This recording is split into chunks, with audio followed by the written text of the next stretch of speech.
Okay, it was the week of the tsunami. Remember the tsunami? All I wanted to say was the tsunami was terrible. Tokyo was covered in raw fish and seafood. The situation the mayor described as delicious. Could have been worse. I could have said delicious. I didn't, because that would have been raisy laces. I had a similar thing with Hurricane Sandy. You remember Hurricane Sandy that devastated the eastern seaboard of America? All I wanted to say was it was the worst thing to hit New York since those two planes. Possibly they got it right on that one. I tend to get in trouble with the papers for a joke once a year. Obviously, last year I went rogue. But I tend to get in trouble with a journalist once a year. Last year, the joke that got me into trouble with a journalist was this one. You probably remember it from the last show. Why are they called sunshine variety coaches when all the kids on board look the same? The variety's doing a lot of the heavy lifting in that joke, right? It's not that bad. The journalist in question said, you can't say that about retarded children. Time out.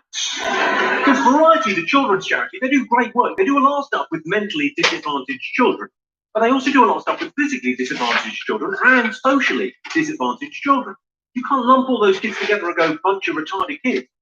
You can't call anyone retarded kids. If you're a journalist, you should know better. And also, being offended on behalf of someone else, in my mind, is literally fuck all. That's just you taking the high moral ground. For you to be offended, I think, minimum, you have to be the one that's offended. So if you're genuinely offended by that last joke, you're retarded.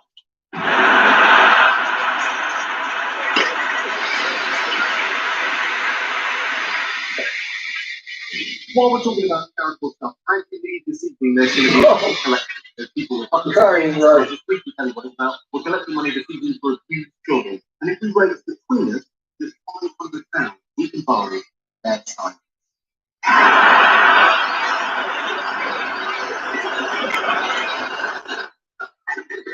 That's clearly a joke, right?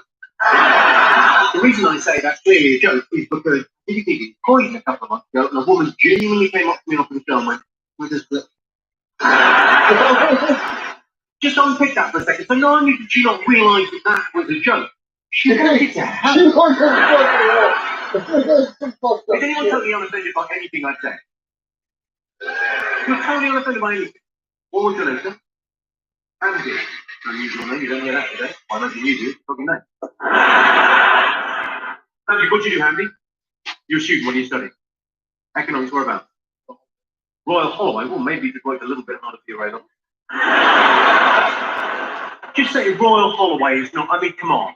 There are universities that have always been universities. There are universities that used to be polytechnics that then became universities. And then there's Royal Holloway, which I think used to be a 24-hour garage. Your delivery books, and they fucking went with it. God love you. Right, let me try to think. Right, when I was at school, a mate of mine got caught wanking in the shower. Nothing? Well, it ruined the school trip to Auschwitz.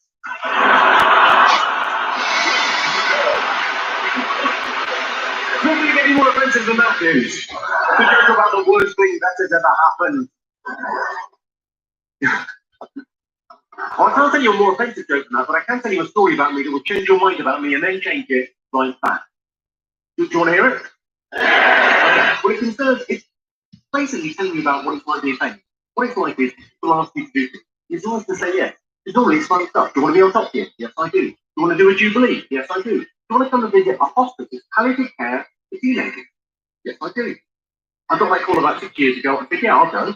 I didn't know what some of those words meant. Teenagers, I imagine that'll be fun. Now, it transpires, palliative translates to die. Oh, hey, you. And I found myself thinking, well, I've got to go, I said I'll go. And thinking, this is going to be shit. Hand on heart, I thought this is going to be fucking shit. But I said I'll go, so I'll go. So I went there with very low expectations. I thought, I'll be lucky to get through this without tearing up. I went there, genuinely, and I couldn't believe what a fucking arsehole I am. Because it was genuinely inspirational. It was brilliant. So if you get a chance to visit a hospice, go to a hospice. They're amazing. I don't know what inspires you, but I like that idea of carpe diem, living in the moment, now being where happens.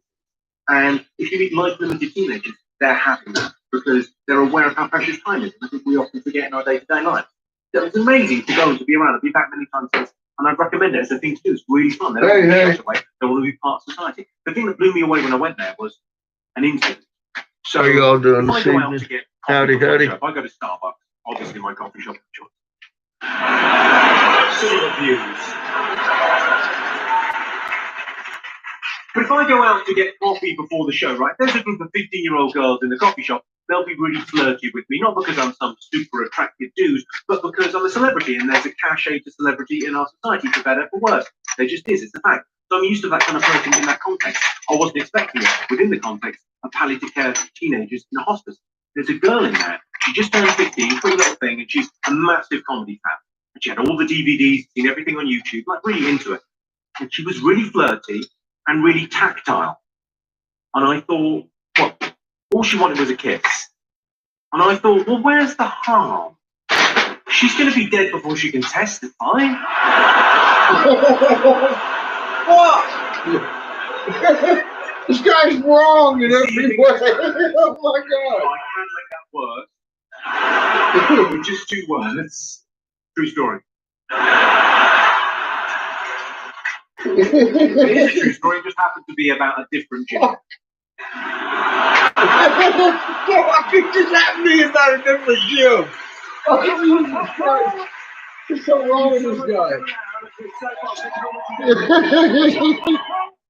Right, final thought. If only Africa Holy shit. had more mosquito nets, then every year we could save millions of mosquitoes from dying needlessly of AIDS.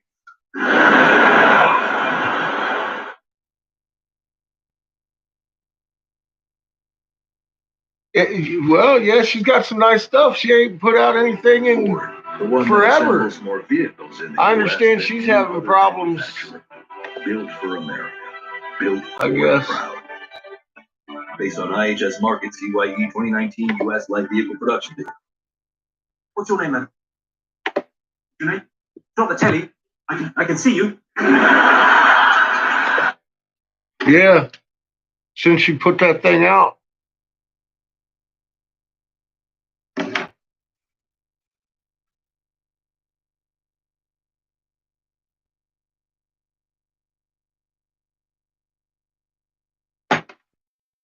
I mean, she's got footage of the moon.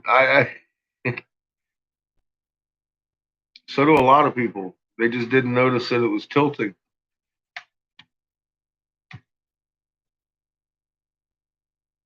Hi, Sheila.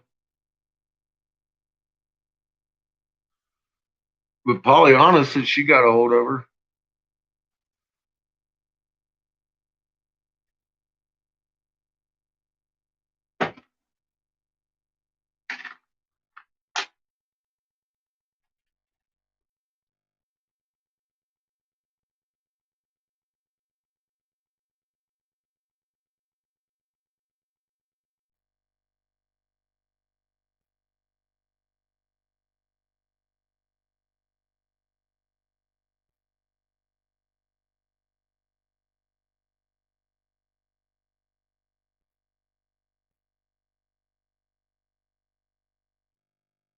Well,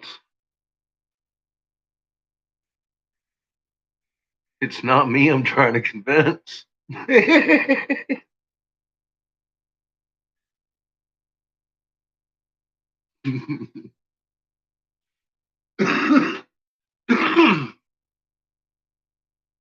I said, if you go out there and look, though, you're going to see a lot of people that have noticed the moon's doing cartwheels. They got good footage of it. It just didn't come from my camera. Now, depending on who you listen to, that's either valid or not. You know.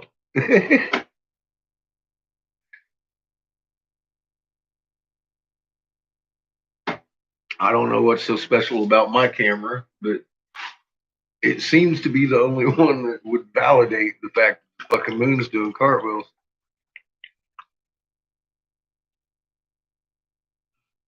In the world. So, so how's that shit, huh? Fuck your camera.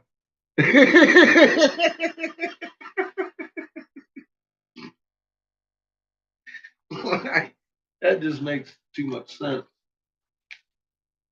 Oh. I got chocolate and marshmallows for my coffee, though. I don't don't have no good camera. I got chocolate marshmallows because I like chocolate marshmallows. I don't care for cameras too much. People can tilt cameras. I've always said that. But what you should do is go out and look. Oh, well, I know. I'm saying, I think it's funny. We could have all the footage in the world, but it doesn't do any fucking good unless it's coming from my camera. that's all I'm saying. I thought that was a little fucking odd.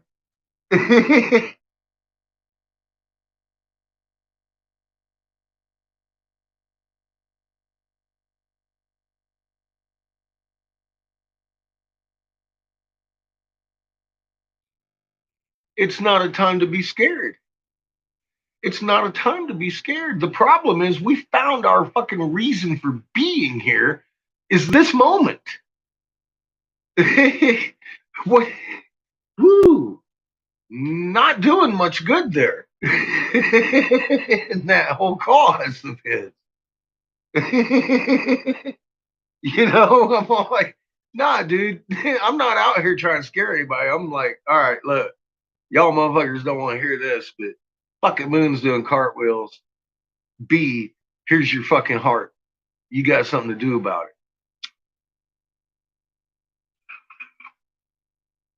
I'm done putting videos up on that fucking page anymore. I don't know how to tell you, except the way I just told you today. It's yesterday, whenever I put that up. I ain't burying no more of that information. People are coming to me already. Oh, I've looked at all your videos. But if that shadow on the moon is Earth's shadow, they ain't watched any of my videos. Fuck it. I'm done fucking making those videos over there. Done. All the fucking information that needs to be done is done over there. Period. It's accomplished an awful lot more than I set out to do. I'm working over here.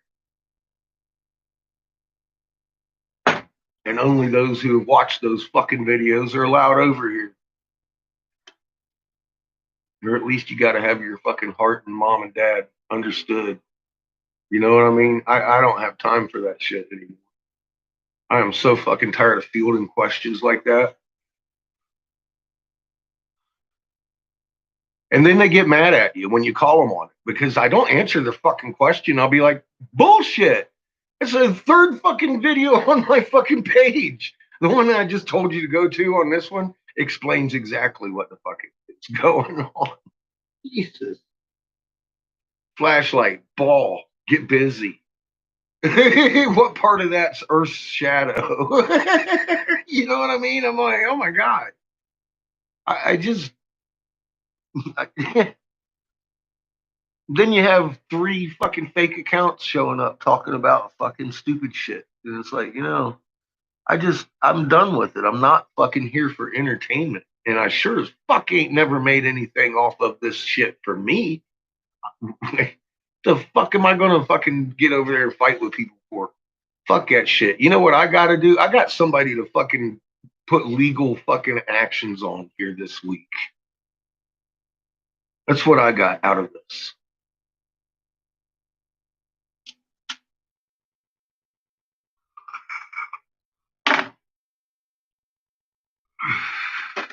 Yeah, I don't blame homegirl for not putting up any more fucking videos.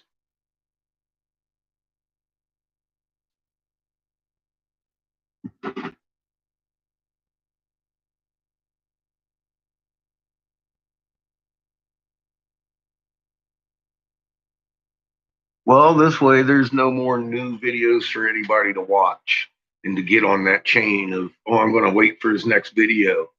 Fuck that. They'll get bored, and if they want to go back and look, then they will. If they don't, it's there. I ain't taking it off. Fucking, I ain't adding to it.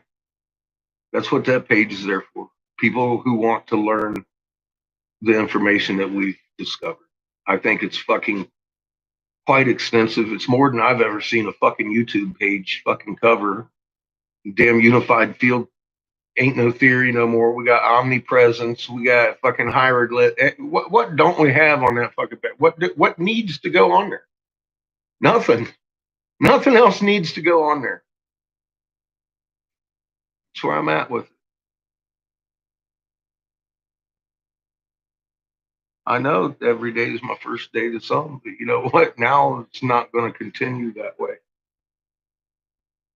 It's just not gonna. They're gonna either find my page and go back and look and see what we found, or they're not.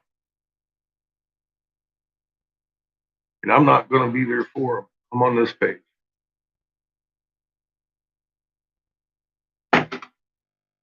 I've got too much to do. I've got to go down and fucking file police reports and all kinds of shit right now.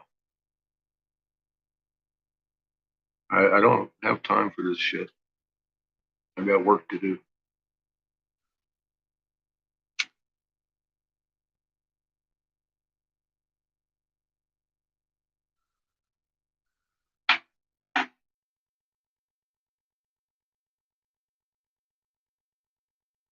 I know. Yeah. I'm just saying. Just it's there now. It's there. It's there. What more could they want, Thomas? Stumble upon a page like that. I'd be like, all right, let's go back and look. I think the third video on my page, I'd be like, well, at least he's got the planetary mechanics down. I'd watch number 4. That's just my style.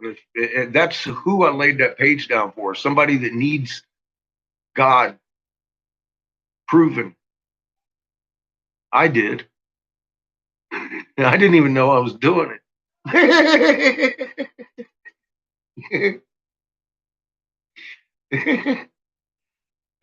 Honest to God, that's why that's there. I had to prove to myself and anybody else like me that's very pragmatic, doesn't like spiritualism or any of that fucking sticky bunhead shit, man. I never have. I've never gotten into it, all the lovey-doveys and the fucking all that shit, dude. And looking at it, most of them had it wrong anyway. No wonder I didn't get into it. It really isn't spiritualism. It's physics. Okay. Granted, it's your fucking soul, but I mean, I don't know how to explain it. I don't like spiritualism at all. I never have. I think a lot of you old timers understand that I would have beat the shit out of myself for saying some of the things I do, but I could prove it. I had to do it that way. And I can't be buried with daily updates and fighting with people. Fucking stupid.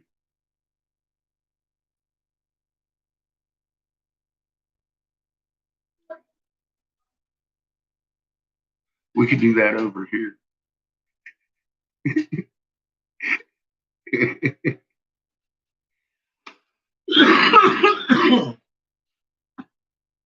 Well, I'm blowing glass.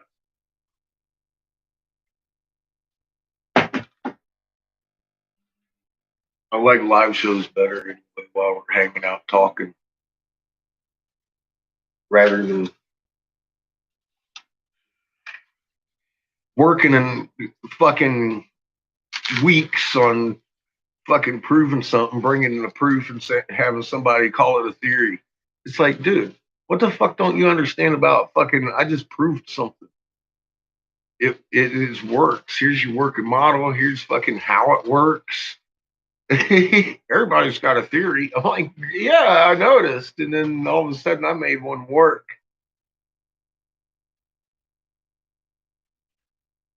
See that ferrule cell? Shit don't lie. That's a fucking magnet. Hi, Nicholas. I show.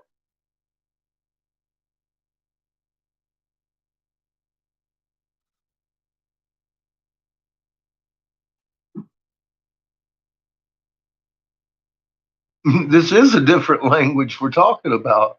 Hi, Pollyanna.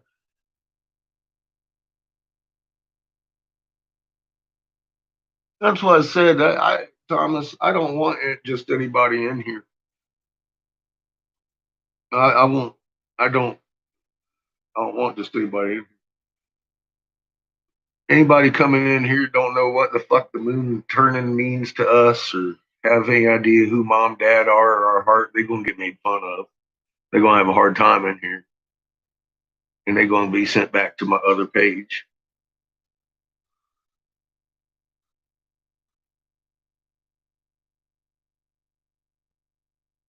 Why you got a heavy heart?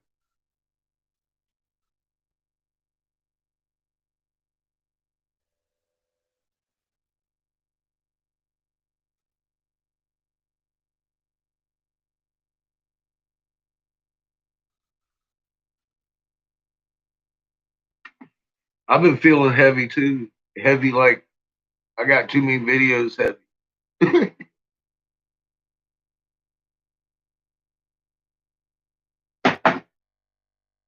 I ain't taking none down though.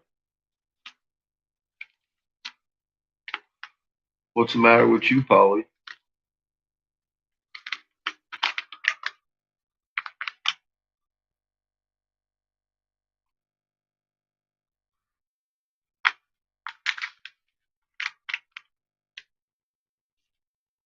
I made my kid finish his own dinner tonight. I got his spaghetti started and the noodles and shit. I looked at it and said, "Don't burn your noodles, boy." Oh man, listen to him. This is up there running around. I'm like, oh shit, I better check my noodles.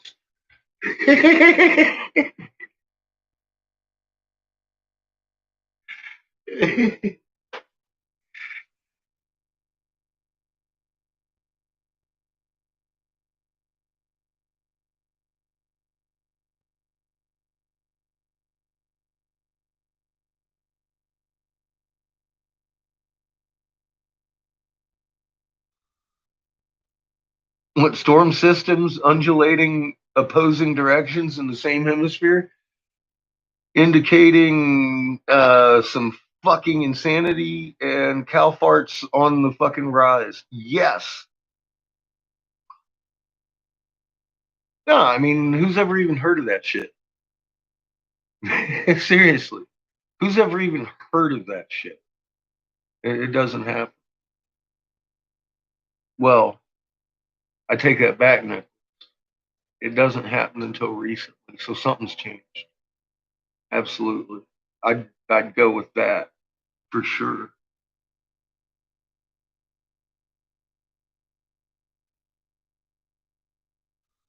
Oh, yeah, Pollyanna, I don't like that myself.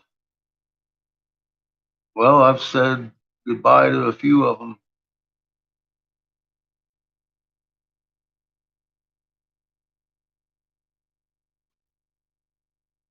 Send them right back, Chad.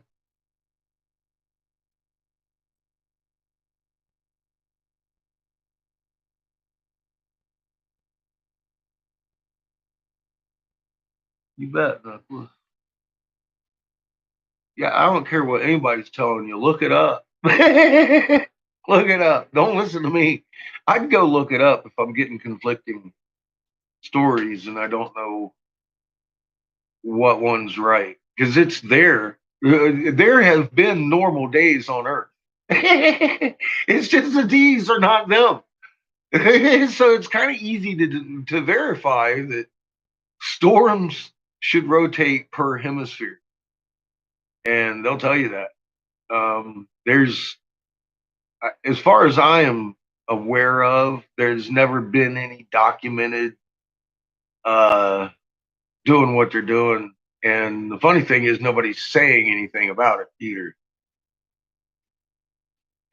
except for this dumbass who likes just fucking putting it out there, don't I? It's almost like I invite trolls by telling the truth. The fuck is that game? What is that? That's fucked up, is what that is. Smoking cheeseburgers. Oh, shit.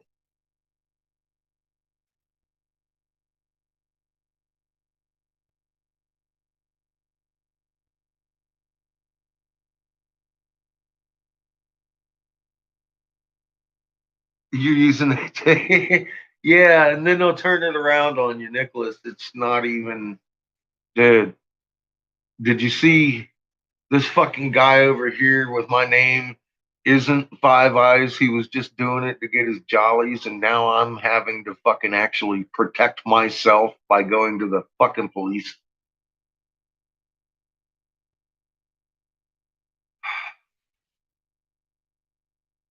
Don't fuck with them, fucking stupid fucks. Find out who they are and fucking sue them. Sue them so they can't pay their fucking internet bill. Press charges on them. It's fucking murder. What's up, ass dog?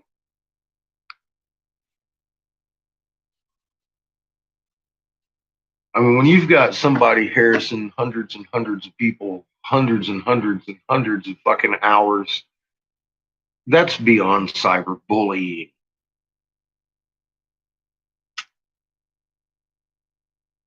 There's something fucking detrimentally wrong with that individual.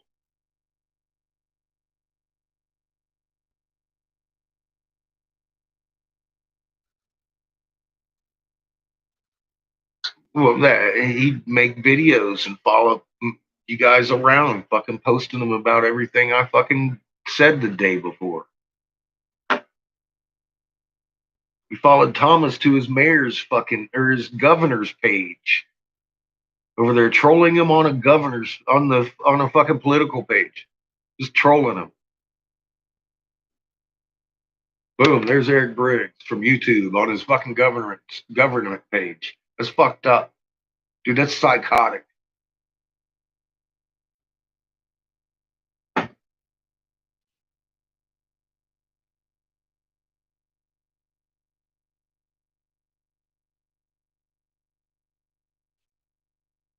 It's quite frankly scary as fuck that people do actually do that shit just to fucking do it.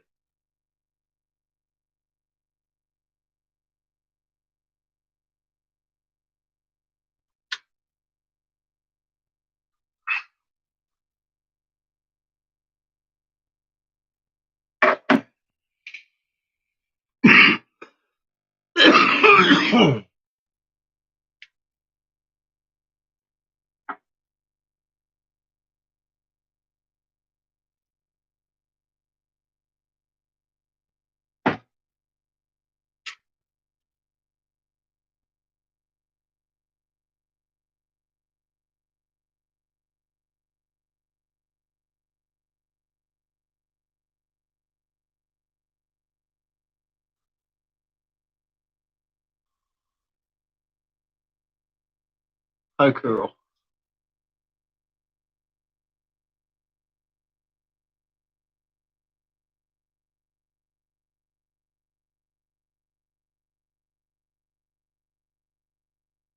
Good, Nicholas. That's all. That's the only reason I'm doing it. I don't have hopes of hitting CNN with this shit. I hope to give you guys tools to wake up your family. I've already got all this information. I'm the one that's been making the videos.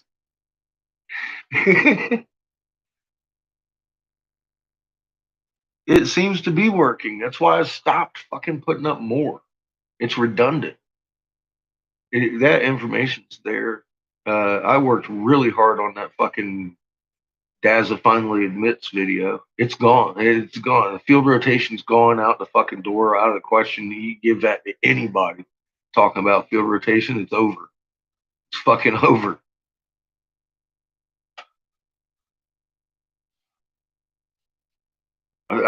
That's done.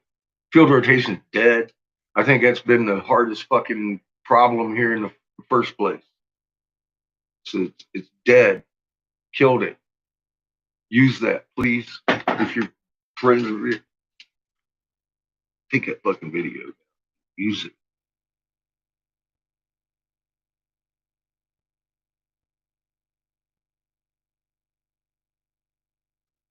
Yeah, and it's all tied in. And that's the whole premise of this. I didn't I was looking for why the moon's turning, cartwheels, and it all tied in. It just, boom, there it is. That's what happened. I was looking for why the fucking moon's doing cartwheels. The physical object, I knew why we were on our side. I figured that out a long time ago, way before I moved out of California. I figured out why, but I didn't know why. I didn't know what had caused it, and I had to find out. And here we are today. I found out a lot fucking more than I bargained for, and I'm just gonna leave it at that.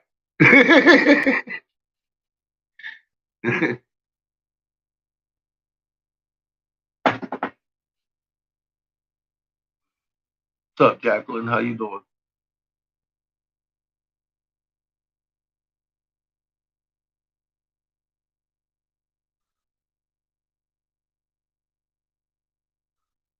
Yeah, the fucking golf balls.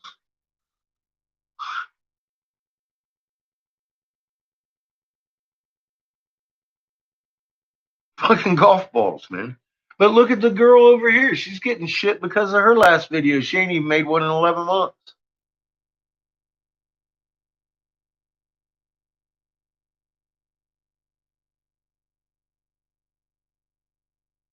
Yeah, exactly. I'm not worried, Jacqueline. I just think I was doing more harm than good continuing on that page. It was burying shit that needs to be known. Simple as that. I got half my fucking videos on there got like 400 views. I can tell ain't nobody looked at it. I get 900, 1,000 views on every one of my latest videos. I tell people go back and look. Some of the most important videos got like 300 and 400 views on them. I'm like, this is just sad. It's just fucking sad.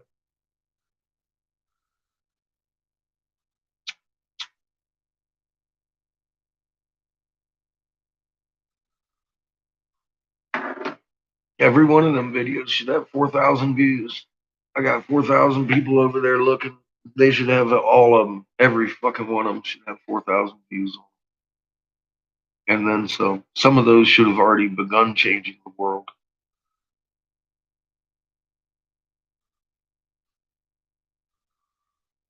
Magnet engines, perpetual electric generation without a single moving part, etc., etc., etc. Flying on a magnet.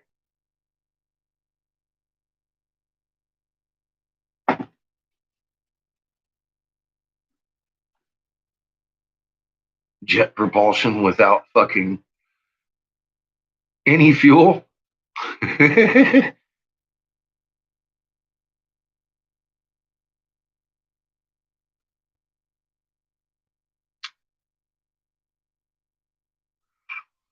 That and 3,500 of my 4,000 people are there for entertainment.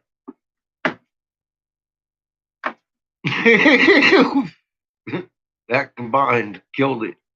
I don't give a fuck what it was. It's like this is redundant and ignorant. I'm done.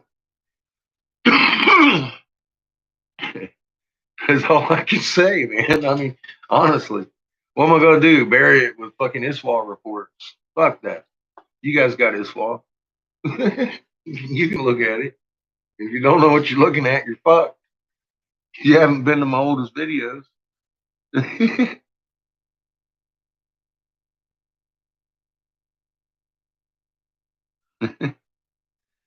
Yeah, I think there's going to be a lot of shit in here in the very near future, Nicholas. And we might see some trolls fucking switching sides real quick.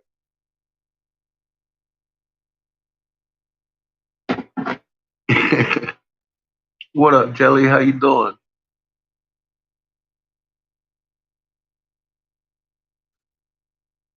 Hmm.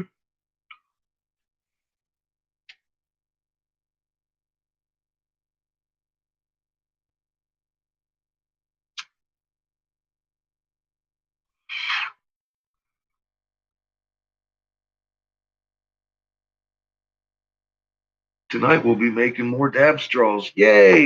Now we'll work on that rig a little more. Oh, I don't like making rigs. What we discussing? Just, scalar physics, fancy cow farts, shit. The usual. Yeah, I was just saying most of my really important videos only got like 300 and 400 views on them. So I decided to stop burying them. We're going to work over here from now on and very limit who gets to talk over here. They got to go watch my videos.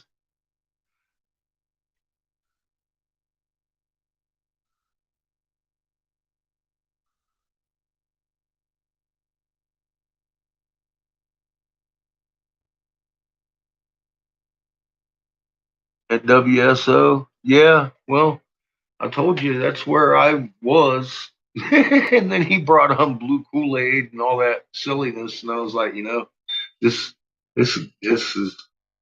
He didn't want nobody knowing how I read that. Somebody in that organization didn't want anybody to know how I read it because they put a fucking corner on it. But yeah, it's more than just me seeing this shit. Steve worked for the Air Force. He could see the fucking moons doing cartwheels too.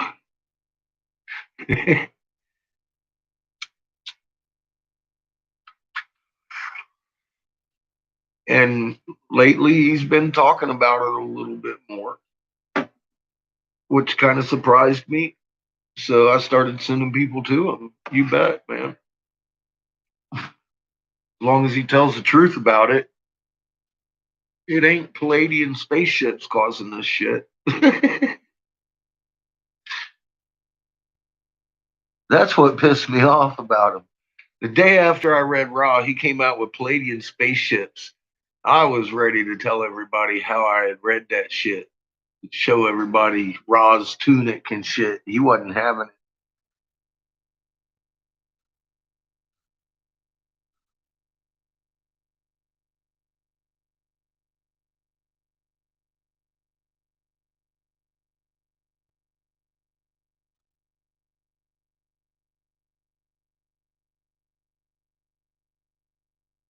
On Ken's site, I like his fucking site, man. He does good work. What can I say? That man just hits it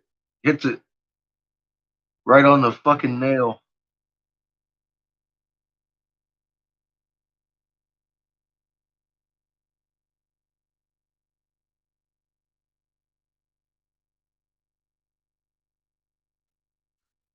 Someone who's been closer to the stars and missed it.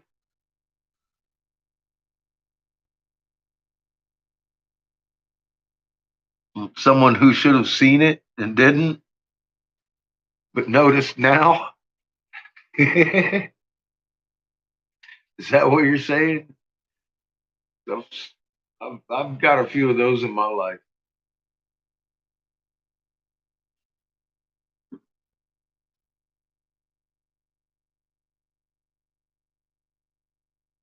Yeah, Jelly, he's convinced we're gonna die. I was too up until last year, Jelly. And then I started, you know, fucking reading hieroglyphs and found out that that's actually not the case.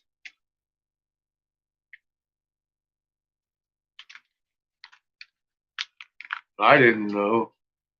I don't think Ken knew we had a magnet. I didn't. I sure as fuck didn't. If I did, I wouldn't have worried about shit at any point in time. I would have been learning how to use that fucking magnet. Jeez, I can't believe I didn't know that. So I think that's one of the things that upsets me the most. Nobody told me I had one.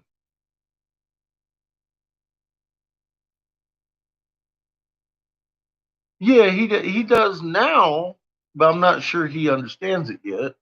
I just gave it to him.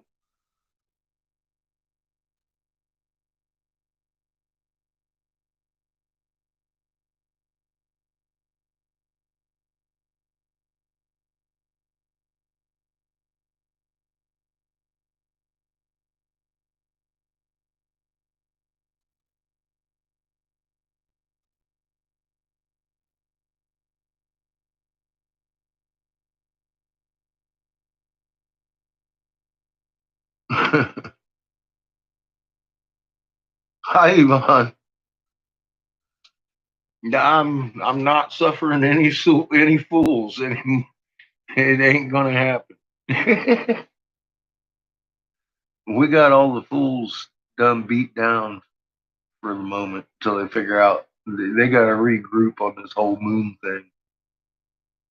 They don't have much left, don't they?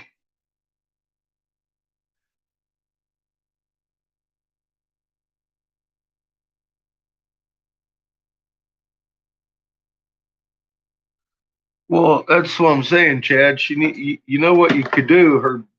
You could probably hand her. You got things to do, and tell her to go back. Great things to accomplish, but you got to be awake first, or some shit. Whatever. Give her scientific lead. Give her something to hold on to. Like I said, she ain't put up nothing in 11 months. She's obviously scared of something.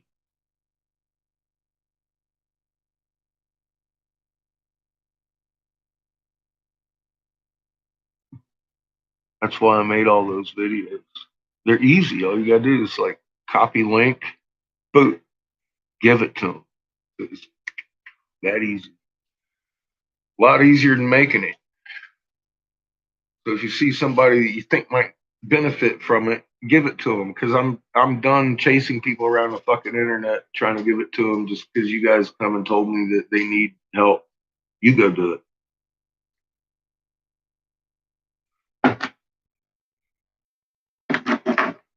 I have fucking legal issues to deal with.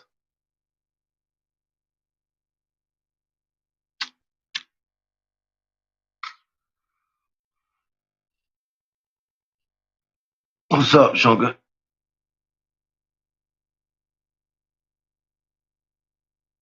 Welcome back.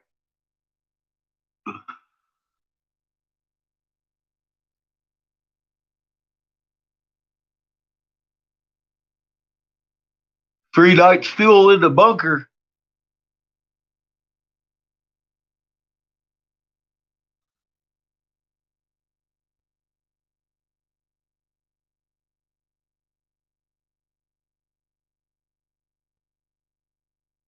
I know, Tom.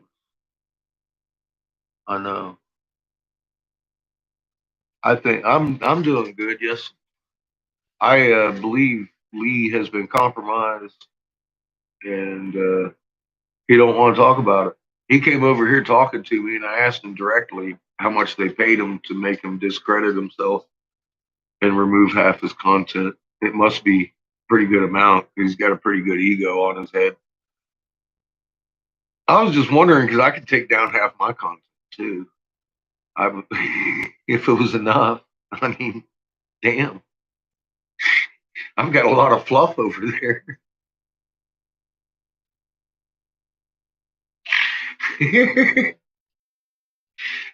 How much they paying? Fucking, he jumped on it real hard, didn't he? That's because I have a direction and I know what I have to go, and it's not calm. It's sickness to my fucking stomach because I have to go to the goddamn cops. This motherfucker ain't gonna let it go, Yvonne. He's gonna come at me with charges.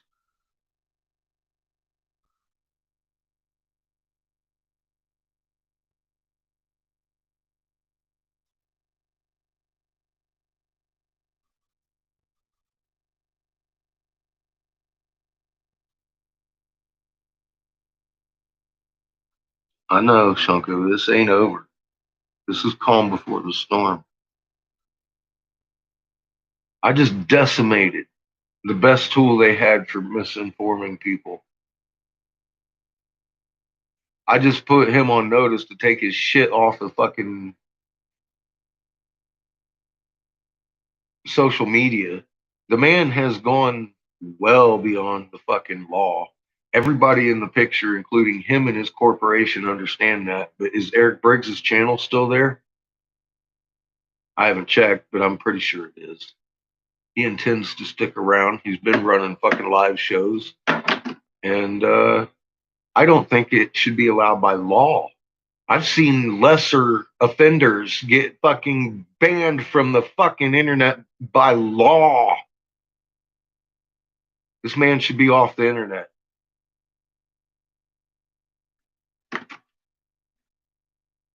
And that's why I'm asking for fucking anybody that's been harassed by the cocksucker to come forward, because I am going to fucking prosecute this.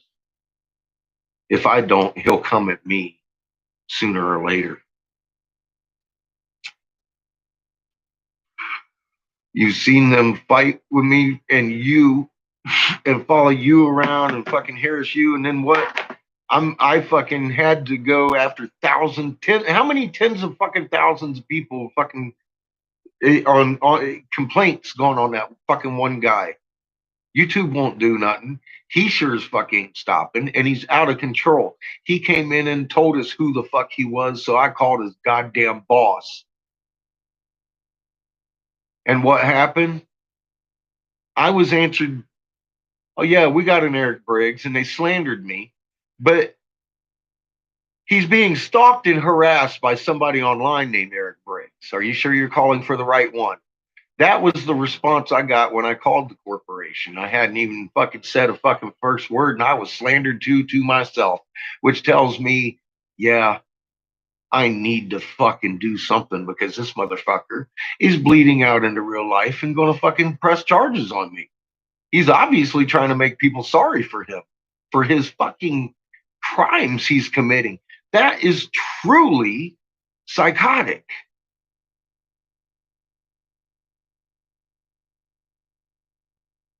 And I ain't going to just sit here and let this shit go down.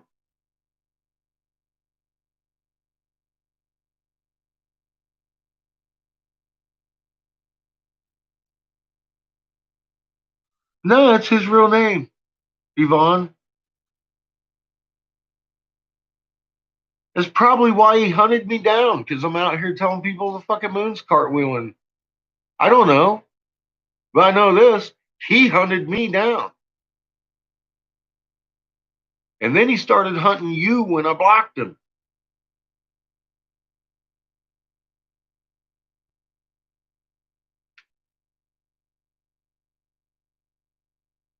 Yeah, we got a mass reply, I believe. And his shit's still online.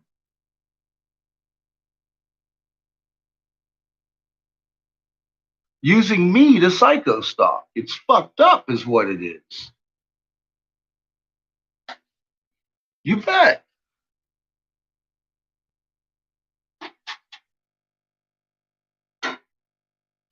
And by law, it's not allowed. Therefore, I think, honestly, that by law, he should be fucking knocked off the damn internet and not allowed on social media. I have seen lesser crimes end up that way for cyber stalking and fucking bullying. This motherfucker shouldn't be allowed on fucking line at all.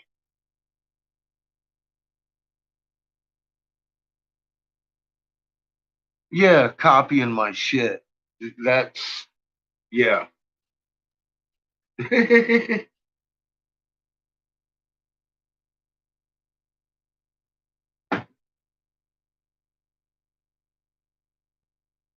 Yeah, well, what happens to head cases? They usually fucking.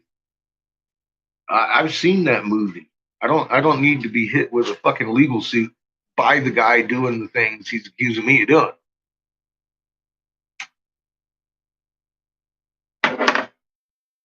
Who have I harassed? Daza, D5, and him? Really? By telling them to leave you guys alone. See, that's the problem for him. That's all he has to work with.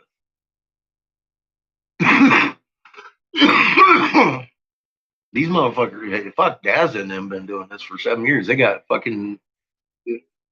They have Daza has more videos with my licensed business name in it than I've got fucking complaints against me. I'm sure.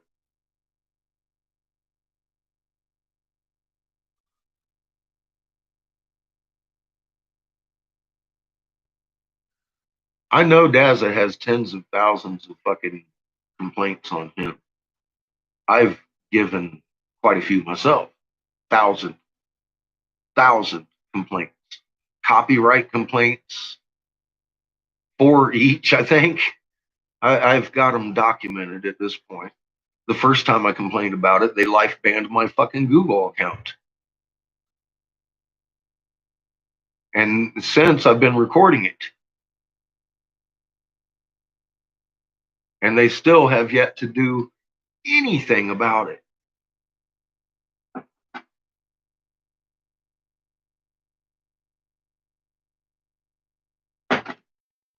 That makes them liable. They've been told in writing several fucking times, taken to the man's fucking place, giving them the fucking links and everything. I'm like, it's my fucking licensed business name. You motherfuckers hit me for a fucking 50-year-old song. This guy's using my currently licensed business name. And it's okay with YouTube because it's Dazza the fucking cameraman. Are you kidding me?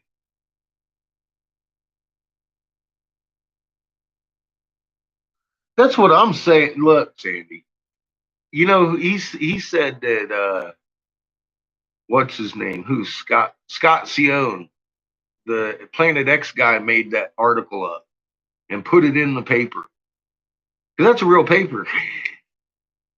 And that's what he started telling me was his excuse. And I was like, you know, you could have thought of a better one. Yeah, I swear to God. That's what he came up with. I was like, you gotta be fucking kidding me, dude. Scott Cione doesn't even have enough brain cells to fucking think of that. Sorry. I've spoken to the guy. He can't put that many words together. Honest to God, I've spoken to the fucking man. There's no way he could have cognitively made that sound that good. The lady had me convinced it's a fucking woman writing an article.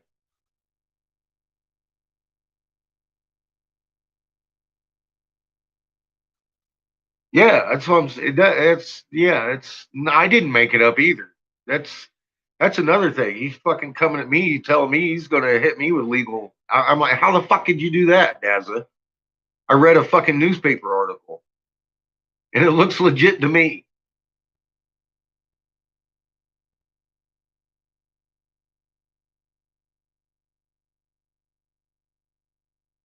Yeah, well, yeah, okay. Scott wants money all the time, but I still don't think he's smart enough to write that article. Not that well. If it sounded fucked up and stupid, I would have believed it was Scott Cione writing that shit. It isn't. If it's a couple stellar cores in there and shit, you know, I would have gone with you. But it wasn't like that at all. I was like, oh, yeah, I read the article. That sounded like a lady that had been investigating something and reporting on it to me. Oh, she has mercury poison from an old tooth. You have her pull it. And I had mercury in my head too. Guess what? I'm fucking out of there. God, fucking no brainer. Look, here's this side. They're gone. I ain't got none of that fucking mercury poisoning in my head. Fuck that.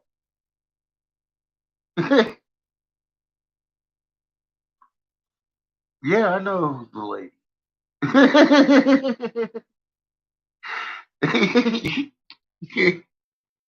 Well, you know, you got mercury in your head, and you found out that it's probably not the best thing for you. Get it the fuck out of there. And she's a physicist.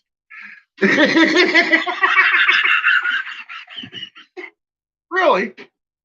Yeah. I need some money too for rent. It ain't no bullshit. No, I'm good, man. Honest's gonna take care of that on Wednesday.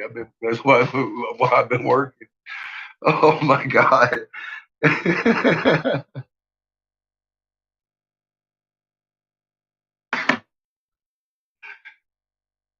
don't worry. You don't see a donate button anywhere on this channel either.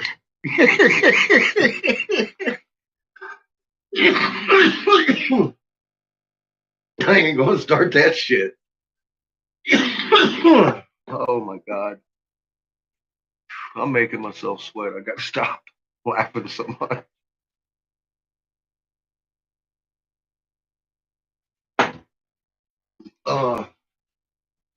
That's why I like our live chats. They not only help you know that we're not alone, they help me know I'm not alone too. And I can sit and laugh about this fucking shit, even though it's not really funny.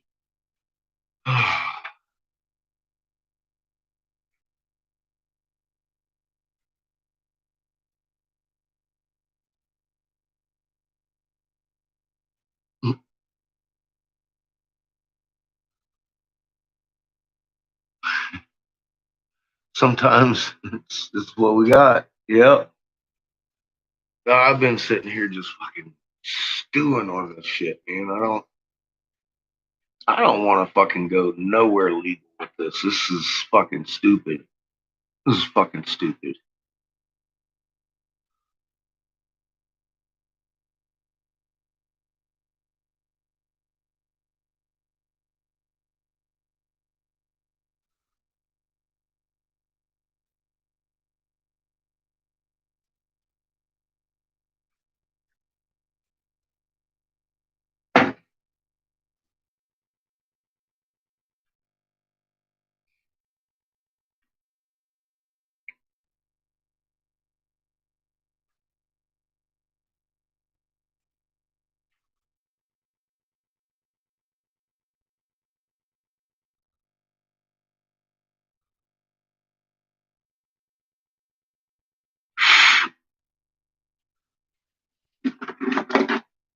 See, it's something I get at home a lot.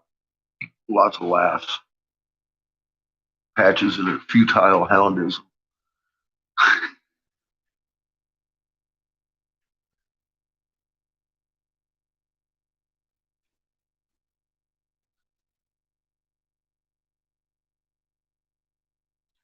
Me either, Glenn.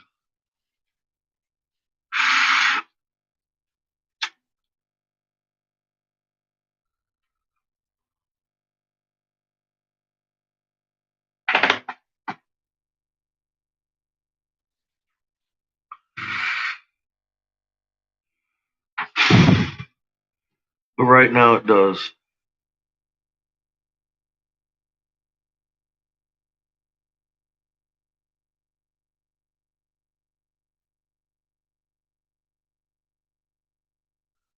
There is a lot of marijuana laws passed this year. I was happy about that. Like I said, your local elections you can have a little say in, but not a whole lot. So if they got a thing on your ballot that you want to vote for, I'd do it. Myself, I just opted the fuck out of it all this year. Good. And New Jersey went rec. There he had medical. They went rec. What's funny is if I don't know if you remember, and I remember, their fucking fat boy governor wouldn't give him fucking medical. He drug his heels and drug his heels on that shit for fucking months, and then he just piddled it out a little bit, and then they finally fucking pushed him for it. Now they're fucking wreck. What's his name? Chris something. I forget his fucking name. He's a fucking pussy. Fuck him. That's fucking awesome. What up, Dave?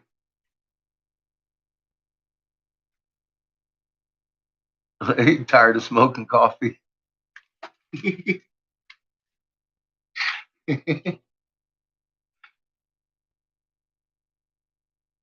It's legal at my house. Damn straight, Chad. Nice. It's legal at my house too. It's actually required. If you're coming in, you better be ready to fucking get high. Because I'm going to look at you twice and be like, you sure you're in the right house? I'm not so sure you're in the right house.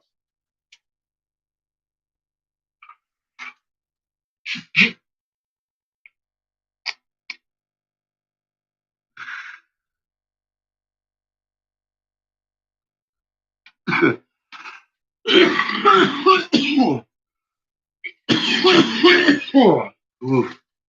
I ain't even got a whole lot of weed, but we're getting high. I don't care if I got to scrape a pipe.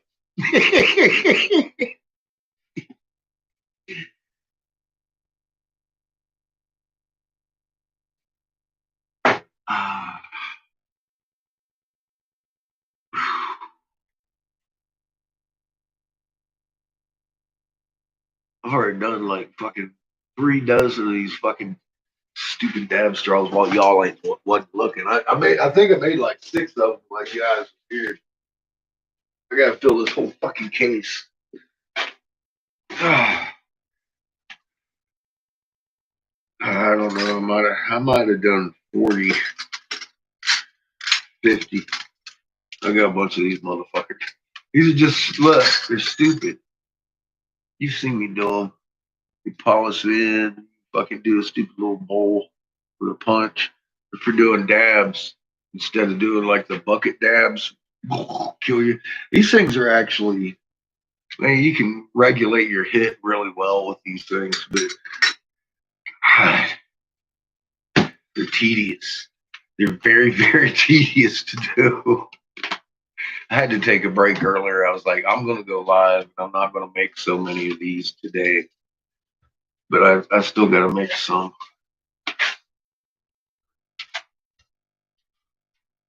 I got to make some more.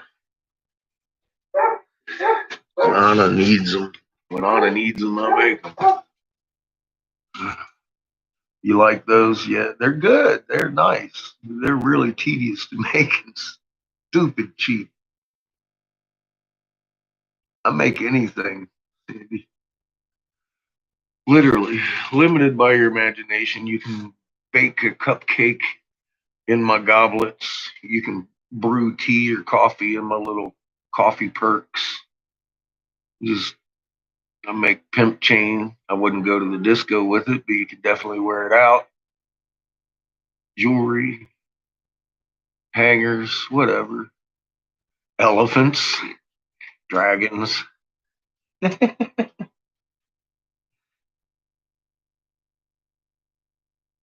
Yeah, I've been doing it since '93.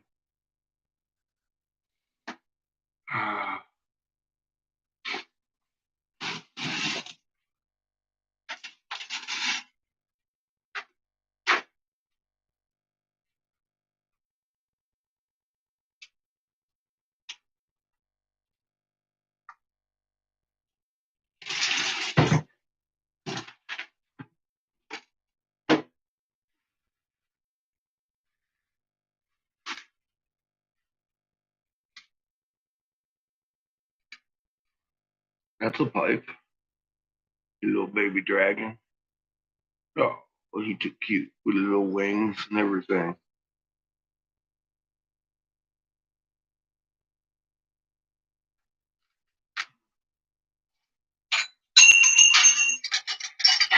Don't worry, it wasn't him. This one I did for Katniss, and it's just an elephant. That's all it is. It's just a pretty elephant. He was made after a baby elephant.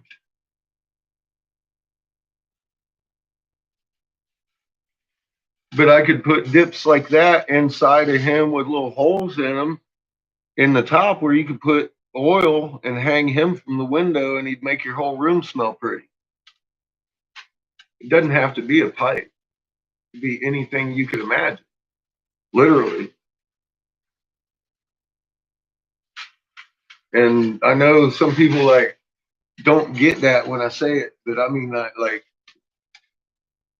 I'm limited by your imagination. Christmas bulbs, Christmas lights, Christmas tree toppers, whatever. Commemorative Christmas balls in shapes that you want them.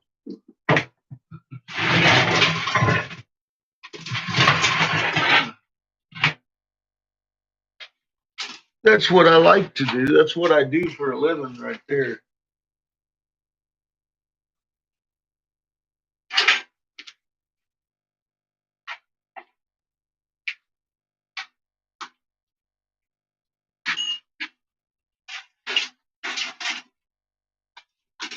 Wind chimes, wall hangings, whatever.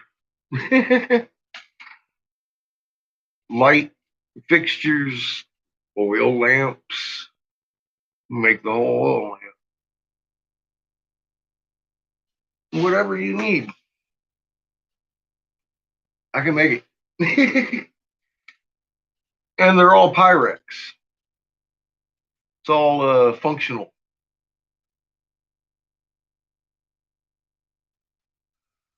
Uh, Facebook Messenger. Draw me up a little rough sketch of what you want. Tell me how much you want to spend on it, and I'll make it live right here.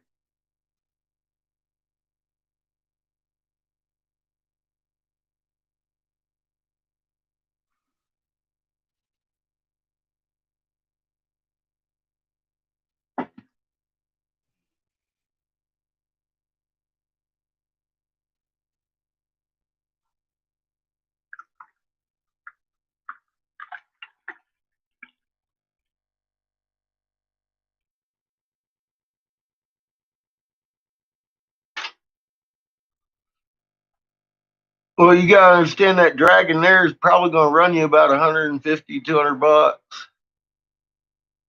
Lynn's got himself a big version.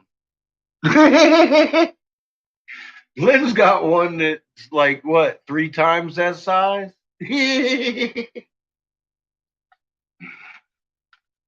Okay, I just let you. Well, yeah, I'm just letting you know. Some people are like, "That's expensive," but honestly, I've seen Barney the dinosaur that tall for 1,700. It's a good deal. I actually sculpt mine lifelike. Yeah, I'm actually a lot cheaper than most people. It's just because I've been doing it since '93. I just wanted to let you know price range for that. Now I could make you a fucking $1,000 dragon about the same size. It would be a lot different looking. you know, I'm just saying that's my cheap version right there. It's fucking, but I don't skimp on my cheap versions. I still sculpt them nicely. They'll look like a dragon or whatever you want. It's just like I said, you sketch me up what you think you want, and then give me a price range what you want to spend for it. I'll hit it. I could even go cheaper than that.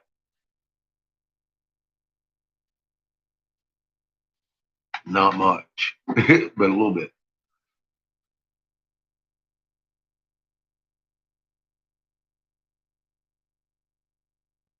Yeah. Well, it gets cheaper. If you take color out of it and stuff like that, make it out of clear, just a clear dragon, it'd be cheaper. Because the color is my most expensive part of the whole everything. That shit, fuck, man, that shit runs into the hundreds of dollars a pound, some of it. Just,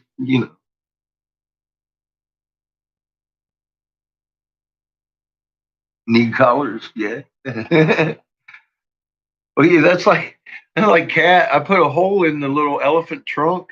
I told her, I said, because she didn't want the pipe or nothing. She just wanted the elephant. I told her, I said, well, you could put water in it and then blow it out the trunk if I gave you a little butthole. So he said, look at my and blow water at him like a real. So, but she opted out of the butthole. So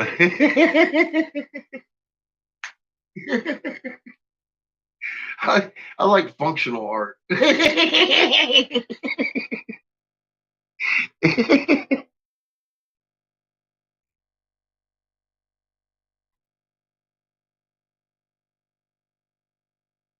I make them, Dave.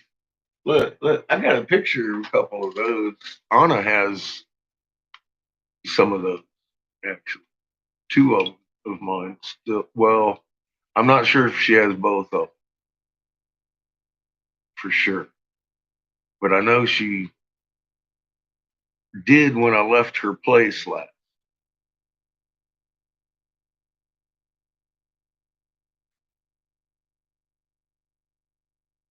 There's the Buddha.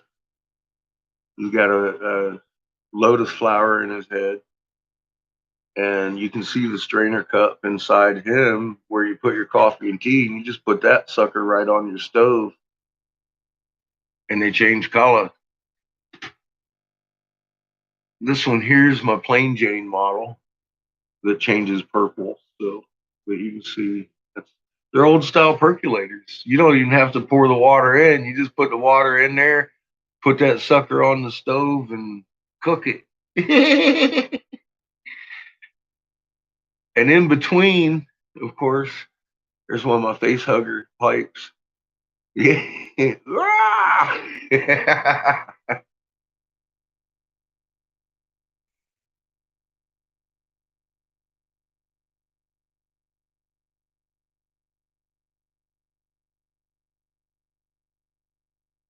And while we're at it, I'm showing off my favorite fishy pipe with my octopus breath, everything. That motherfucker is perfect.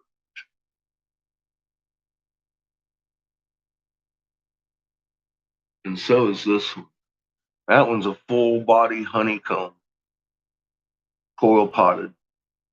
You just don't see that.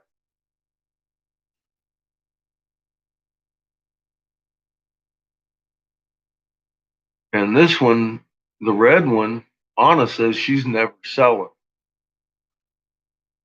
She says she's never selling the red one. That's hers. And it's as big as a bong. A little rig stands up like that. Unless the picture flips.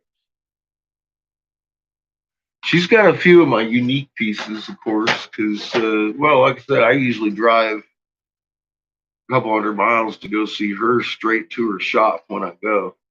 So she gets first pick.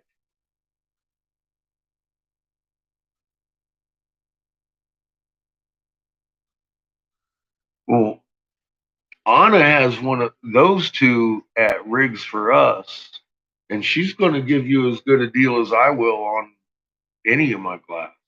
That's why I send people to her.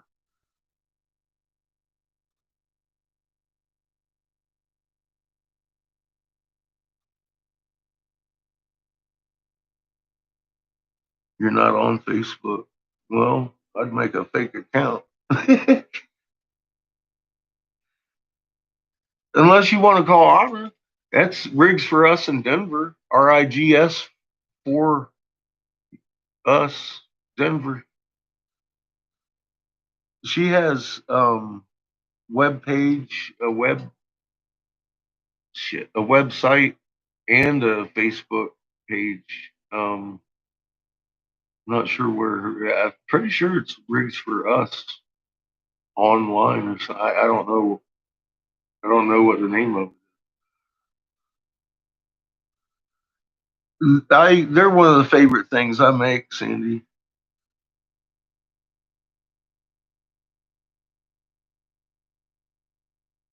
Yeah, Chad, we're a dying breed. China came in and killed a lot of American glass art. I had to branch out to stay alive. You see, I made a whole chess set last week. What up, Greg?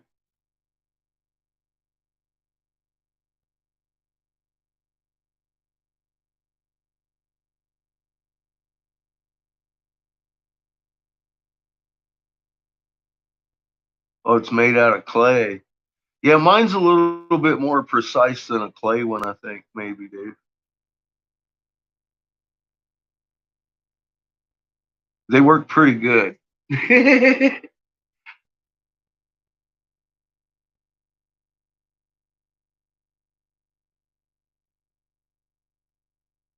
I've got one on my Facebook page that's in my pictures called My Work. It's an actual coffee pot, not just a mug.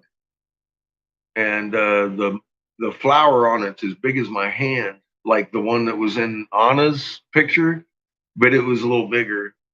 And it was actually the handle to take the lid off of the coffee pot. Jack Herod knocked that shit off of his table while we was at the because I won at, well, long story short, Skunk Magazine bought that off me at the Compassion Cup in Sacramento, first Compassion Cup in California and shit, and gave it to the winner of the Grow Cup as the trophy for winning the contest. I was like, yeah, that's cool as fuck. So he come up to me after the fucking contest. After Jack had thrown the whole damn thing on the floor, it didn't do nothing to it, nothing to the rose, none of it. It just ba-ding, ding, ding, ding, ding, and Jack just sat there and turned white. I was like, Jack, it don't matter. It's okay. It's okay. It's okay. Fucking, he had already had 3 strokes. I didn't want him freaking out, and it didn't hurt anything. It just bounced. It bounced. One. So we come up after the fucking thing, and he's got the lid off of it, right? But he's got the fucking thing where you put all the coffee in there full of bugs. He's got some water in the bottom of it. He comes up to me and says, man, this is the most beautiful thing I've ever seen in my life. But how the fuck do you smoke out of this thing?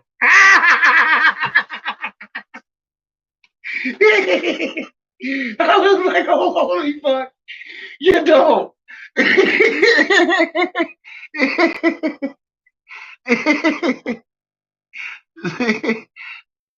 So I had to explain to him it was a coffee pot.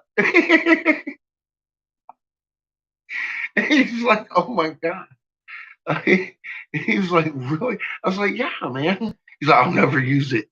I was like, well, that's disappointing. I said, I made it so you would. It's fucking, it's crazy, dude. It's beautiful if it's colored in. He's like, I'm just going to display it at my shop. It's in Sacramento.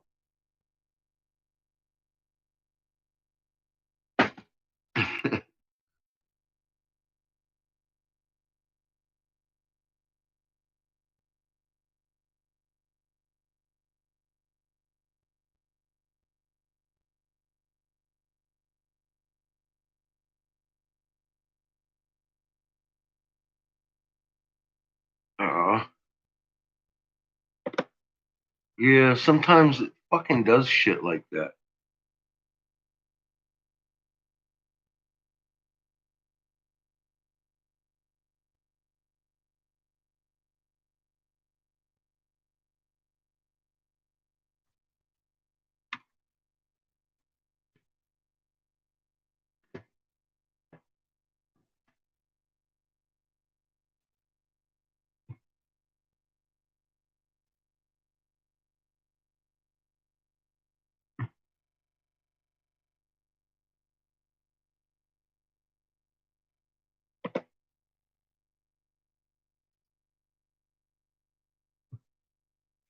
Here's her Instagram, maybe. If it allows it.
Well, that one opened up for me.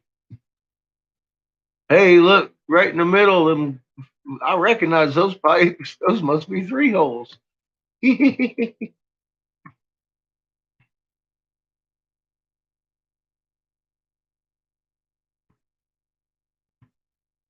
got a lot of pictures over here, huh?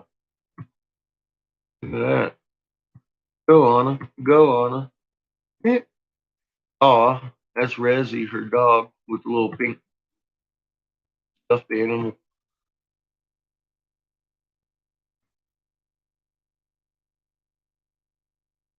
Little puppy. One of them.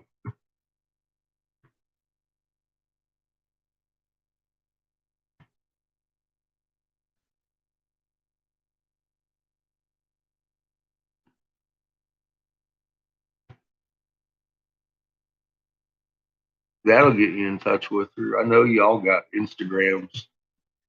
I even got one of those.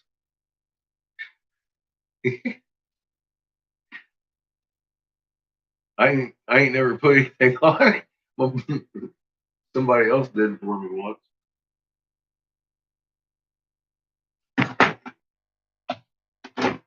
What's up, Get Rich?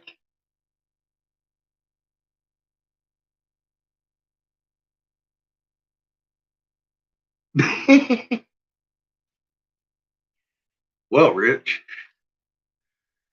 it seems that there's a conglomeration of fucking consortium on the fracas of the hypotenuse causing some shit. I started laughing. I'm practicing.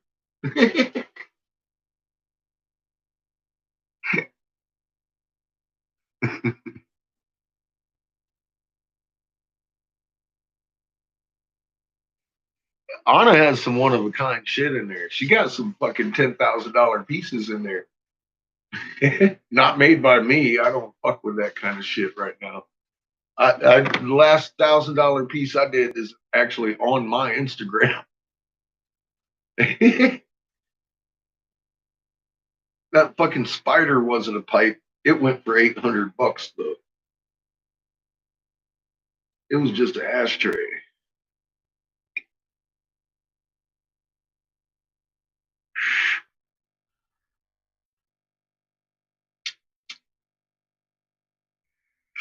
And that's not on her Instagram. That's on my Instagram. That's actually, well, if it's still there, it's in a place in Aspen.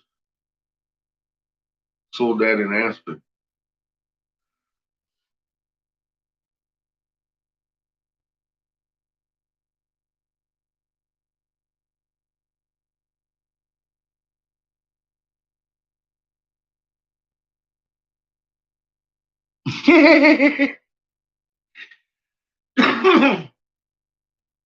It may have a little more to do with Iswal tonight. I don't know. Mama's pushing hard, and that induction's heavy. At least last time I looked. It's been a little while.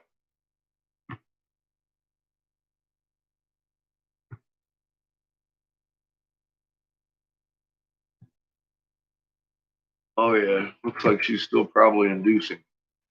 I'm not even looking at this while I'm looking at the quake.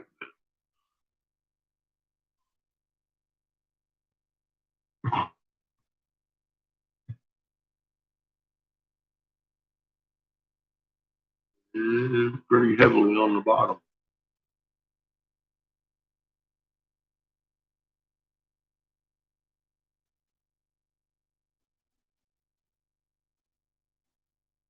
Mm.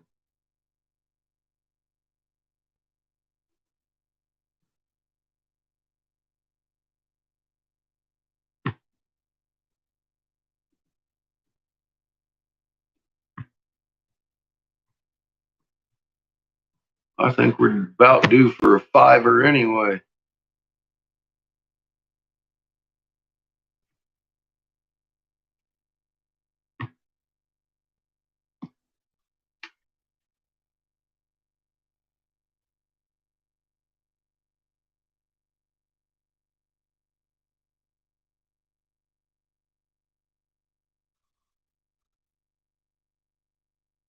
Uh, Yeah, we had a bell ringer today. You know, that's nothing new there, huh? That's that's the new normal. It's almost like the day we don't have a bell ringer. It's odd.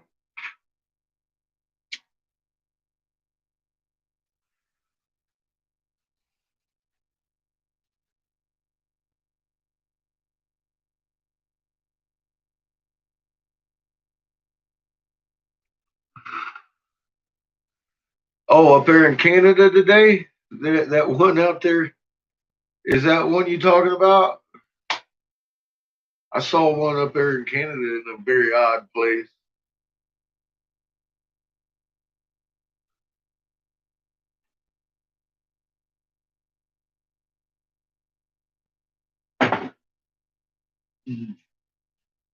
But then, I mean, they're happening in so many odd places. It's just becoming the new norm. Yeah, everywhere has earthquakes. Everywhere, everywhere's got them. They're diversely spread everywhere. Normally, diversely. It's just normal. Massachusetts, okay, yeah, same difference.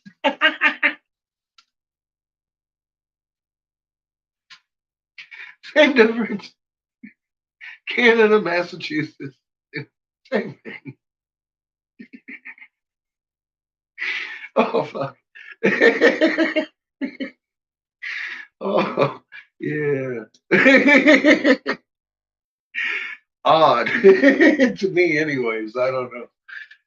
I've seen too many of them up that way. You guys trying to work out something with California, take some of their load off or something. I'm not sure what's going on over there on the East Coast.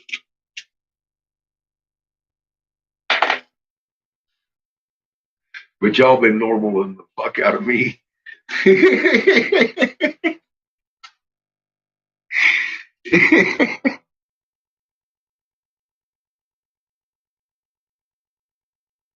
In Michigan too. And no fault lines. Well, look, every one of these helioplots is doing this number.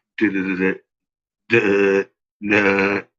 Yeah, I think we're starting to see magma movement unilaterally, which translated would go with crustal displacement. Don't tell Rich. I'm talking technical over here again. Fuck! God damn it. But yeah, almost everything I'm looking at showing me this is that we're starting to see some warming up of the general region of the globe because she's having strange shakings all day in most of these maps. Not all of them, most of them.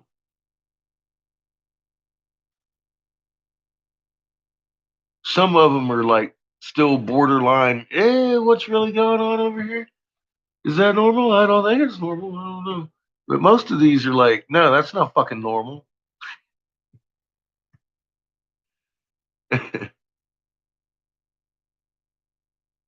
And it's all day going on. And they're not big. That's the whole thing. It's just showing a little bit of fucking wiggly movement. And then occasionally you get a but I mean it's a continual that's telling me that it's starting to warm up. I mean, it's got some warming to do before I think it becomes all jello-y and shit, like they say for the displacement to happen. But I highly suspect that's what the beginnings of that looks like. So I'm just gonna have to agree with you, get rich. We just gonna have to get rich.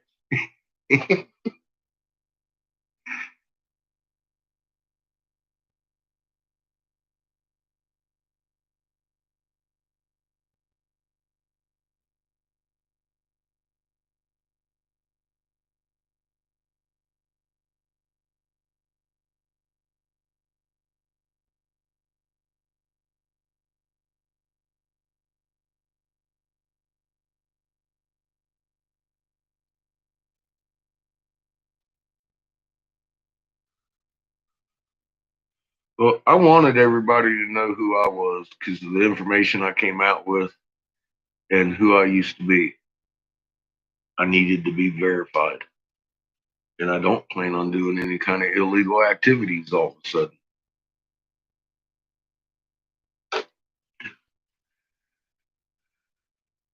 I just felt it was in the best interest of everybody else, and being as how I'm not in this for me, sounded like the best thing to do. So yeah, I let everybody know who I was, and then all of a sudden I started chasing myself around. What the fuck is going on here?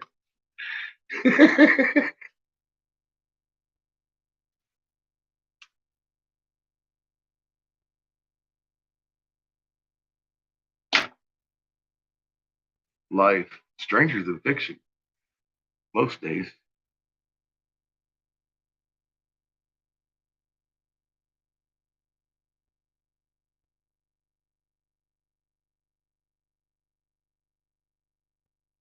It's on purpose. Jeez, it's totally on purpose. Yeah, economics are more fucked.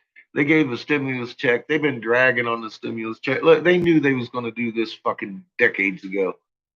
They act like they're fighting over should we help them or not?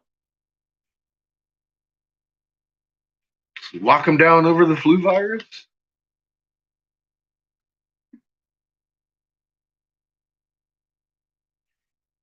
I would hope this is just that transparent to most people, but apparently it's not. They're out there fighting over who's president, and neither one of them telling them the truth on that fucking podium.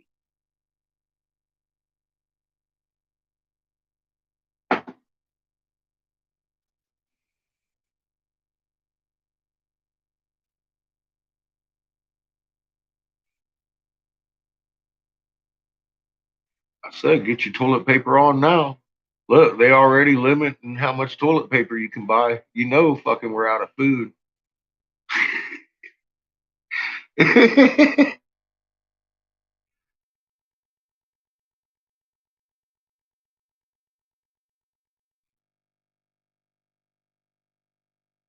Did you see? I saw that. I saw that today. I was like, oh, that's funny. Look, they're limiting toilet paper sales again. I can tell the grain shelves are going empty, ain't they? You want everybody way away from that aisle. They don't even see that shit. Oh, and water? Water's become scarce too now, huh? Because of COVID. All of a sudden you can't get water. But I'll tell you all about bottled water. I would do it if I was you. I would just be bottling that shit. Mm.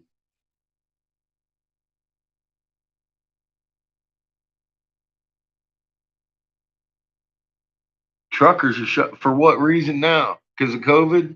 Get rich. I mean, what's up? Or are they tired of COVID? Are they going on the COVID rant because they don't want to get sick? Or are they fucking tired of COVID and they shutting it down? What's going on?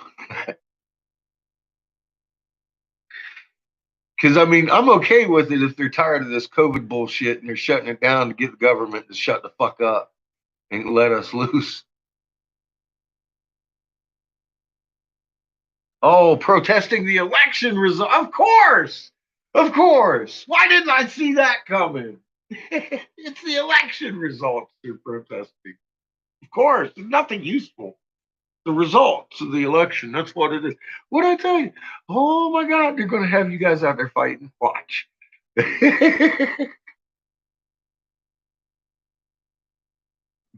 Yeah. What I tell you, they're going to probably give it to Biden and they're going to take it away. And they're going to fucking have everybody fighting and they're going to fucking pop Trump. And everybody's really going to be upset. Oh, God. Watch the fuckery. Woo!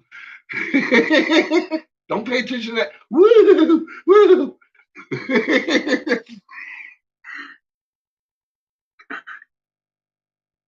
Oh! Oh, you mean the woo? Yeah, look at that. Holy shit. Oh my God. That's nuts. Yeah, they sure do. Uh huh.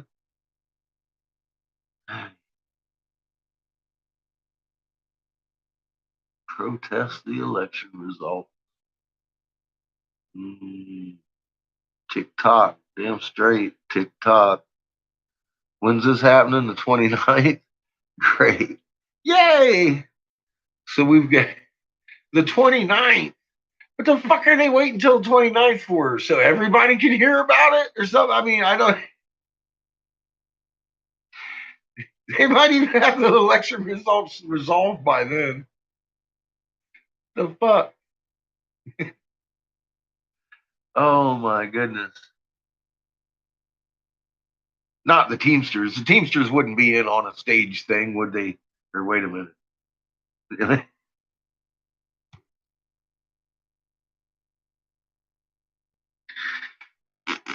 Maybe.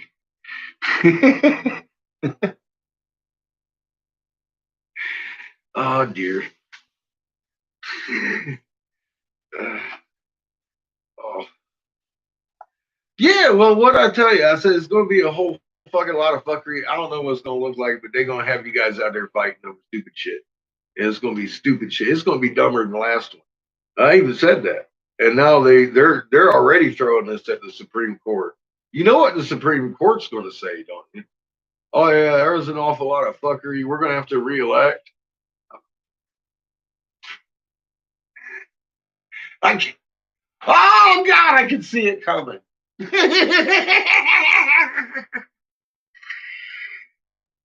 going to get you in the voting booth again. Watch. They're going to have you thrown at each other. Oh my God.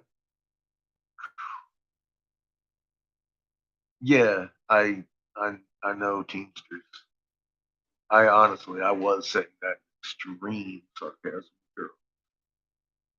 I'm very familiar with those cocksuckers.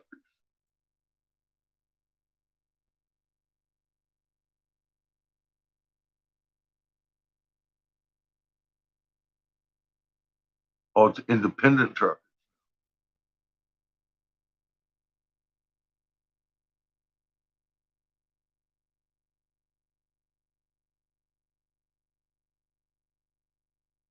Well, what are they saying they're going to do? Are they going to stop all fucking trucking until Donnie's put back in the White House? Is that the deal here?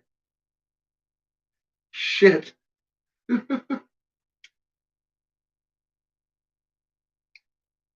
It just doesn't sound independent to me.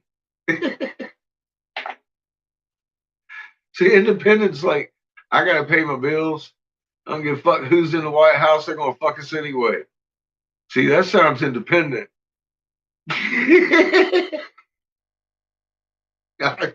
Just saying.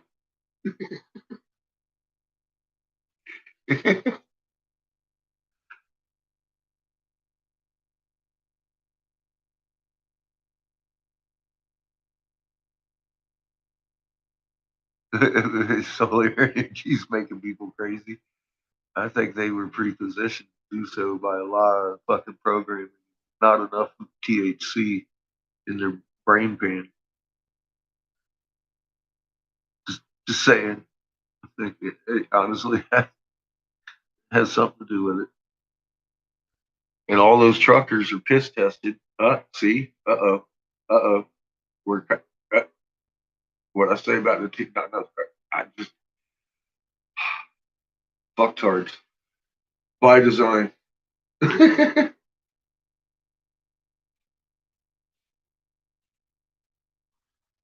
ever met a truck driver? No, I can't smoke that marijuana. That's what fucking piss test me. You need to. See, I know people that know how to schedule around that, and they keep smart as a truck driver. And they don't talk this shit. I ain't going to disclose who that truck driver is. I know one.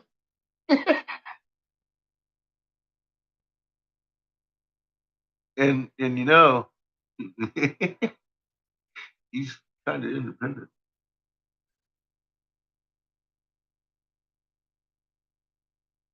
How it's gonna fucking be when what? outlaws fossil fuels. Well, it wouldn't be so bad if he would bring out magnet first, get rich, then we'd all be benefiting greatly. But that's not the way they're going to do it. You know that. That's like tariffs. Oh, we're going to stick it to fucking China really hard. And your fucking $9 trash can goes up to $12. China ain't going to pay a penny on that shit. Who paid the fucking tariff? You did. But we're sticking it to China, and then everybody's waving their flags. Yay! Tariffs. It's like, holy fuck. You got to bring manufacturing back first. You get it works better that way. Jesus. These people. You got to take steps and make things work right. You bring out magnet first and then be like, all right, now we're off of fossil fuels, bitch. We got cars just running with the fucking no sound, but your fucking jet speed. We need a little bit of hemp oil to grease your knobs. But you bring out a solution, a viable solution first. See, that's how it's always been done.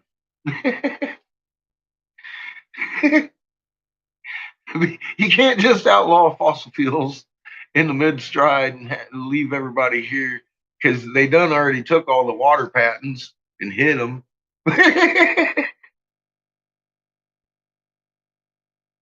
But what they don't have is these magnet patents. So let's get on them.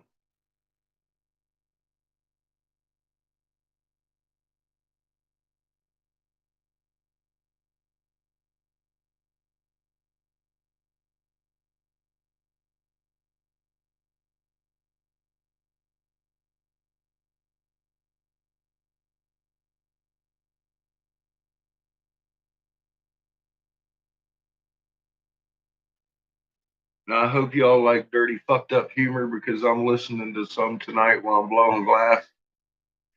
Fucking guy. He's wrong. He's just fucking wrong. And he's wrong in a funny way.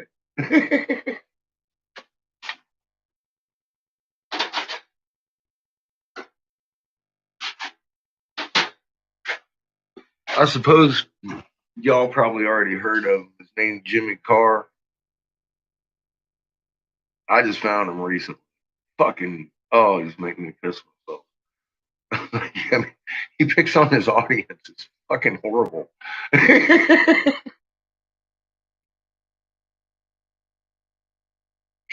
he, he says these things with a straight face, too. That's fucking love things like. And the things that come out of his mouth after his face gets straight. It's like, holy shit.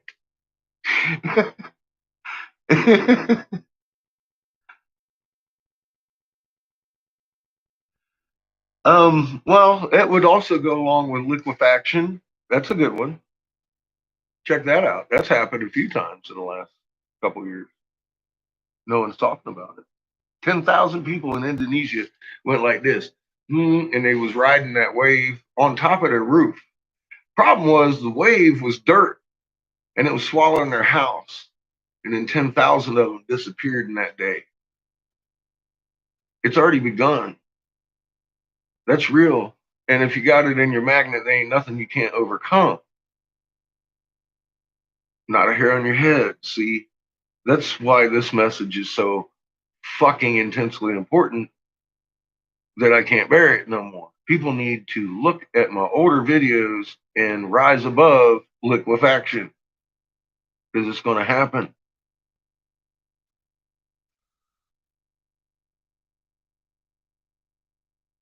Like I keep saying, this is not for entertainment value. None of it. If I was you, I'd be on Angry Catfish, not the corner. Unless you've already watched all of them and you know what's up. Promise you this. This ain't the channel you want to be on if you haven't seen all those yet. Ask Pollyanna.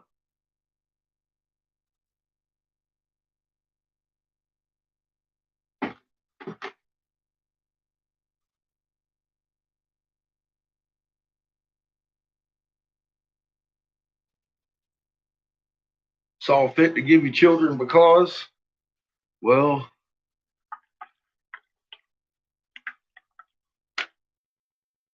want to make sure the little part of you went on and on.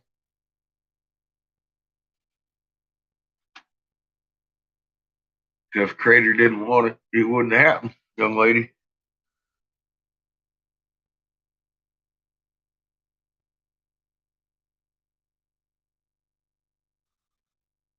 Yes, ma'am. And guess what? Them new viewers will not have new videos to bury the most important evidence and or proof that they've ever seen in their lives. We'll be working that from over here. And I will be chasing people away left and right. People like you can stay. You've seen all my videos, woman.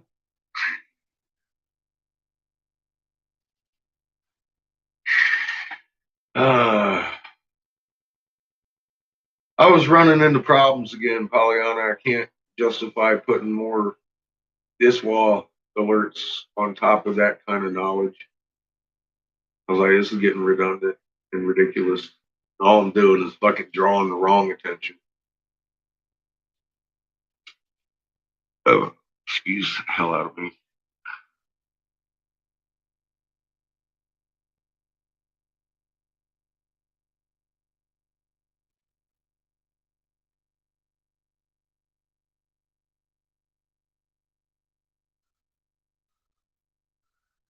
He's made for the apocalypse.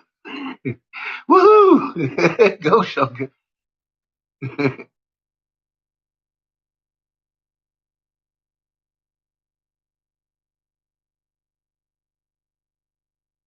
Yes, ma'am. That's what I said. There's now the very top video up there with the field rotation. That's dead. Anytime that comes up, that's dead. All I ever did was start out to prove that the moon's turning cartwheels and shouldn't be, and then we ran into omnipresence and unified field. I was like, that's enough. That's fucking enough because I've got people. Some of my most important fucking videos only got like 300 or 400 views, Pollyanna.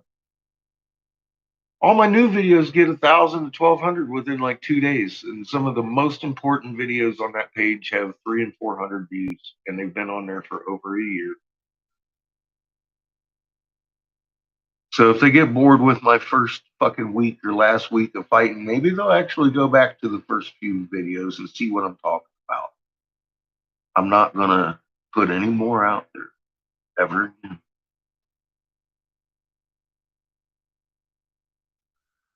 I would say about 2010, when this whole lunar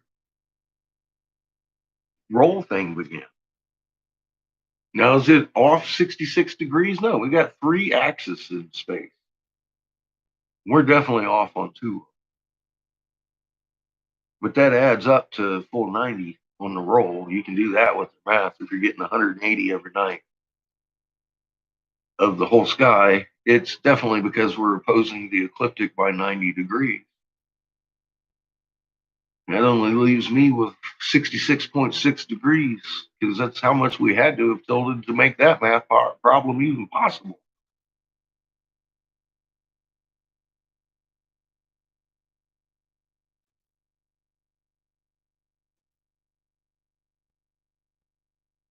And Shunka, I'm sure he fully understands that the moon ain't supposed to do no cartwheels. You do too. So does your tribe. I've spoken with your wisdom holders. What sucks, I think, is now because of COVID, you can't even get a hold of your people. Nobody can.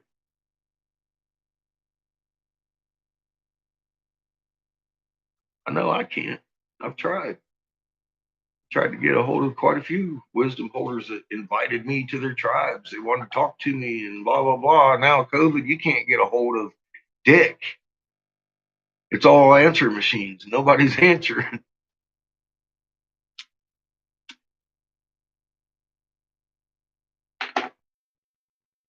That's starting to happen everywhere again.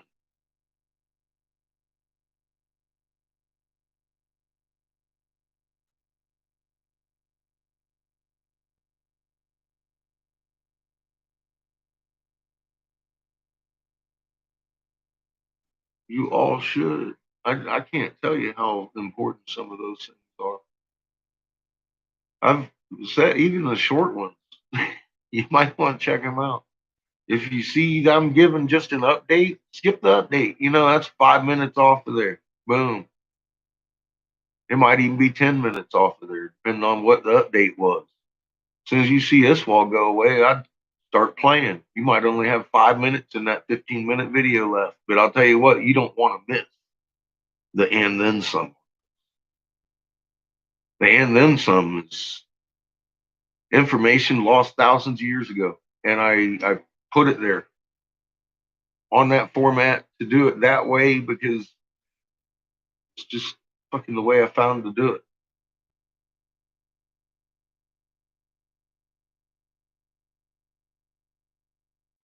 That's yeah, that's see, I'm done with that. We've already established all that, Pollyanna. All that's rerun. Nobody goes back and looks at why the moon's rolling though. My third video on the fucking page.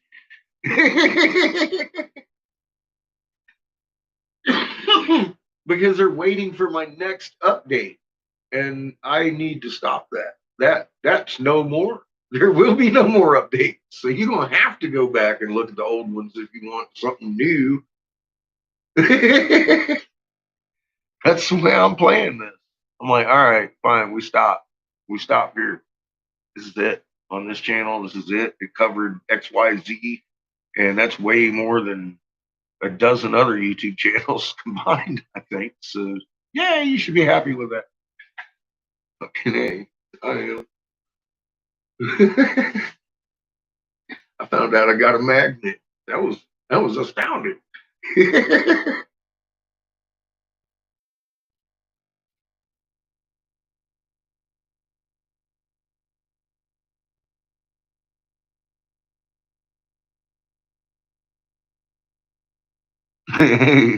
Almost like it's being eclipsed, right, Shunka?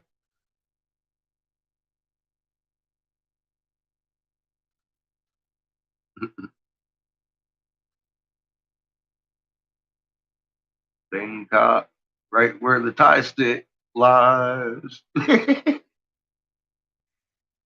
Well, that's the only plane I got left. I've made how many videos telling people go back to my last video, and they're like, "Oh, it's the best video ever." So why is the moon doing cartwheels?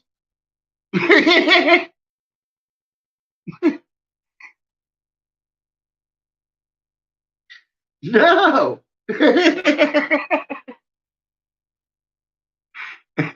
Yep, it's there, right? If you want to go there, every one of those videos is made for one purpose, for you to help wake up somebody. Because I've already got all that knowledge. I made videos. That's I proved it. I didn't just talk about it. I proved it, and then I put the mic down. Sometimes I dropped it.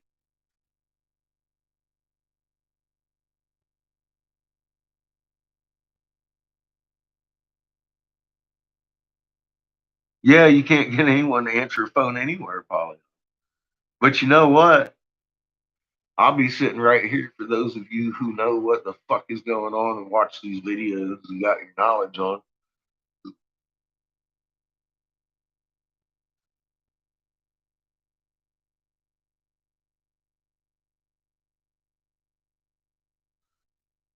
That's all right, Lois. They need to be millions of views anyways.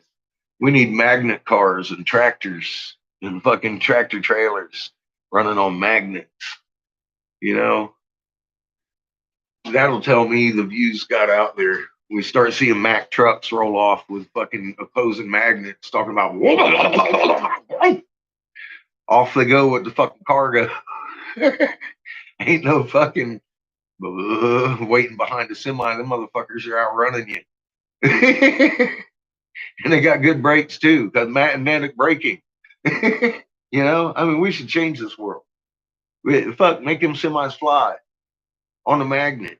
You know, bam, bam.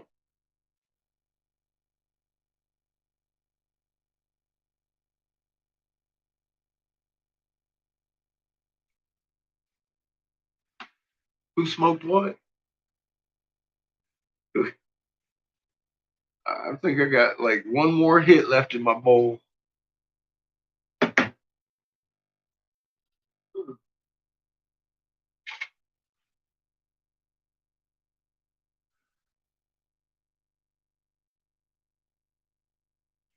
This stuff.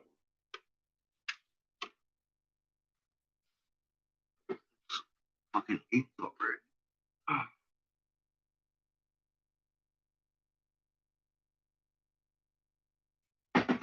Fucking dab straws tonight.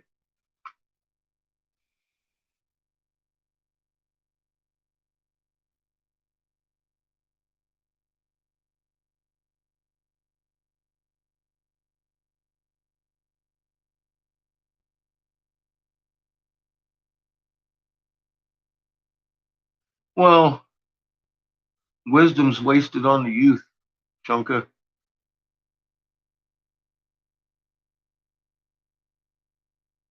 Probably not. You got wrecked finally, huh? Nice. I might move down there with you. So. It's the only reason I moved to Colorado. I'm ready to get the fuck out of here. I do a lot better business in fucking Tempe. Way better business in Tempe. Fucking college town. Give me one. I'll be rolling 6 digits real fast. Working up here in Colorado is rough. It's the roughest I've ever had it. Fucking corporations everywhere. And don't tell you what, man. It's harsh when the corporations roll into your fucking recreational spots. Because they want to buy price buying from China. And then if you get in with one that realizes, oh, wow, this guy's got some pretty fucking good prices for American glass, then 3 weeks later, it's a new manager. It's been like that since I got here.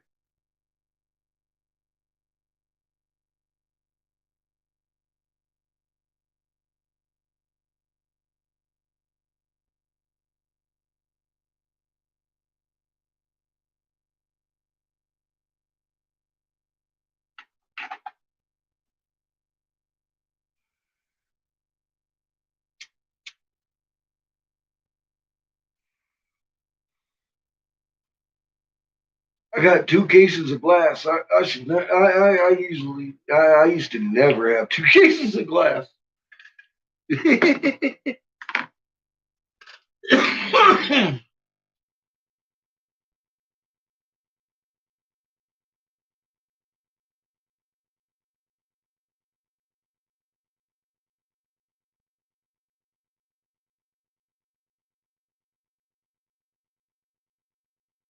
I've spoken to your wisdom holders in your tribal council. I don't know what you hold to them. If they're like the Hopi wisdom holders of the tribal council, they probably ain't the real ones. But they were on board with y'all arriving in a green mist. I do believe.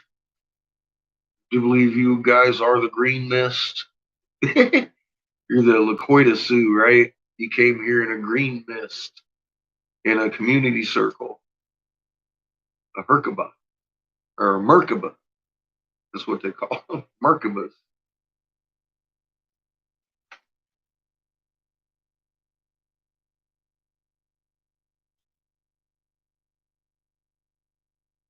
Because they were telling me about the green mist as I was telling her about the Merkaba and how we interstellar travel. And they were telling me that's how your tribe got here.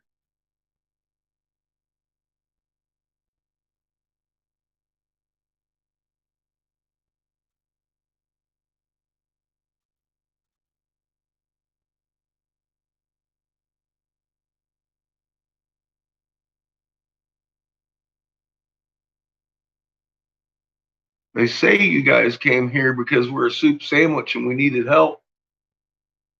Some of them are thinking about going back because we need a little more help than they thought. Not you guys, the Adiuwagi tribe. They were like, oh man, I think you found our ticket back home. I'm like, come on, man. It's that bad. He's asking me if I wanted to come with him. I'm like, I got a job to do here.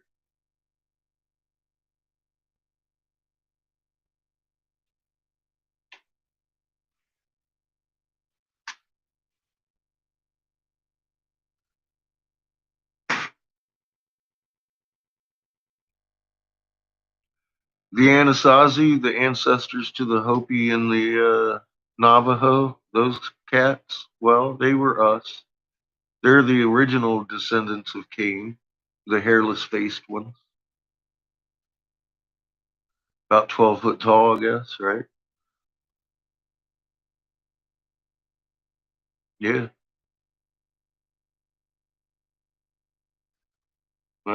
that's them. They're actually they used to spell their name before they came out on this side, the Hopiee tribe, and then they brought it down into the Maya, the Aztec, and eventually into the Hopi again, spelled differently, but they're the same people.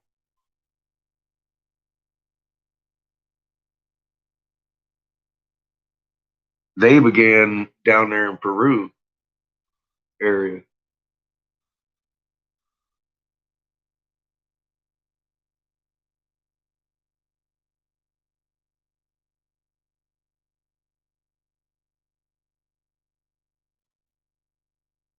Yep, Smithsonian hid all the relics out of the Grand Canyon and all that shit. They say they crawled up out of that hole too.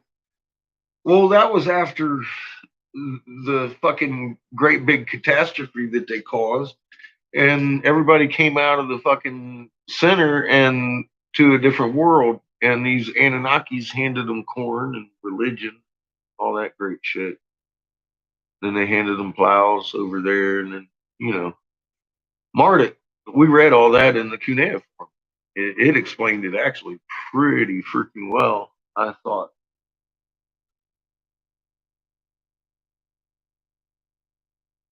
Yeah, everything on this planet, every religion, every tradition we have is Anunnaki at the moment, except for these things that we deciphered on my Angry Catfish page. That is the only thing I've read on this planet that is not Anunnaki.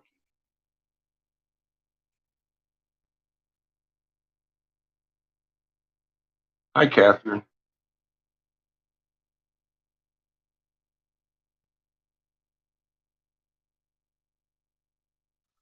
All that. Well, not just Giza either. I mean, we were doing this globally. We were writing that same language globally, and that's the only thing I've seen so far that isn't Anunnaki. It's actually the true story of creation, our position in creation, what we can do, how we do it. And the Anunnaki had no idea what they were reading. They even told us that.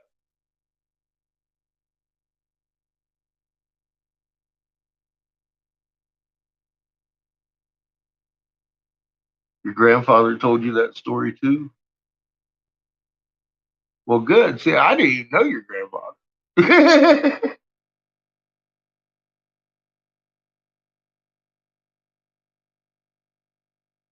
I know how to make portals, and you can manipulate those energy portals. You're on to it. We can make portals ourselves, yes, and interstellar travel the way a true creature in nature would. Um, a Merkaba.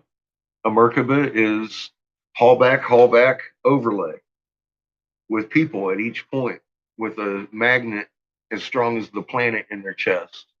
That creates overlapping black holes, which people with a straight heart can walk through anywhere in creation and then enter that destination in a cloud of mist and thus accumulate. That way you're going from planet to planet, but you can't do it in a machine because What happens to us when the Anunnaki take us to heaven? We lose our minds, we become ill and die.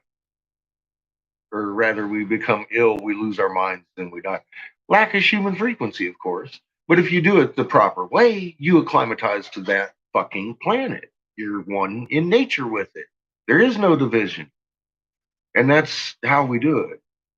That's how creation does it. We can interstellar travel, but we have to do it in a straight heart and a love circle. Period. Not a machine.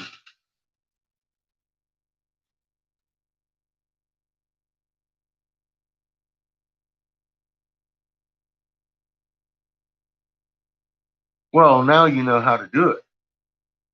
I don't think your grandmother knew how, because I pieced it together for your elders. She almost shit herself. It was a lady.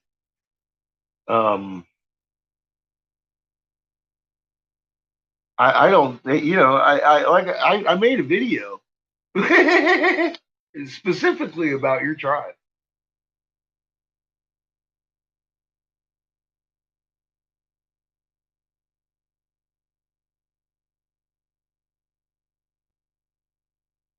Because I was tripping. I was tripping. I expected them to want to kill me for saying these things. Go figure. That's not what I ran into at all. I had some of the best conversations I've ever had in my life with these folks.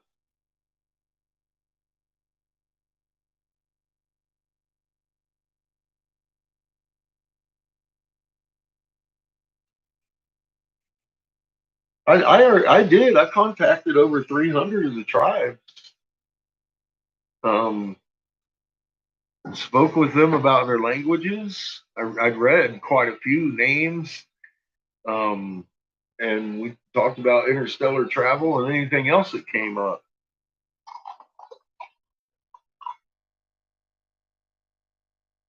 Amongst giving up their tribal pride and becoming one family, because that's how it was meant to be. That's what I thought they were going to kill me about, honestly. And then come find out, everybody's got their own little story about this time. I ended up pissing off absolutely nobody. To my much to my fucking surprise.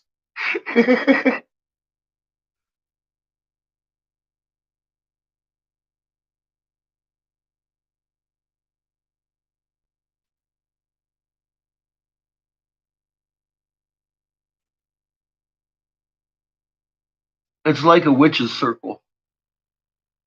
Hey there, Brew. How you doing?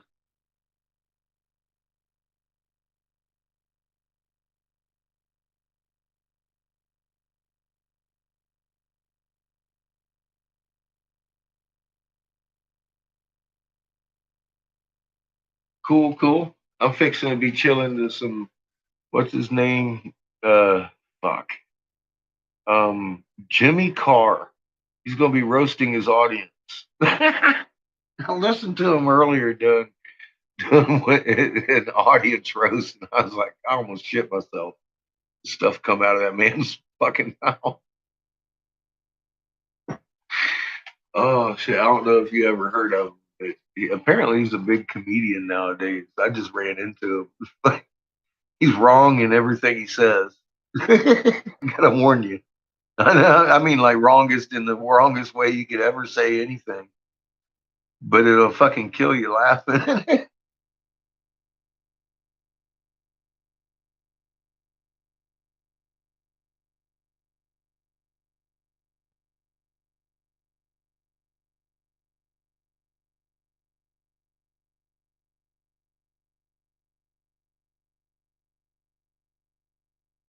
Oh, I'm sure it probably is, Shunky. Everything's been mapped by now.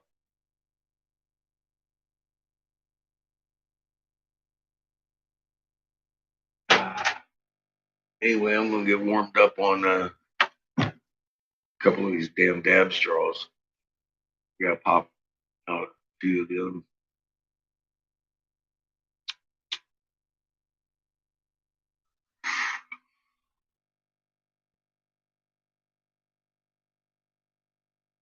I'm going to Wednesday. Anna wants it. I can make another one.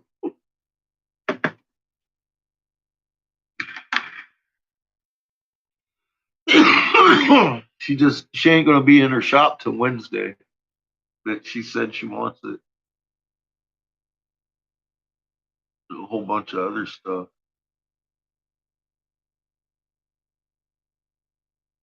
Yeah, it was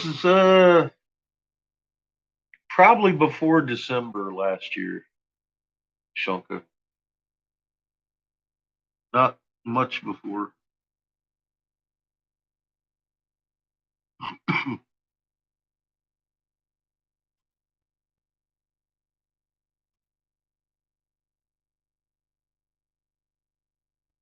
Oh, jeez. That's messed up. Put the mask on.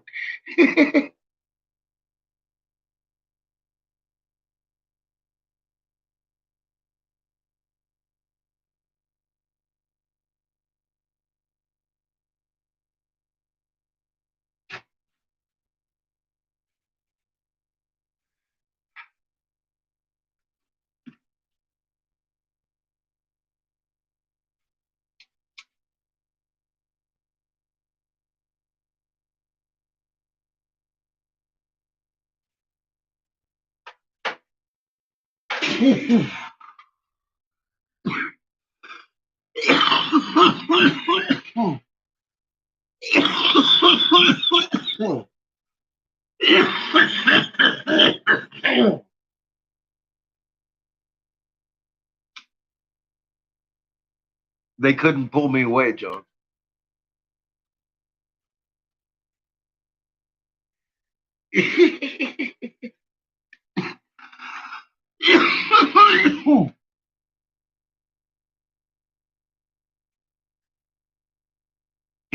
Tiny horses couldn't pull me away. Sandy got it. It was a bad joke.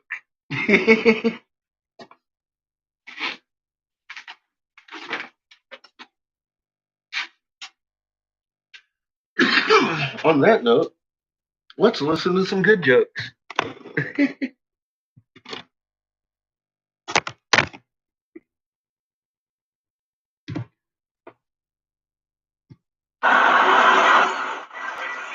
Keep in mind, this guy's going to be brutal to his audience.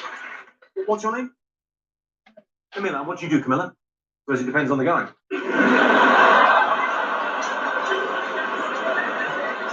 I'm only messing about. Just you look all dressed up for this sort of show. You should see the look on her face when you start fucking with it, too. This one lady flips him off. Oh my God. You didn't even say fucking, you probably went, Mum. The West End of London, a theatre show. This would be long, bit of class. Then he's finally, and then you, this. And you're going, how do you two know each other? That's your mum. Well, you don't even look like, you look as if you could be sister. You don't look young, she looks fucking old.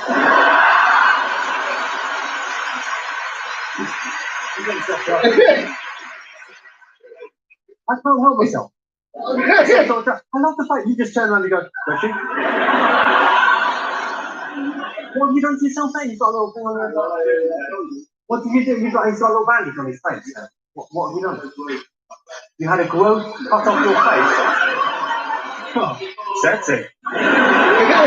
Wow. It'll look better off. No, I like the little piece, but it's very macho. You could make up a better story than that, I feel. It's got to be a better story than I had a growth.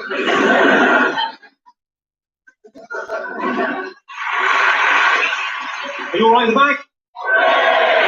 Excellent. It's nice to hear that, because often when I go to comedy shows, and I go to them all the time, I love coming out to live comedy. The thing is, though, if I'm sat right in the back, I'm a little bit disappointed. You get the ticket and go, oh, fuck, that's fucking miles away.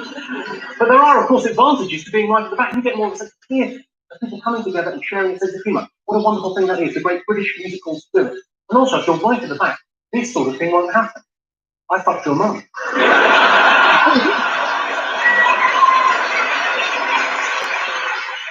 That's not going to happen to any of you. I've got nothing but respect for your mums. They're hard-working, decent women. Your mum serves me a tenner.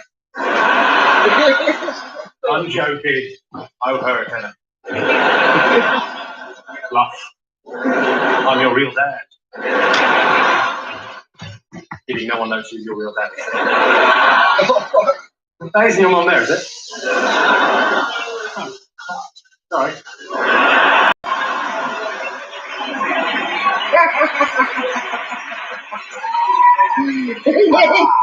It's a bit awkward. Closer. She's brilliant in bed, isn't she? Well, sorry, I don't remember her. What, that's the thing that annoys you? Not the fact that I fucked your mum, the fact that you don't even remember fucking my mum. It's quite straight to get a phone call. I imagine the drugs are arriving any moment. You switched it off and it rang anyway. Well, I'm not buying that fucking story. Don't worry, it's okay. It's only a phone. Don't feel bad. It's a what? It's a late alarm to come and see me.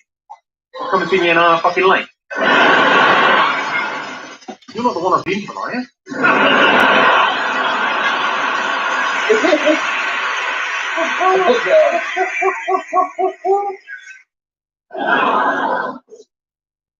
Come on in, sit down. What's your name, man?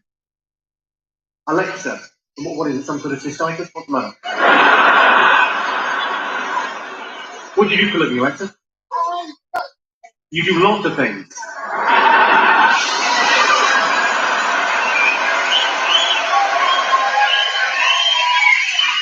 Because I think I've seen a card advertising your services when you were in town. Go on, don't let me guess. You're an aspiring presenter. Ooh. Well, I'll say to you when I say to all aspiring presenters, that's what I mean.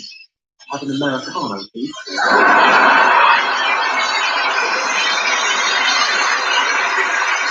Oh, I fucking love my job. I just noticed people wearing masks of my face. In what could only be described as a fucking creepy incident. Why have you've got a mask of mine? Could you just hold it up? So, could you turn that around just so other people can see how fucking freaky that is? You know what the odd thing about that is? I was looking at you for a second. I was going, that looks familiar. There's something about, hang on, I'm usually shaving when this happens. Well, thanks for fucking freaking me out on the DVD record. I really fucking appreciate it. You crazy bitch. What's your name, madam?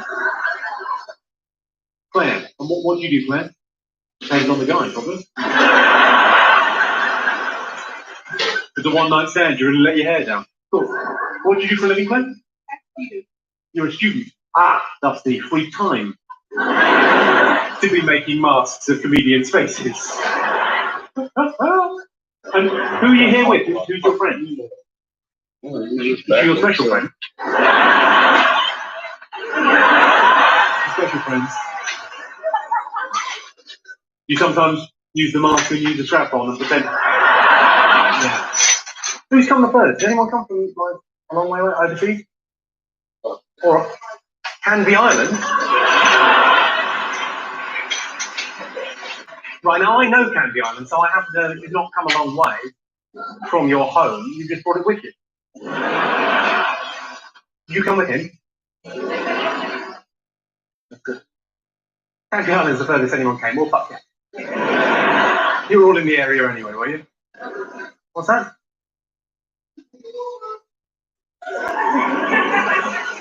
Was that Dover? Or you were castrated before you got a chance to...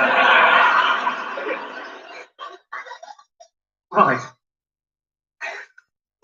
Were you worried about sounding silly? So you thought, well, I'll put on a ludicrous high-pitched voice. That should sort things out, shouldn't it? So you're a sailor, are you? Imagine my surprise that you're high-pitched. Has anyone been involved in that kind of case? Has anyone had the 2 guys, 1 girl threesome? Have you been involved in that kind of caper, sir? You're not willing to say. What was it? 3 fellas, was it?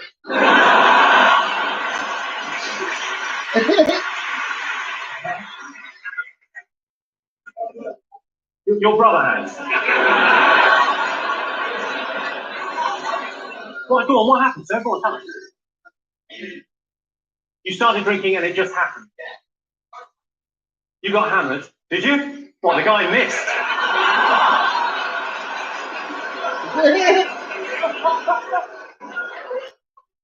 I'm looking at you, sir, and I'm guessing you've never been with a woman but you made up a story.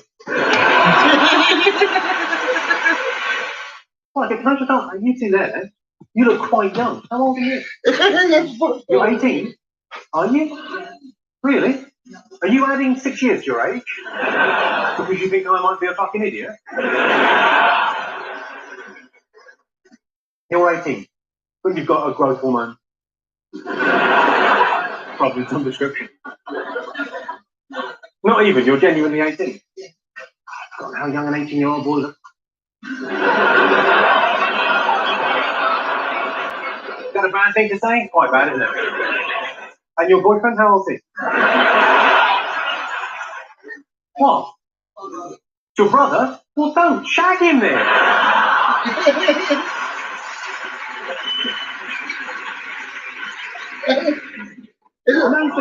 Your shirt, is that a fashion thing? It looks like it's covered in spunk.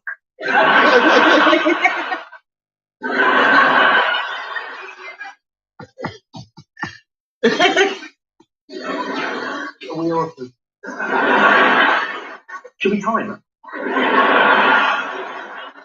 It's a bit embarrassing, isn't it?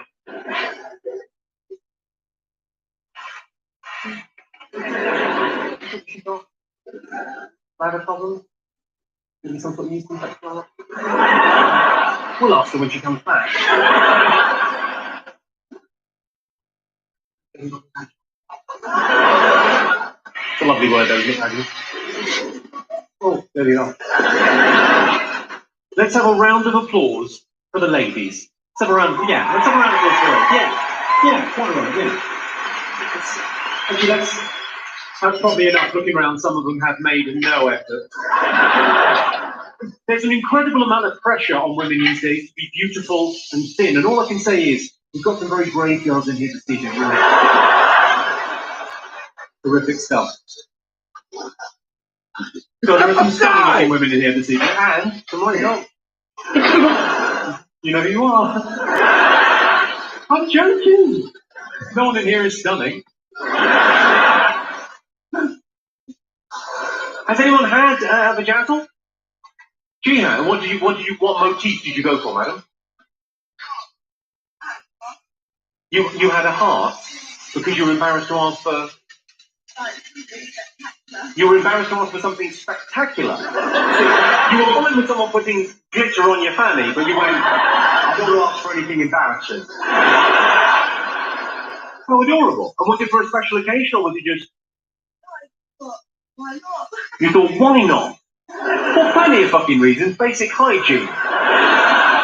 Your boyfriend could chip a tooth. And it was definitely a proper vajazzle, not a Liverpool vajazzle, which is just a euphemism for herpes. What do you do? I didn't ask. What do you do? You have a diving school in Indonesia? Wow. I mean, I've heard some poor stories that people are. You're a sexual tourist. You disgust me. What kind of diving? That sounds fucking great. Oh, well done, you. I was going to go diving in India last year, but I read it online. You can get a thing with it. Rope on your face.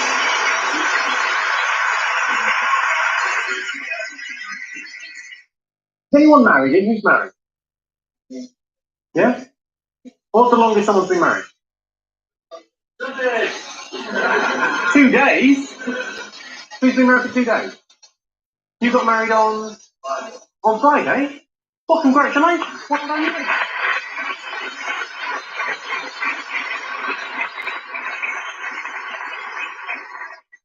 And can I ask, is she pregnant or is this a proper one?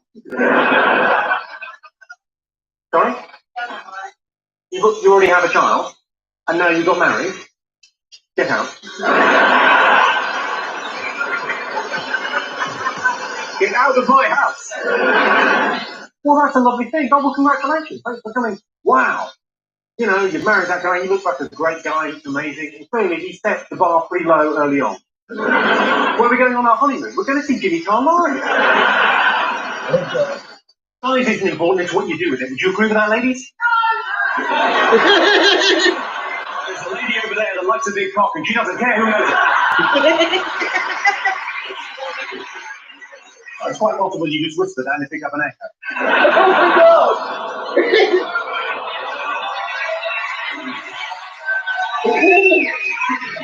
Oh my God!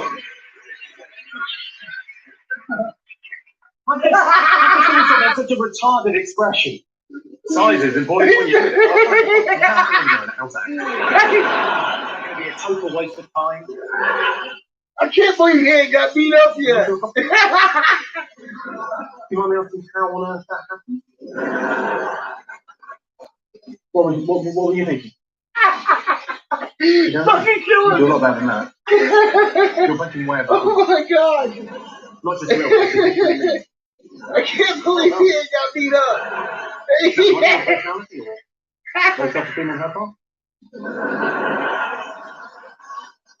Lovely little mix of all three. Is anyone in from around the country? You're from London? Where are you from? Oh God! You're from Doncaster? He was right. He was right at all. You'll be back and telling people, oh, I was inside. It was like a cave, but it was like daytime at night. Couldn't make head nor tail. Handles. Yeah, expel handles. Oh shit! Well done, you. Lovely to have you. Knock off back. New Zealand.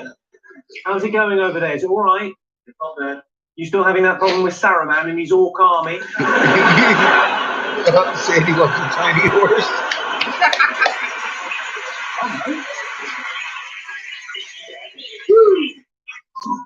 Hello. You didn't go hello. Where are you from, buddy? Dartford. You sound like a man. Where are you from, madam? Dartford. Hello. Sorry, that's like a horrible racist joke from the 70s. Hello. Hello to you. What, sorry? You're from Sevenoaks, but you said hello. That wasn't you. Why are you talking then? I don't understand. Who said that? Not me. I'm from Sevenoaks. What do you do, madam? You're a student. What are you studying? Drama?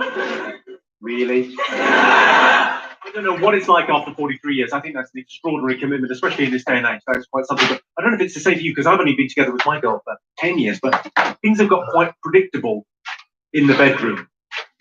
Now, when I lower my entire ball bag into her mouth, she is pretty much guaranteed to wake up. Same?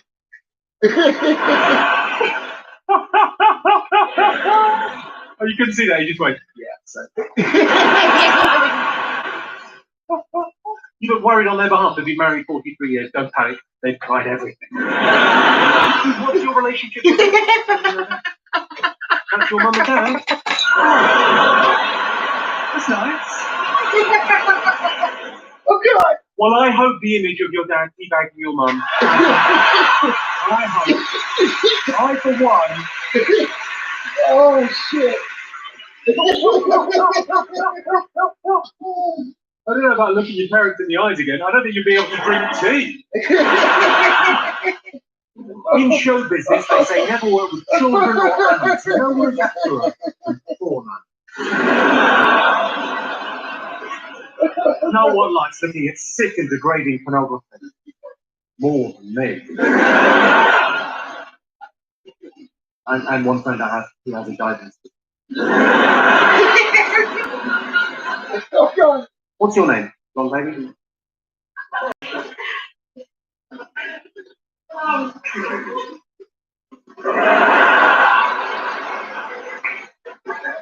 Move along? What are you saying, Vicky? Dance for me, monkey boy? You see your fella?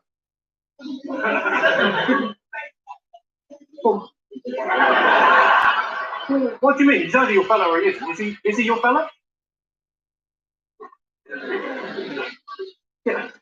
Sorry, she's saying yes, and you're saying no, and you've gone really red and you're really embarrassed. They're fuck buddies.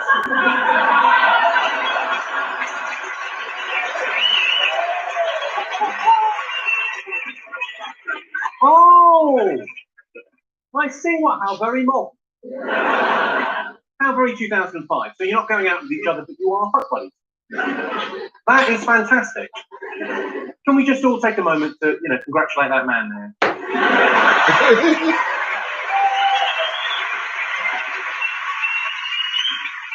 A lot of work has gone into that. A lot of work has gone into that. He's had to buy a Cosmopolitan for a couple of years. Sorry? And they'll know that you're a dead little hussy.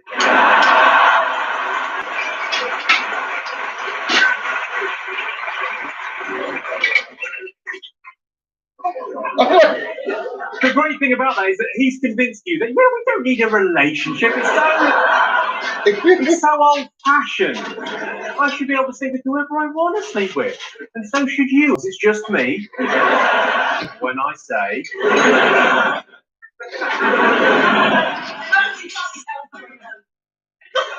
Yeah, there'll be a lot of jokes. It's not every day I get to talk to the slag.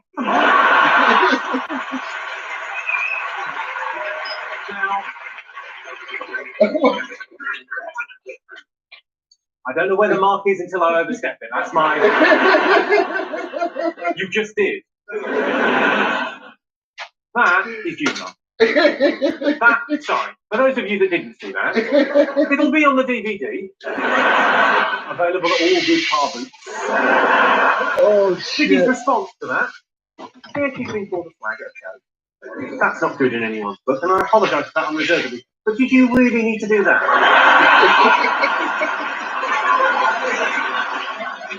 God bless you.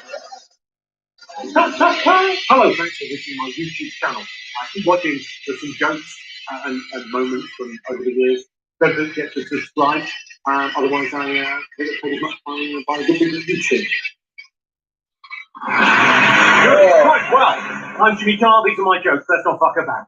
Before we get started, who's seen me before? Who's never seen me before? You sound happier. I'm not entirely sure this is working. According to Ofcom, the people that make the guidelines for television, according to Ofcom, the most offensive words on TV are the F word and the C word. But I'm live on stage this evening, so I can say whatever the fuck I like. And those cunts can't do anything about it. I had trouble getting out tonight. I had to organise a babysitter. I don't have children. I just found them a lot cheaper than escorts. She's 17, there's nothing she won't do for £50. Sort of half a joke, that, isn't it? It's quite funny, but also true. When I'm away from home, I sometimes get lovesick. Well, they call it chlamydia. I spend a lot of my time away from home because this is my job. I travel around the country telling jokes to people. I love it. I spend a lot of my time away staying in hotels because I have to travel. I was in a hotel a couple of weeks ago. Walked into the hotel room. As I walked in there, just on the TV, it said, "The adult channel is disabled." Well, that's a bit specialist. I'm joking. I was gutted. No spaz for.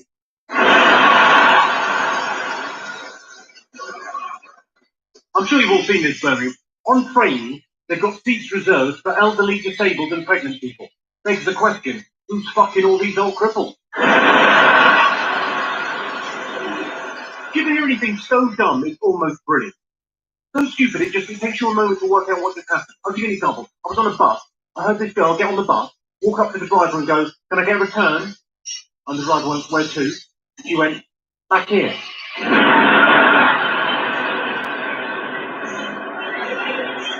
It took me like an extra beat to. What's going on? Oh, she's a fucking idiot. It's closed. People worry about their physical appearance. We've all got silly hang-ups. Personally, I worry that one of my balls is bigger than the other two. I shave my testicles. I call them Brazil nuts. Makes me giggle. Because it tickles when I do it. The first few weeks of joining Weight Watchers, you're just finding your feet.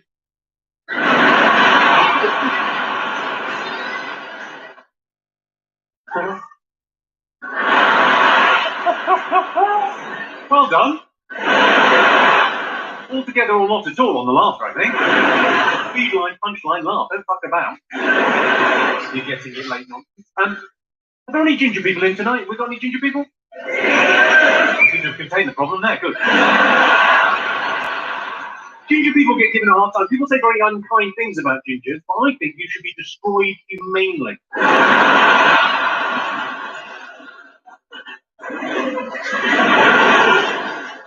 I can talk. Check out the look I'm rocking.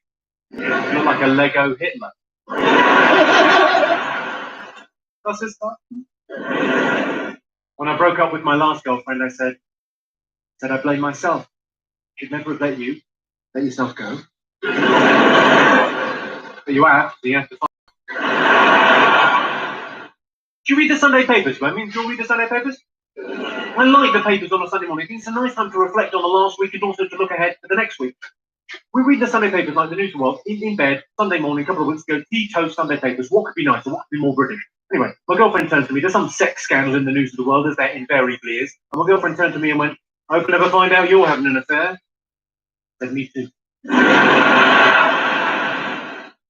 You could be the moral arbiter on this one, Birmingham. Right? You be the moral arbiter on this one this evening. I've got a friend, he got dumped by his girlfriend. She ended their relationship just because he said something.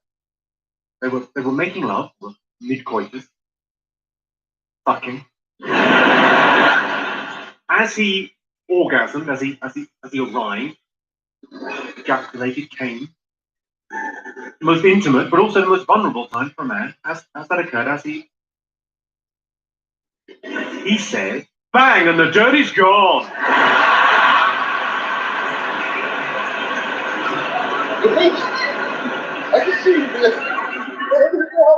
I can see two distinct groups of men. There's some men looking at me as if to say, I don't think that's that bad. I think maybe she's overreacted a little bit. And then I can see other men looking at me as if to say, don't yourself. You've got to be very careful with jokes in the bedroom, because it's quite funny to say to a girl who's sucking you off, rude to talk with your mouth full. But it's even funnier if she says, well, not full.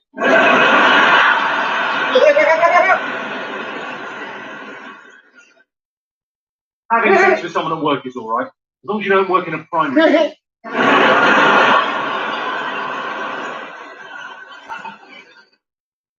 I've got a friend who's a part-time teacher. Well, they're all part-time. Are there teachers in? Come on, Joe, time you're wasting. Where are the teachers? Give us a shout, the teachers. And what was it that first attracted you to children? Not all teachers, obviously, that would be mental, but PE teachers, they're wrong uns. You know what PE is short for? Pedo.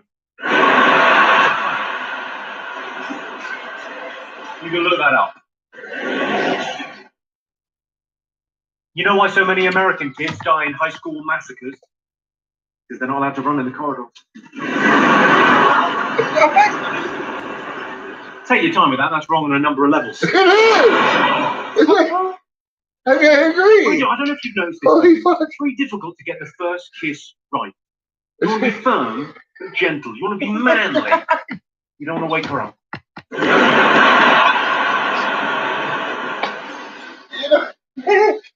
First dates are very delicate. Is anyone on a first date this evening? Is anyone on a first date? No? On your own? Seems a little bit suspect, doesn't it? We're going somewhere very special. Sorry, I realise women don't masturbate. You expect us to believe you really enjoy baths. Well, good luck if you're on a first date. See, first dates are very delicate because if you call her the next day, she'll think you're too keen, she'll be put off. If you don't, she'll think the worst of you. So what I do as a compromise is I phone her the next day and call her a slag. Sometimes you can sense a friend wants to take things further. Will it ruin the friendship? Things get hot and heavy on the sofa one night, you think, this doesn't feel right. You're my best friend. You're not even allowed on the couch.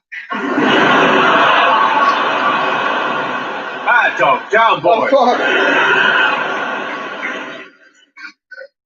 Did I say down, boy? I've made it, yeah. I fucked a girl with one leg. Should have used my cock.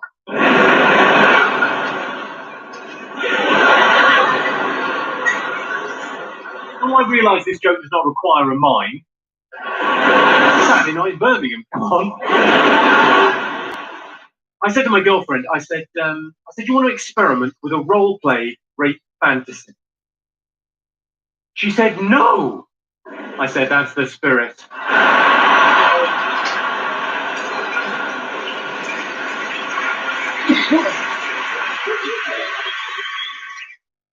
Rape is such a horrible word, though. It's such a harsh, brutal, awful word. Rape. That's why I prefer to call it struggle snuggle.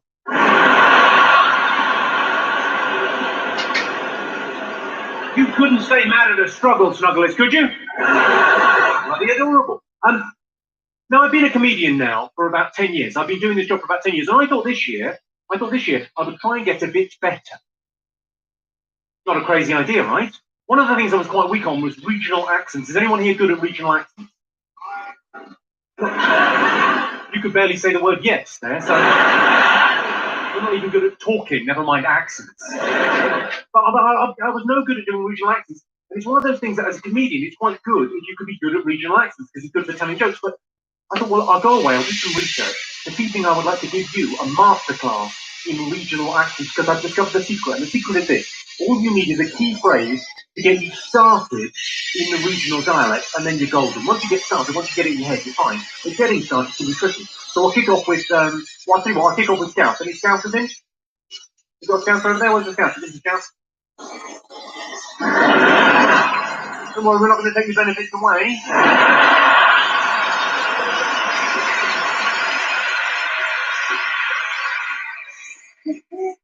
This is the phrase I use. Use the Scouse accent. This is the phrase I have in my head to get me started in the Scouse. Want een chicken en dan ga ik ook. Want een chicken en dan ga ik ook. Want een chicken en dan ga ik ook. Dan ga ik ook. Want een chicken en dan ga ik ook. The little head bobble just comes if you say it a few times. Want een chicken en dan ga ik ook. Well, let's make the Scousers feel at home. Let's everyone. On three. I want some chicken and a can of Coke. Okay, 1, 2, 3. Fantastic, Birmingham. Bloody well done. I know. Now, obviously, that's just to get you started. Once you get started, then you can say something properly, authentically Scouse. I want some chicken and a can of Coke. I'm going on the rob. I've got to get a prezi. It's me grand's birthday. She's 30.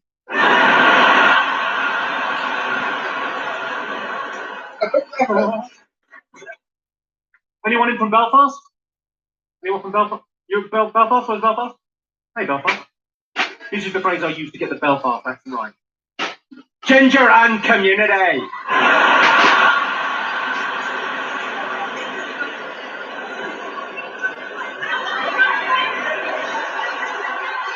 The terrifying stare is optional, but I find it helps. Ginger and community.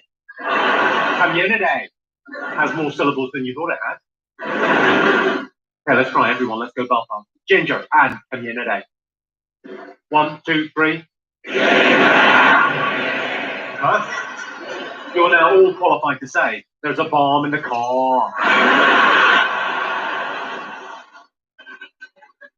Roller coaster, pooper scooper, oompa loompa, Kawasaki, 4 unrelated words, meaningless in all respects, other than if you're trying to do the Geordie accent. In which case, they're a fucking gift. Roller coaster, pooper scooper, oompa loompa, Kawasaki. This makes me happy.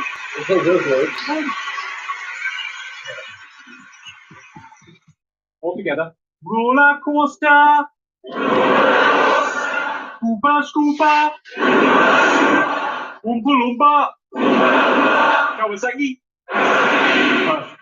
Are there any Geordies in? No, presumably they're outside with their shirts off fighting. Well, I wonder what the fellas are up to.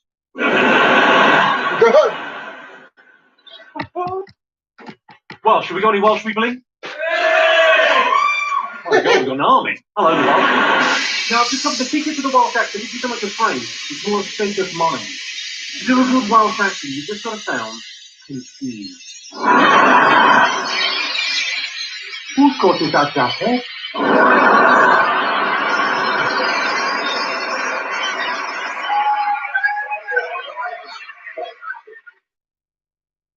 Whose shoes are those things? It's all right. Whose coat is that jacket? Whose shoes are those trainers?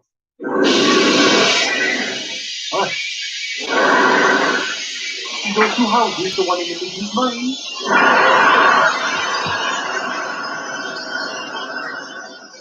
That paper you're sitting on, you reading that? I came out of the shop and there was my bike. Gone. Anyone from Manchester? No one from Manchester. Manchester's got the accent to this Manchester. I'm just in 3 words. Died. Alright. Not bad.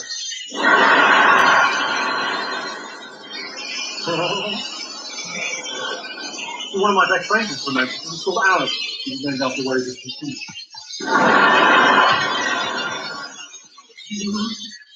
Any Scottish people? We got Scottish?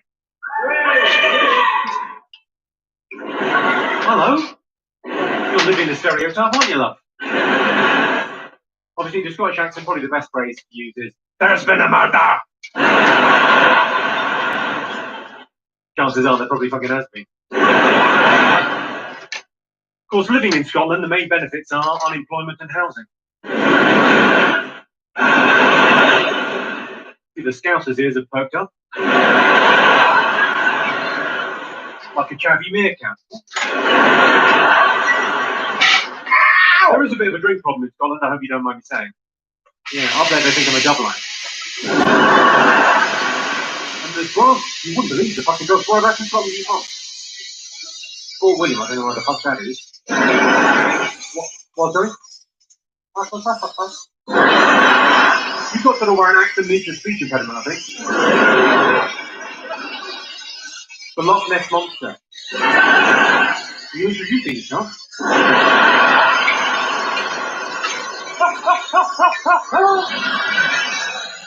Sorry. Sorry.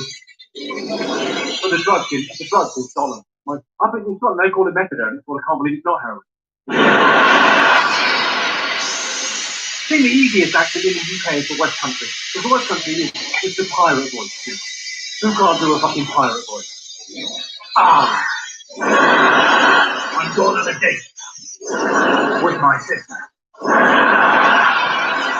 Oh, my nanny doesn't find out. I'm keen on her. Are there people in from the West Country? Hey there. Hi. Hang on. Not being patronising, I just thought it'd be a little treat for you to see how much I think.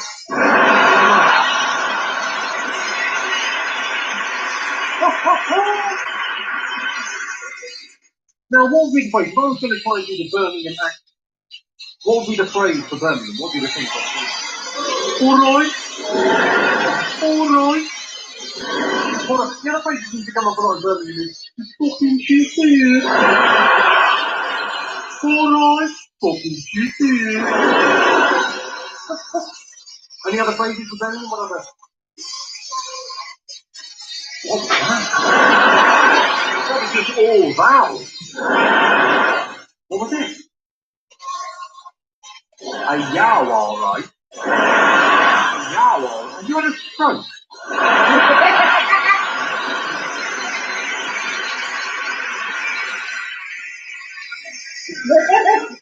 I shouldn't really joke about strokes. If I ever had a stroke, I'll be laughing out the other side of me. Are there any other words, any other key phrases for Birmingham? It's been a while since I did a rig. I ain't had none of these ready to go yet. Fuck! Now I'm gonna have to make 10 just to make up for it. Look, I punched my table. Oh my god. Poorly educated?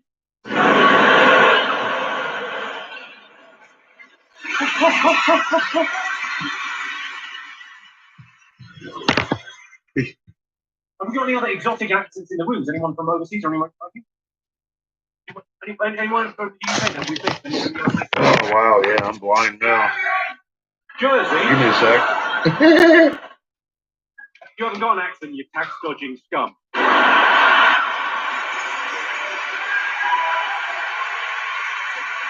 What, are you leaving? Bye, Shoka. Who knew there was that much anti-Jersey feeling? Take care, huh? Simmering under. Finally, someone said it. Tell them Eagle Commanders I'm still hanging out waiting. The fuck?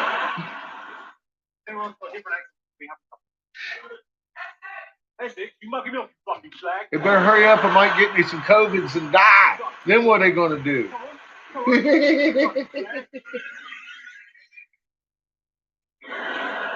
Don't know how they make Essex men. Presumably, a man fucking chicken. Oh fuck! What? Hey. This guy's so wrong, man. What, sorry? Aussie? You Aussie? I could do. Being funny. He's... £25 a ticket. I thought we priced you out. Something wrong with this boy. Yorkshire? Yorkshire, say what I like, and I like what I bloody well say. Whip it, Tetley, frugal. I need a cap for my shit because I got too many holes in it already. It is in the tin. Tin, tin, tin. I saw that. You guys had tiny horses. That was awesome. Tin, tin, tin. I'm desperate because, see, my big desperation is Homebrewed ain't put out no damn videos lately, and it's like fucking killing me, and all I can do is just wish he had. Skim around looking for new things to look at, and I found this guy, and he's just raunchy, and I love him.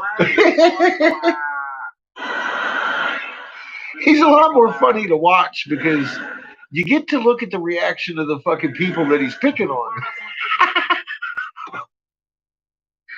I straight up can't believe he ain't got just rushed and beat the fuck up on stage before. I've seen some women just get really outright mad at him. But, you know, hey. It's funny. Yeah, I've seen the guys get mad at him too. He start talking about their mom and shit. Oh my god, damn, dude.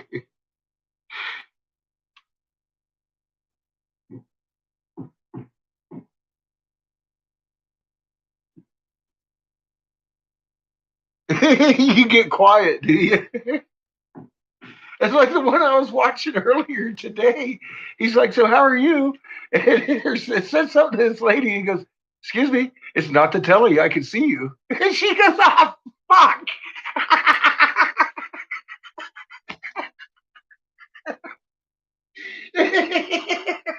Oh God. Yeah. I was like, God, that's wrong. He just go around picking on everybody. You know? Oh man, I couldn't take it. Just look on some of these people's faces with the show. I'm like, oh God, that's good shit. That's why I need a GoPro. So you guys can go see me interact with folks.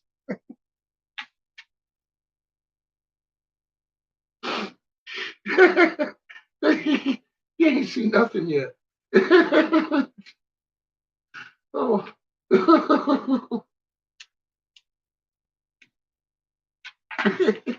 All you get to see is me and Seamus and Patches. They're used to me. You should see these folks that ain't used to me. Oh. You know. That is. I like to have fun everywhere I go. Wow, except for this apparently, because this is fucking kicking my ass. Let me put this together. I think it's probably hot enough. The problem here is heat and cold expansion and shrinking and all that, so they all got to be the same temperature.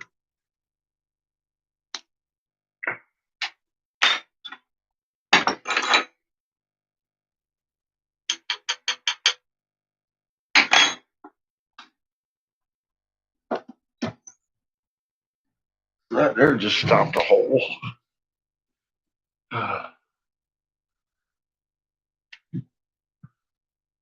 Hola, welcome back. Still working on this same piece of shit started out working on. Ain't going very fast. Usually I can throw together one of these fuckers pretty quick, but I don't make it this way. I'm making it a different way than I usually make it.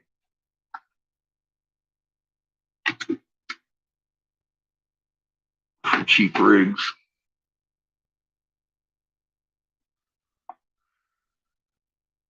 Cheap rigs. You're cheap recycle. Fucking pain in the ass to do. Now I got 2 seals to do. I've already done 2 seals on this fucking thing already. Competing with China some days ain't fun. These motherfuckers work for peanuts. But that's why I don't do cheap fucking rigs very often. But I'm gonna have one. Just because I wanted to do it. If it doesn't break, if it does, that's it. I'm making my typical cheap fucking rigs. I ain't want this shit. I'll do it the way I usually do it. The gravity fed rig. Fucking easy to make. It's cheap. This one here. Fuck. These are pains in the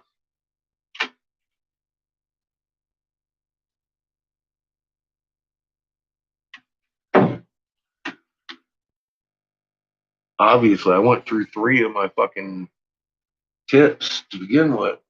But now I've got 3 of these, which will go on pool bowls real easy like. It's no waste. It's just aggravation.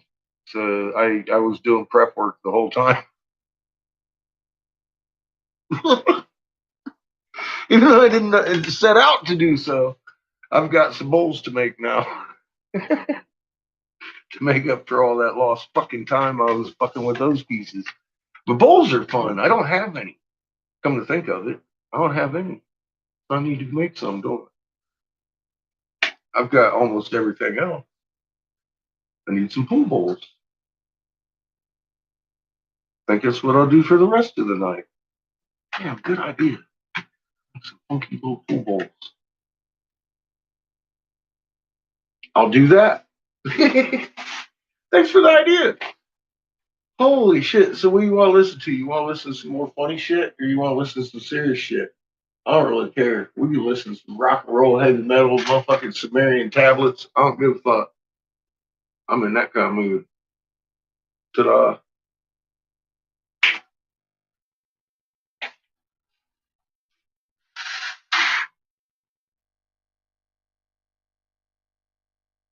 Well, I need to get a hold of them then. Give Sandy a little bit of a commission on this shit. You got pictures. Actually, you know, you've got video on my other channel. In my previous video.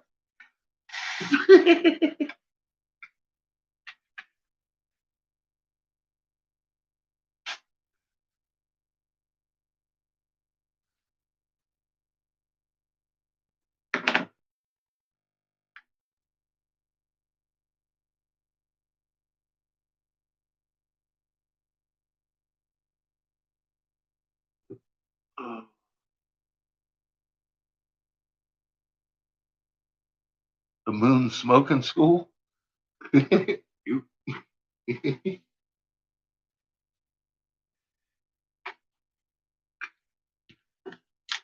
No, I left my THCs over there on Angry Catfish. I said my bit about it. I showed my medical research on it, where you can find it in the moon flipping, all on one page. I ain't making no more because it ain't going to get buried. It's good information, and people ain't been looking at it, Sandy. It breaks my heart, man. Some of the most valuable to me, I think, information's only got 300 or 400 books. I'm like, you know, you're still burying this shit, even though it's not live shows.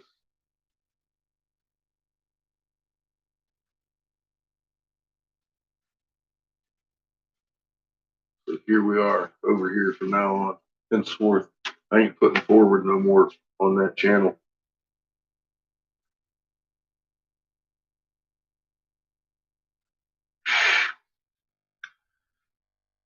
But yes, I do actually.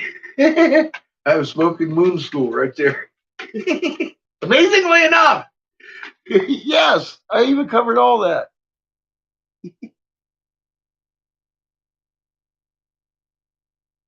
Oh, chain of shops called Moon. No, I've never heard of them. Where are you at in Arizona though? That's Tempe, aren't you?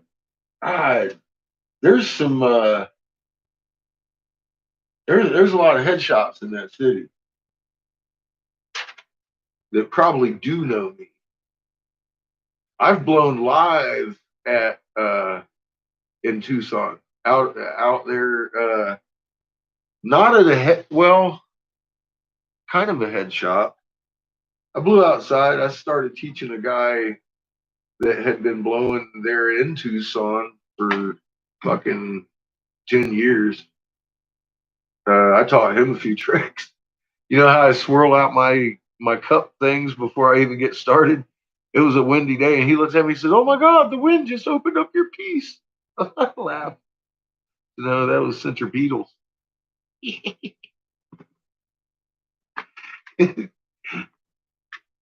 I love Tucson.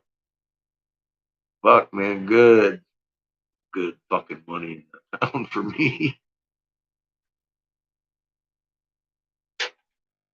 My ex and I, well, his mom and I used to ride from Tucson to Phoenix all the time and just sit there.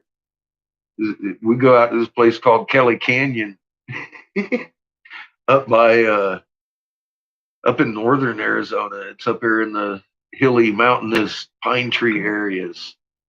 And I'd sit there for days and just blow glass up in Kelly Canyon, middle of nowhere. Pull off side road and just sit there. Fucking go hit Phoenix, go hit God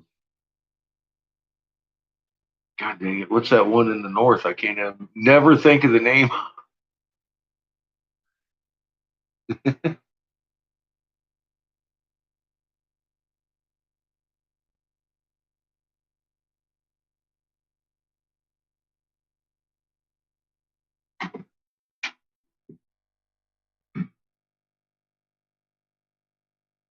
Yeah, Flagstaff, here you go. Flagstaff's always been pretty good to me too. That's why I'd go all the way up to Kelly Canyon sometimes. Sit there for days because we'd start at Flagstaff and work our way back down south to Phoenix through Tucson and shit.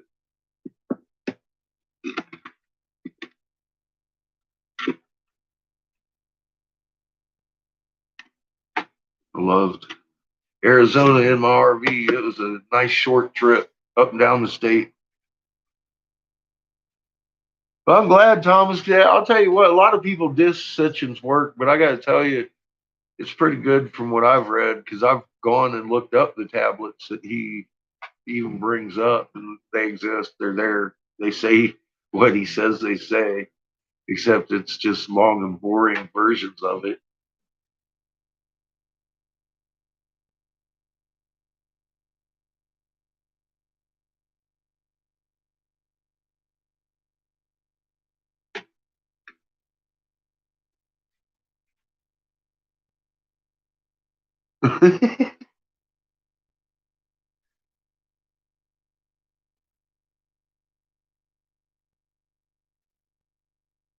you love the mountains. Yeah, I love that area too. That's why we'd go up there. It's usually cooler in the summer, and it's cool as fuck in the winter because you do get snow up there, and with the trees there, it's fucking beautiful up there. I'd sit there in Kelly Canyon all winter long if I wasn't in Mono across the border there in California. Man, tell you what, living in a nice RV is fucking underrated as fuck. That's all I got to say. It's underrated as fuck. I miss it. I kind of wish I kept it. I had it in my head that it would be best for him to be raised in a house. I honestly, to this day, think that I made a mistake at that point. I should have kept the RV.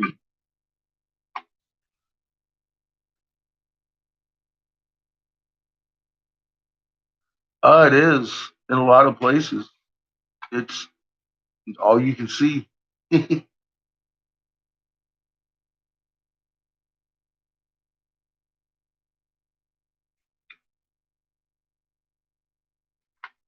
Grand Canyon Village rents $30 a week there. Fuck, Sandy, I'm moving next week, I think. Jeez.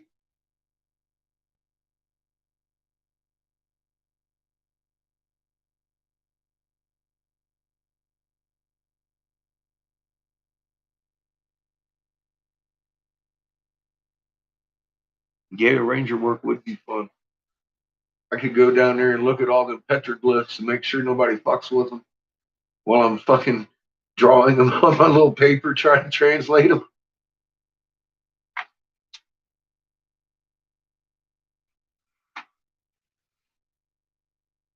Well, I just got a little bit till they're going to release his ass. So soon enough, I'm just hoping I can do it before the second wave of lockdown, which doesn't really look like I'm going to be able to do. So I'm just going to do what I can do. And if I got to walk, I'm going to walk on down that way at some point.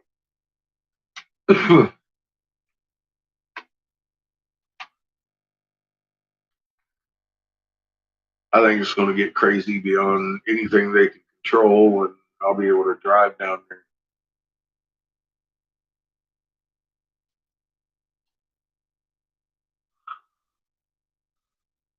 Oh God, yeah, lockdown by December. I'd say you're right. I'd say it's probably sooner than that. I'd look at it in the next couple of weeks. Say probably by Thanksgiving.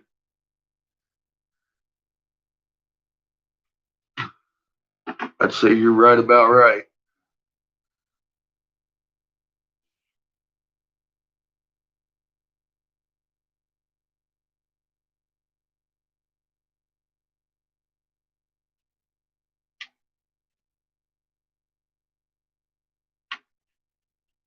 Which by December would make a full year that I've been warning about fucking wave two.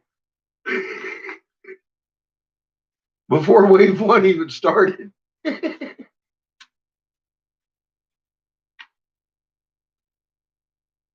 I said this first wave's gonna be fucked up, but the fucking second wave's gonna be deadly. And they're gonna lock it down.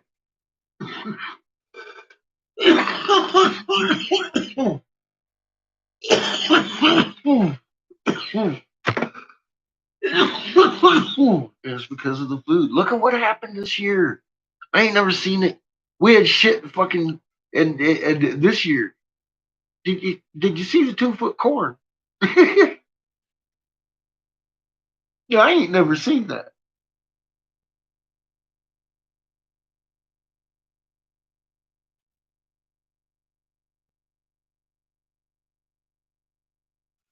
There's no lockdown in the park. But I sat there and fucking tried to call everybody in the world down there in Gallup, and then I moved up to Cortez and sat there for another 2 weeks. Tried to call everybody during that lockdown. I couldn't get a hold of no one.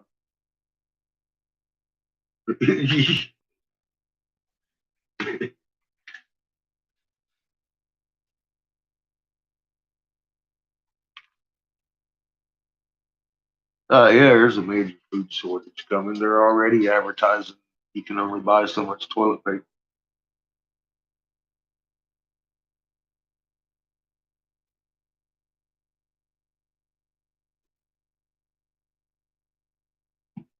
I think we're pretty fed up with it here too. But I do see those people driving around in their own car with their fucking mask on too. So,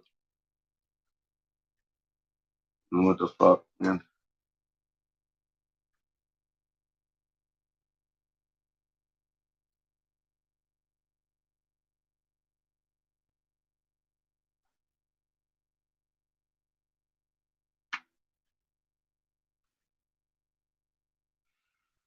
I've been hearing of masks and curfews and all kinds of shit already going on.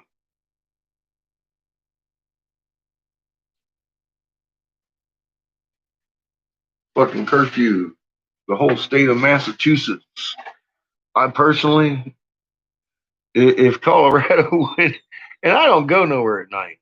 I'll tell you what, I would find myself a reason to be outside at 10:30 every night if they wanted to lock me down on curfew.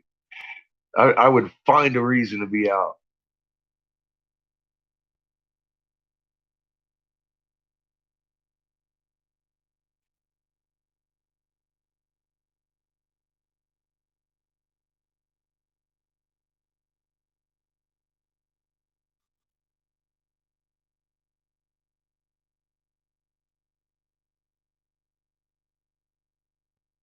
I'll put one on if I go into the store because I gotta.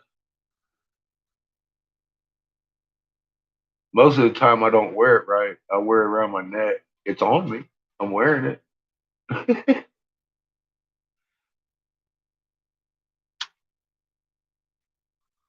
It's $100 fine. I don't like.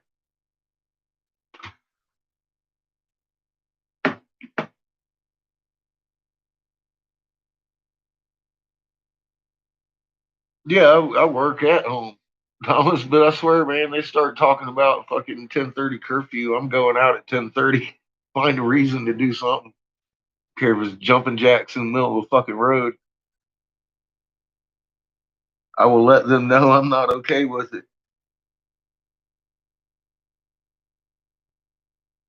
Just dirty look. I can handle dirty look. I do see looks. Like I said, I should wear a GoPro so y'all can see me and the people that actually have to deal with me face to face. I get, I get all them looks. every look, I get it. I've seen it. Sometimes I provoke it. Well, okay, let's face it. A lot of times I provoke it. Yeah, it's $100 fine here. I'm in Colorado. Colorado got that $100 fine without it in public. Now, New Mexico, motherfucking, when I went through there, boy, them motherfuckers was all fucked up. I went through there this summer and they had that travel ban going on. I was just out there traveling. Me and Seamus out there. They didn't like us. We was from out of town. We hadn't quarantined shit.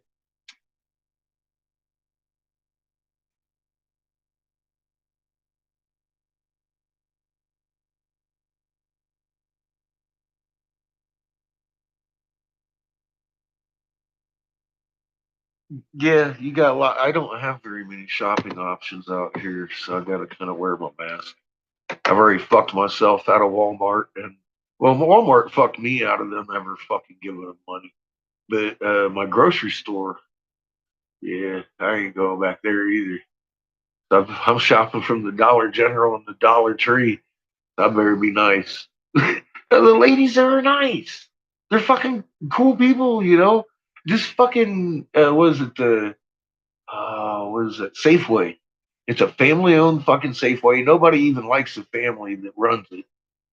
And they're very yeah.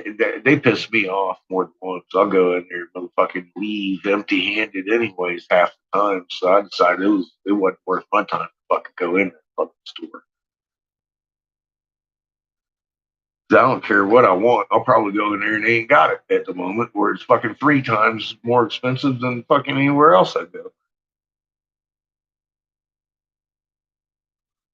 And they're real pricks about your fucking masks and all this whole fucking COVID thing. I mean, like, that was the last straw with me. Their buddy David was in there fucking dinging me out. And I don't know, every time I've ever gone through their line, none of their discounts take. And I'm like, Dave, man, your discounts took. He got all mad at me. You know, it ain't my fault. I said, I didn't say it was. I just said, you're going to have to ring me up again.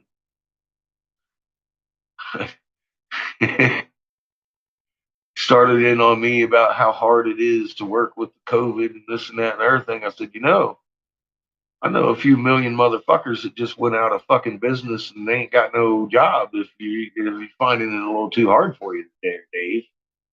Oh, he got mad. I got mad. I had $200 worth of groceries. I made him give me every fucking dime back. Told that manager to shove it up her fucking ass and walked on the fuck out of there, dude. I ain't never been back. I ain't never going back. So yeah, that's how that like I need a GoPro. See, I can watch this shit, Dave.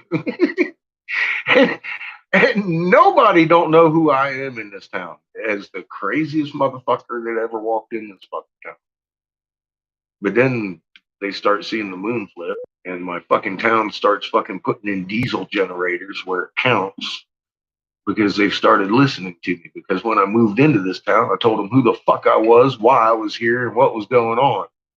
And they all looked at me cross-eyed. Now I'm looking at infrastructure going in all over town for when we lose power. We'll have power. I'm not afraid to walk into the sheriff's office and say, hey, bitch, fucking moon's doing cartwheels. You guys need to start storing some fucking water for these people. You're the sheriff. No, I don't know if the moon should be doing cartwheels. Well, you need to fucking ask somebody.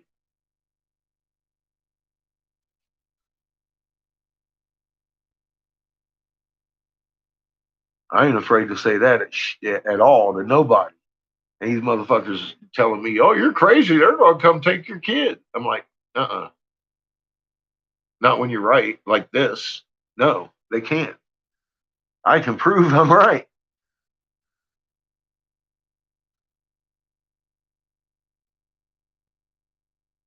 Pulled all construction contracts this year, huh? That's what I thought, Nicholas. Thank you. Huh. Yeah, I won't go into Walmart anymore. Their finance department, last time I had about 12 of my customers here buying stuff off of me. Fucking, they started sending back money when I tried to go get it and telling these people they were probably a victim of fraud. I'm a licensed fucking business. I called them, called their legal department, Walmart's financial legal department, the ones that handle that Walmart to Walmart transfer. That's what I'm talking about. The lady said I had the most extensive record of using it she'd ever seen in her life. I had a fucking cleanest record, and there was no reason for me to ever have been flagged. I walked in there and tried to take another one, and they flagged all of them and sent every bit of it back, refunds to people that I had already sent some of my fucking product to. I'm never walking in that fucking store again in my life.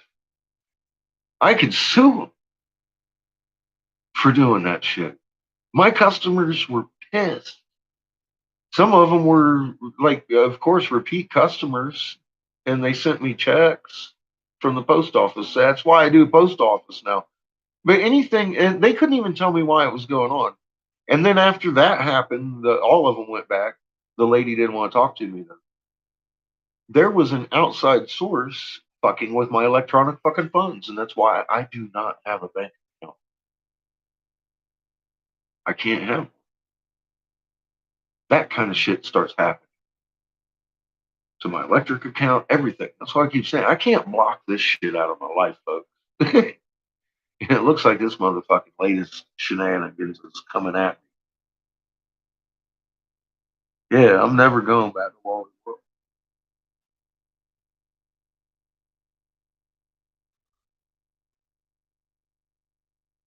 I'll tell you, I gave them a lot of money over the years.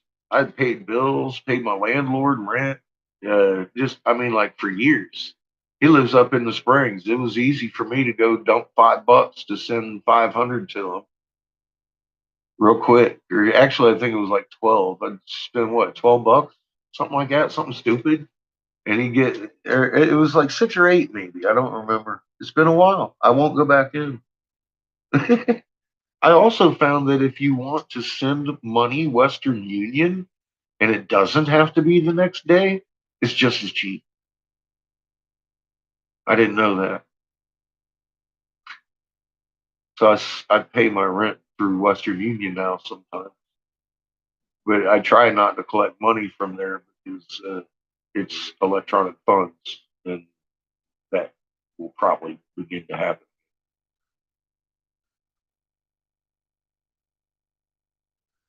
I just found that postal money orders are the best way to go.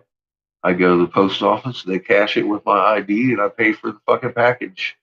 Whoop, done right there. I walk out, click you, and send your receipt and your tracking. It's that easy. So I've never had a problem with that so far. But Walmart fucked me. That was like around bill time too. That hurt. Right before COVID. And COVID fucked me. Holy shit. I'm self-employed. Burger King ain't writing my check, you know. It's all right. I'm kind of busy though because they are having trouble getting glass. A lot of anybody. So, but they're also having trouble getting money. Obviously, Anna put me off. And she definitely wants what I've made. But what can I say? Thanks COVID and the government for scaring the fuck out of everybody.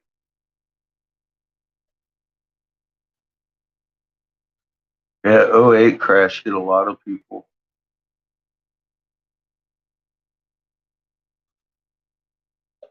That was Munch and Goldman, all that fucking bubble.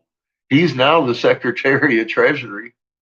Well, he was under Trump. That's what killed me. I'm like, Jesus, these people. The guy everybody wanted in prison for the '08 crash was our Secretary of Treasury for 4 years. And they married the Treasury to the Fed, all that during that 4 years. Highest treason I've ever seen. Was just committed over the last 4 years. Nobody said a word, including Biden. That's what kills me. Nobody has said anything about anything that happened over these last fucking 4 years. Nothing.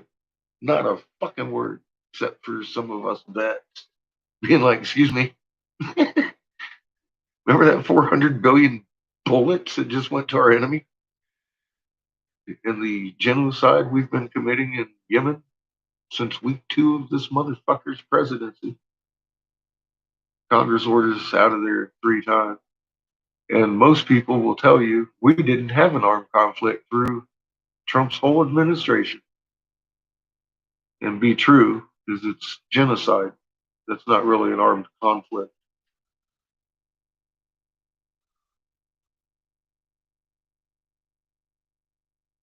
Yeah, it's federal. It's the fucking UK central bank.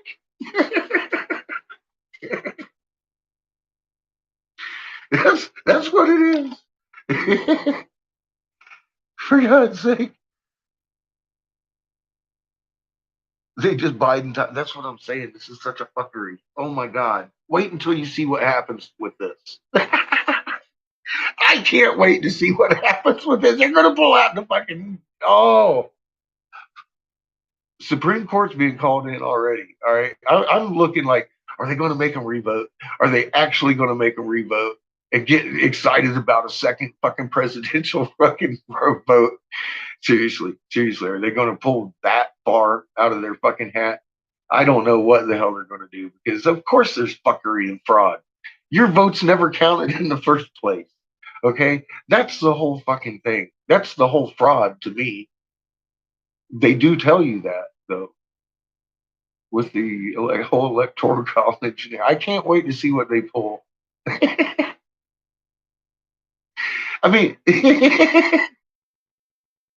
I told you they were going to probably give it to Biden, but I was keeping out of it this time. Well, they gave it to Biden. How are they going to take it out of Biden's hand and give it back to Trump? Pop. Oh, God. This is going to get exciting. Oh, my goodness. And supposedly, what? They fucking, I mean, the truckers now. The truckers are going to fucking stop driving their trucks now. And, oh, this is going to get exciting. Yeah. Shit show. Yeah, we're seeing it roll out. Well, we're part of that private company, though, Sandy. It's called the Crown Vatican DC Corporation. I made some videos about it called Your Red and Blue Division Will Be the Death of You. Anunnaki Lies. Those are good videos. They ain't hardly ever been watched. And I show you my contract as a fucking Republican senator's ex-top investigator what I found. Your vote don't count by law.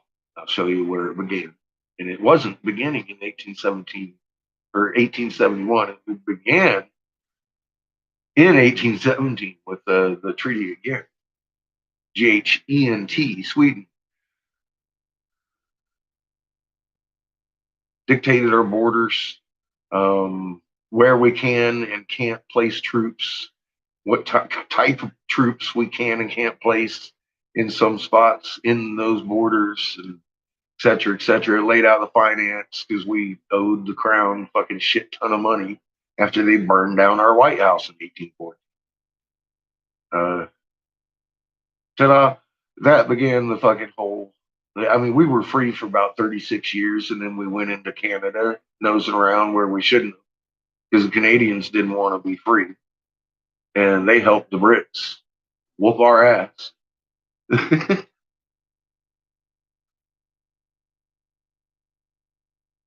The Vatican, yeah. Well, exactly who's in charge right now? The Black Popes of the fucking Jesuit house. Absolutely.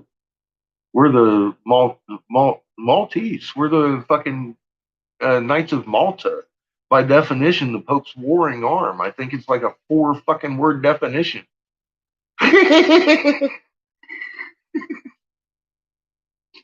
Not rocket science. It's not Cinderella either. I mean, look at what we've done for the Crown Vatican. We've established 170 or 180 now, UK banks, except for the ones that were already there, in blood and lies for the corporation.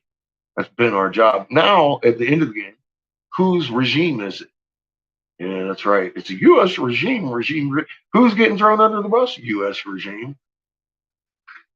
See how they play that? Yeah, it's scripted that way. Wait until Damascus goes up in smoke. We've already walked into Megiddo. We've got fucking ISIS back on friend list. I believe we named them Al Qaeda again. And now they're sitting in northern Syria on top of the Saudi wells. And like I said, we're committing genocide and blockading Yemen. Have been for 4 years. And it's like, wake up, folks. I don't know how else to say it. You're fucking sleeping at the wheel because this shit is not secret information. This is stuff that you could look up. These are actual stories. I mean, just nobody's looking.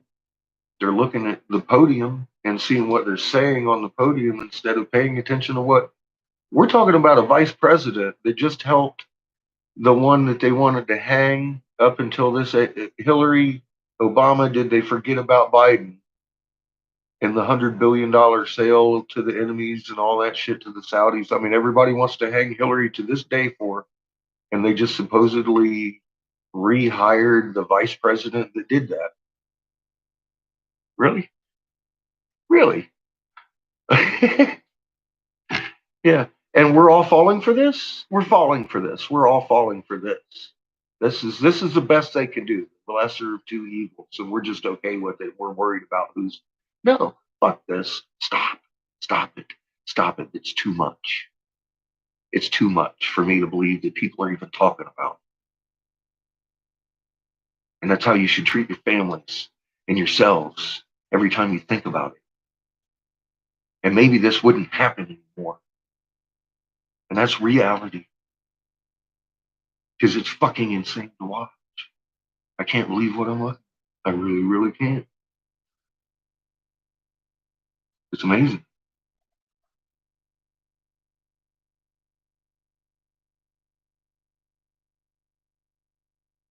Big Pay Attenway.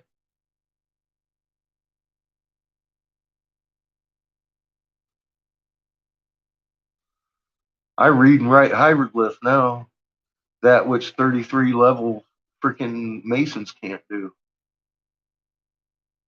So can you now, hillbilly. Fuck them dragons. Give them their heart. They'll turn to angels eventually. Yeah, we're friends with all of them. We're just, it's all a consortium and controlled opposition. It's been that way since the 50s. I mean, the Middle East used to be the place for the rich and wealthy to go hang out in Iran and shit.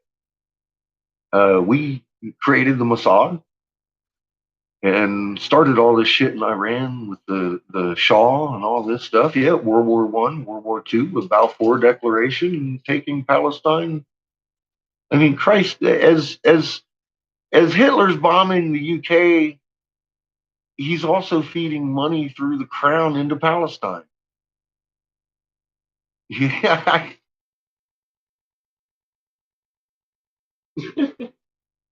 60-minute interview of fucking Soros will tell you his actual part in that. It was back in the 80s, 60 minutes interview. They've cut it down. It's hard to find the whole thing, but he really spells it out to the teeth.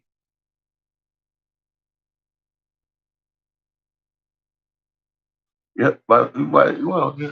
Mm-hmm. Crown Vatican DC Corporation. He was given sarin gas by the fucking Pope that just stepped down before this last Pope. I've seen him fucking shaking hands with the fucking Pope to be, buying sarin gas and shit. You know, the whole thing was funded by both sides. Ford made all his engines and tanks and shit. And then sued the government for destroying his fucking plants over there. And won. What do you want? It's the way it is. It's the Crown Vatican DC Corporation. They were handed down from planet heaven, and they still rule over us. And it's time to stop because, as I understand, this system has been going on for a long time, and it is the perpetuation of human misery from beginning to end, and it needs to end. Well, not from beginning, because I can see, like I said, look, man, everything I've ever read about fucking anything I've ever read, any tradition I've ever seen is Anunnaki on this planet, except for what we started reading last year on these walls. That's us, globally, before they fucking took us over. We were very fucking intelligent. We weren't dragging our fucking knuckles. And just think about whose writings you're fucking reading. The victor. What do? First thing in war, we dehumanize our fucking enemy.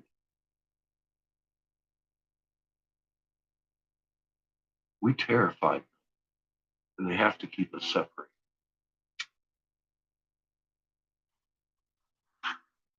And that's the truth of the matter. That's the only thing we need to know.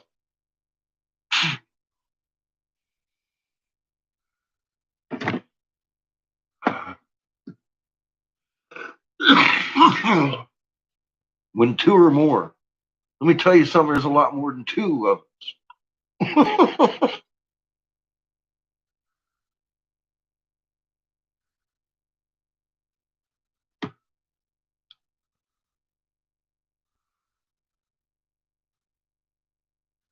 The mama's awake.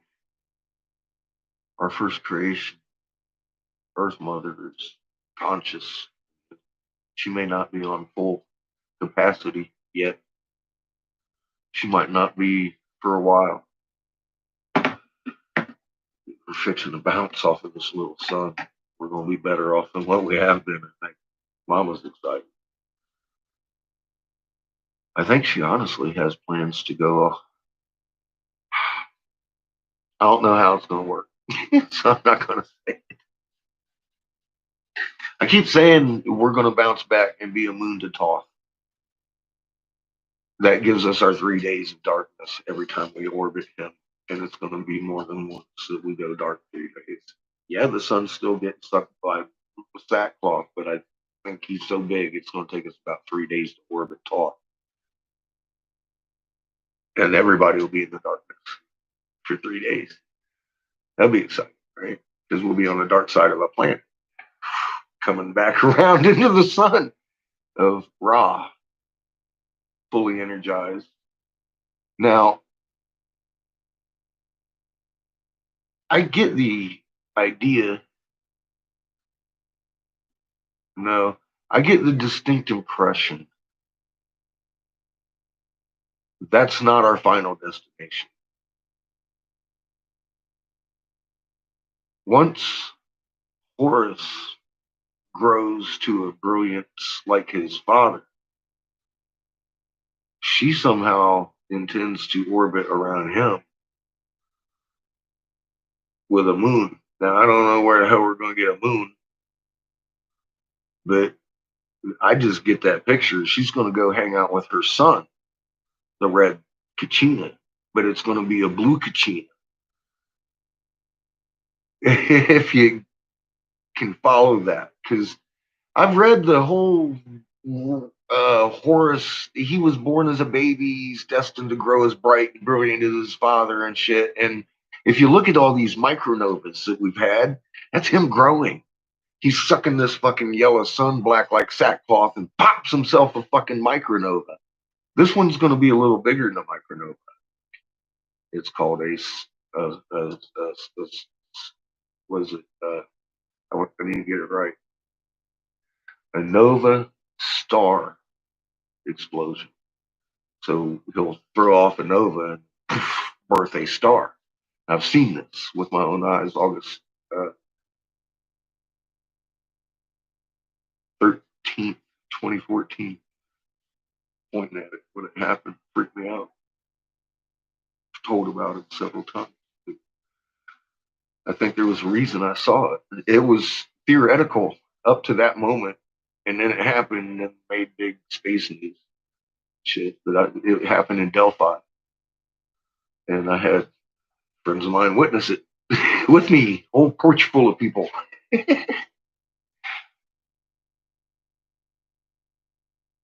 You have yourself a good evening, Sandy, and sleep well. Keep your magnet calm.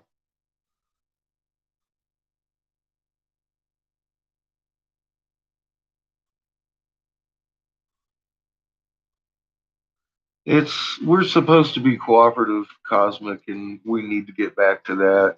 I mean, look at what we're facing. For God's sake, our planet's literally on its side making the fucking moon do this shit. I don't care how a plane flies by your face. This shit ain't doing this. All right, what the moon is. That should fucking wake anybody up with a mind. And then you can give them their real mind in their chest that I never knew we had. In their soul, their spark, their connection to everything. It's physics. It's not esoteric. It's fucking scalar physics. Like, you want the unified field? We got that over there. We're all unified, and the field is too. I mean, the omnipresence, all of that. I mean, all at one shot. Bam. Who knew they were hand in hand? I didn't. I mean, fuck, man. Grassy knolls everywhere, right? Well, we just broke out the lawnmower.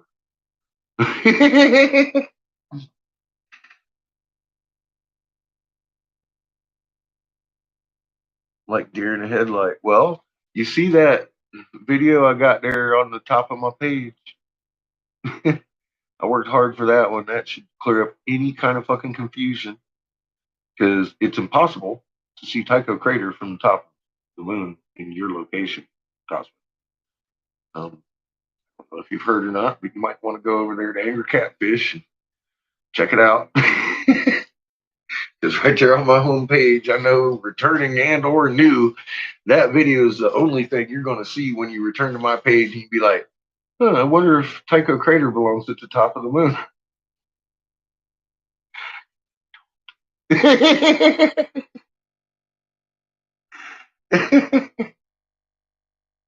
What can I say? Done. I ain't arguing the point no further. That video's cut and dry, right? Pretty cut and dry. Shouldn't be happening. If they got any questions, they should probably go refer to NASA because it's that important of a topic. I think. If they don't think it's that important of a topic, oh well. What are you going to do, hillbilly? I mean, who knows? They might have web foot and web toes and not be worried about it because they can swim. I know them people exist. I've seen them.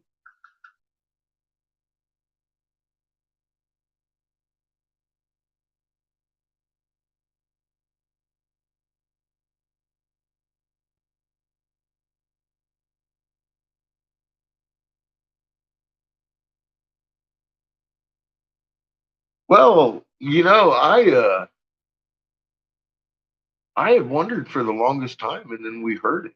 Now, and I understood what we heard finally.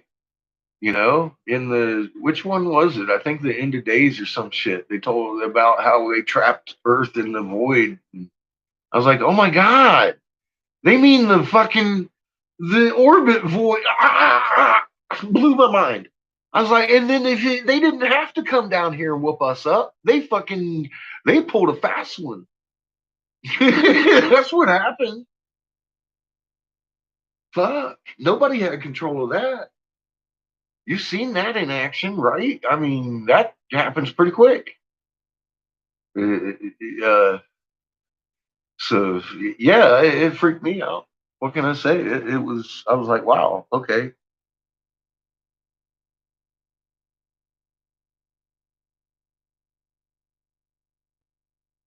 Yeah, and I believe they were right about going to the Red Kachina too after this. They say something about the Red Kachina after we hang out on the Blue Kachina for a while. I think Nostradamus says something about that. Rainbows in the skies for 7 years, maybe. And that would make sense. And then we go off to another sun because they're probably, I don't know how often they perihelia. They travel together around a central point. They're going to do that themselves without this sun. Potential to swap fucking suns all the time. We could play fucking hopscotch as a planet. physics dictates that we could. And that's why I keep saying I think mom actually intends to go with her son after her son grows up and be a planet around him. I don't know how that looks. I'm just worried about this step. I'm just like giving you warning. This shit seems like it's just going to go on for about 7 more years, but it's going to be insane 7 years. I mean, like, not like the last 10. A slow train. It's going to be for 3.5 years. It's going to be hell on earth. From what I'm looking at from Ken's research, just I'm looking at for timelines, and he seems to be on the same one we found in the cuneiform. So the closest I came was 10 years. I don't know where he gets his 10 years, 5 months. Don't matter. It's still fucking, I'm like, okay, it's still fucking really close. I don't think any of that's going to, I think he's just good at fucking reading shit. We just found this guy, Ken McClellan. I don't know him. He came up with all three sons, starting to talk about how this convergence in particular has not happened for 20 something. And I keep saying that, dude, they don't necessarily come in at the same time. One of them might be out here when this one's perihelion because they perihelion each other on their own cycle. It doesn't mean they're going to be on a perihelia when they're near. They might perihelia after. See, there's all kinds of numerical fucking combinations of a 3-sun system. And it sounds like that's exactly what Ken's running into because he's like, man, it comes and then it comes once a shar or some shit like that.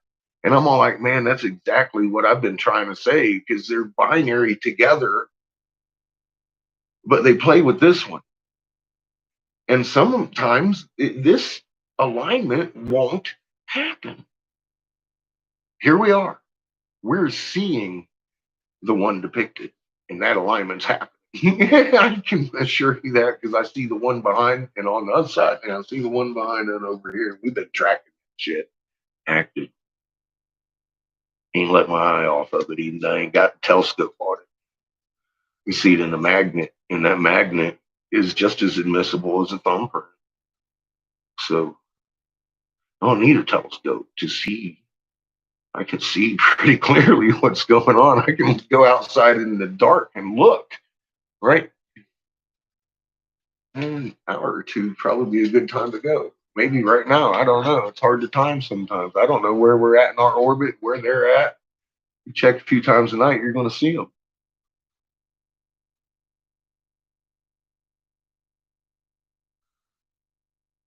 Yes, our natural asset. We're gonna yes. Once we're down in there, we're gonna be taught. Being showed the ant people are brothers in creation.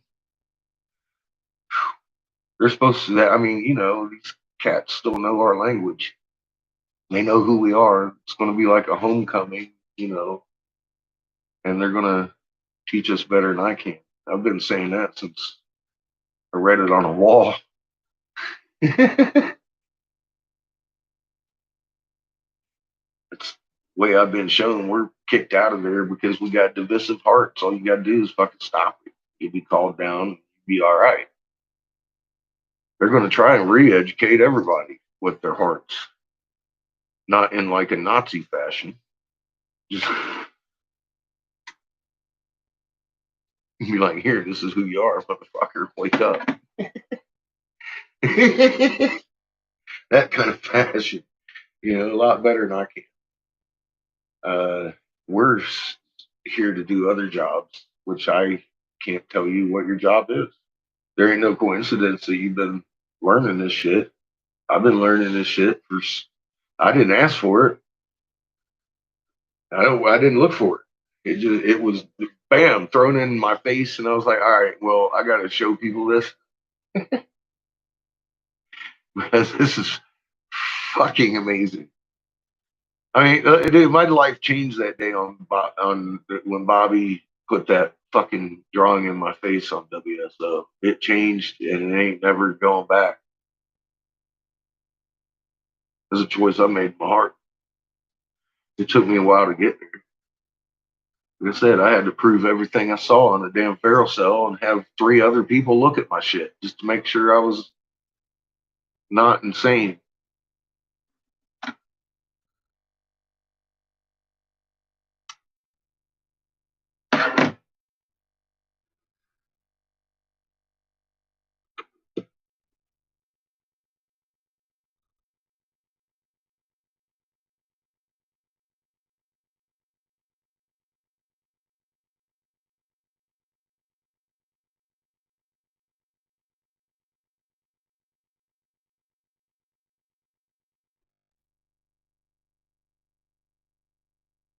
Well, yeah, they're gonna hide.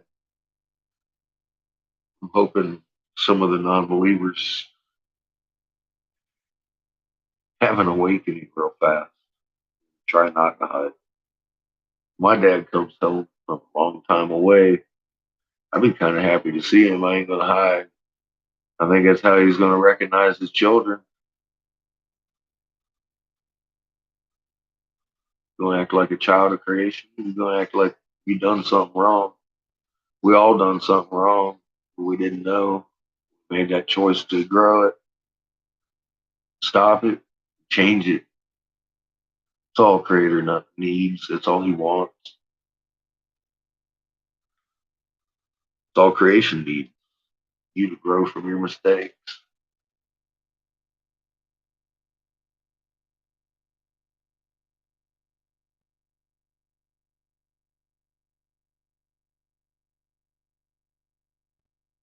Yeah, we're here with our magnet. A lot of people are waiting on that guy, and we were told not to.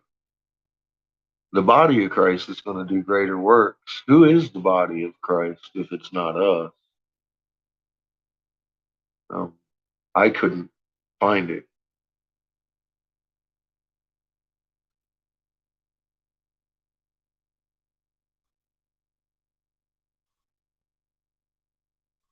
Good night, Thomas.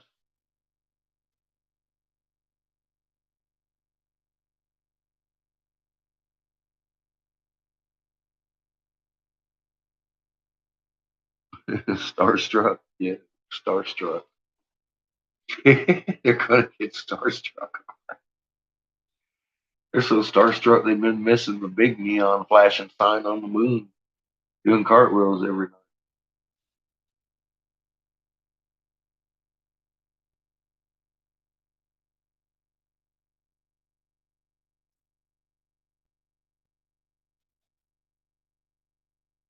But they never had a real good reference point for what that moon was supposed to be doing in its neon sign manner, confounded, confused. That doesn't make sense. I don't know how you confusing the fucking moon. Well, and either way you want to take confounded, because I've had people be like, yeah, well, that means confounded, it hides its face. And I'm like, well, actually, I've seen that too recently. Just recently. Not in the last 10 years, just fucking the last 2 months. Gone full eclipse and vanished when that motherfucker shouldn't have. It wasn't full. I ain't never seen anything like that before in my life. So I'm counting that as fucking odd. Because it still had a couple hours in the air to go. That motherfucker just fucking turned red and fucking disappeared. And I was on live when that shit happened. I took this fucking camera outside and said, look at that shit.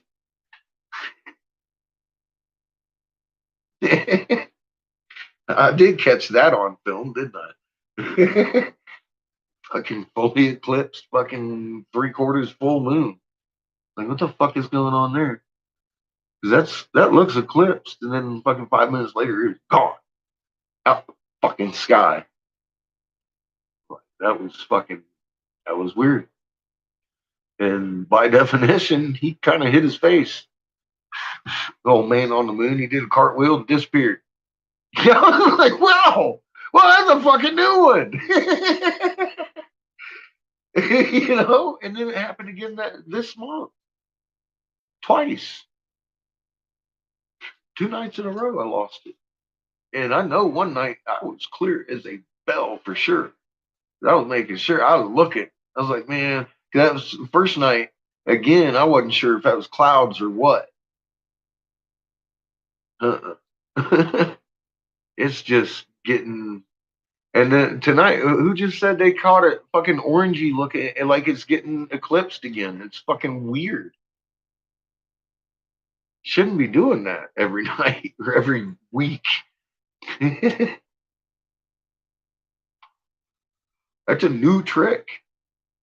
Yeah, that's a new trick. If anyone's looking for something new, that's a new one on me. And it just started.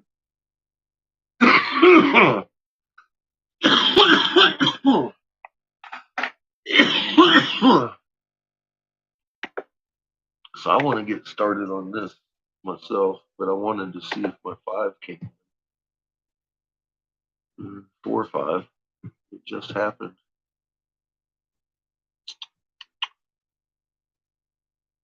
Does that mean it's over? I don't know. Let's see. What are you doing, Mama? Looks like you're still inducing a little bit.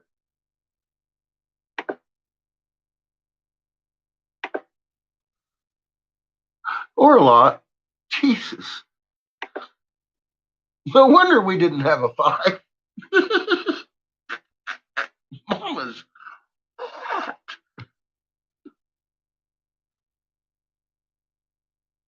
4 or 5 sounds about right. Jeez, Pete. All right, so are we going to have a volcano pop off with a 6 here? What's going on?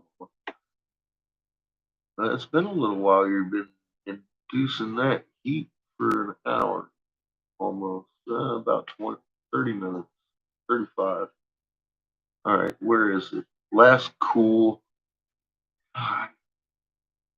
See us about 40, 45 minutes really with this heat. And she's just getting hotter and hotter. It's at the hottest it's been. We might see a volcanic 6. I would guess in the Alaska region, because that one seems to be the one that responds to this really heavy heating out there in the Aleutians. Then again, there's one in the Philippines down here too that does. Let me look. Where are we at? We call this out. Oh, Aleutians. Lower Indian Ocean. One of the two. It looks like fucking Aleutians. All right, so we'll see what happens in the next hour. Fucking heavy heat. Heavy heat.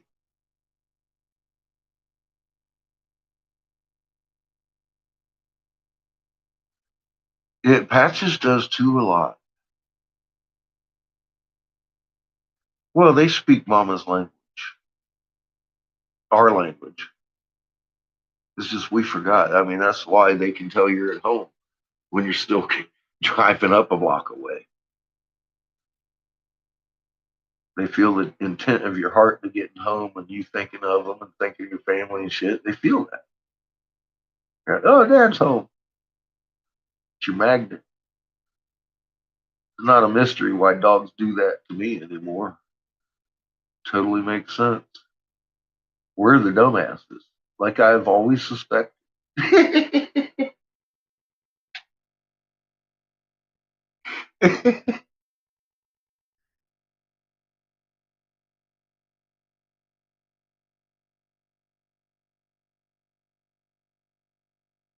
Well, we are. They know what we're saying. We don't know what they're saying, right? And who cleans up whose poo? Who feeds who? There's a whole lot of things there that just scream, we're the dumbasses in this situation. Just telling it, same thing I always do. I'm telling it like I see it. But yeah, well, I think I've found the reason why now. Of course, they actually do speak our old language of the heart. They have magnets too. That's their little spark of life. Their connection to everything. You're better off than we are right now.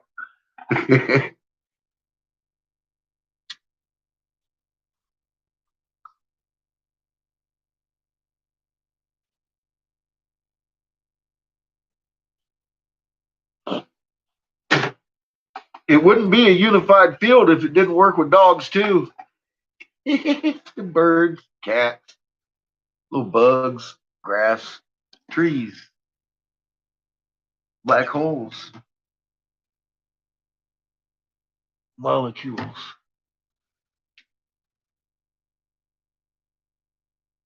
Pretty inclusive. So what are we listening to? We listen to some more car. We're gonna listen to some educational stuff.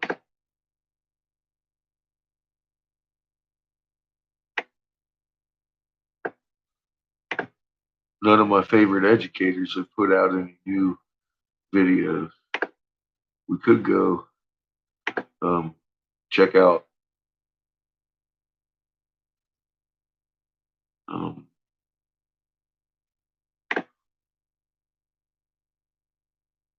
layers on Sunday. That's what Planet X Hunters got. Vincent's got some new stuff.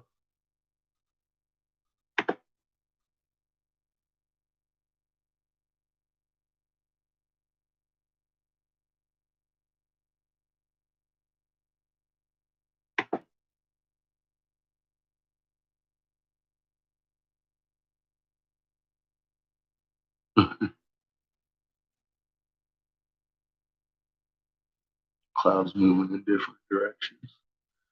Yeah, they do that too now. A lot. So, let's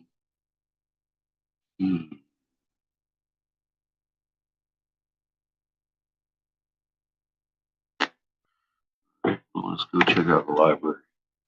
What we got going on over here?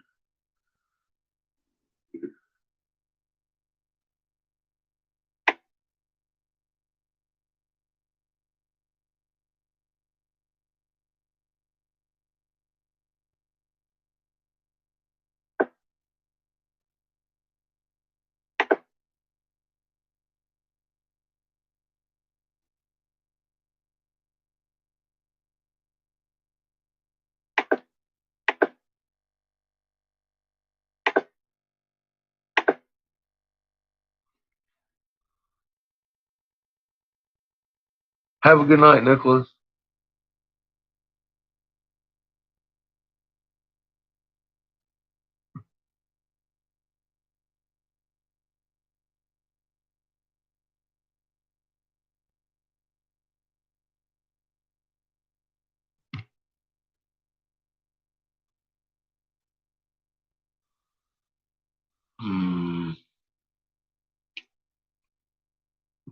Part 1. Oh, this mission cycle ends here. 3,000 years ago, astronauts from another planet came to Earth in search of gold. Chapter Splashing 1. down in one of the Earth's seas, they waded ashore and established Iridu. It's been long enough. I want to hear it again. In time, the initial settlement expanded to a full-fledged mission Earth with a mission control center, a spaceport, mining operations, and even a way station on Mars. And there's lots of evidence of that. Yeah, there is. I mean, it absolutely is not, to me, no coincidence. And anybody wants to make you believe the coincidence is a liar. That the original area of what is now Iraq, formerly Mesopotamia, was called, before it was Mesopotamia, was called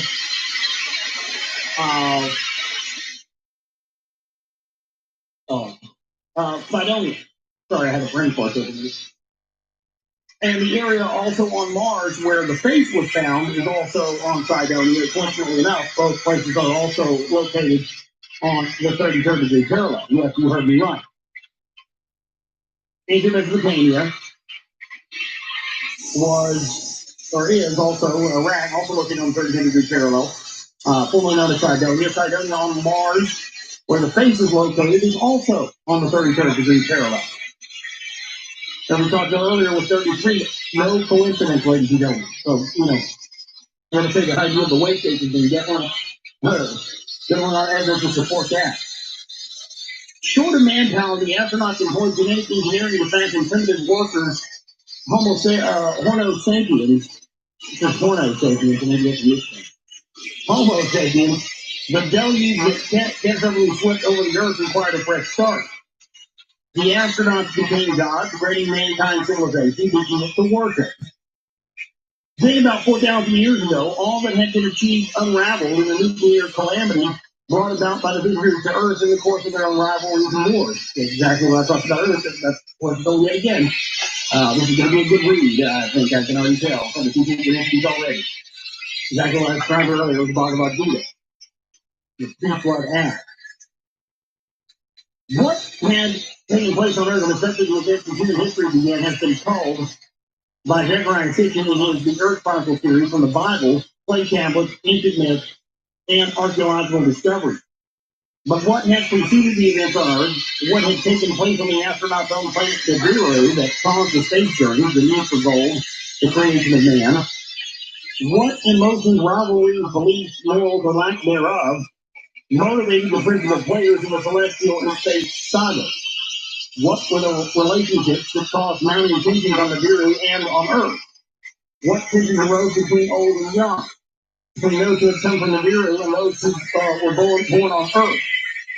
And to what extent was what happened determined by destiny, a destiny whose record of past events holds the key to the future? Would it not be auspicious for one of the key players, an eyewitness, and one who could distinguish between fate and destiny, to record for posterity the how and where and when and why of it all, the first things and perhaps the last thing? But that is precisely what some of them did do, and foremost among them was the very leader who had commanded the first group of astronauts. Scholars and theologians alike now recognize that the biblical tales of creation, of Adam and Eve, the Garden of Eden, the Deluge, the Tower of Babel, were based on texts written down millennia earlier in Mesopotamia. Now keep in mind as well, folks, this is again why in 2003 when the Iraqi invasion of Iraq, they went into the Iraq National Museum, stole all the artifacts containing the ancient Mesopotamia, reptilian alien statues, all the cylinder seals, all that stuff. This is one. And so the Adam and Eve, Tales of Creation, the Garden of Eden, the Deluge, the Tower of Babel, were based on texts written down millennia earlier in Mesopotamia, especially by the Sumerians. And they, in turn, clearly stated that they obtained their knowledge of past events, many from a time before civilization began, even before mankind came to be, from the writings of the Anunnaki. From those from heaven to earth came the gods of antiquity. As a result of a century and a half of archaeological discoveries in the ruins of the ancient civilizations, especially in the Near East, a great number of such early texts have been found. The finds have also revealed the extent of missing texts, so-called lost books, which are either mentioned in discovered texts or are inferred from such texts, or that are known to have existed because they were cataloged in royal or temple libraries. Sometimes the secrets of the gods were partly revealed in epic tales, such as the Epic of Gilgamesh. That disclosed the debate among the gods that led to the decision to let mankind perish in the deluge, or in a text titled Atra Hasis, which recalled the mutiny of the Anunnaki who had toiled in the gold mines that led to the creation of primitive worker earthlings. From time to time, the leaders of the astronauts themselves authored compositions, sometimes dictating the text to a chosen scribe, as the text called the Era Epos, in which one of the two gods who had caused the nuclear calamity sought to shift the blame to his adversary. Sometimes the god acted as his own scribe, as is the case regarding the Book of the Secrets of Thoth, the Egyptian god of knowledge, which the god had secreted in a subterranean chamber. When the Lord God Yahweh, according to the Bible, granted the commandments to his chosen people, he first inscribed in his own hand 2 stone tablets that he gave to Moses on Mount Sinai. When Moses threw down and wrote that first set of tablets in response to the golden calf incident, the replacement set was written by Moses on the tablets on both their sides when he stayed on the mount 40 days and 40 nights, recording the dictated words of the Lord. Were it not for a tale recorded on papyrus from the time of the Egyptian king Khufu concerning the book of the secrets of Thoth, the existence of that book would have not become known. Were it not for the biblical narratives in Exodus and Deuteronomy, we would have never known about the divine tablets and their content. All would have become part of an enigmatic body of lost books whose very existence would have never come to light. No less painful is the fact that in some instances we do know that certain texts have existed, but are in the dark regarding their content. Such is the case regarding the books of the Wars of Yahweh and the book of Dasher, or also known as the book of Righteousness, which are specifically mentioned in the Bible. In at least two instances, the existence of olden books, earlier texts known to the biblical narrator, can be inferred. Chapter 5 of Genesis,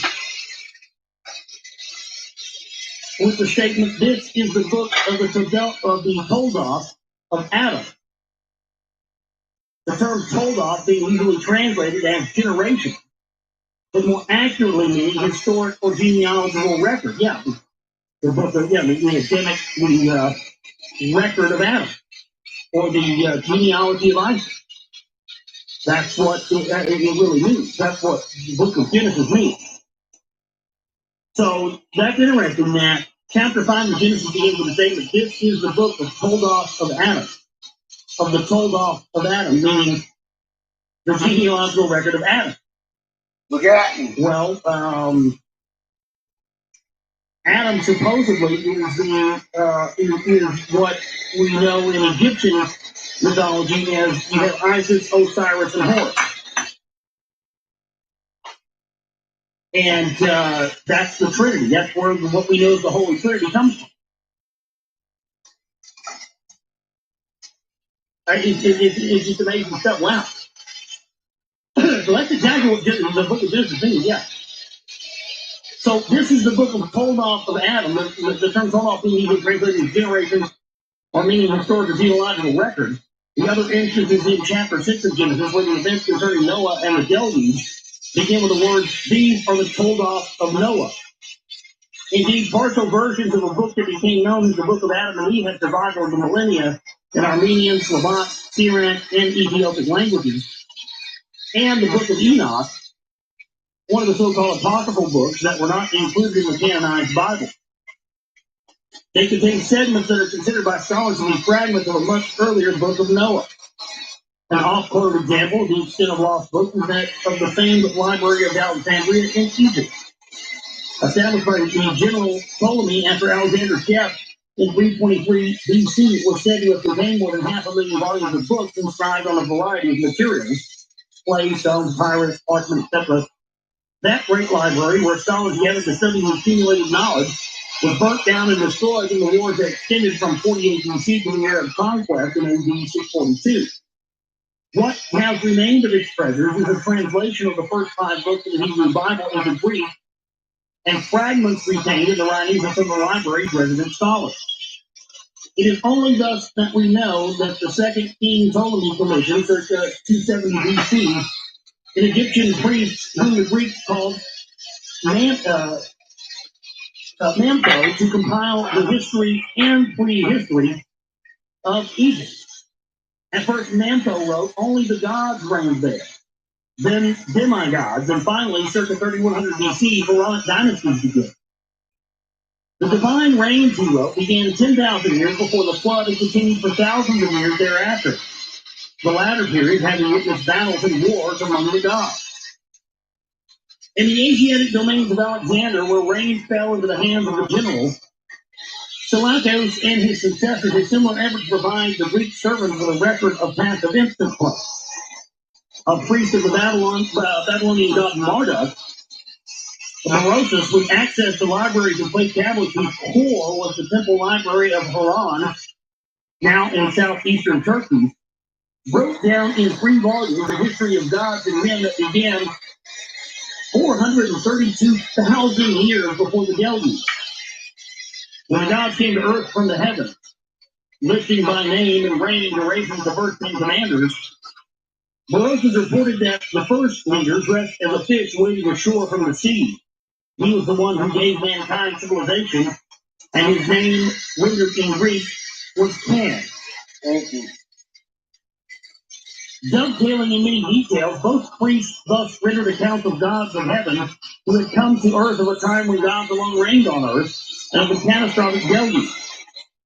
In the fragmentary bits and pieces contained in other contemporary writings from the 3 volumes, Berosus specifically reported the existence of writings from before the great flood stone tablets that were hidden for safekeeping in an ancient city called Sippar, one of the original cities established by the ancient gods. Though Sippar, as were other pre-diluvial cities of the gods, was overwhelmed and obliterated by the deluge, a reference to the pre-diluvial writing surfaced in the annals of the Assyrian king Ashurbanipal, when archaeologists in the 19th century found the ancient Assyrian capital, Nineveh. Until then, known only from the Old Testament, they discovered in the ruins of a palace with the remains of some 25,000 inscribed clay tablets. An assiduous collector of olden texts, Ashurbanipal boasted in his annals, "The god of scribes has bestowed upon me the gift of the knowledge of his art. I have been initiated in the secrets of writing. I can even read the intricate tablets in Sumerian. I understand the enigmatic words in the stone carvings from the days before the flood." It is now known that the Sumerian or Sumerian civilization had blossomed in what is now Iraq almost a millennium before the beginning of the Pharaonic Age in Egypt, both to be followed later by the civilization of the Indus Valley and the Indian subcontinent. It is now also known that the Sumerians were the first to write down the annals of tales of gods and men, from which all other peoples, including the Hebrews, obtained the tales of creation of Adam and Eve, Cain and Abel, the deluge, the Tower of Babel, Because the Hebrews are the and of original the wars black-headed and people. loves of the gods, as reflected in the writings They are of the the Sumerians. Greeks, Hittites, Canaanites, Persians, and Indo-Europeans. As all these olden writings attest, their sources were even earlier texts, some found, but many lost. Abraham was born in the city The of volume of such early Ur. writings is staggering. Not thousands, but tens of thousands of clay tablets have been discovered in the ruins of the ancient Near East. Many deal with or record aspects of daily life, such as trade or workers' wages and nuptial contracts. Others found mostly in palace libraries constitute royal annals. Still others discovered in the ruins of temple libraries or of scribal schools constitute a group of canonized texts. A secret literature that were written down in the Sumerian language and then translated to Akkadian, the first Semitic language, and then other ancient languages. And even in those early writings going back almost 6,000 years, references were made to lost books, texts inscribed on stone tablets. Among the incredible, to say fortunate, does not fully convey the miracle finds in the ruins of ancient cities and their libraries. There are clay prisms inscribed with the very information about the 10 pre-Diluvian rulers, and there's 432,000 years total reign to which Berosus had referred, known as the Sumerian king list. Let me drink this.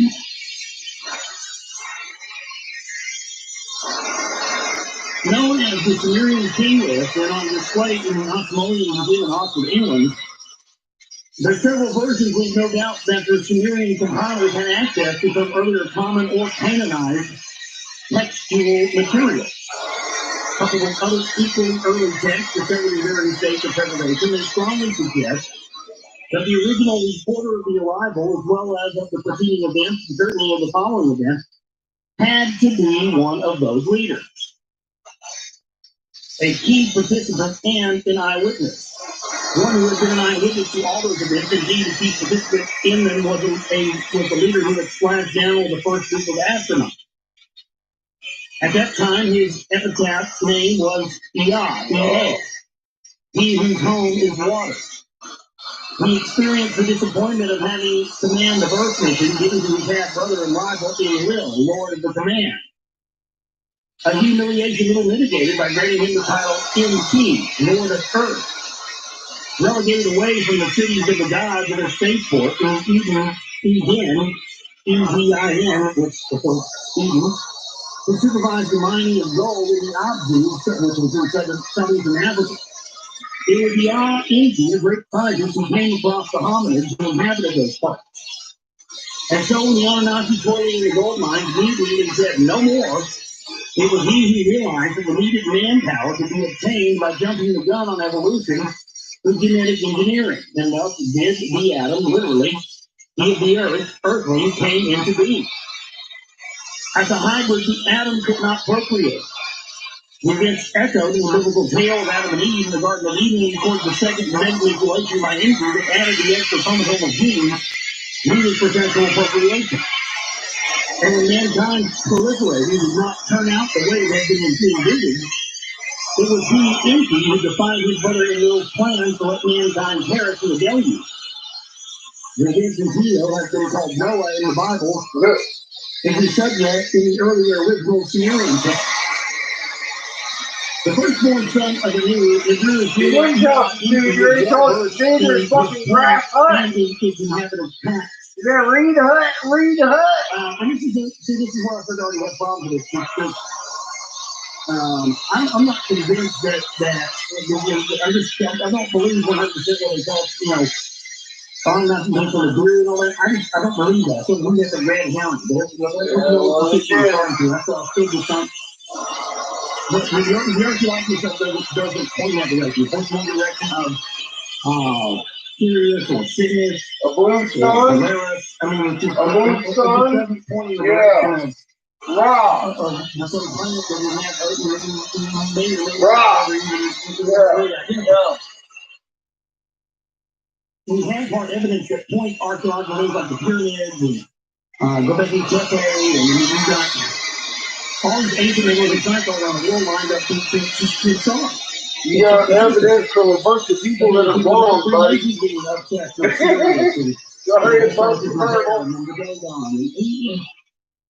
I just have a hard time believing that. And nobody had the information we had until we got it.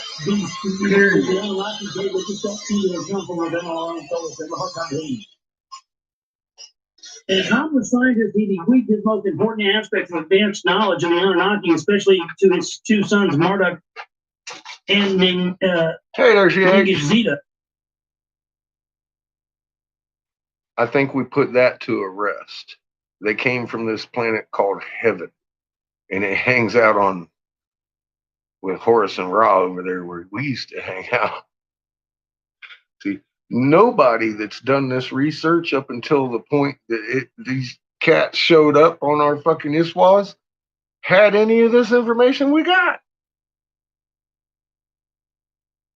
But it sure helps when you're listening to it to fill in the fucking blanks, doesn't it? It's like, holy crap, that's what they meant.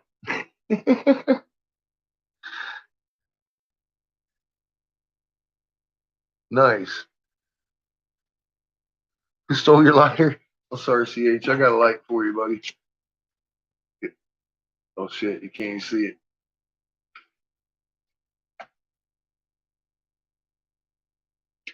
I think I'm clouded over.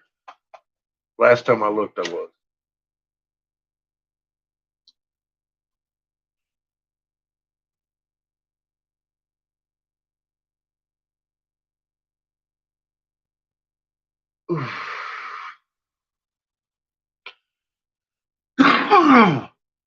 Y'all see why I can't stand doing rigs like this? That is not fun, what I just did.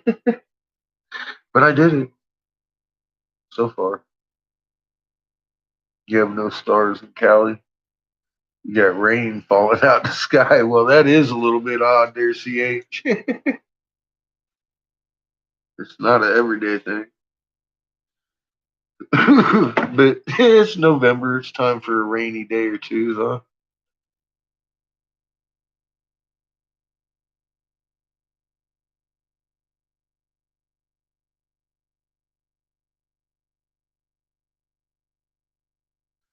Well,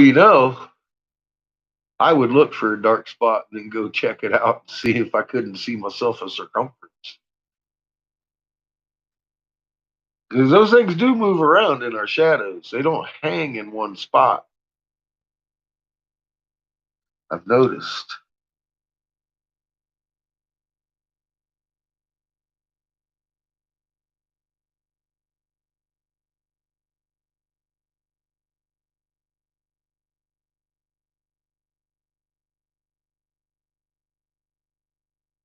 Oh, your weatherman's a liar? Fucking spell check.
I figured we haven't listened to these in what, a month or so anyway. We should listen to it again.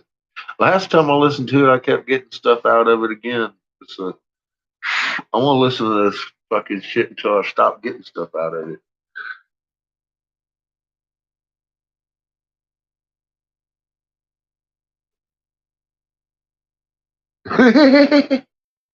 Poor CH.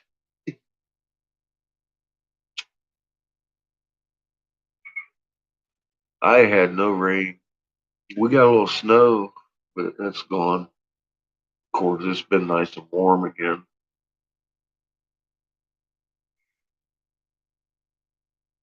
If it don't rain or snow again, I'm going to have to turn my sprinklers back on and drain the whole system again before it freezes. Because my yard's dying.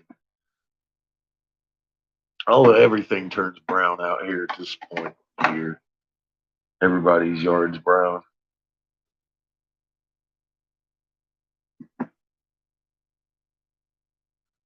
I hate that when you got to take the lawnmower a little bit, then back it up, then a little bit and back it up. Fuck. Like mowing a field.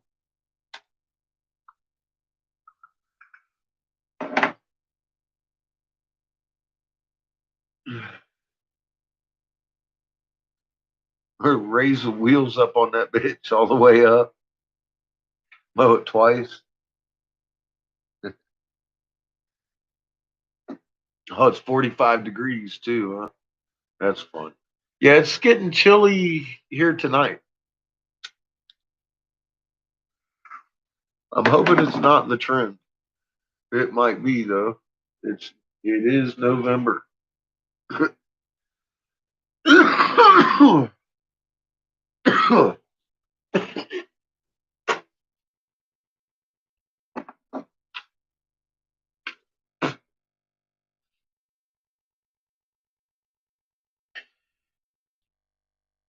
Blew ash onto myself. I didn't suck it out in the hole. I blew it into my lip. Good.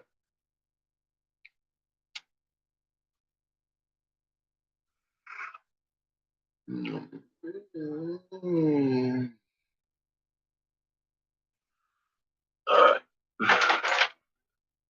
Back to this thing. I need to finish the weld on it. Maybe speed it this time. Probably just finish the weld. If I'm lucky. We'll see how it goes. All right, back to Zach. Back to Zach.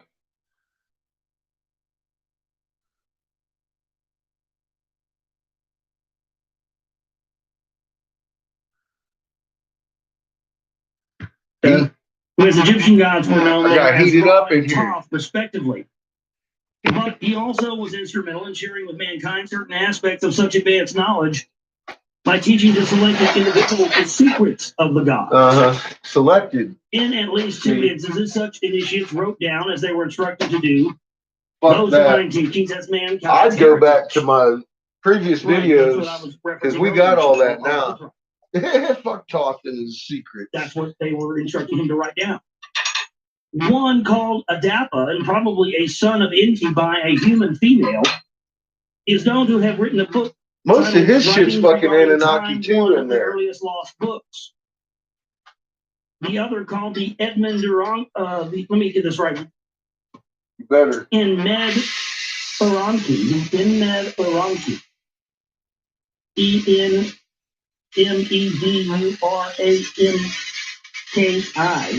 Med Uranki. Another one of the books that was supposed to be our birthright.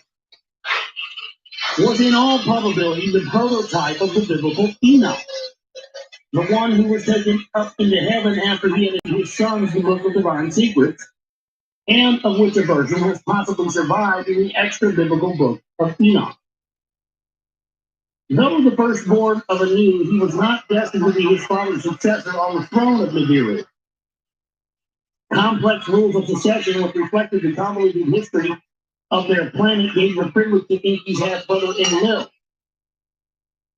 And Enlil is also that's where the whole thing was, Jesus and the devil comes from, that whole, that whole dynamic. That's Enlil and Enki. That's what the two twin towers represent. Enlil and Enki.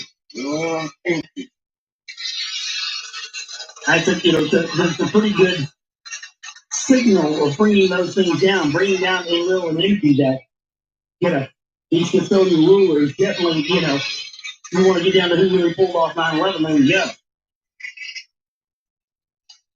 In an effort to resolve the bitter conflict, both Enki and Enlil ended up on a mission to an alien planet Earth, whose goal would be to create a shield for preserving the Nibiru's healing atmosphere.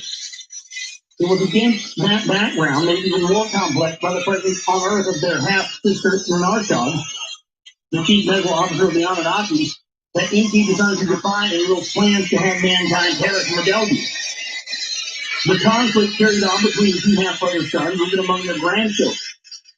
The fact that all of them, and especially those born on Earth, faced the loss of longevity that the years in the orbital period provided. It ain't the orbital period. They need their Anunnaki in the last century of the frequency BC. Like we need to shoot it. Enki first born by his official spouse. That's your problem. Not Enlil's firstborn son, Uneartha, should inherit the Earth. They're on planets by mechanics. That's not how it was meant to be done. That's their problem. Earlier, when the listener had asked me about the sun symbol, that's why I said I think it has something to do with nuclear weapons and extraterrestrials, because Polaris, the flowing nuclear missiles launched by submarines, and also the whole thing with how they use nuclear weapons on Earth. And that being the North Star and all those suns and again, when you see those depictions of the sun, what that looks like. Egyptian things, a little dip in there, now we're gonna feed it. Our sun or our star doesn't mean someone else is a star somewhere else. That's what people never think. They never teach you that in school. People need to know that information is very key.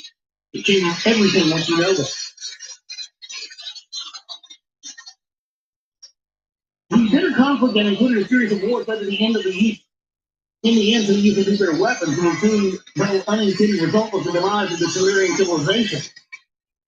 And that's true because that's one of the things that they will admit to actually in the high school textbook. The Sumerians disappeared. Gone, poof, in the wind, in the dust. Some people think they got raptured out by aliens, but it's the Hebrew people. More, what I believe, they were vaporized by the use of the extraterrestrial nuclear weapons. Most of them did. And again, the reason I believe that is because, as we talked earlier, the street blood act. The initiation of chosen individuals into the secrets of the gods had marked the beginning of priesthood. The lineages of mediators between the gods and the people, the transmitters of the divine words to the mortal earthlings. Oracles' interpretations of divine utterances will co-mingle with the observation of the heavens for omens. And as mankind was originally drawn to take sides in the godly conflict, prophecy began to play a role. Indeed, the return to the note spokesman of the gods, who proclaimed what was to come, that is, was the epitaph from Marduk's firstborn son, Nabu, who had tried on behalf of his exiled father to convince mankind that the heavenly signs would spoke the coming supremacy of Marduk. That's Marduk's son right there. Marduk's dead. It's the family line, though, that keeps going. That used to be unquestioned were now subjected to the scrutiny of the difference between Yam and That's his firstborn. He's got a lot of kids out there. Was unchangeable, and Namtar literally Alexander the Great was one of them. broke it, changed it, its fate. Reviewing and recalling the sequence of events, He and Cleopatra had a kid. Between what had happened on the Mirror and what took place on Earth, Enki and Enlil began to ponder philosophically what indeed was destined and could not have been avoided. That would make the grandchild of Marduk. Walking around out there. The former could be foreseen, especially if all, as the planetary orbit, was cyclical. If what was shall be again, if the first thing shall. And everybody talk about these cats like they're some kind of lizard that ain't their look. Alexander the Great was one of us. He looked like us. All these cats, they even said it. They look like us. We look like them. Was it destined, or was it 58 in the house? Of an Anunnaki made it's time for a blanket, CH. Was anyone responsible? Sure. Is there someone accountable? Yeah. Y'all motherfuckers. In the councils of the Anunnaki on the eve of the calamity, it was Enki who stood alone in opposition to the use of the forbidden weapon. It was thus important for Enki to explain to the suffering remnants. He didn't stand too hard.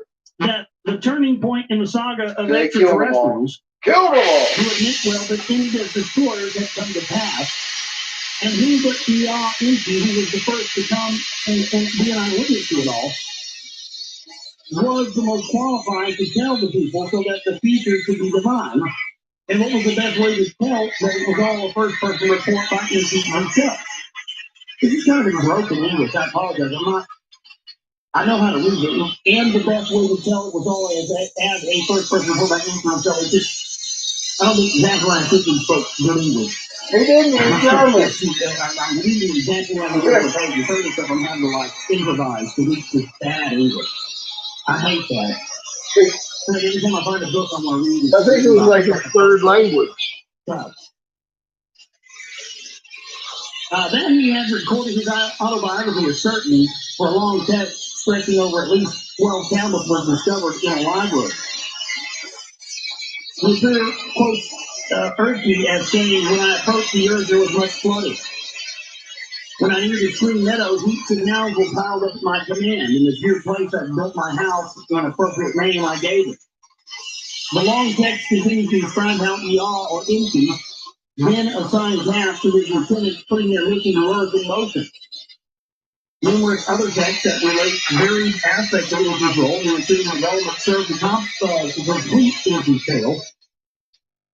They include Cosmogony and Epic of Creation, and whose core lay Enki's own text, which scholars call the Uridian Genesis. They include detailed descriptions of the fashioning of the atom. They describe how other Anunnaki, male and female, came to Enki in his city Iridium to obtain from him a kind of database that encoded all aspects of civilization, and they include facts of Enki's private life and personal problems, such as the tale of his attempts to attain a son by his half-sister Inarcha, his promiscuous affair with both goddesses and the daughters of men, and unforeseen consequences thereof. The Asha Hafiz text on his efforts to prevent a flare-up of the Enki and Enlil rivalry by dividing Earth's domains between them. And texts recording the events preceding the deluge render almost verbatim The debate in the Council of the Gods about the fate of mankind and Enki's subterfuge known as the Tale of Noah and the Ark tale known from the Bible until one of its original Mesopotamian versions was found in the tablets in the Epic of Gilgamesh. Sumerian and Akkadian clay tablets, Babylonian and Assyrian temple libraries, Egyptian, Hittite, and Canaanite myths, and the biblical narratives are the main body of written down memories of the affairs of gods and men. For the first time ever, this dispersed and fragmented material has been assembled and used by Zechariah Sitchin to recreate the eyewitness accounts of Enki, the autobiographical memoirs and insightful prophecies of an extraterrestrial god. Presented as a text dictated by Enki to a chosen scribe, a book of witnessing to be unsealed at an appropriate time. It brings to mind Yahweh's instructions to the prophet Isaiah. Now come, write it on a sealed tablet as a book and engrave it. Let it be the witnessing until the last day, a testimony for all time. In dealing with the past, Enki himself perceived the future. The notion that the Anunnaki exercising free will were masters of their own fates, as well as the fate of mankind, gave way in the end to a realization that it was destiny.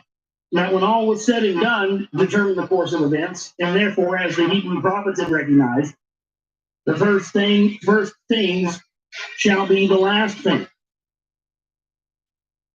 The record of events dictated by Enki thus becomes a foundation for prophecy, and the past becomes the future.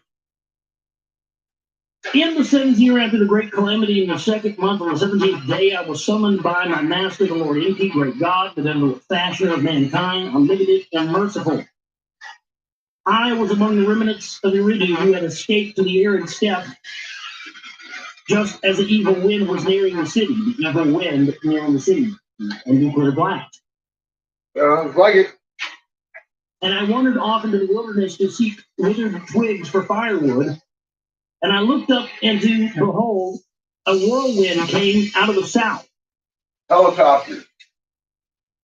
Maybe it was a UFO landing. A helicopter. There was a reddish brilliance about it, and it made no sound. Oh, a lot of UFOs have been described as making no sound, haven't they?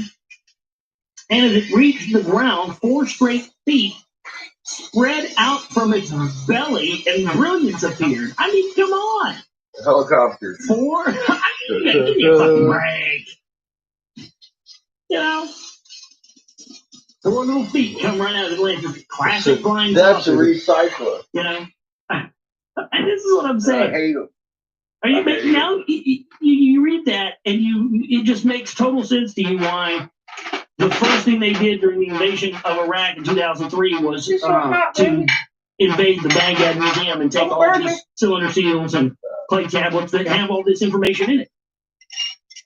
You know, when people started figuring out that, you know, it openly talks about UFOs landing on the ground, it started to become a problem for the power structure. Considering Saddam Hussein was about to create this gigantic new library and put all of this stuff out there for people to see, and what they were going to see, he was going to also reveal was that the inhabitants of Iraq that originated from ancient Mesopotamia were truly God's chosen people, and that was actually the land talked about in biblical times, and that, you know, the Jews and what we know as Semites, non-Arabs, were the imposters.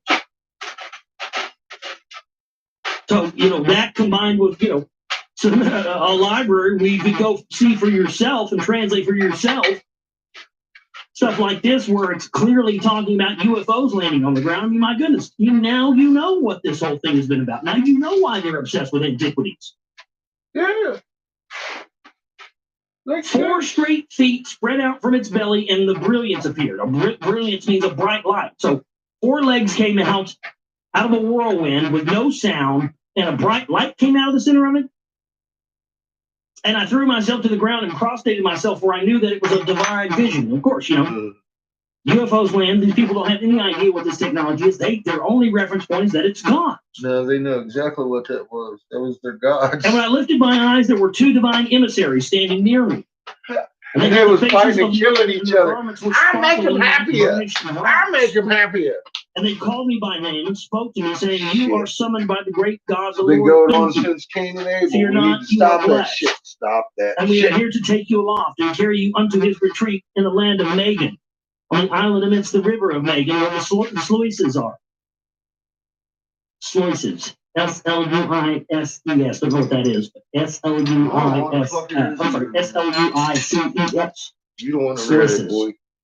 And they spoke, the whirlwind lifted itself as a fiery chariot and was gone. And they took me by my hands, each one grasping me by one hand, and they lifted me and carried me swiftly between the earth and the heavens. Yeah, our first documented abduction here. And carried me between the earth and heavens as the eagle soars, like and I could see the land and the water. Eagle commanders. Abduction. The plains and the mountains, and they let me down on the island at the gateway of the great God's abode. And the moment that they let go of my hands, of brilliance as I had never seen before engulfed and overwhelmed me. And I collapsed on the ground as though voided of the spirit of life. My life senses returned to me as if awakened from the deepest sleep by the sound of the calling of my name. I was in some kind of an enclosure. It was dark, but there was also an aura. Then my name was called again by the deepest of voices. And although I could hear it, I could not tell whence the voice came, nor can I see whoever it was that spoke. And I said, "Here I am." Then the voice said to me, "In Dubsar, offspring of Adapa, I have chosen you to be my scribe, that you write down my words on the tablet." And all at once there appeared a dwelling in one part of the enclosure. And I saw a place arranged like a scribal workplace, a scribe's table, and a scribe's stool. And there were finely shaped stones upon the table, but I saw no clay tablets or containers of wet clay. Imagine that. And there lay upon the table only one stylus. And it glistened in the glowing as no reed stylus ever did. That was a computer. Yep. It's scribed on a computer, yeah. And the voice spoke up again, saying, "In Dubsar, son of the living city, my faithful servant, I am your Lord Inky. I have summoned you to write down my words, for I am much distraught by what has befallen mankind by the great calamity. It is my wish to record the true course of the event. To let God give men life, know that my hands are clean. Not to the great judgment that the calamity befall the earth and the gods in the earth. The great judgment was destined to happen. Not so the great calamity. This one, 7 years ago, need not have happened. It could have been prevented if I emptied did all I could do. Alas, And was it fate or was it destiny? In the future shall it be judged, for at the end of days, the day of judgment there shall be. On that day, the earth shall quake and the river shall change course. And there shall be darkness at noon and a fire in the heavens in the night. The day of the returning celestial God will it be. Yeah, it will. And who shall survive and who would perish? Ra. Who shall be rewarded and who will be punished? Yes. Gods and men alike on that day shall it be discovered. For what It's got eyes of Ra on by it. what had passed shall be determined. Which make it cool. And what was destined shall in a cycle be repeated. And what was fated and only by the heart's will occurring for good, or I shall for judgment. That's a nice little rig. The voice fell I hope silent. it turns out as nice And the as great well. Lord spoke up again, saying, Right at the moment. "It We'll is for see this what happens. reason that I will tell the true account of the beginnings and of the prior times and of the olden times. For in the past, the future lies hidden. All right. Yeah. For 40 days and 40 nights shall I speak, and you will write. 40 days and 40 shall be nights, the count of the motherfucker. days Who's paying and the for nights this? of your task here. For 40 is my sacred number. Get him, Miss among the gods. Conviction. For 40 days and 40 nights you shall neither eat nor drink. Y'all just fucked up. Only this once of Look, bread dude, and water you you shall paying some partake, meal severance and it shall on sustain that you for shit the duration right of your now. task. I don't give a fuck. You're paying me And the that shit. voice paused, and all at once there appeared a glowing in another part of the I like my enclosure. cookies and milk, motherfucker. And I saw a table, and upon it a plate and a Fuck cup. you, Yankee. And I rose up there too, Give and me there some was bread Christmas on the cookies. plate We and got a water deal. in the cup. And the voice of the great Lord Enki spoke up again, saying, "In Dubsar, eat the bread and drink the water. and be Fucking sustained for 40 days and 40 Christmas nights. cookies and milk, motherfucker. I He did ain't no Santa Claus. and therefore the voice directed me to sit myself at the scribal table and a glowing there. Oh shit. I could see neither door nor aperture where I was, yet the glowing was as strong as the midday sun. And the voice said in Dubstar, the scribe, what do you see? Oh, Dubstar, And you're I saw the glowing ring upon the table. he should have held out for cookies. And I said, I see stone tablets. He should definitely held And out a for huge cookies. blue as pure as the sky. And I see a stylus as I have never seen before. Motherfuckers, Its stem like any reed and its tip like an eagle's talon. And the voice said, these are the tablets upon which you shall inscribe my words. Now I'm laughing at it in While I Dubstar. wish they had been cut of the finest lapis lazuli, each with two smooth faces provided. And the stylus you see is a god's handiwork. Its handle made of electrum, and its tip of divine crystal. It shall firmly fit in your hand, and what you shall engrave with it shall be as easy as marking upon wet clay. In 2 columns you shall inscribe the front face. In 2 columns you shall inscribe the back of each stone tablet. Do not deviate from my words and utterances. And there was a pausing, and I touched one of the stones, and the surface thereof felt like a smooth skin, soft to the touch.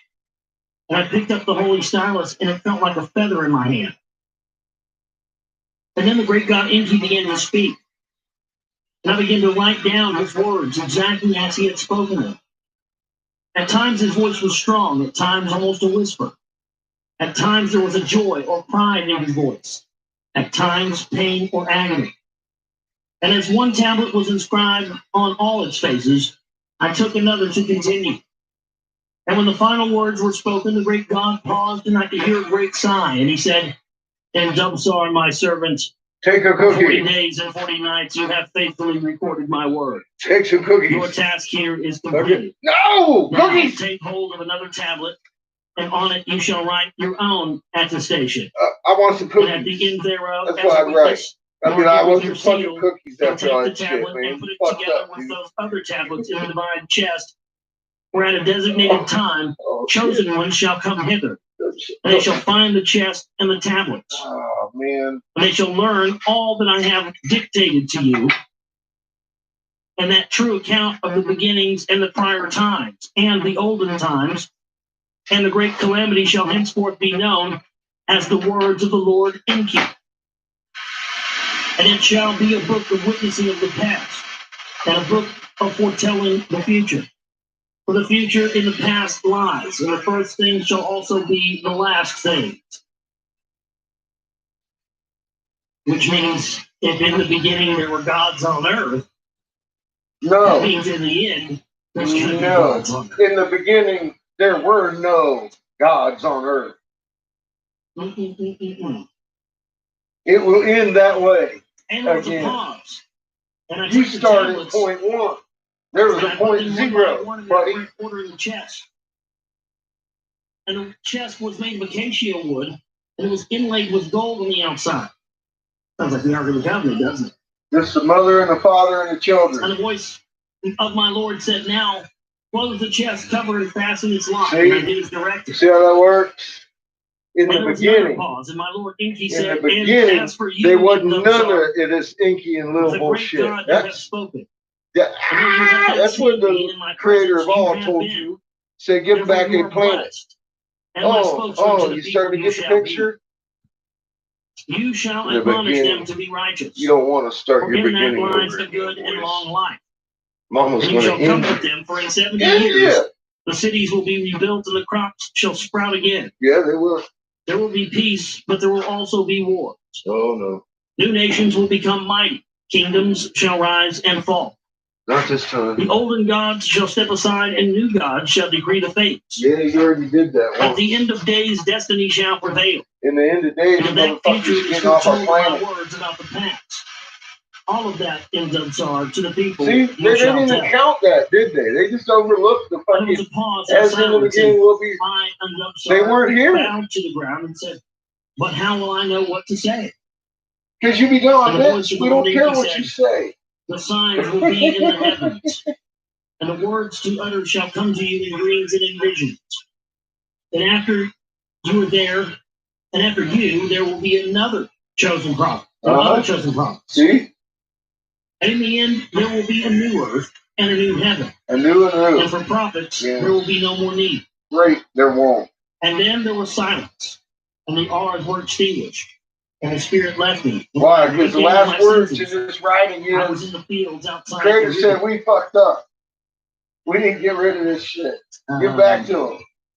That's what he said. He never did it. Now we're moving on here. The words of Lord Enki, synopsis of the first tablet. I'm going to give Lord Enki a Lamentation synopsis. over the desolation of Motherfucker missed something.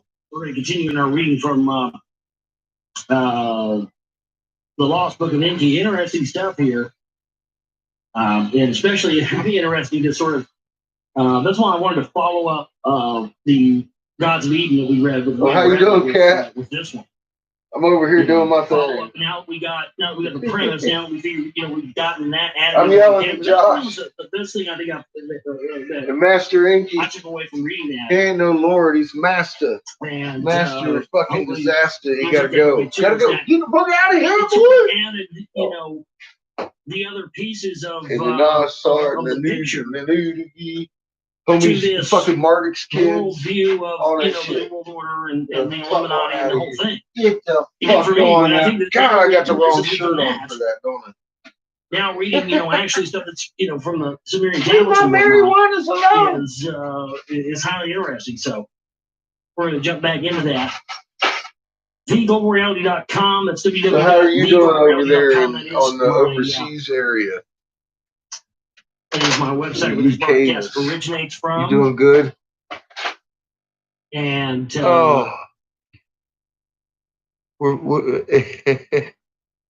it says, are you on lockdown? Email from Lori. I understand y'all getting ready. Book. I really enjoy your commentary. Books, a lot of things pop in your head that aren't popping in mine. Heard a lot of rumors. While you're reading Gods of Eden, I started reading the Lost Book of Enki. You started reading that, and as I was reading Gods of Eden, that's odd. It's a hard read and kind of reads like the Bible. This father, son, brothers, cousins, blah, blah, blah. Anyways, I looked up some of the changes of some of these guys in the book. Like Murdoch is also Ra. Murdoch Ra. Don't know if they are right or not. Yeah, well, that's true. Murdoch, Ra. A lot of the ones that started out as Sumerian ones later became verbatim the same ones that were in Egyptian mythology. Because so they took us over. The same God. They just had different names. And took over our pantheon. Because it wasn't God. Anyway, there you go. So thanks so much, Glory, for that. Again, God is there at the website, and creation. Our part in getting in more support than we have over the past. That's what we do. Our creation, our part in it. That's what we was drawing. Get back on the track and get back. Like I said 1,000 times, looky here. All of these investigators and hoopties that came up with all of this shit before never had what we had. They never had them magnet signatures. They never had the fucking code. They never had the language. But we got it now, so it fills in an awful lot of holes when you're listening to this shit, doesn't it?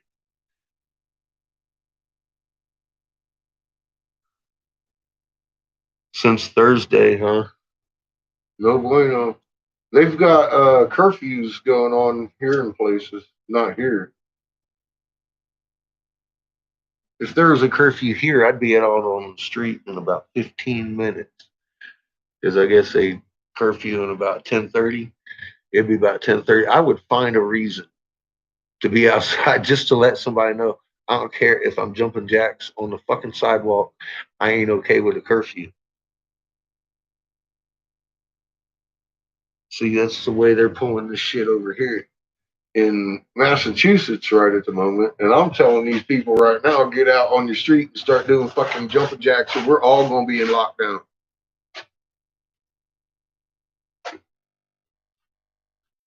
Seriously, what are they going to do if everybody walked outside on their fucking sidewalk and started doing jumping jacks and said, fuck all you motherfuckers? What are they going to do? What, little Johnny going to arrest his mama for being out there jumping? Little Johnny going to put his gun back in his pocket and say, fuck! Mama, get back inside. Fuck you, little Johnny.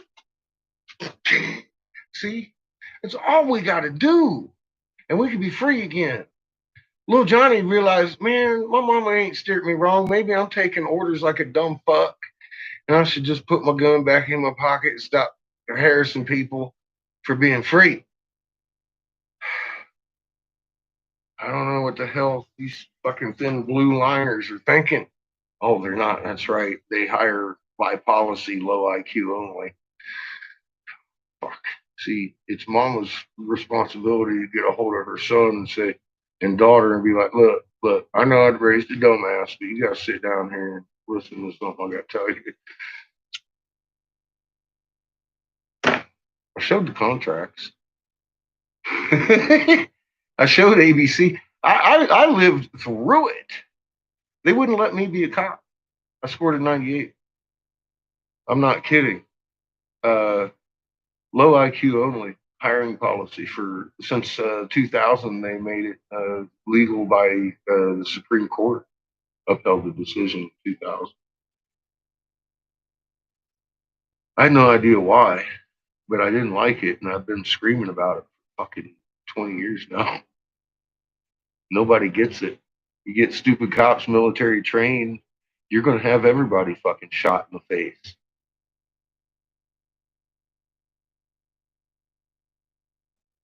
It's a horrible disgrace what we allowed them to do. Because political correctness.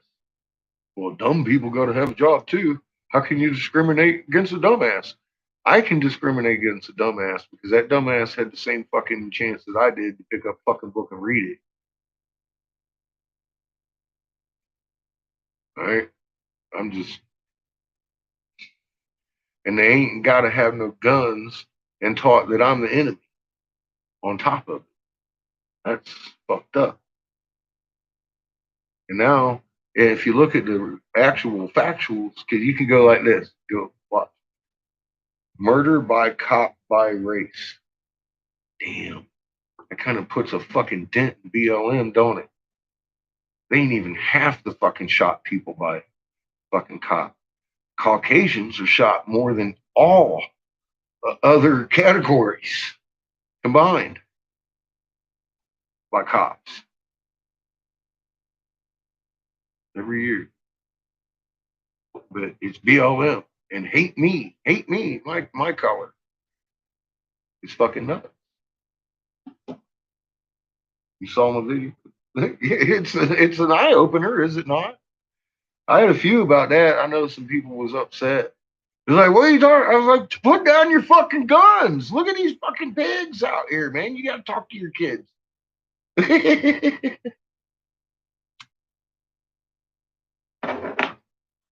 We're the ones that can stop this. They ain't going to stop it for us. We're the only ones going to stop it. And it's like, how much are people really going to take? Are we going to just sit here and go quietly into the night like they want us to? Because this whole thing's been engineered for decades. They did a good job, but not that good. I uncovered every fucking bit of it and improved it.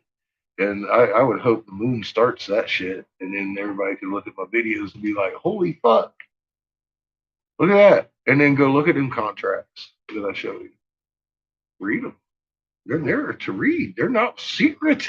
That's a beautiful thing about it. They're not secret. It's just nobody points it in the right direction. They killed journalism, fuck, man, decades ago now. They really did. And that was on purpose too, of course. People say it's a corporate takeover, you bet. Crown Vatican DC corporate. They got a fucking wrench on that shit. Everything's incorporated. All your city limits and counties, towns incorporated. All of it. Your property. Now, officially, where we are, they married our treasury to the fucking Federal Reserve during this. That was one of the first things they did with the COVID. That's about the highest treason I've ever seen in my life in open air. I can't even put it into words. It is a total encompassing slavery of this nation into a corporation that it is just we're owned by banks now as individuals, and they did that like what second, third day of fucking COVID lockdown here. Oh well, we had to take on special measures, and it would have been illegal for this to happen if we didn't do that, and the economy would have crashed. And it's like, really, just like that, right? Just like that, overnight, you guys decided that for everybody. For everybody in the fucking, yeah, you know exactly what I mean, right? Yeah, the whole fucking population, we just got owned by you guys. I'm your bitch, cat. And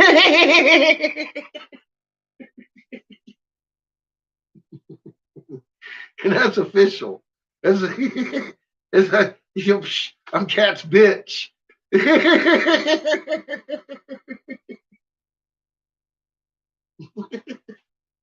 And that's so fucking real.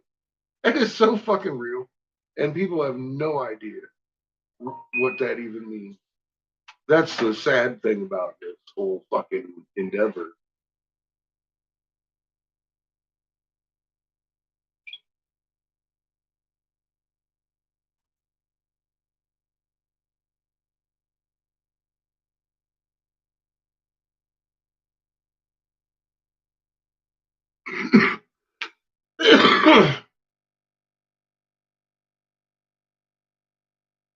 Uh-oh.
I'm trying to share this.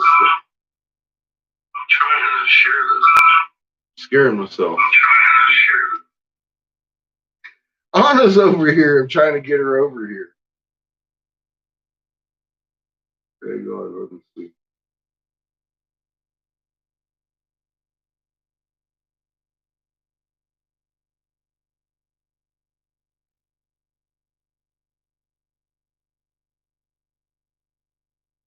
I got it copied.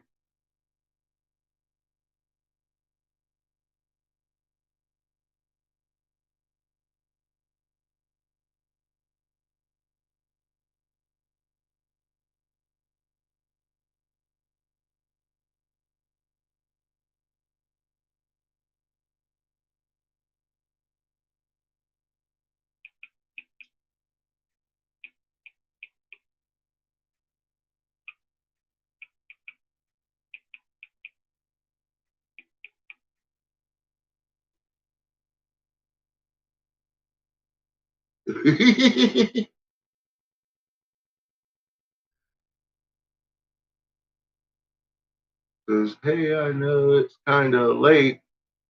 Not really. Not for me. Not to talk to Anna.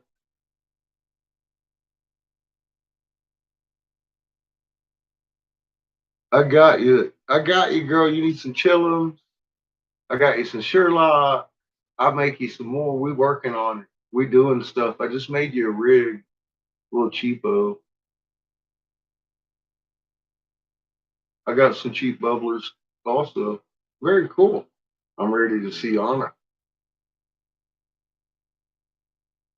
I want to make more because now she's telling me these other guys are wanting stuff. So, and I want her to get some stuff too. I've got some special stuff for you, Anna, if you're here. I got some nice stuff made.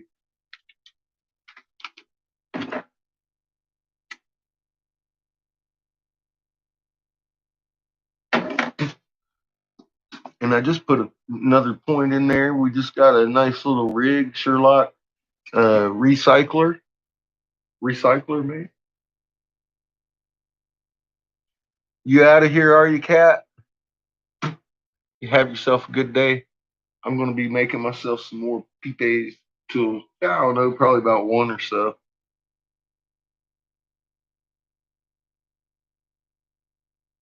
Hey, how you doing?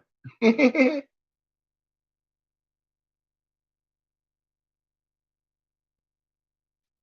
see you got my invite.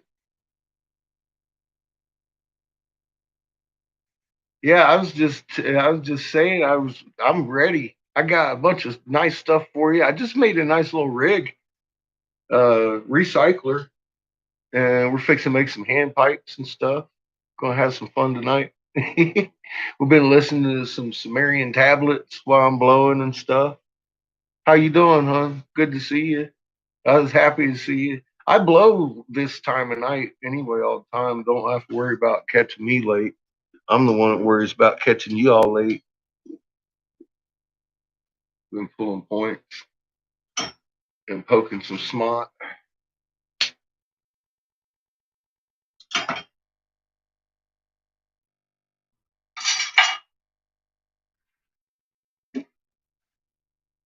So those guys are wanting some bubblers then, huh? Nice.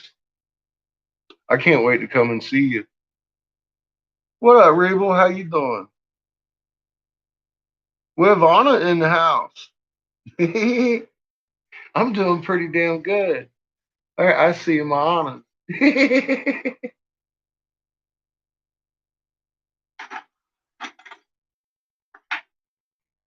Hmm.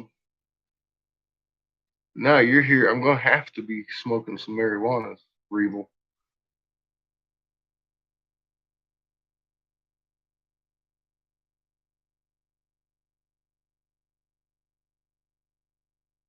Good. I've got some cheap ones. I got some IRAs made up and stuff with centripetals. I've got some cute little carb caps that are done like a Egyptian oil bottle style. Ah, uh, I made a video on my other channel in my dungeon. I told everybody, I said, you can't have it, only Anna.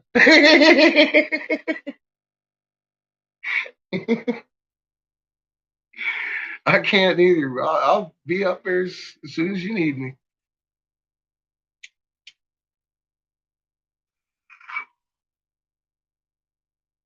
Was it you're gonna be in there? What did we say Wednesday? You going in there Wednesday or Thursday? I forget. I'm just working till then. I had to get myself another pipe. Look what I did to mine.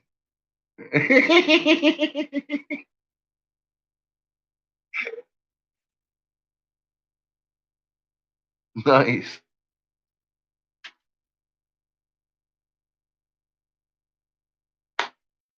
This this is the Russian that keeps getting me high. I'm all like I never really smoke a lot of weed on my lives. It takes me hours to get through a pipe. I said the funny thing is I'm always getting I want to go see Anna though. It's the only place damn near, girl. Yeah, everybody knows Anna. I tell them about you all the time. We was just talking about you earlier, trying to pass out your what was that the link? No, the one of those Snap thing, not Snapchat. I've got one. I can't remember what it's called though.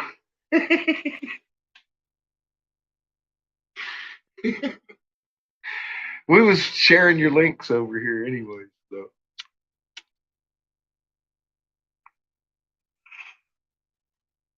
The one Chad usually runs. It's not the Facebook one. I couldn't find your webpage, so we were. Can't remember what it was. You know, I may actually have it still on here. Instagram, and I do. That's yours.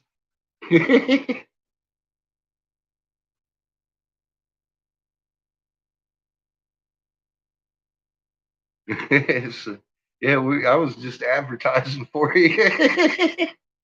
I was showing them the only 2 percolators in existence, as far as I know. I don't think you have any. Yeah, your Instagram. That's the one. You know me. I shared a link. I'm not sure which one. You said Ridge Crust.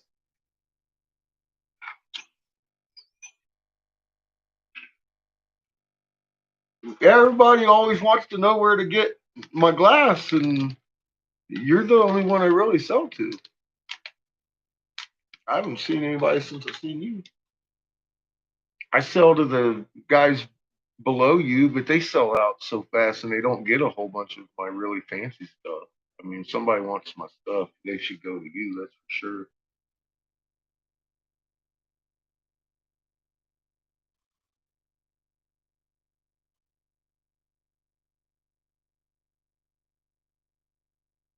Yeah, that's yours. I was sharing that earlier because I was sending people to you. They were like, "Where can I get the percolators?" I'm like, Anna's got only 2 in existence that I know of. That Buddha with the lotus flower, and then the plain one. Oh, your link is on the page. Okay, okay.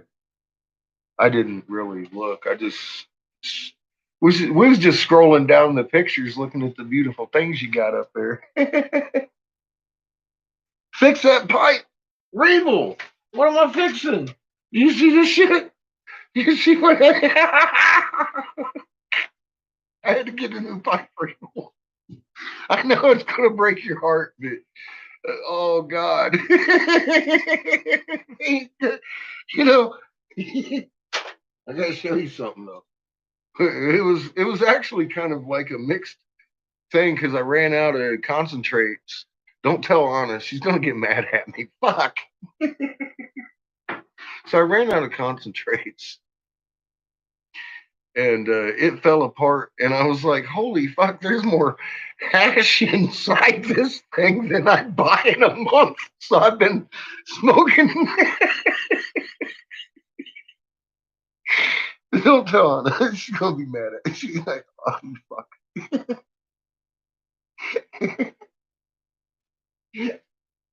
But I did get a new pipe. She'll laugh at me. I come down there with my shake ounce. She'll be like, "What the fuck is that?" I'm like, "That's what I got left." She'll be like, "Something wrong with you, white boy."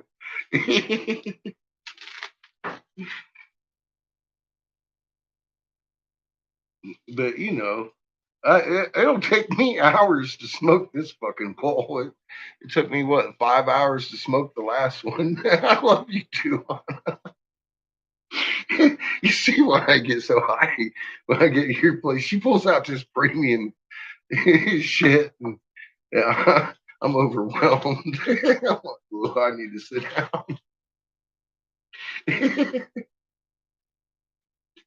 I'm a lightweight. I did go out and get myself an airplane bottle of rum to drink this evening, though, and it is securely in the freezer. I'm gonna break that out here pretty soon because Seamus is fixing to go to bed. I'm gonna scrape some of this fucking Yeah, that's straight hash right there. Go ahead, laugh.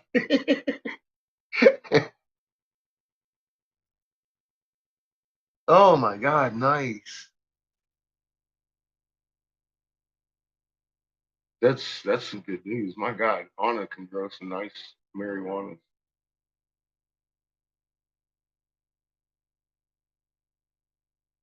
I think you're gonna love this chess. I think your customers are gonna love this chess set. You got a bunch of mushroom crazy people around. I was, I'm pretty sure I hit under your fucking price uh, on a lot of these pieces too, because you know me and mushrooms. They're just like it's another thing to do. And here, let me show you this. All right, now keep it in mind. All right, it's only the pawns that really look like this.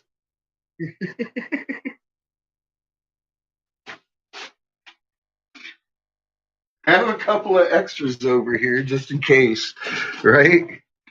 But you know, you're in multicultural area and you got legal mushrooms. So it looks kind of like a little mushroom butt plug.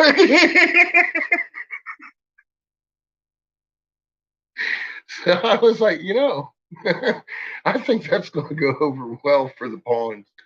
I got bishops that have twisted truth in them and all kinds of stuff.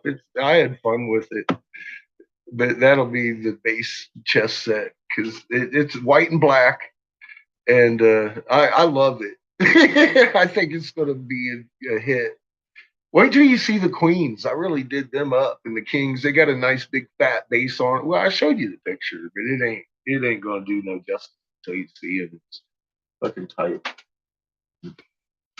I'm real excited about it.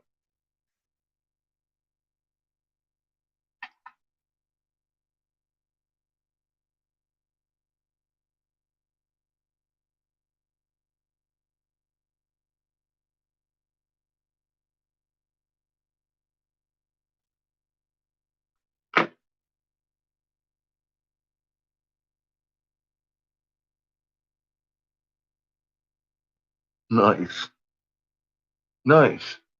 Yeah, I can't wait.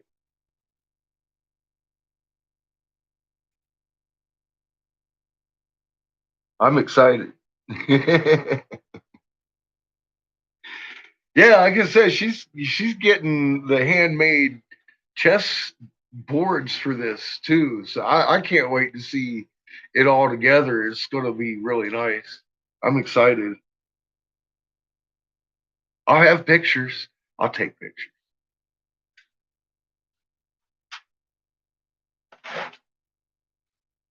So I was showing them pictures from the last time I was up there on it tonight with the. Someone was asking specifically about the percolators. He said, "You got that one? That's my Buddha. He's got the lotus flower in it, and then there's the cheaper version, the plain Jane color changer, and then of course the terrifying face hugger. I got a baby dragon too, a little baby dragon. I find them a lot easier to make in my kiln than those big ones I make.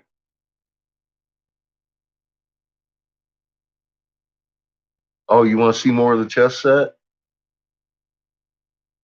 Is that what you want to see more of, or you want to see the baby dragon?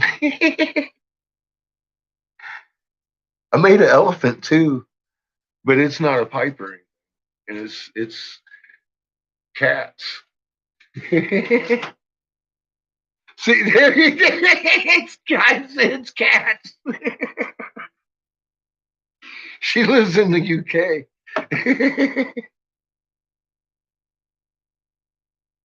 Oh, you want to see the queen? Yeah.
Stinky dogs!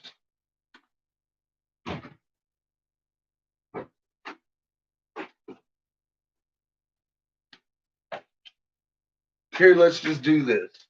I'm gonna bring the whole thing to show you. Kidding me? Just the queen, just fucking queen. How about we work up to the queen?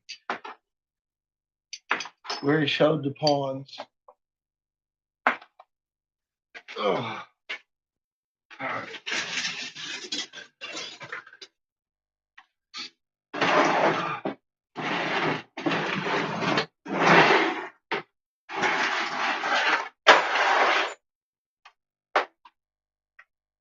So here's a castle. Here's a little castle-looking thing. He's a little mushroom.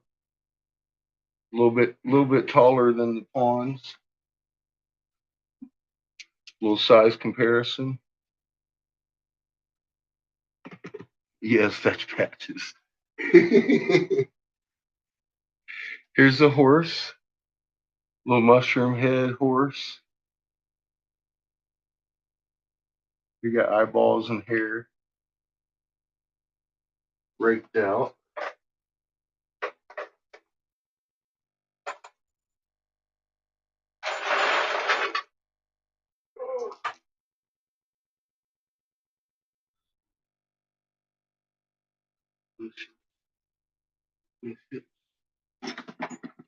I like the bishops.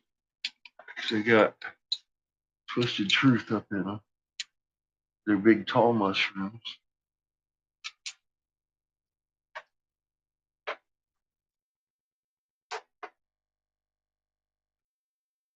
Then we've got the less spectacular king.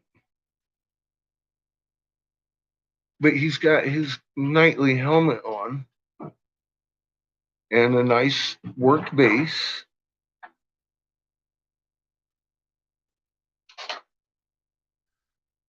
And then we've got the queens who have the maidenhood, both of them. Oops, that's the king. There's the queen. And she's got the maidenhood also. And then in the bases,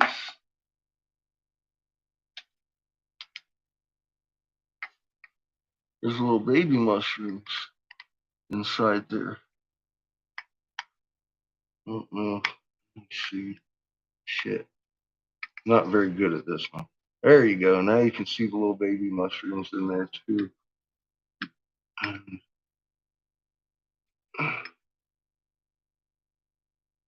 She got little prince and princesses and then the work base.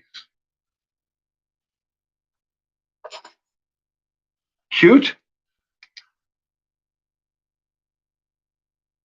Well,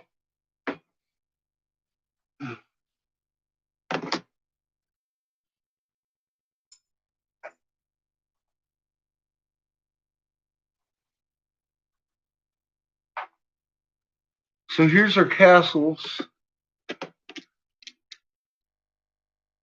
And the knights. This one's a little bit shorter than the other one. Not much. Here's the pawn, or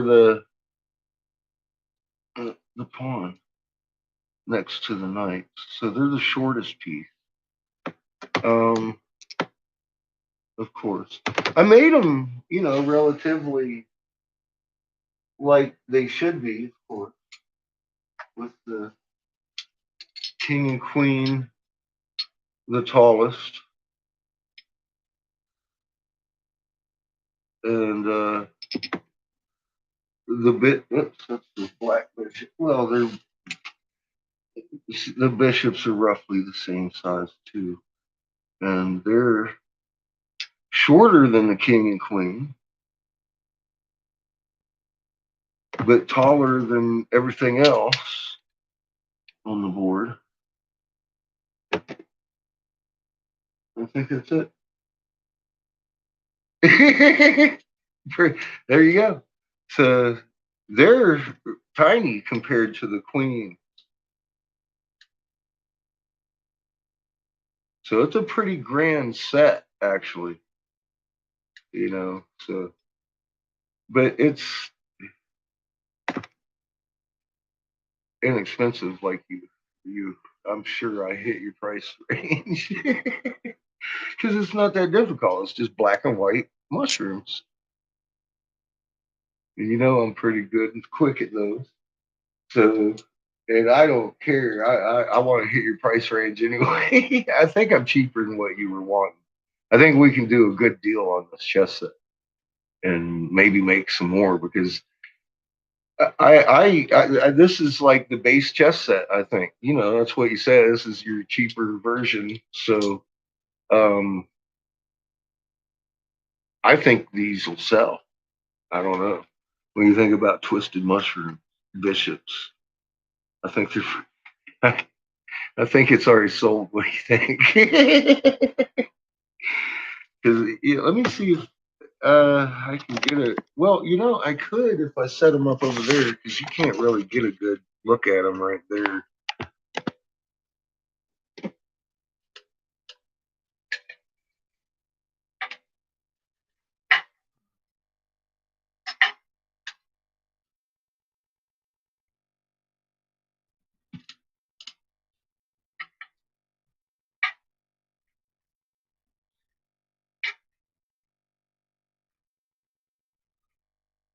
How you like that?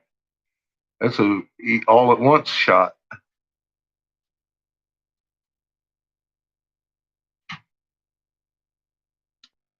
How big is the chessboard?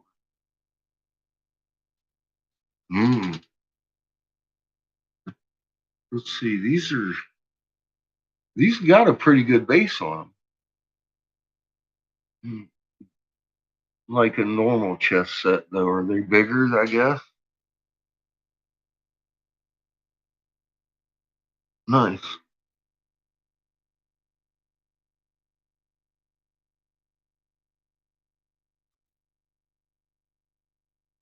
Good. I'll get to see your dad, too.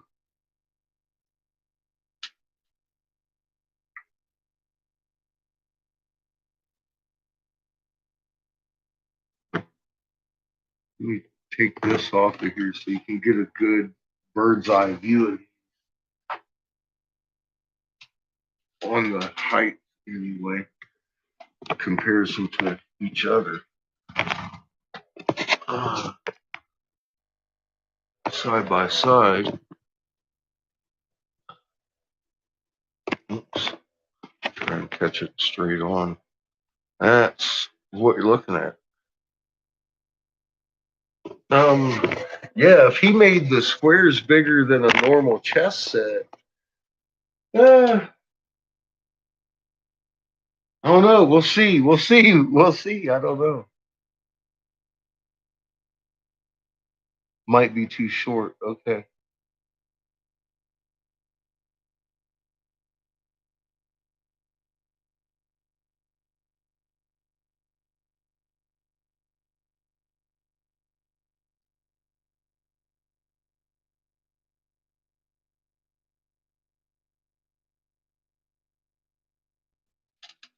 Two and a half inches. It's about two.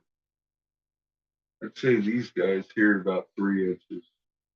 This is about 2 inches, maybe 2.5. I got a ruler.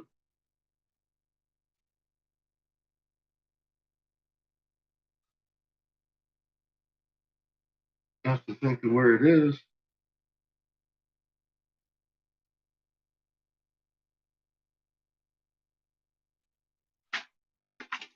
We could measure that up right now. Cause I'm thinking that's pretty close. It's about 2.25. Just off my carpenter eye.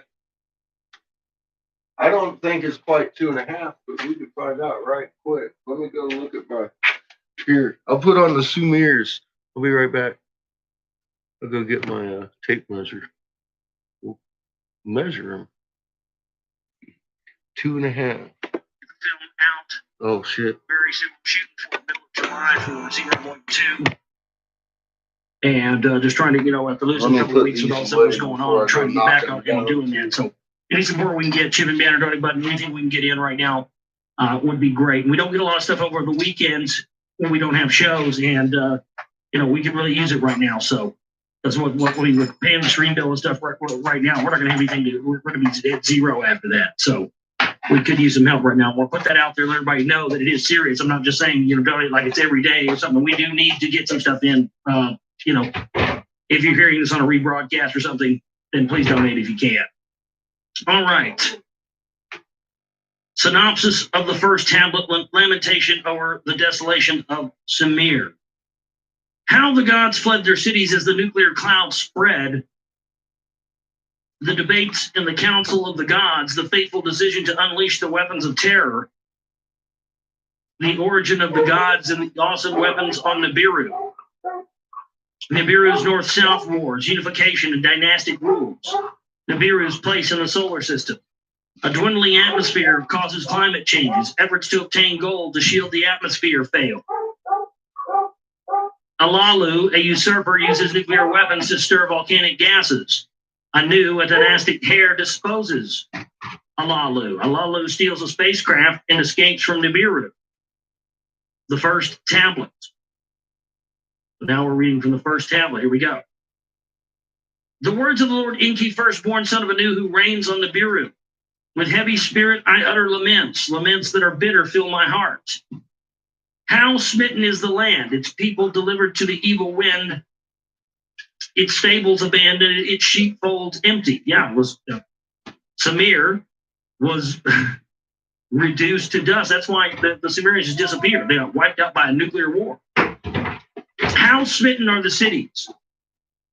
Their people piled up as dead corpses afflicted by the evil wind. How smitten are the fields, their vegetation withered, touched by the evil winds. How smitten are the rivers? Nothing swims anymore. Pure, sparkling water. That is about 1 3/4 inches. Of its black-headed people, Almost Sumer 2. is empty. Gone is all life.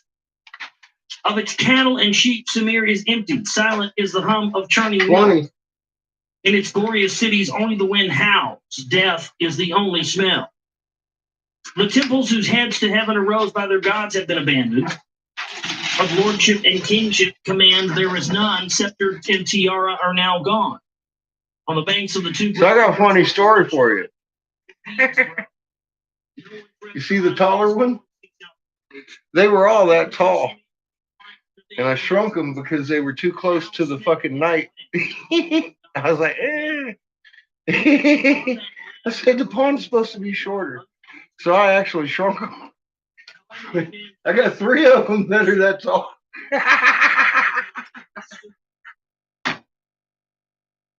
I'm going to bring them, we'll size them up and see how they look. If not, I'll make the rest of them look like that.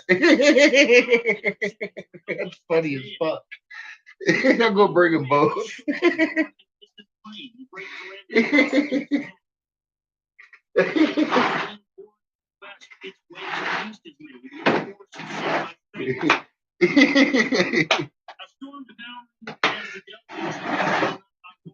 I did though. I was like, those are too tall. I'm gonna gum them all down again, and I did. I brought them all back down, shimmied them down about another ½ inch. This is funny. Oh.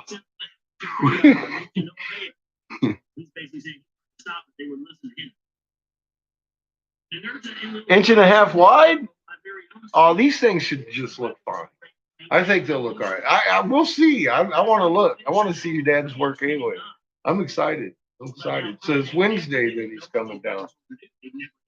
So that's right. Wednesday. I'm supposed to be there Wednesday. I'm working on it. I got a lot of nice stuff for you. I got some cheap bubblers. Like I say, I just made a rig recycler, little Sherlock recycler. I hate doing them, but I told you I would.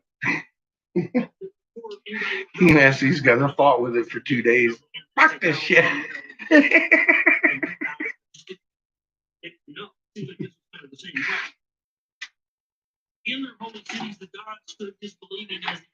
But yeah, this is where I'm going to be from now on. I ain't doing the educational video channel anymore. In my city, Iridu, as the poison climate approached, Hell, I've proved fucking unified theory. I said, what other YouTube channel got that? I ain't burying all that information in fucking ISWA updates every day. Fuck it.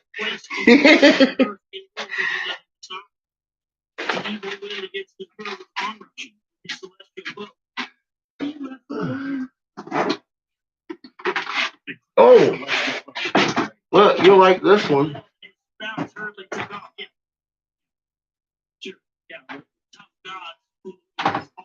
Yeah, get her. Get her. Damn, Daddy Longleg. I got a bunch of these little guys too. I made a pretty one with little babies in there too.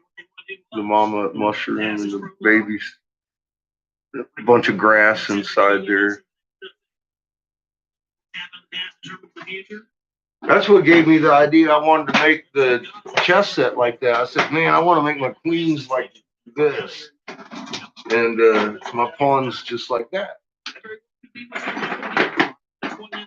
I was going to do it with Latticino, but I was like, fuck that, man. Denver just legalized fucking mushrooms. What am I thinking?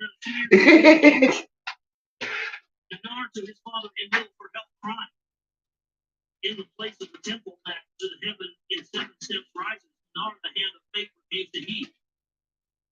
My father who begot me, great God, who to her had granted kingship, turned the evil men away in our land. Great God, increase the faith, let her and its people be spared. Your praises to continue. But yeah, I'm gonna have to pre-order some fucking color tomorrow from D&L up there, I guess. And if they ain't letting people go in still, I've got some colored, some of those cheapo spoons, probably about 20. I'm out of color though. I'm out of color. Like I said, I made some. Oh man, I made some pretty cool. Let me show you.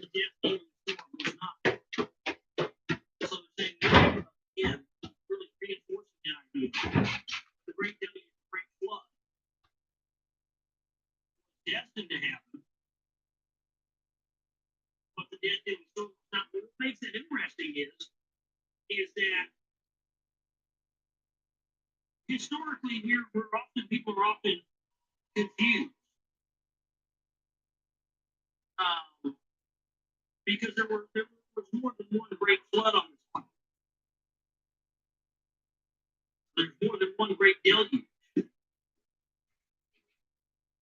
Because the reason that we know that it's true scientifically is again because of that layer of pre-flood ash. So according to this, we have the great deluge. So I made some of these. Calamity of nuclear weapons unleashed, which again, little different styles. That's the one I made, I think, last night. Okay. I'll check it out. And I made Egyptian oil bottles, little carb cap things. I thought they were cute.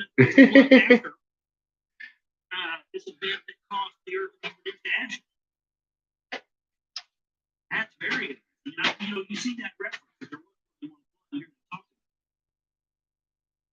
By the breach of a vow by a council decision was caused by weapons of terror was created. By a decision, not destiny, were the poison weapons unleashed.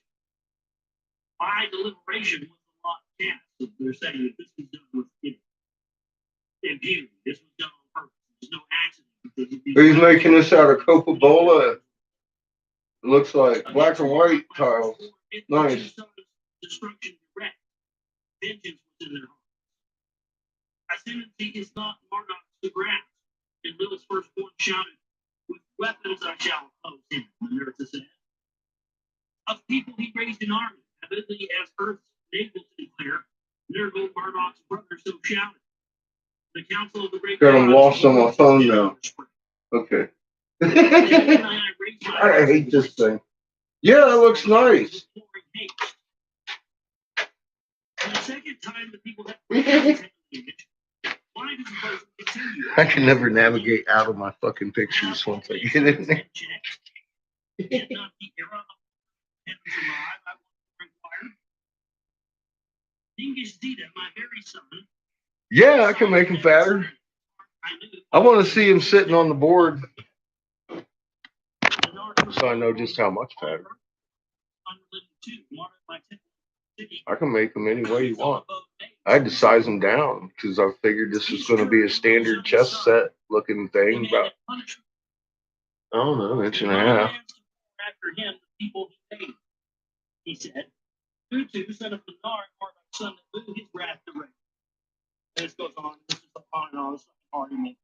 I'm gonna fuck you up. No, I'm gonna fuck you up. I'm gonna fuck you up. I'm gonna fuck you up. There you go, Rebels. Shit, what else is I going to show you?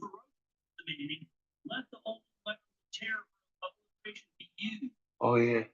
I wanted to show you Cat's elephant. These how Cat's here. She likes to look at that when she comes around. Something from the weapons of the past of this story. Kind of like what the funny thing is, you know how I like to make functional art, right? Well, I gave her a hole in the trunk of the elephant, and because she don't want it to be a pipe or nothing, she just wants to display it.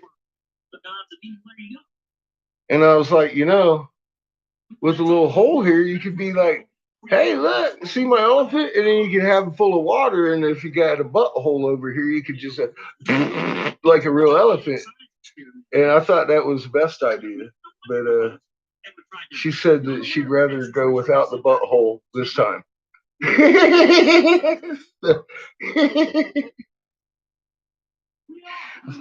I was a little depressed. But he's a pretty elephant. He does nothing. But he's got little Saturn swirls on him and stuff. He does nothing but look pretty. But I kind of wish he had a butthole so you could spray water at people. That would be the ultimate. Look at my elephant.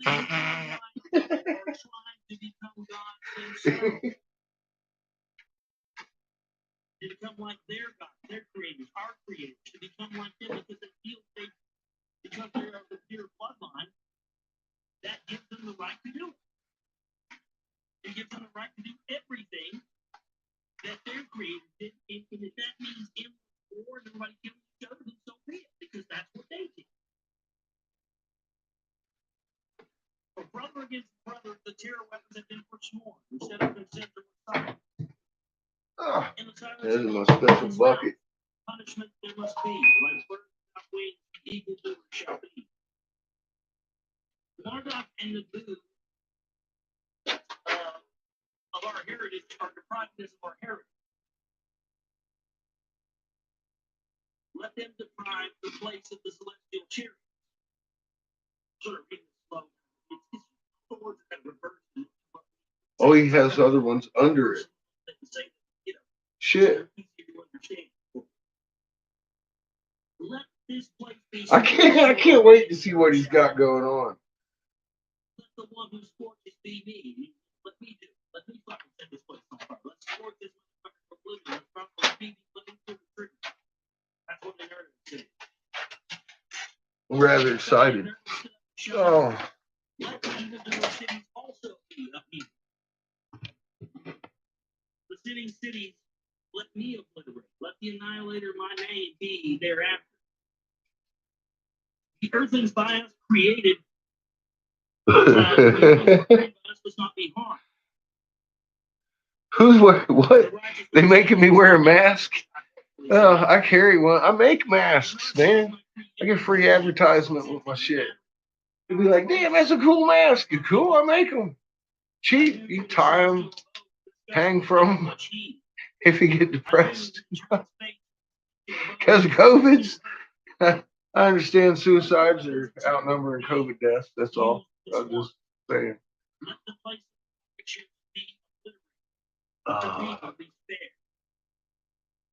Katniss there, she's in lockdown again in the UK. So did in little announce the decision. To them, a secret of the gods I shall reveal.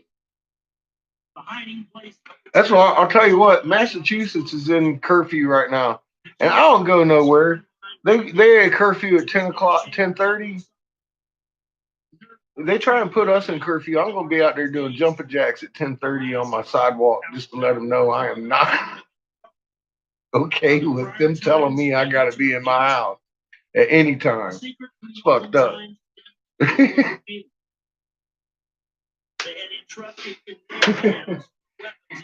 And on the nose, I'll do it too. I'll be out there doing jumping jacks at 10:30. Just let them know I am not complying. Shit, I'm a grown adult. We all grown adults, and if you're sick, you're sick. Stay out of fucking public. But, God, man, they're gonna lock us down over this shit. I ain't okay with that at all. The other guys turned their back to the cities, which means Now, I'm afraid of what the sheeple got to say, Reeble. I understand the damn truckers are going to put a stop to the fucking trucking here because of the election shit. I'm like, the fuck, we ain't in trouble enough. You guys got to start crazy shit over stupid shit. That's. I'm afraid of the sheeple, Reeble. That's why I live where I live, man. Anna's got an open invitation. She knows where I live. That fucking shit gets crazy up there, Anna. You know I got your caviar. Sweetheart, Jesus. It ain't. Look, I got my fucking son's mother calling me the other day. She wants a gun. She's living in Philly. She ain't never wanted a gun before. But now, come to find out, she needs my signature to get one. Because 15 years ago, I put a fucking restraining order out on her ass. It disappeared a year after I put it on there, but for some reason I got to sign a paper for her to get a gun. Now the goddamn courts out there are closed for COVID. I just tried to get a hold of them. They're like, like all three courts. I couldn't get a hold of any of them. I'm going to try again tomorrow. But she wants to get a gun. I'm like, fuck, man, your dad's got a bunch of guns. What are you talking?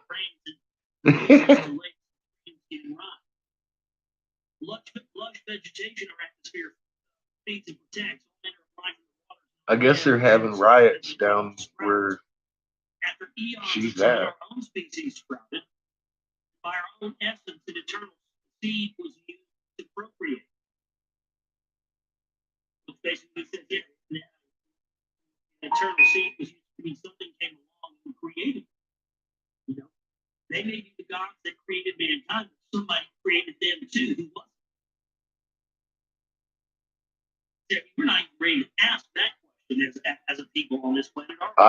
Reeble, that's the funniest thing. I've been telling her to for the longest time. She just called me up. It was 2 days ago. She's like, I finally see what you're saying. And I'm like, I certainly hope you're ready to get the fuck out of Philly about this time. She goes, I need a gun. I was like, oh, God. God.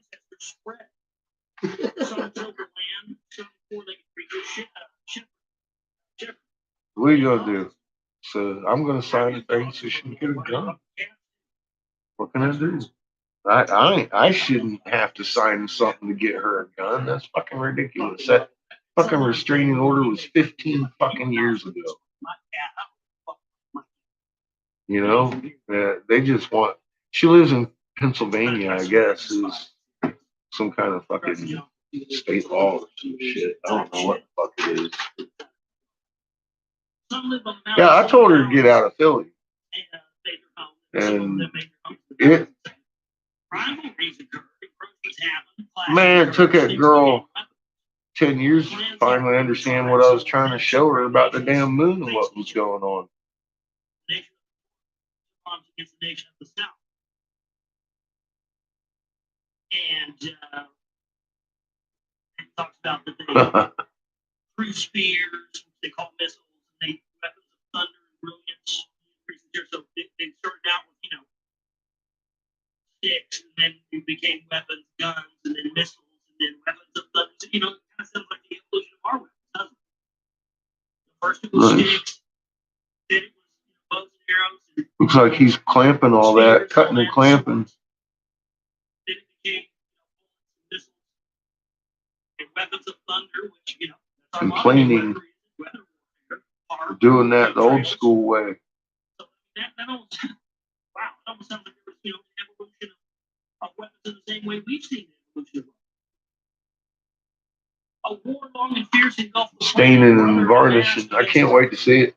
There was death and destruction both north and south. Handmade wooden tables with glass pieces. Many orbits, from many locations around the sun, there was no life on Nibiru at all. Then a truce was declared and peacemaking was conducted. Yeah, I don't even have Seamus in the school anymore. He's at home doing his shit. That's just crazy. They have a war, brother against brother on the whole planet. Everybody likes everybody else, except for a few, and then the few that are left form a new world. Yeah, I'd be a cold day in hell before I get a vaccine for zombie flu. I just stay away from a motherfucker and eat my blueberries, man. Damn it. I'm a proponent of keeping your immune system up. Herbalize. Fucking eat you some fucking weed, eat you some fucking vitamins, eat you some fresh fruits. Those things keep you healthy. Look at my kid, man. Motherfucker, he just run around. I don't even know how to tell you how healthy he is.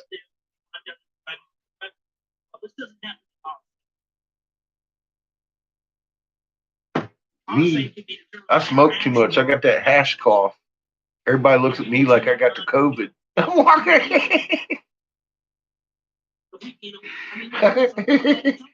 Oh shit! You're gonna kill us all. No, I just put my cigar out. God. Everyone's like, the looks. You should see the looks. Are we going to choose to do like we've always done? Cough in public nowadays, man. Like, holy shit, I just hit some hash, man. I'm good.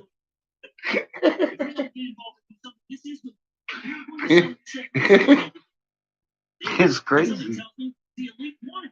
That's exactly what they're planning. I tear up, I could be Biden. God, dude. I want to play with big boys. I wouldn't want to be any of them.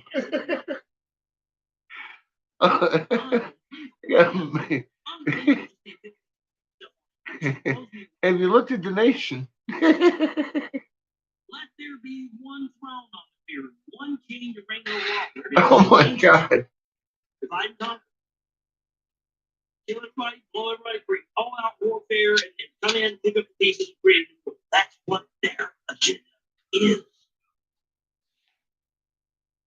I tell you what, his only hope is to fucking come up on the podium and be like, look, I just want to say one thing. It's impossible for you to see Tycho Crater on the top of the moon from your location. See? And then he'd unify the country. If he's from the south, the chief let someone from the north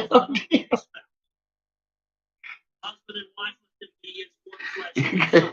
Because we all know it should be impossible to see that. That's all it takes. I mean, what? Our government starts spewing truth. What are they going to do? You're going to be like, oh, hang on.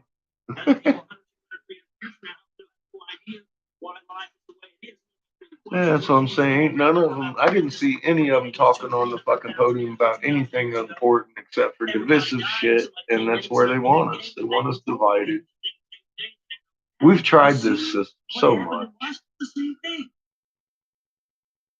Never worked. They did it here. They did it on their plane, and then they seeded us with the ability to do it again ourselves. We've gone down the same road they are. You know, you see these, we call them vicious cycles. You know, my father is an alcoholic and a wife beater, and so, you know, then the son grows up and becomes an alcoholic and a wife beater. We are within our window. Let me check his loss. What's our mama doing? Looks like she's still inducing before I even open. Oh, she's hot. Yeah, probably not.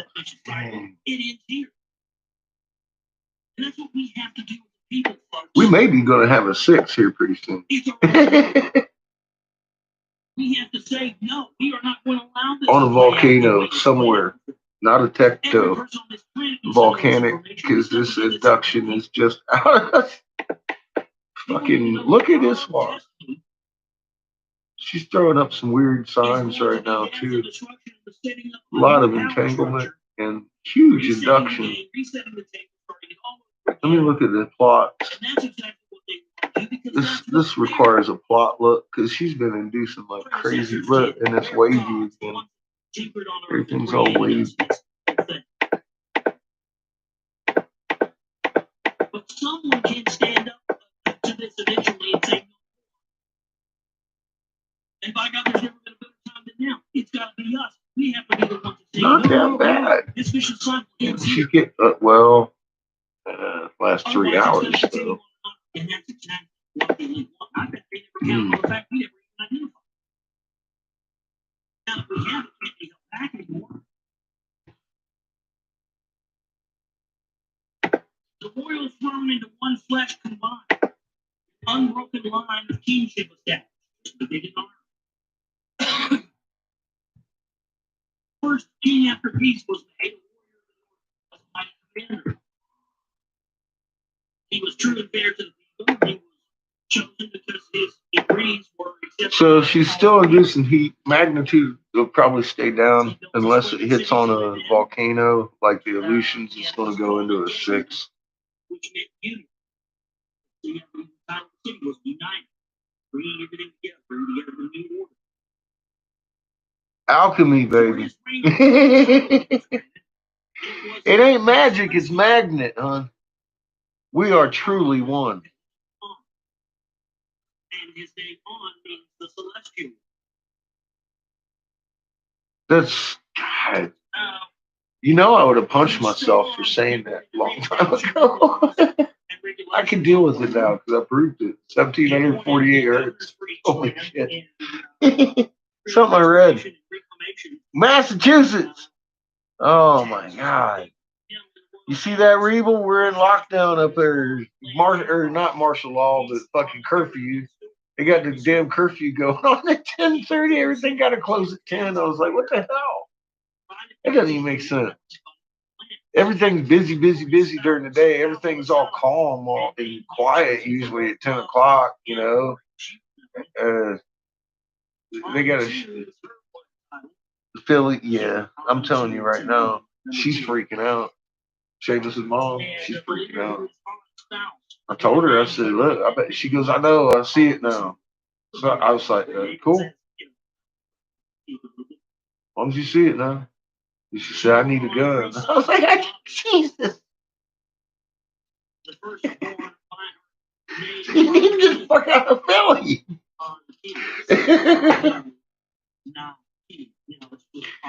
So this shit ain't even got started and you're talking about getting a gun. That's what he said, this is the premises of the times that came before. That's what we're reading. This is unbelievable. This is oh yeah, it's a city freedom died in. Regal. I've said that for quite a long time. I used to live there. I loved it. It's changed. I don't want to go back. Last time I went back 15 years ago, I ain't go back again. This is the record of their living and of their lives and of what they Ain't did. doing it. So this, the reason this is important to us. I I've got some nice Sherlocks. Did I show you that much? I showed you that mushroom Sherlock. I got some ones with little fancy strips on them, all kinds of shit. Little two piecers.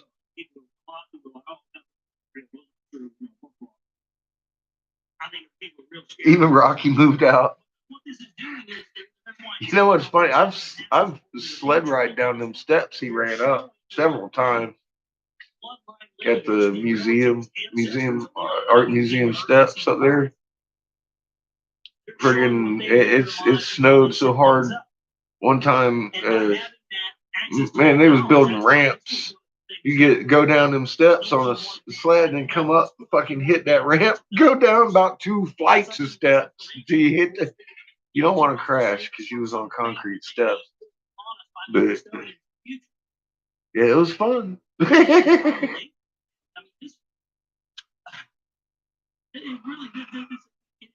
There was a hill out back, but I mean the steps were so much more fun.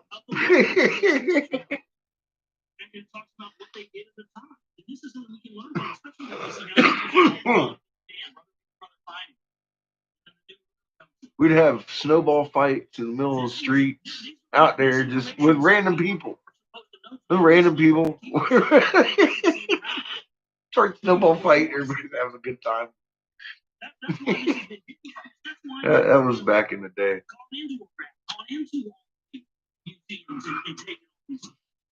It'd be snowing, everybody be eating mushrooms and didn't have anything better to do. Let's go have a snowball fight with whoever we see. You know, that kind of innocent fun. Yeah, it's not what the world's about today anymore. They don't know how to have fun. They don't know how to have fun like we used to, do they? Shit. They get out there fighting each other. Whoa, dude. Throw a snowball.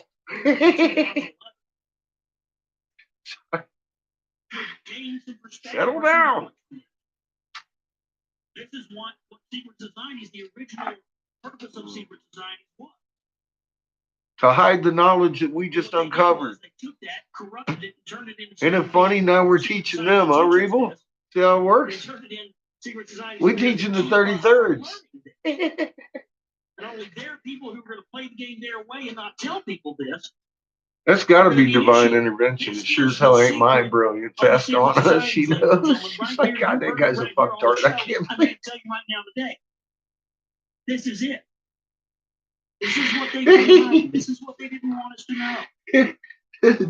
These genealogical records. Oh boy, I wish I could help you out, Josh. Of the people who came to Earth, the gods who came to Earth. This is what there's something in here. We're going to find out, but we're going to read all this on air. There is something we're supposed to learn here, whatever it is. Well, see, that was the cool thing back in the day. I mean, like fucking what, 30 years ago, Rebel, you could have a good time on the street. He was supposed to choose actually get in. Fucking cop would throw a snowball at you. You know, if they caught you fucking. I mean, it was like that, but it's changed. It's completely changed. The whole atmosphere has changed. Yeah, exactly. Throw one at a cop now, you're gonna get beat up. I wouldn't suggest it. Jesus. Probably get charged with 15 different felonies or some shit. You know, but it wasn't like that 30 years ago. It just wasn't. It wasn't like it. You could go out and have fun with it, and as long as you weren't fucking killing nobody, man, nobody gave a fuck. Nobody was ever offended. Everybody was just doing their thing. I'd go North Philly and hang out all night long waiting on a fucking hourly. And people be like, oh man, you gonna die up there. I'm like, why? Them motherfuckers don't want something from me sitting at the hourly fucking employee office. They know I ain't got no fucking money. Every now and again, one of them walk by, ask for, one of the natives up there, and be like, oh, what you doing? I'm waiting for the fucking work. He's like, oh, you got a cigarette? Yeah, actually, here. And he'd sit down and talk to me. everything. I was never afraid in Philly. Anywhere I went. Talent or anything else. It's about how much money I'm never afraid anywhere at anybody I'll run into I anytime. realized that, I don't have to kill myself. We're all human. Nowadays, I don't know, man. I don't know if I'd even want to be in Philly at all. I know I wouldn't want to deal with the cops. And that's, The cops are fucking worst part of Philly. It's like LA. Oh, fuck, man. The cops run. The Crips. You got a better chance with them. I spent the night in Compton in my fucking Cadillac. In a fucking AutoZone parking lot because I blew my serpentine belt. I didn't know the first fucking thing about it. You got it in your blood too because you're of us and you're like us. Revert back to that. I'm a fucktard. It's that you're so much like us. You're gonna go. It was a simple little flip and then put the belt on and let go. And I was like, oh yeah, I'm stupid. But it was dark, so I stayed the night there. I had a couple $100 in my pocket. I just sold all my glass up to Willie G. The tyranny, everything. Said we can't allow them to know this because we won't be able to rule if they know it. You just conceal carry. I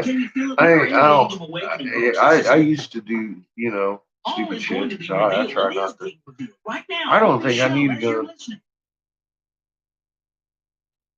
We are the generation that this stuff has to stop with. I've taken a few. We have the power. In Philly, actually. Downtown one. Now is to wake the people up from slumber, and it's time to stop playing nice. I caught a burglar once. He got my whole damn wallet. It was running down the street, man. I caught that motherfucker. Fucking tackled his ass and I rolled over his head. I know he bounced on the sidewalk. His whole nose was all fucked up. But my wallet went flying, man. When he hit the ground, I grabbed the wallet. I think I lost $20 at some point. Right there, as far as I can tell, I lost like $20 during that event. And I think the wind took it or something. I don't know what happened there. If I had the rest of my money in my wallet, I caught it quick. I was standing at the gas station. Like third in line, the motherfucker come up behind me. I'm sitting there reaching for a fucking bill to get. I was going to get the pack of smoke. Motherfucker come up behind me and snatch my fucking wallet and run. I was like, no. I took off after him. Fucking crazy shit like that, It happens. But I lost $20 for not watching. I had about 120 in there. I know I still had $100. I could not tell once the voice came, or could I had it in my hand. I had it in my hand. I had took it out of my pocket. I was like almost next in line. I was getting out of 5. I was going to get myself a fucking pack of cigarettes. Homie snatched my shit right out my hands, dude. He wasn't playing. He just said, snap. I was like, oh. Just fucking run after him. What else are you going to do? Just stand there? No. Not me. I wanted to see who was faster. I ended up tackling the fucker. And got my wallet back. Got myself a pack of cigarettes. He went home with a bloody nose. There wasn't no shots or nothing. He just didn't get my money. Sort of genealogical history. He got 20. Somebody did. Ancestors of the Anunnaki who came to or conceded life on Earth. Oh yeah, I mean you're standing there in line. Somebody snatches your wallet out of your hand. It's. You ain't no guessing. It's like, well, what? Uh-oh. I got something to do I hadn't planned on. There wasn't much hesitation there. I was right on his ass. Going across that fucking street, hit him on the sidewalk. It's talking essentially about how I suppose you do. I quit smoking them a couple years ago now, Regal. Look, I get 3 of these stupid things for $1. People on their planet were wiped out. I got And that out of those like ashes, like the phoenix out of the ashes. yesterday. It's interesting because that's one of the symbols of brotherhood, the double-headed phoenix. I can breathe a lot better than I used to. Arose these bloodlines and these kings and queens and set up a new game. And so here Yeah, they're save a talking lot of about money on the tobacco. circuit of the Nibiru, which is the Because orbit I'll just of sit Nibiru. that down there and let it sit for an hour. A destiny it is in the orbit of the Nibiru. So we got pipes to make, yo. I got 2 of them on deck. I got So 1 of them that in the kiln. I'm going to cut there's, these 2, put that one in. We'll make a couple of Sherlocks. And our planet is hidden in Little the cheapo styles. orbit of the Nibiru, and many people out there What was that? believe that this comet element, which is going to pass here to Earth very soon, is actually the same Nibiru. I don't really believe that myself. I was going to make something else. Don't What not did you- believe it either. You know what I what mean? was Just that? sort of go either way. Others acknowledge of the orbit Chill 'em. There you go. did not consider that the Nibiru's destiny to be tied with that orbit. They found that there was a breaching in their atmosphere. Chill 'em's the Sherlock. Volcanoes, the atmosphere, belching, spitting up. Sort of, as I was doing Friday night, sort of kind of going over some of this stuff is in kind of a weird. Don't have any translate chill 'em's. well in modern day English, so I'm kind of summarizing it all for you. It just sounds COVID like pipes. Volcanoes, the atmosphere forbears, Chill 'em. belching, we're spitting up. I'd rather just say. You hold them like that and you hit off your hand that way. Well, one, it doesn't spill your weed like a bat. But 2, it's you don't have to exchange spittle. Protective shit lid has been diminished. It's a popular thing. I think it's supposed to say shield. It says shit lid. Fix my Rebo! How am I gonna fix it? You seen it? Look. He's right there. That's about all that's left, buddy. I'll have to make another one someday. During COVID. During a COVID event. In the reading of Inshar and Kishar, pestilences. That motherfucker bit the dust, buddy. Threw that motherfucker on the ground and said, boosh. I was like, oh. Their son Inshar ascended to the throne. And, yeah, I could figure it out, but it wouldn't look pretty.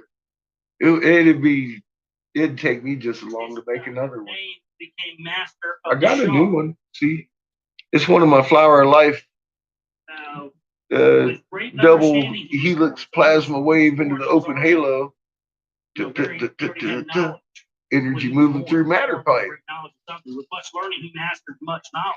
Fucking Flower of Life, baby. To remedy the afflictions in ways he sought to remedy the afflictions of people. And that's the scientific lead pipe.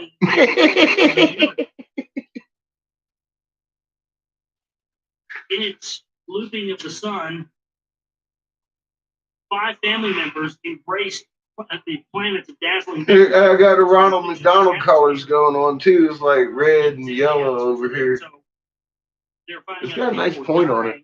I practiced my points, getting that infinite point in them before I probably did that on the end of a pipe like 1,000 times before I pulled my first reverse ball. On onto were like I don't even know where the body of that pipe went. That nice reversal, that glow in the dark part, that was nice. Anshar and Kishar. I like that pipe. They were the largest in size. Try not to break it.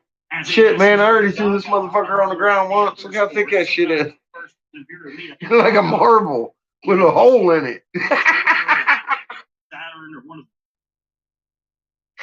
I threw it on the ground once. Damn it. Oh, you didn't know that? Yeah. It's alright if it breaks. I know this guy. She's Italian too. Give me a fucking. He blows with them glass pipes. I mean, in every one of her videos, Lady Gaga's videos, one of her first videos, there's series in the background, so twin dogs. Did you see this one?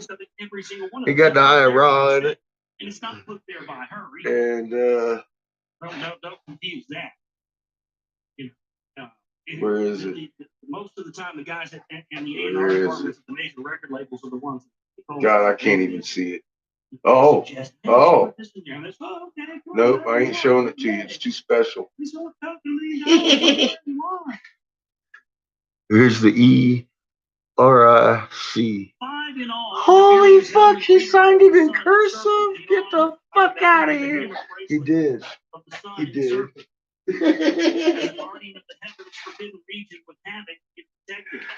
Damn. Other children of the sun, 4 in number from the three in the bracelet shield.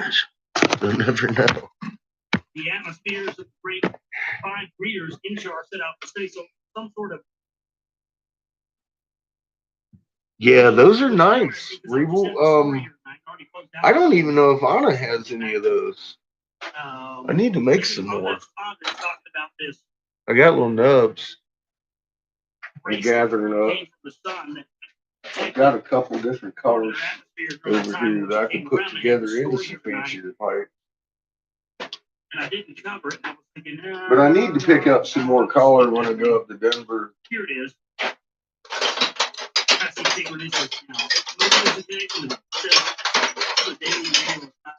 It's like, that's all I got left.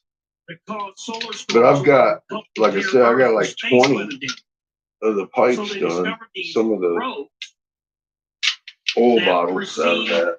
I'm saving the rest of those for reversal pipes like my other one. To help us be able to understand when these are going to happen and protect against.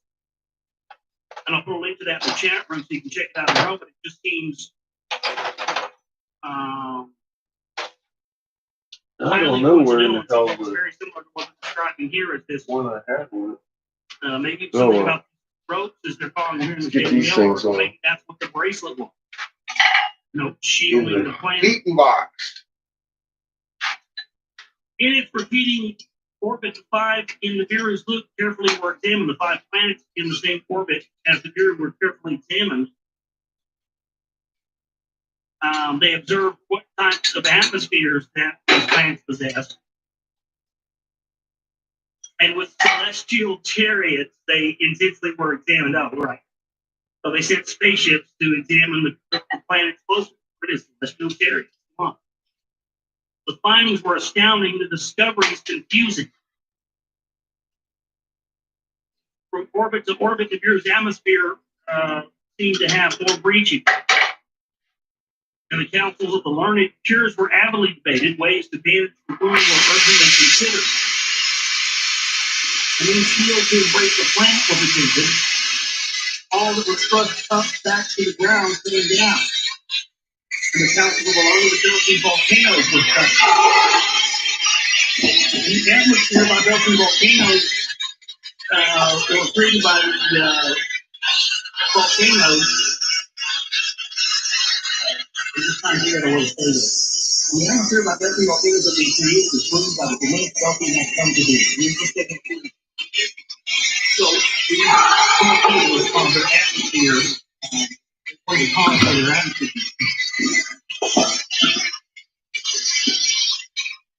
And it says here that they basically figured out how to make a new invention that would utilize the volcanoes to basically solve their problem. And so they were actually trying to get the volcanoes to keep spewing, even though they wanted them to stop before. Now they were hoping the volcanoes would start to spew again because whatever solution they come up with needed that to happen in order for it to work. In the reign of Inshar, the breach in the skies grew bigger. It didn't rain, the wind blew harder, and there was no water that came out of the ground. In the lands, there was an accusation the breasts of mothers were dry. In the palace, there was distress, and accusation therein took hold. As first his wife, Inshar, a half-sister, did expound from the law of the seed abiding. Minshar, she was called, and bears the shars of the lady, a son she did not bear. By a concubine to Inshar, a son was born. The firstborn son he was. By Ninshar, first wife and half-sister, a son was not brought forth. By the law of succession, the concubine's son to the throne ascended. The seventh to reign he was. Du Uro was his royal name, and the dwelling place fashioned its meaning. In the house of concubines, not in the palace, he was indeed conceived. So he was like, he was like the George Bush of his time, I suppose. The bastard son who ascended to power, the more like the Bill Clinton of his time, huh? Yeah. I don't think they still know who Bill Clinton's dad was. His mom was dirty whore. Yeah, they didn't know who the fuck Bill's dad was. Somebody said it. Old guy from Hee-Haw. Junior samples or some shit like that. Somebody said junior samples was his dad. And somebody gave him closet something that one time. As his spouse, a maiden from his youth, beloved Duru chose. And, that's interesting. So, Duru, the bastard son who took over power, chose his wife because he loved her, not because she was in the bloodline. Uh-oh. That's a problem right there, buddy. The story's starting to get thick. Now we're starting to see why, we need to learn this. This sounds very similar to the history of some of our kings and queens and power structure. Da Uru was her royal name. She who was by my side was the meaning. Wow, that's kind of a downgrade from, the wife before when she was like, the one who does something in the sky. This is like, the bitch who stands by my side all the time. Wow, that's just beautiful. Wonderful, wonderful poetry there. In the royal court, confusion was rampant. Sons were not heirs. Wives were not half-sisters. In the land, the suffering was increasing. The fields had no abundance. The plants wouldn't grow. And among the people, fertility was the big thing, Sounds like nobody was getting pregnant means nobody was being born, so their population was diminishing fast. Yeah, thanks. In the palace, fertility was absent. Neither son nor daughter was brought forth. Of On's seed, 7 were the rulers. Then of his seed, the throne was dry. So On, which is funny because On is, if you study the genealogical history of the Anunnaki, On was, the Anunnaki were the Anunnaki were the princes of, the one God.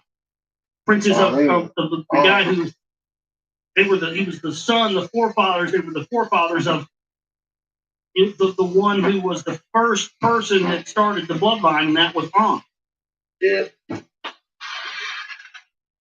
And so after 7 of On's bloodline were the rulers, they no longer had one of On's bloodline in rule. Daru, a child at the palace gateway, was embraced as a son. Duru, in the end, was adopted.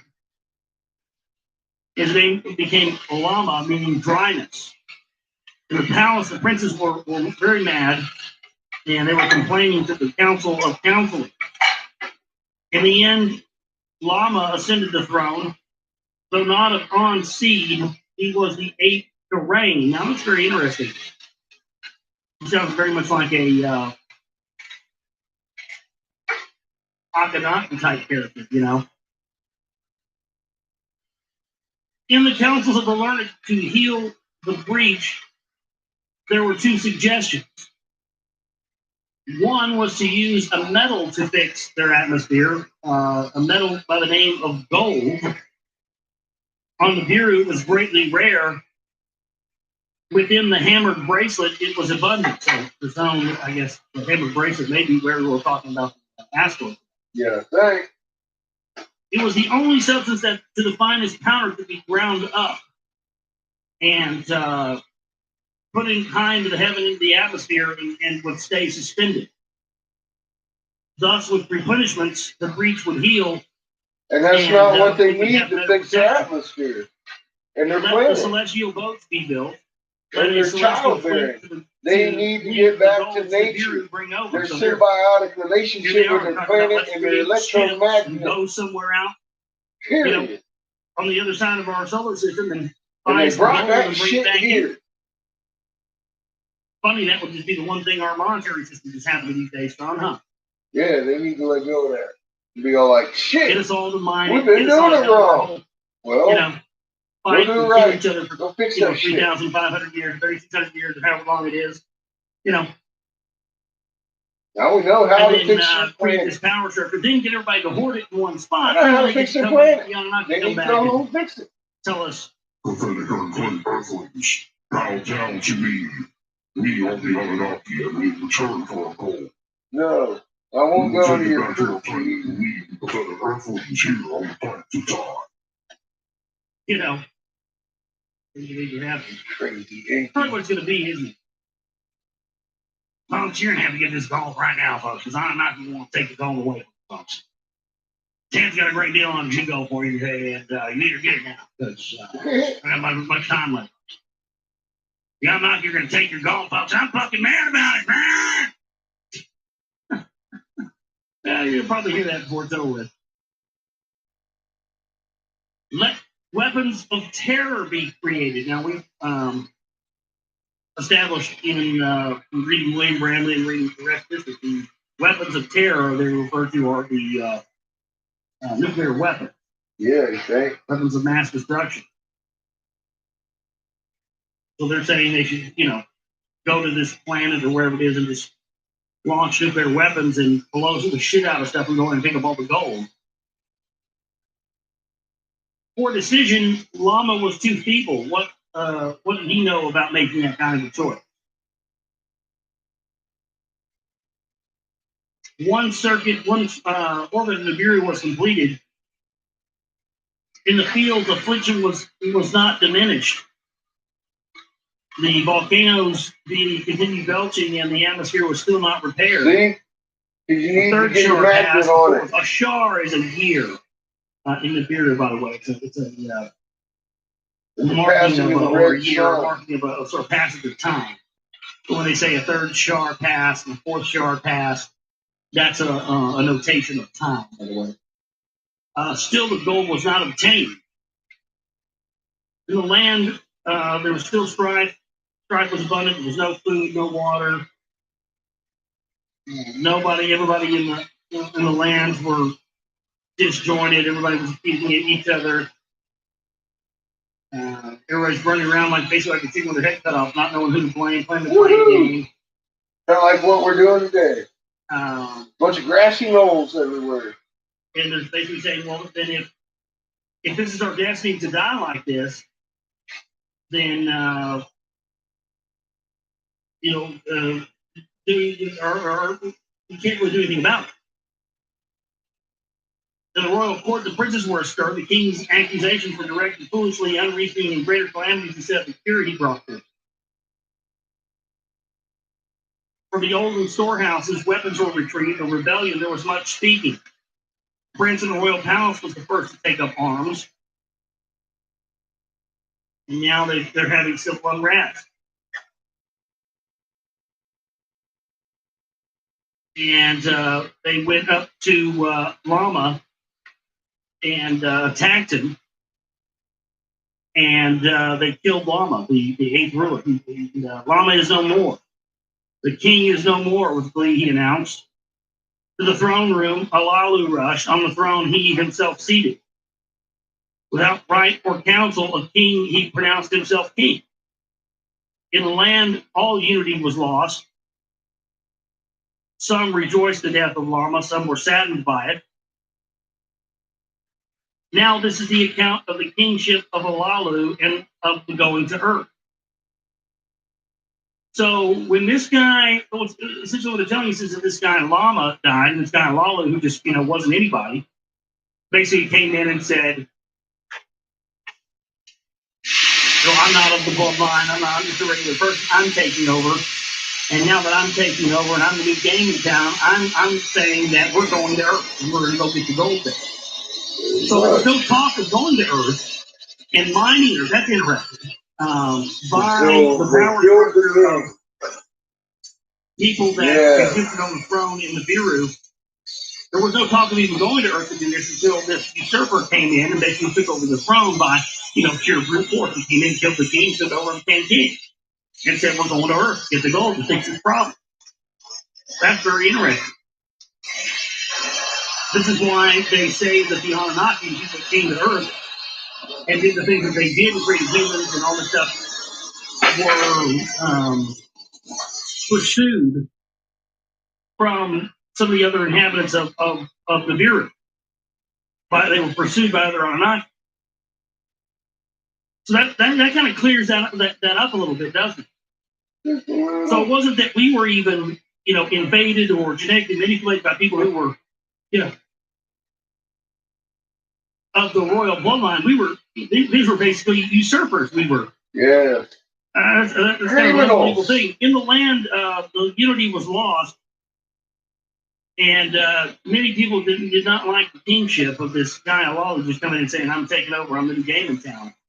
You can imagine that. Princes were agitated. The counselors were distraught. From father to son, succession from on to the throne continued. Even Lama VIII, by adoption, a son was proclaimed. Who was Alala? Was he a legal heir? Was he a firstborn? By what right did he usurp? Was he not a king slayer? Before the seven who judged Alalu was summoned, his fate be considered. So they bring him to be judged by 7 people. Though through neither legal heir nor son of the firstborn royal seed, he was he. Of Anshargal I am descended before the judges, he claimed, by a concubine. My ancestor was born to him. Alam was his name. For the count of Shars, for the count of years, Alam was the firstborn throne to belong to him. So basically, he came in and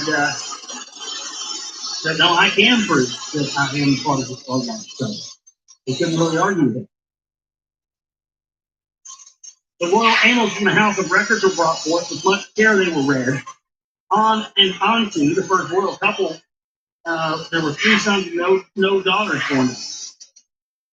The firstborn was Enki, who died on the throne. He had no offspring. The middle son in his seat was Anid, and Shargal was his firstborn, and to the throne he ascended after him. On the throne of kingship, by the firstborn did not continue. So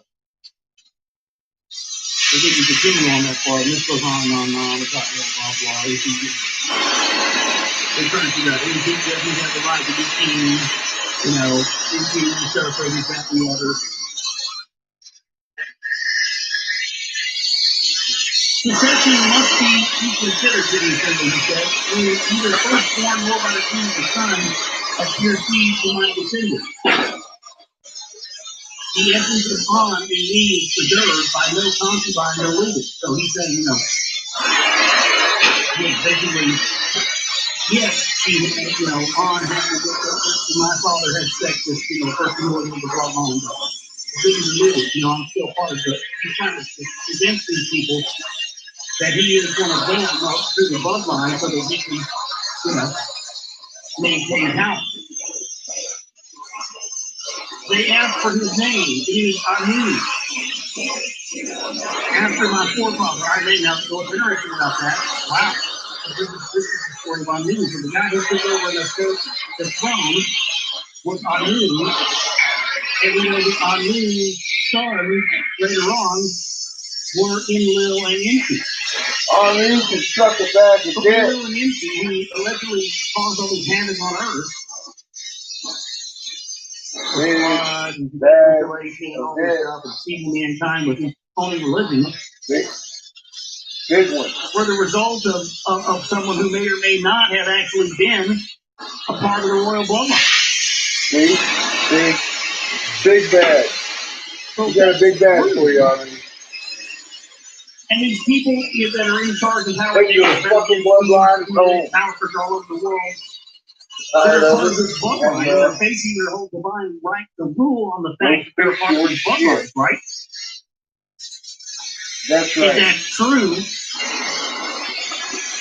then that would make them impossible. That would make them because from what this genealogical historical record of the ancestors of the Anunnaki tells us, is that it wasn't the people who had been in the bloodlines and the power structure and everything up to that point who made the decision to Earth. They seemed to act like that was taboo. Nice little magnifier. Then this guy comes in, kills the king, takes over, and then goes through this big, long, drawn-out ordeal of being in front of the council and so look at me, and when I came from this bloodline, I just wove it. My baby daddy was over here, and baby daddy. This whore, the concubine, and just because she's a whore doesn't mean I'm not a part of the bloodline. All this convincing going on, you see.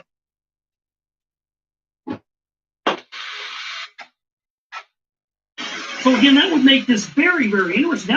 That would prove beyond a shadow of a doubt that these people that maybe that's what's going to happen. Maybe that's why they've been creating space-based weapons. Maybe they're scared because if there's something to this, if this is real, it's real. Then that would mean that at some point, everything the real bloodlines of power, if these people still exist anywhere, could actually feasibly come back and call out the power structure here on Earth as being the usurpers and the descendants of the usurper who took over the throne on Nibiru. You go home. Game's up. They could very well come here and say, we need help fixing our atmosphere, but they came down here and set this up. We got the answer and for basically did it against our wishes. Boy, that could be. That's what this whole thing's about. What this information. My goodness, see, it just becomes more clear every time we They should have asked before they did all this shit. And they asked him what his name was, and he said, "My name is Abdul." I'm sure we would have read it to him. They inquired about his generations. But they said straight up, they didn't even try, man. They didn't give a fuck. Anki was the firstborn without a son or daughter. He died. He was the middle son instead of Anki. We had the answers right there on the walls, and they didn't know what they was reading. They said that in their own words. Who was that? Go figure. They're fucking. A son of Anki. They're fucktards. That's what they are. They're fucking fucktards. The counselors looked. That's all I got, Fred. And he lived. They bunch of fucking fucktards. Them announced that he was and my I'm great just going to have to stay with that one. His spouse, Niniru, was. We knew how to fix your planet. You fucking fucked Nama was his name. And it wasn't with gold. For the throne ship, we were got nothing to do with from gold. Pure seed, we were not removed. So they basically at some point took out someone who had the right to be in power and tried to say that they weren't part of the bloodline when they were. Okay. Yeah, and they need to Those go are home. different offsprings of one ancestor who were both descended. Let us live in peace together and return abundance to Nibiru. Fuck that. Let me keep the throne. Let you keep the succession. And she'll give Meaning, you abundance. All right, well, let's That's do it how it like works. this. You let me stay in charge and have power and get some Mama stuff used done. to give us abundance. And when I'm done and I'm old and I die, I'll pass it on to you, and then your bloodline can keep it going after that. Yeah. Nice little compromise to keep everybody happy, huh? Fuck your bloodline. To the council words he directed, let Anu the crown prince be. Let him be my successor. Let his son my daughter espouse. Let succession be united. We Anu heartline. bowed before the council. Heartline, baby. And to the assembly he declared, blood. It's your magnet. Alalu's cupbearer I shall be. His successor in waiting, a son of mine, a daughter of his as bride, I shall choose. That was the council's decision, and in the royal annals it was inscribed. In this manner, Alalu on the throne remained seated. He summoned the sages, the savants, and the commanders for him to consult in deciding that, and from that he gained much knowledge. Let celestial boats be constructed to seek the gold in the hammered bracelet, he decided. So again, he usurps the crown, takes over, convinces them, hey, you let me get in here and just get some stuff done, and then I'll make sure when I'm done that, we'll still continue the bloodline thing and pass down the power. And so what is the first thing he decides to do? Let's build the celestial boats. Let's build the craft. Let's go to the hammered bracelet, the area around the Earth, and let's get the gold and bring it back here and fix our atmosphere. And their first try was essentially They all no died. good. By the hammered bracelets, the boats were crushed. None of them returned. They all died. Because they fucking fucked off. The weapons of terror enter the bowels of Nibiru. Let Nibiru be cut open. Let the volcanoes begin to erupt. And so this asshole, Yeah, listen to them. Build They these just doing anything they want. ships They're fucked to up. go and get the gold. It fails. They are destroyed, and then he gets pissed off and unleashes, weather weapons and says, let the volcanoes erupt. Unleashes nuclear weapons. With weapons of terror, skyborne chariots were armed with terror missiles from the skies where the volcano struck. Oh! So he sent up the ships and launched nuclear weapons inside of the volcanoes of Nibiru. The mountains swayed, the valley shuddered as great brilliances with thunder exploded. In the land, there was much rejoicing. Everybody was expecting there was going to be an abundance of food and things were going to get better. Yeah, that makes sense. Not.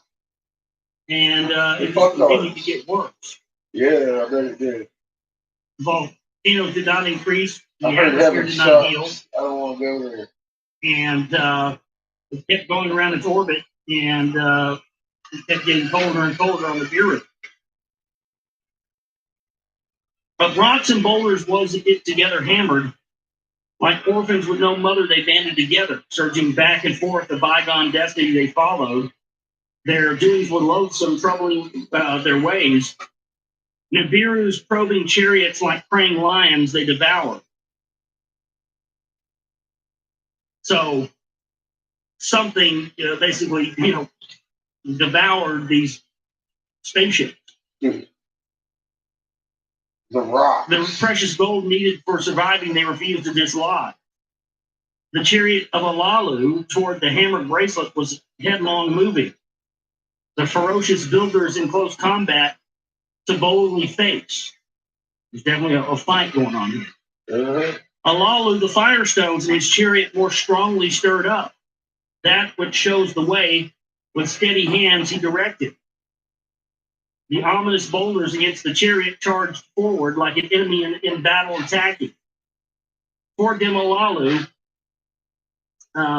shot a death-dealing missile from his spaceship. That's literally what it says. This is towards them, Alalu, a death-dealing missile from the chariot let loose. So he shot a missile out of a spaceship. 6,000 Then years another before the against fucking Bible. The terror weapons he thrust, so he's shooting nukes. This is great. How come nobody made a sci-fi movie out of this shit? Tell them how old this shit is, Josh. Makes billions of dollars. No, They would that was have taken Earth's As flat. frightened warriors, the boulders turned back, a path for Alalu granted. Oh, beautiful. Like by a spell, the hammered bracelet, a doorway to the king had opened. That sounds like a Stargate. It does. Or a Stargate open. In the dark deepness of all of the heavens, he could clearly see. Earth. By the bracelet's ferocity, he was not defeated. His mission was not ended. In the distance, the sun's fiery ball was sending forth its brilliance. Welcoming rays towards Alalu, it was emitting. Before it was a red-brown planet. On its orbit, the 6 in count of celestial gods it was. Alalu could but glimpse it. On its destined course from Alalu's path, it was quickly moving. Then snow-hued Earth appeared, the 7th in the celestial count. So he's getting, he blows up and blows this stuff out of the way, the people that are chasing him. And then, so they're chasing him from Nibiru. He shoots these nuclear weapons, blows them up, and starts making his way towards Earth, presumably to come down and see this with culture and information and religion and to call himself a god and everything else. Toward the planet, Alalu set his course to a destination most inviting. Smaller than the Biru was its alluring ball. Weaker than the Biru was its attracting net, its gravity. No. Its Electrostatic atmosphere was attraction. thinner than You Biru's, just and said its the clouds were attraction, man. within What's its wrong swirl. with you, Josh? Below the earth, the three regions was divided. Snow white at the top and on the bottom, blue and Gravity's brown in between. alive. Deftly, Alalu spread the chariot's arresting wings around the earth's ball. The attraction there is electrostatic attraction. Let's keep in mind that this came out of Sumerian clay tablets. Don't fuck with me, I prove Do you it. think people could just made up perfect descriptions of the earth? It just boggles my mind that people say this is hogwash or whatever. I mean, that's 5,000-year-old text. How can you explain it? In the middle region, dry lands and watery oceans, he could discern. The beam that penetrates downward, he directed Earth's innards to detect. I have attained it, he says. So right there, he tells you. He's gonna check out what kind of gold we got. Beam that he could shoot down to Earth and determine how much gold was there.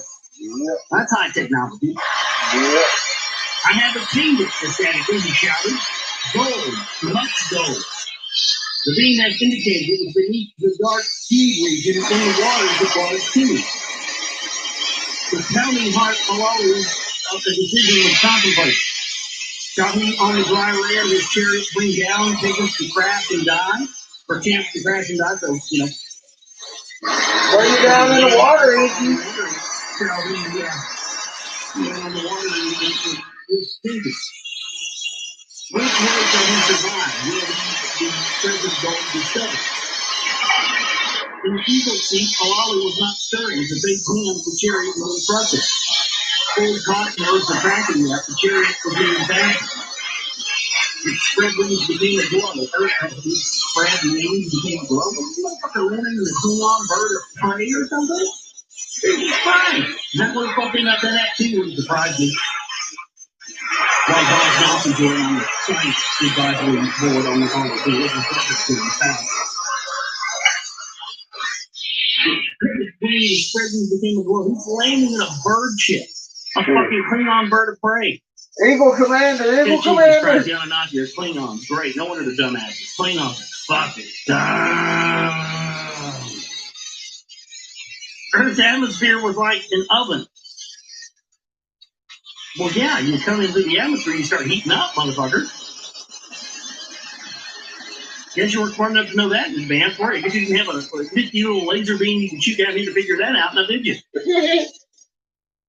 Then the chariot shook, emitting a mortifying thunder. Double plasma helix The chariot into the crashed open halo flower. when the sun is altogether Chill 'em. stopped.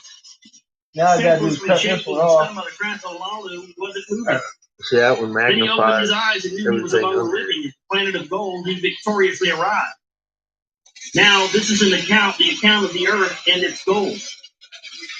It is an account of the beginning and how the celestial gods were created. In the beginning, when in the above, the gods of the heavens had not been called into being. And in the below, the firm ground had not yet been named. Alone in the void there existed Apsu, the primordial begetter. In the heights of the above, the celestial gods had not yet been created. So they had heat that. Celestial gods, the ones that were the hierarchy that was the bloodlines of the Biru that we talked about earlier, they have the genealogical record. Those are the ones that became gods. Above and below, the gods had not yet been formed. Destinies were not yet decreed. No reed had yet been formed, no marshland had appeared. Alone did Apsu reign in the void. Then by his wings the primordial waters about the zodiac. a divine and artful spell Apsu upon the waters cast. On the void deep he poured a sound sleep. Tiamat, the mother of all, as a spouse for himself, he fashioned. A celestial mother, a watery beauty he was indeed.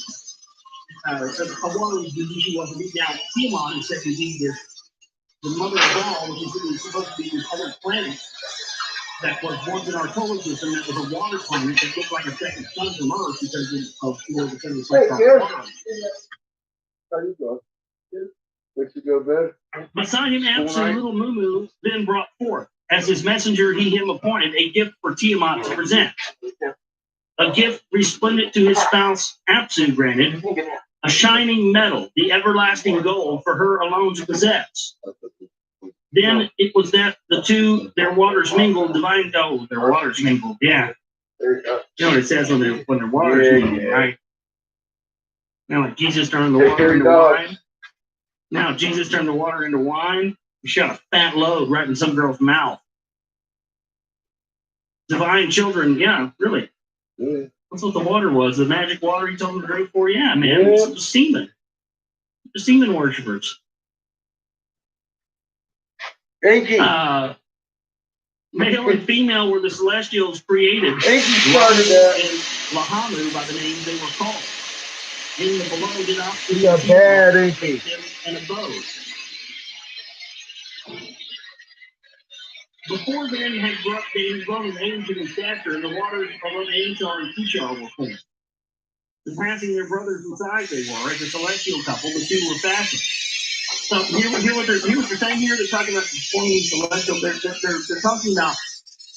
He's talking about forming moons and forming things like of that nature, these planets. In order for life to be able to flourish on Earth, because if we didn't have a moon, we wouldn't, we wouldn't have any sort of time or any ability for bullshit. Josh. Life to be created. A son on in the distant heavens was their heir. Then onto to be his spouse, and as on people was brought forth as a boundary of the upper The moon is the second metal ball. It holds us in orbit. Below and above in the depths created by just like my working model. But then this absolute Mulu and Tiamat was done. That time the Viru had not yet been seen. That's why they put Lamu on that.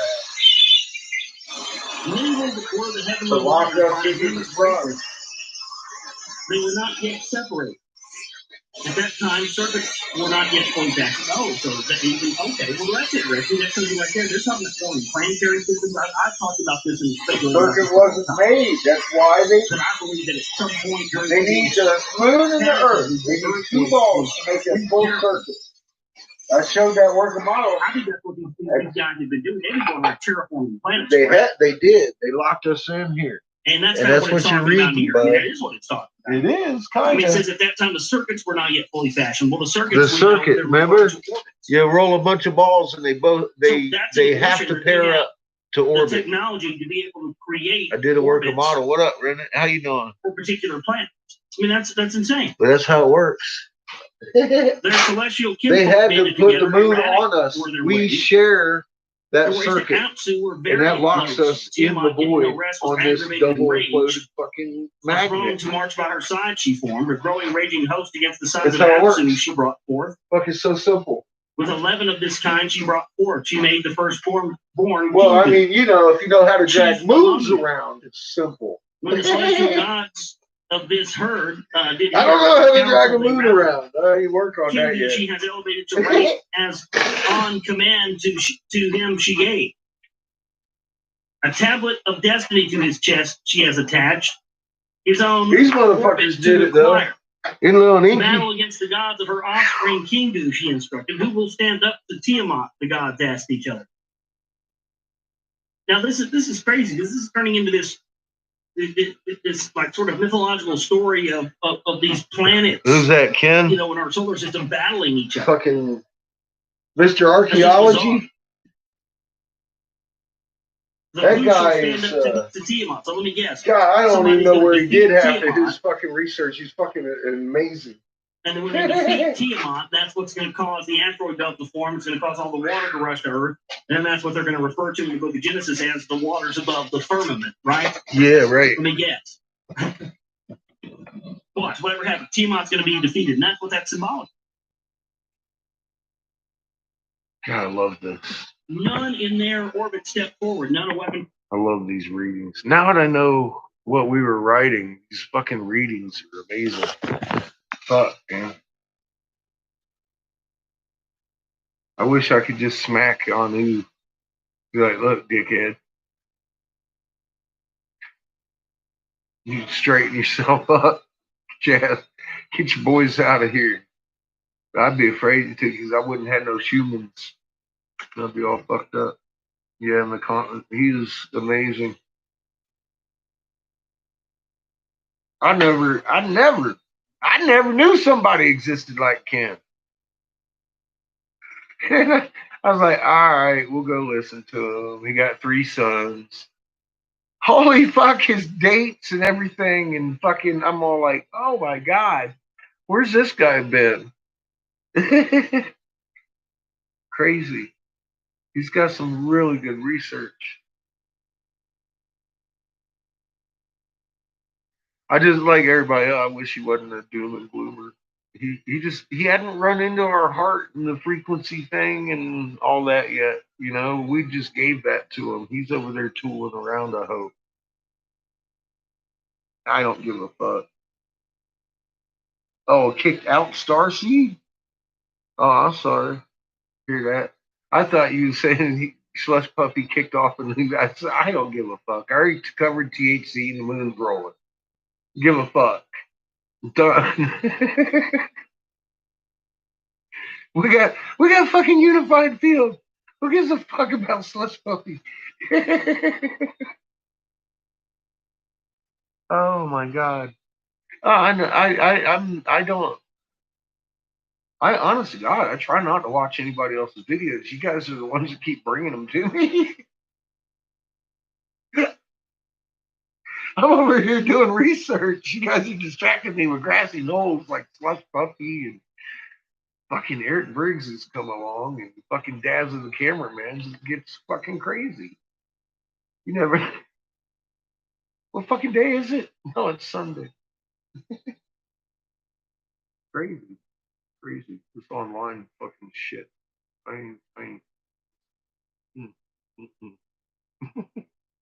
I never met so many fucking crazy motherfuckers in my life.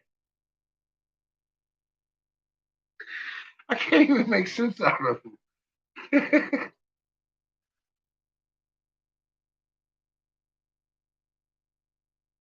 I'll tell you what, I can't even remember who brought them to me. I gotta tell you this much: that guy's research is on. And we just found him like what, a month ago or 2 at the most.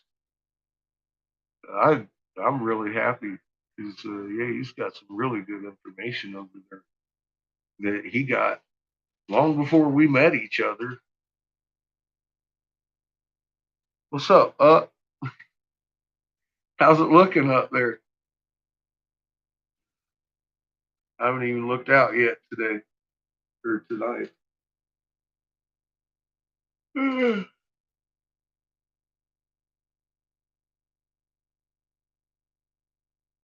He is very well read. I did it the lazy way. I just tooled around with physics a little bit, followed some magnetospheres around, and started reading hieroglyphs all of a sudden. Oh, fuck. poor Ken, he had to go the long way around, man. He said he'd been reading and studying for fucking years. I'm like, God, dude. But either way, we came to the same conclusion. I was just watching the moon, taking pictures of Ra. I didn't even know it. For fucking years, I'm like, man, that's fucking amazing. I called her my blue Kachina. She slapped me with her fucking dingly cobra. Fucking remind me of Melrose. I'm back at home. Oh, I should have seen that come.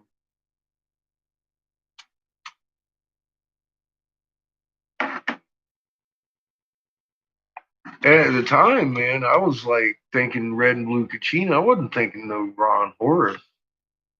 Because everybody kept throwing me that Kachina thing.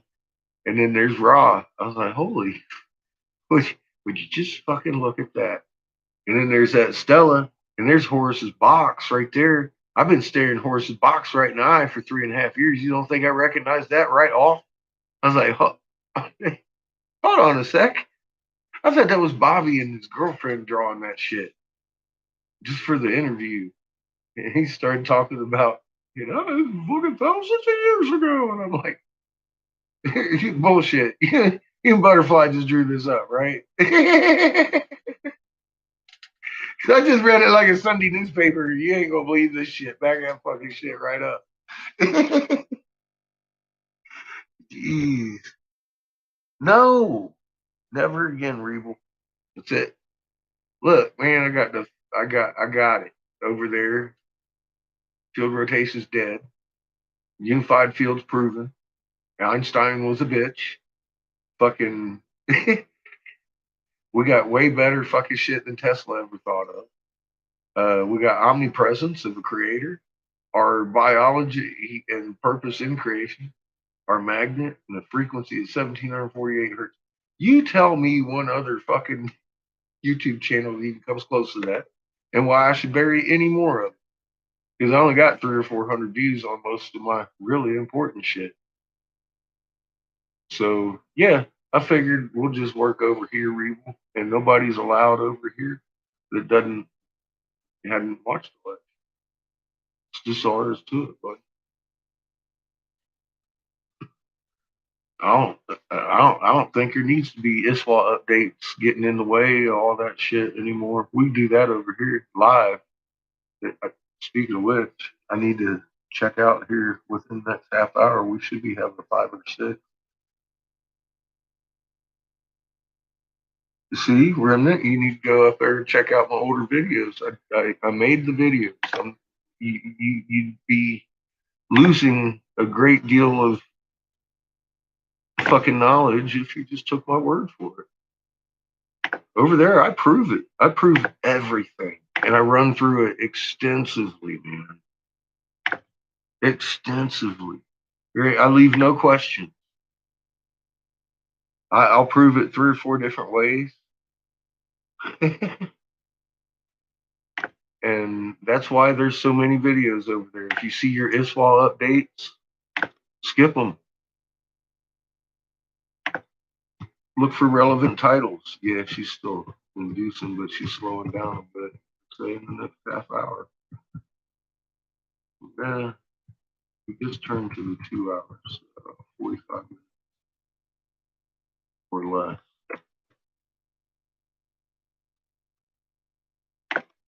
Still.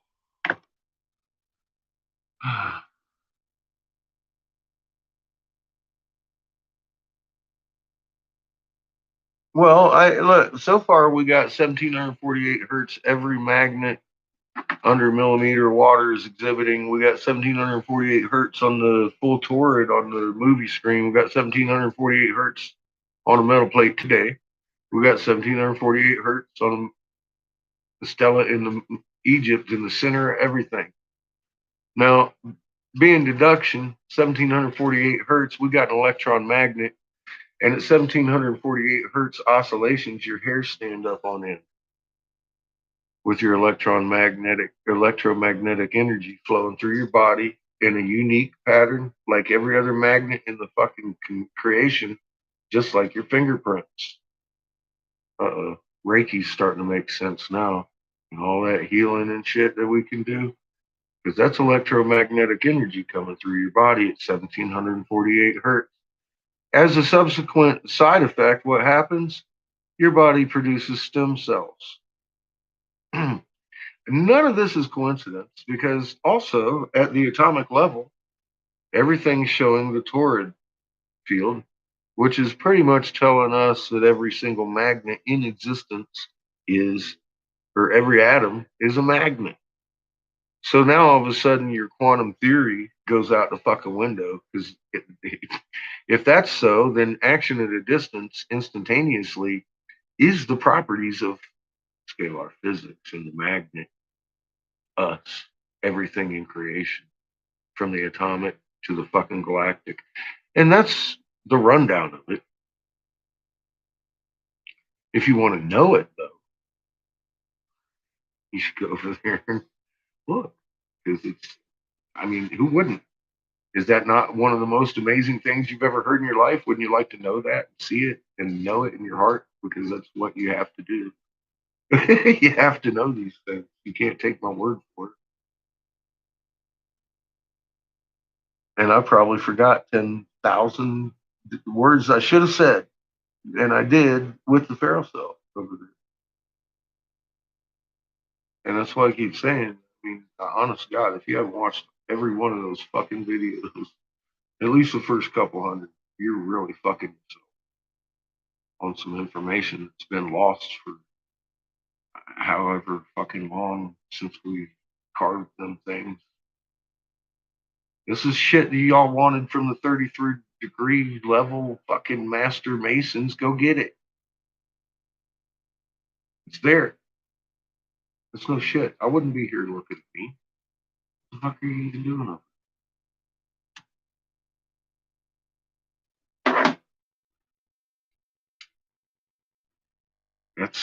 I mean, my God, all my life I've heard about this and that and the fucking clubs and the fucking secrets and all.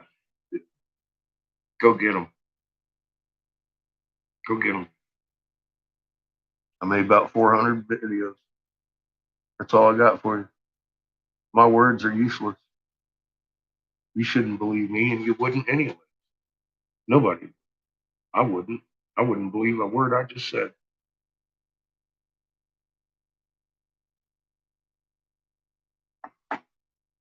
I'd have to go look it up. And that's what I did. And I put down exactly what I found. The way I found it so you could go look it up easier than what I did.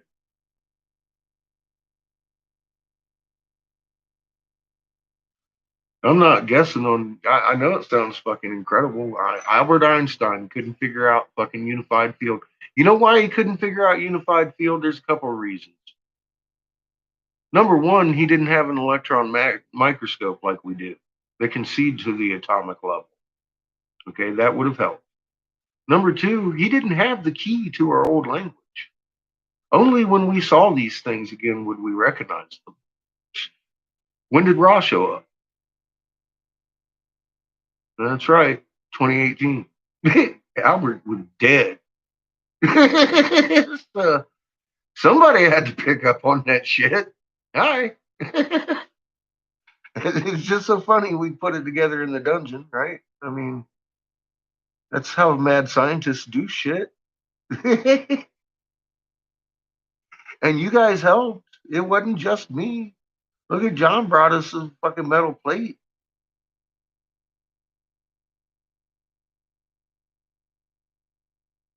Thank you, Reeble. I know you did. I know you did. That's why you got a wrench. I've seen you over there in my old videos.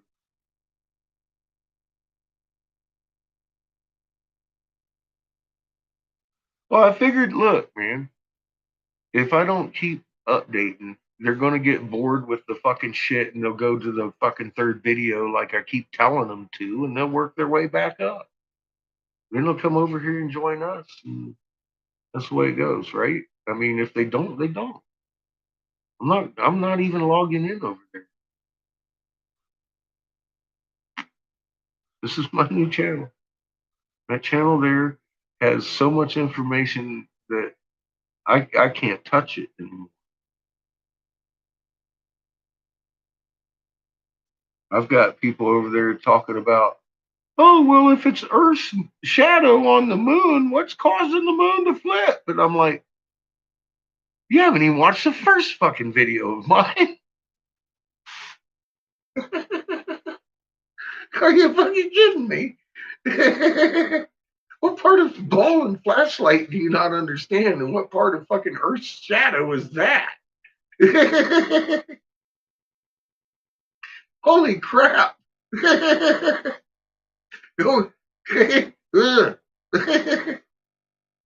Oh, well, thanks for being so open-minded. Click. Fucking blocks me. I'm like, are you suck a dick.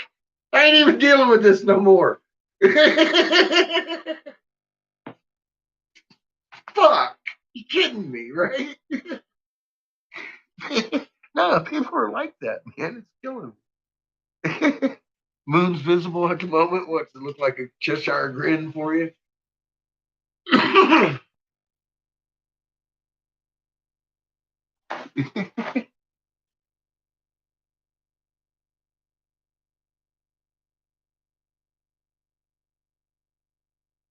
The car dealer? Oh shit. now I got a fucking car dealer hounding me for free advertising. Where's this car dealer at? I gotta talk to this motherfucker. Oh, a detailer. Nice.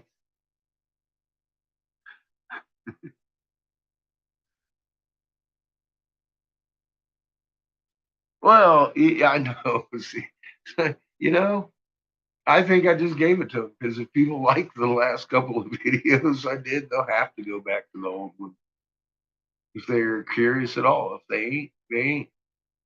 I am not in this to change anybody's mind. I'm just showing what I found, and people who can see it, hopefully it'll help them in this time. Because I'll tell you what, we all need to come together. We're gonna have some fucking hard times. We need to stop playing these games that we're playing with these fucking few people at the top. Start thinking about humanity instead of the few at the top. That's all there is to it. That's where we're at today. And that's where it needs to begin, is with us, apparently, because CNN is not going to be fucking airing this shit.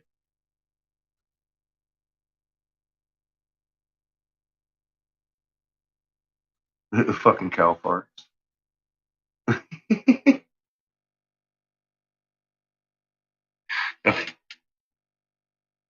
It is what it is.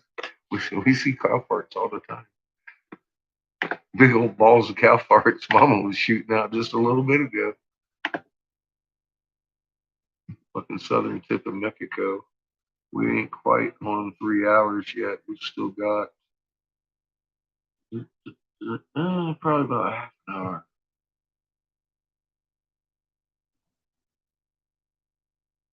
We'll be on our 3 hour tick here about half an hour. We'll see what she does.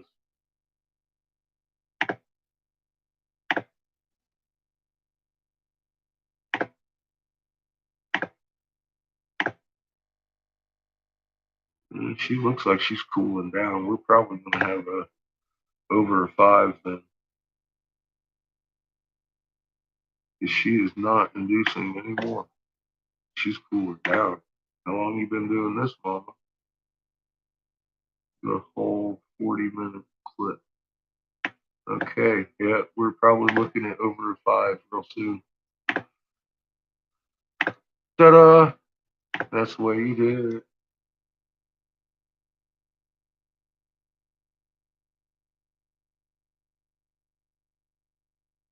Hi, Giuseppe. Sparkle.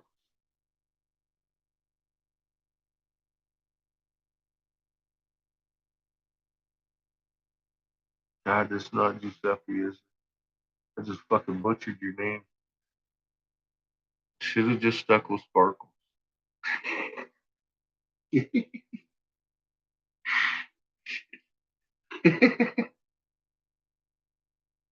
Rebels did. He's smart. It's a remnant.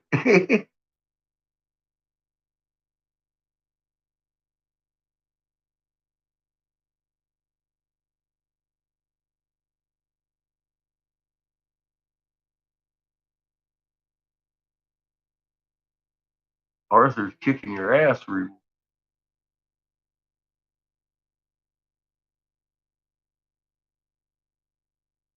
Goose.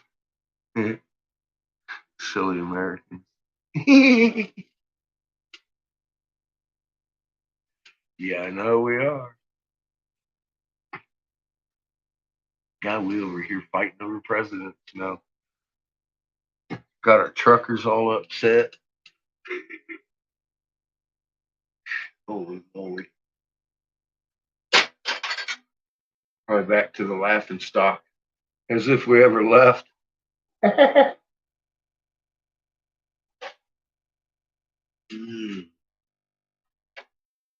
I'm going to take another hit off of this and make us another chilling here.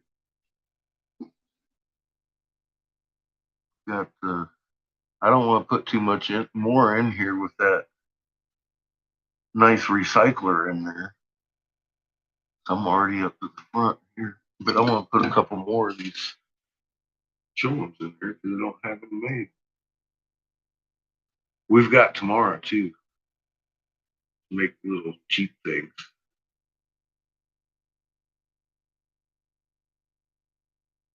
We've got money for another tank if we happen to empty it.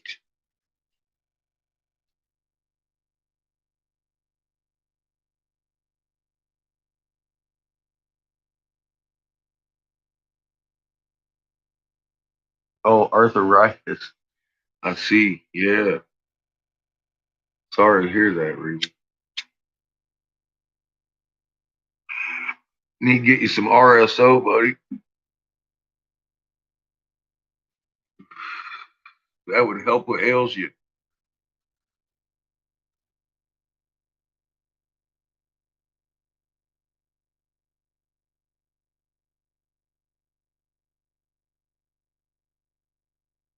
Nobody noticing. Well, point out the moon doing cartwheels. They can't unsee that. Although right now is not a real good time to point at the moon. The damn thing just rose. Or it's rising about what, 2 o'clock, 2 o'clock in the morning. Most people are in bed. And it's waning out.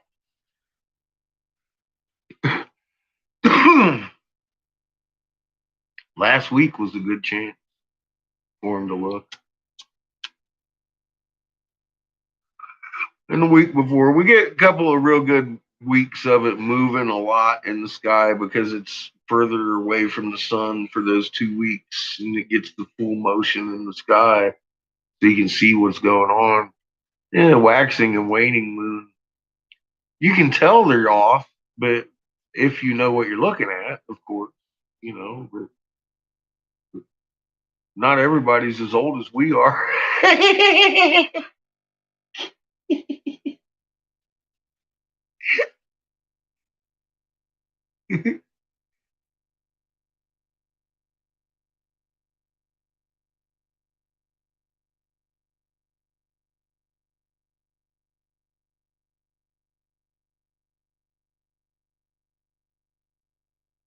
I like me some Mel Brooks.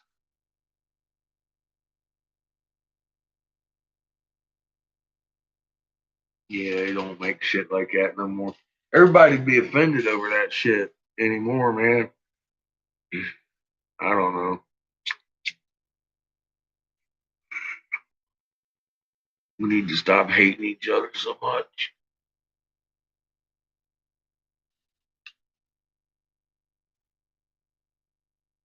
Like I said, they engineered all that shit. I didn't see them going with the racial thing with the cops, though. I didn't know what the fuck was going on with that. I didn't like it anyway. Fucking low IQ only cops. They're just shooting everybody. It ain't a race thing. Fuck, they're just shooting us all. And the dogs. They come pizza man left, fucking dog all the fucking cop get there and fucking shoots the same dog. I'm afraid for my life.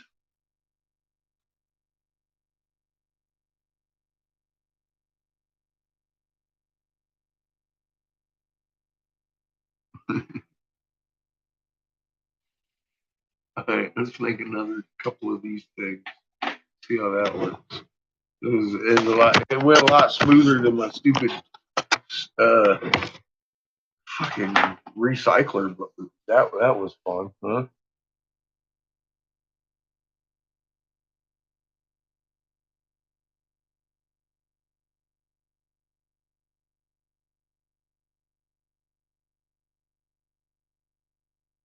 Uh, I hate lies because they divide and they do harm.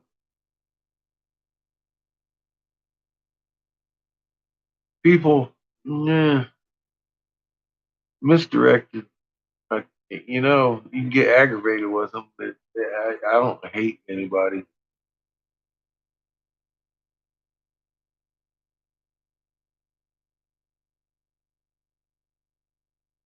Yeah, it's a condition of your heart.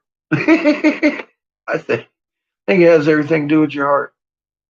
You got that intent, and you got to make that choice and understanding, and come to an understanding. Break your fucking programming.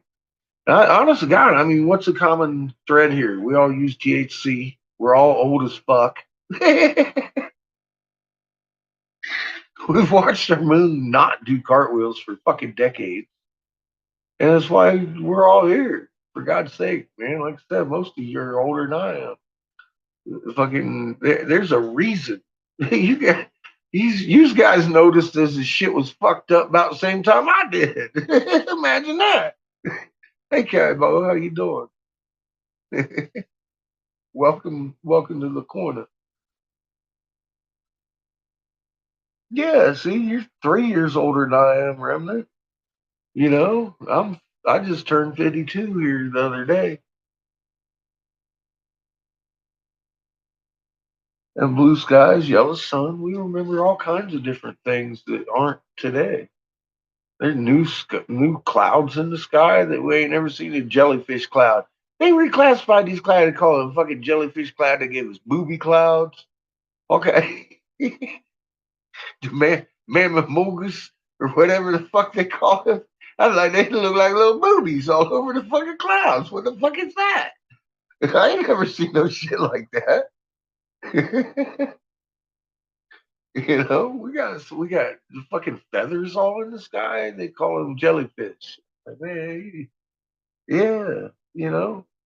Then all of a sudden, what we got last week? We ran into Ra over there in South America. I was like, who the fuck is that? It's fucking Ra. He got he got a thing with Cobra. He's just a pretty Ra. He's wearing the same shirt and everything. Ain't no question who I was looking at. You got what do you think? I think that was Ra over there in Peru. Like, holy fuck, that's the same dude.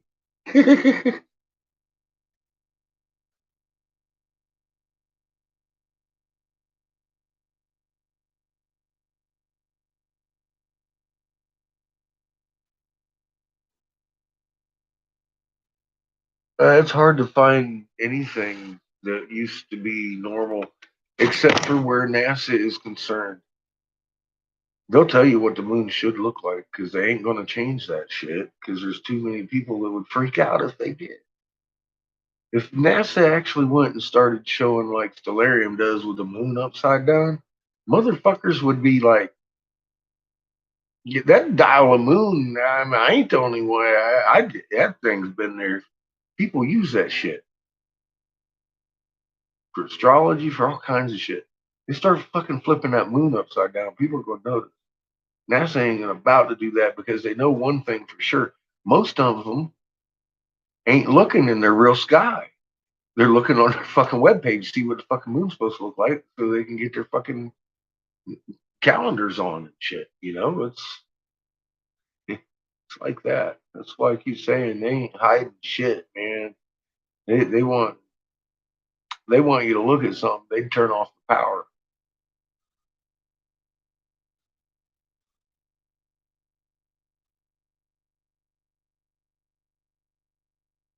Well, I've already seen the studio they filmed the lunar landing on. I covered why they did that too. If you listen to the audio when we went up to the lunar surface, we were surrounded by ETVs as soon as they landed. You think they're going to let that footage get out? They lost what 20,000 fucking miles of footage. They said, "Oh, it's fucking bullshit." They've actually admitted to why they had to do that fucking shoot. They lost the footage because I mean they were busted. What? You saw this fucking light, fucking boom, fall right on Armstrong. One bonk. What the? I suppose you want to reshoot that. uh, they actually did. They came out and said, yeah, we had to reshoot some of the fucking lunar footage because we lost it. That's what they said. I don't believe they lost it. They fucking hid that shit deep or burned it.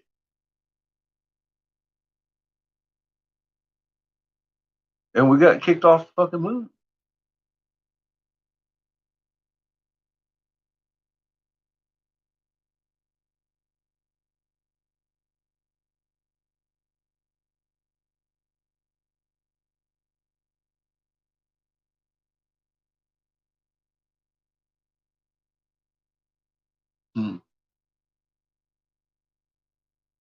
That's pretty much what they said. Don't come back. Well, look at the cuneiform that we're listening to right now. I mean, they tell us they use that as their way station, their fucking hangout spot when all this shit starts to happen, so they can escape some of this shit. Because that's just making the circuit. That ain't fucking rocking and rolling like we are. You know, they tell us what they use that moon for, and they drug it here. They tell us they drug it here when we got trapped in the void. They needed to drag that moon from Tagamet over to where we were to lock us in the void. It takes two balls.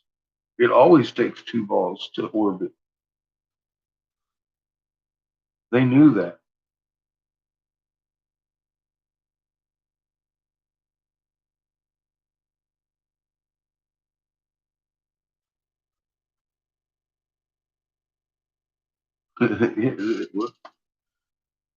they fucking locked us in.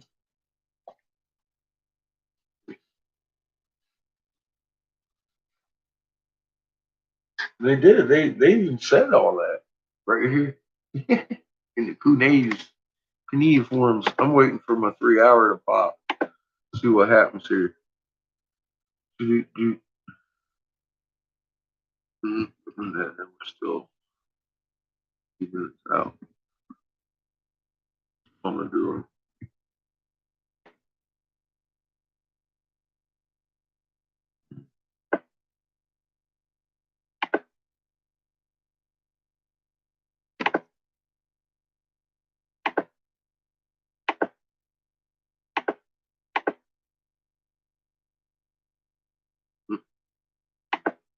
Heat up again a little bit. God, she got more closed field lines in the front than we got in the back. Heavy magnetic fuckery. Let's see what this. Damn. That crazy looking shit. A lot of woven shit in the front.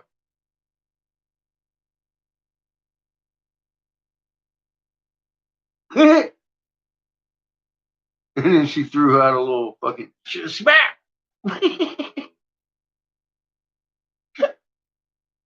Kind of pushed it off the side. They closed that fucking field line. Crazy. 1, 2, 3 field lines in the front.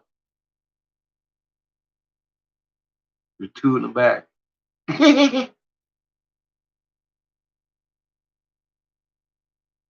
I should probably look at my crunch meter.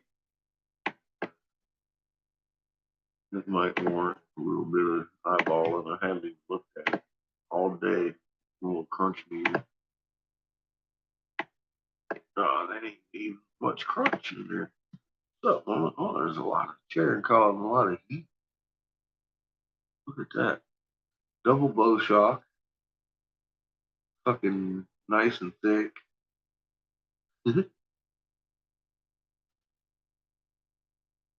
People say this magnet's weakening. There ain't nothing weak about this young lady right here.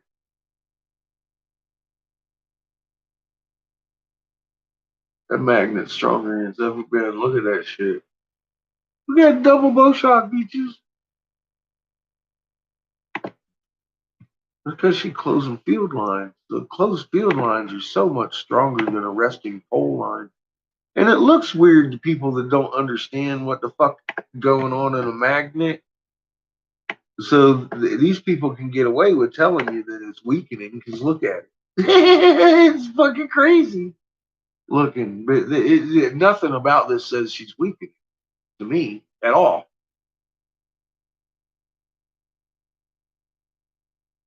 Nothing about it.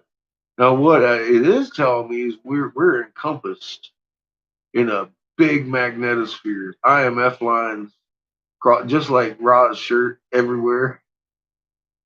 And we have entangled in an object behind us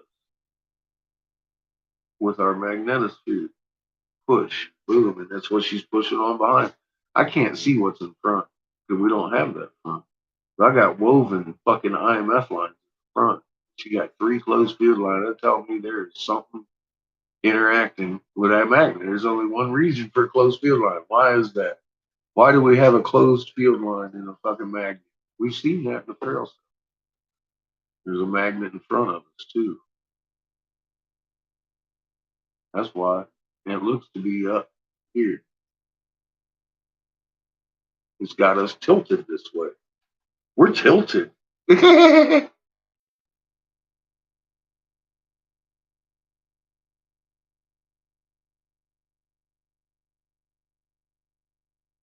mama's got it, man. Look, she's good at being a planet. She's good at being a planet. She got this shit down. She's good at it.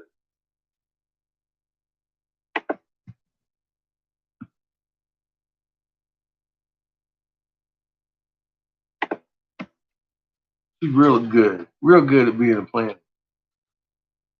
What up, Elvira? Terrell Black Star, yeah. He has some loose ends. He needs to check out raw maps, but Terrell won't talk to me. He's pissy about the moon. His stance is, I already did one on it. I was like, yeah, but you just left it fucking a question, dude. It's fucking third grade science. He goes, we'll make your own videos. So I did. Terrell was an inspiration.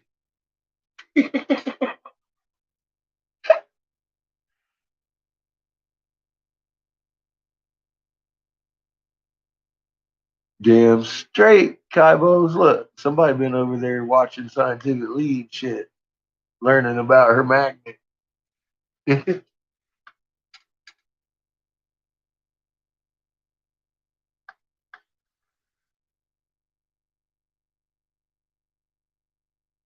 Man, just think if we knew we had a magnet like a decade ago. I didn't know. Some people, but hey, you didn't know what to do with a magnet, did you? That's the problem. Doctors know we have a magnet in the chest. I was fucking, I was trained in fucking how to manipulate magnets and fucking get frequency and fucking all kinds of shit out of magnet. Man, if I'd only known, they keep all that knowledge separate, man. They keep us specialized. We ain't supposed to know broad physics and broad this, broad that. Shit, man, that's the only way it makes sense. Start putting things together.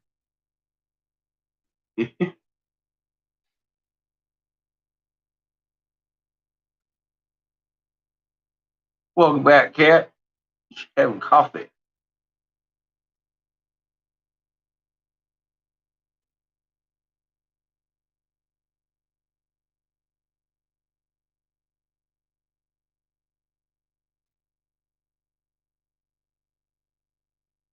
Half and half. So it's the last quarter moon.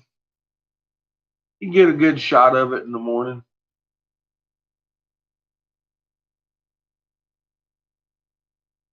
Yeah, you get a better look at it in the daytime tomorrow.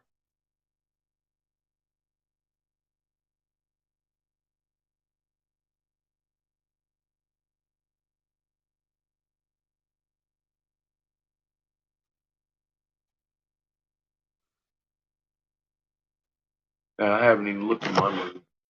I don't even know if it's in the sky just yet. You guys are still east of me.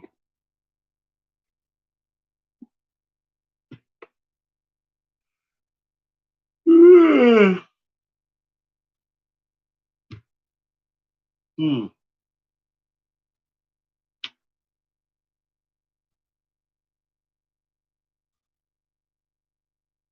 This is my third hour. Where are we at?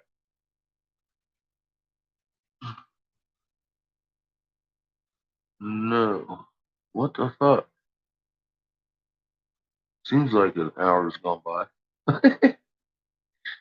Almost. Either way, I'm gonna get started on this. We've been sitting here waiting on my third hour. I've still got about It's still on the second. It's showing 2 It's a hours battle since with that bear. 4.2. At that time, in the heart of the deep, a god was engendered. In the chamber of fates and place of destinies, he was born. Oh, By an artful creator was he fashioned. The son of his own son he was. From the deep where he was engendered, the god from his family in a rushing departed. A gift to his creator, the seed of life, he carried with him. To the void he set his course, a new destiny he was seeking. The first to glimpse the wondering celestial was the ever-watchful N2. Alluring with his figure a radiance he was beaming. Lordly was his gait. G-A-I-T gait. Exceedingly great was his course. Of all the gods he was the loftiest. Passing their orbit he was. The first to glimpse him was Antu. Her breast by child never sucked. Her breast by child never sucked. I bet there's an anagram in there, Alice. Come be my son, she called to him. Let me your mother become. He cast her net and made him welcome, and made his force for the purpose suited. Oh, nice orbit pointing in the orbit. Her words filled the newcomer's heart with pride. The one who would nurse him made him haughty. His head to double size grew larger. 4 members at his side he sprouted, and his lips, he moved his lips with acceptance. A godly fire from him blazed forth. He was talking about, probably Jupiter for him. Toward Antu his course he turned, his face to An soon to show. When An saw him, my son, with exultation he shouted. To leadership you shall be consigned. A host by your side will be your servants. Let Nibiru be your name, as crossing forever known. He bowed to Nibiru, turning his face to Nibiru's passage. He spread his net for Nibiru, 4 servants he brought forth. So this is saying that the gods themselves our sons. are the planets. And the Suns and planets, are the yeah. gods. That's what you're trying to tell you. I said they are conjuncts, and Yes. each of the planets are actually Yes. living entities Yes. First that creation. are conscious. Yes. Yes. That would have unbelievable implications for It does. our planet and It does. all planets, wouldn't it? But Yes. that's what they're saying. Yes. His host by his side to be the south wind, the north wind, the fast wind, and the west wind. With joyful heart on to Anshar, his forebear, the arrival of the Guru announced. Anshar, upon hearing this, Gaga, who was by his side as an emissary, sent forth words of wisdom to On to deliver to pass the Guru to the fire. He charged Gaga, which I believe is Venus, to give voice to what was in his heart. To On thus say, Tiamat, she who bore us now detests us. She has set up a warring host. She is furious with her rage. Against the gods, her children, 11 warriors, marched by her side. Hindu among them she elevated. The destiny to his chest she attached without right. No god among us against her venom can stand up. Her host in all of us have established fear. Let Nibiru become our avenger. Let him vanquish Tiamat. Let him save our lives. For him to decree a fate, let him go forth and face our mighty foe. To On, Gaga departed. He bowed before him. The words of Anshar, he repeated. On to Nibiru's forebearers, words repeated. Gaga's message to him he revealed. To the words Nibiru with wonder listened. Of the mother who would her children devour with fascination he heard. His heart, without saying, to send out against Tiamat, he had already prompted. He opened his mouth to On, and Gaga said, if indeed I am to vanquish Tiamat, to save your lives, then convene the gods to assembly and proclaim my destiny to be supreme. Let all the gods agree in council to make me the leader. See, he's and talking bow to the my sun command. right now. When His Lamu planet and is talking to Hamu the heard sun. this, they cried out with anguish. One of them. I haven't figured out which one yet. Cannot be fathomed. Thus they said, the gods who decree the fates with each other consulted. To make Nibiru their avenger, they all agreed. To him an exalted. The gods who decree the fates are the sun. Unchallengeable shall be your commandments. To him they said, no one among us gods shall transgress your bound. And then they set the circuits and blah, blah, blah. Get into the circuits being orbit. celestial battle. So I'm going to read this little bit and stop before we get to the celestial battle. Go, Nibiru, be our avenger. They fashioned him for him a crystal circuit towards Tiamat in a orbit. They gave Nibiru blessings. They gave Nibiru awesome weapons. Anshar, 3 more winds of Nibiru brought forth: the evil wind, the whirlwind, and the matchless wind. 4 Kishar, winds. the blazing flame filled his body. That's how I figured out how I was reading them hieroglyphs. The 4 winds John drew. That Leverage doing. So like, this is that's talking it. about I'm a the geek. battle of the gods, I'm a and fucking gods and geek. planets, and what led to that. So we know, as we already know, that Tiamat is going to be destroyed. That becomes the asteroid belt. The water comes rushing down to Earth. Yep. Covering much of the land on Earth with water. Yep. It was already covered with a great deal of water. But and seeds us with that's life. when the rescue came in. And then in they leads us to come. the next timeline of Later. starting to use genetic manipulation and start to use mankind as a slave race. This is fascinating stuff. Keep going. It's one thing that already have an idea of this stuff being there, but man, it's totally different when you really start to look at it in this way. And I'm glad we're reading this. I'm glad we're starting to get some information on some of these, anagrams and stuff. Sure wild stuff man. there. Good stuff. The writer of the victor, or the writing of the victor. Keep that in mind. Now, this is the account of the celestial battle. We have the lead up to that last one. The battle. And how the earth came to be, and of Nibiru's destiny. The Lord went forth, his fated course he followed. Toward the raging Tiamat, he set his face, a spell with his lips he uttered. So it's interesting that these people, they seem to be, these gods were using spells and magic. Magnet, not magic. The celestial battle, meaning the battle of planets. Electron magnets. And Inky talks about these planets being gods. Which is funny, somebody was talking about that email we got from some crap. First creation. A few months ago saying, all the planets are Satan. Oh my God. Satan's God, bitch.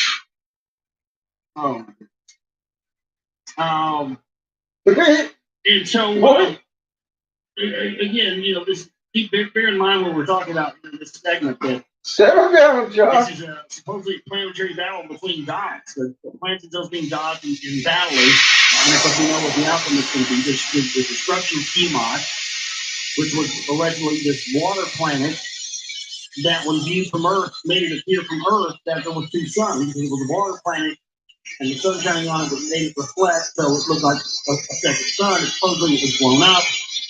The pieces of it became the asteroid belt, and all the water came rushing down to Earth, causing great deluge. No. Cretaceous boundary. Keep reading. So this is essentially what it didn't cause the Great Deluge. It caused fucking Cretaceous boundary. A spell with his lips he uttered. As a cloak for protection, because we got caught in the void and reverse polarity. You're fixing to hear it. You're fixing to hear it. Right now. Shut up. Very advanced technology we can have right now, 2011. Wait beyond. With a fearsome radiance, his head was crowned. On his right, he posted the smiter. On his left, the repeller he posted. Laser weapon, it sounds like. This is just insane. The 7 winds, his host of helpers, like a storm he sent forth. Toward the raging Tiamat he was rushing, clamoring for battle. His repeller is the fucking closed field line. His path they departed. To stand Tiamat and her helpers alone, he was advancing. The scheme of Kingu, her host commander, to conceive. When he saw vigilant Kingu, his vision became blurred. As he gazed upon in the direction of the monsters, he was distracted. And he got off course and he was confused. Tiamat's band tightly encircled her. With terror they trembled. Tiamat gave a shudder to her roots. In a mighty roar she made. On Nibiru, he cast a spell and engulfed him with her charm. The issue between them was joined. The battle was unavoidable. Uh-oh. Magnetic Tiamat and Nibiru against each other. entanglement. They approached for battle, and they pressed on for single combat, meaning one-on-one, man-on-man. The Lord spread his net to encompass her. He cast with fury. Tiamat cried out like one possessed. She lost her senses. The evil wind which had been behind him, the Nibiru drove forward. In her face, he let it loose.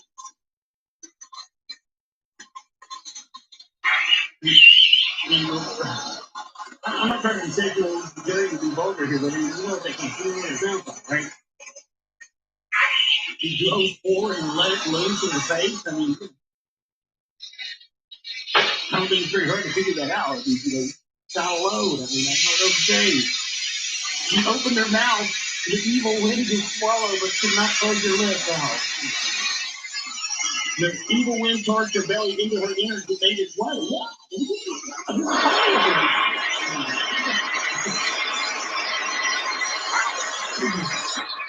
The ejaculation of the gods, the mouths of the gods.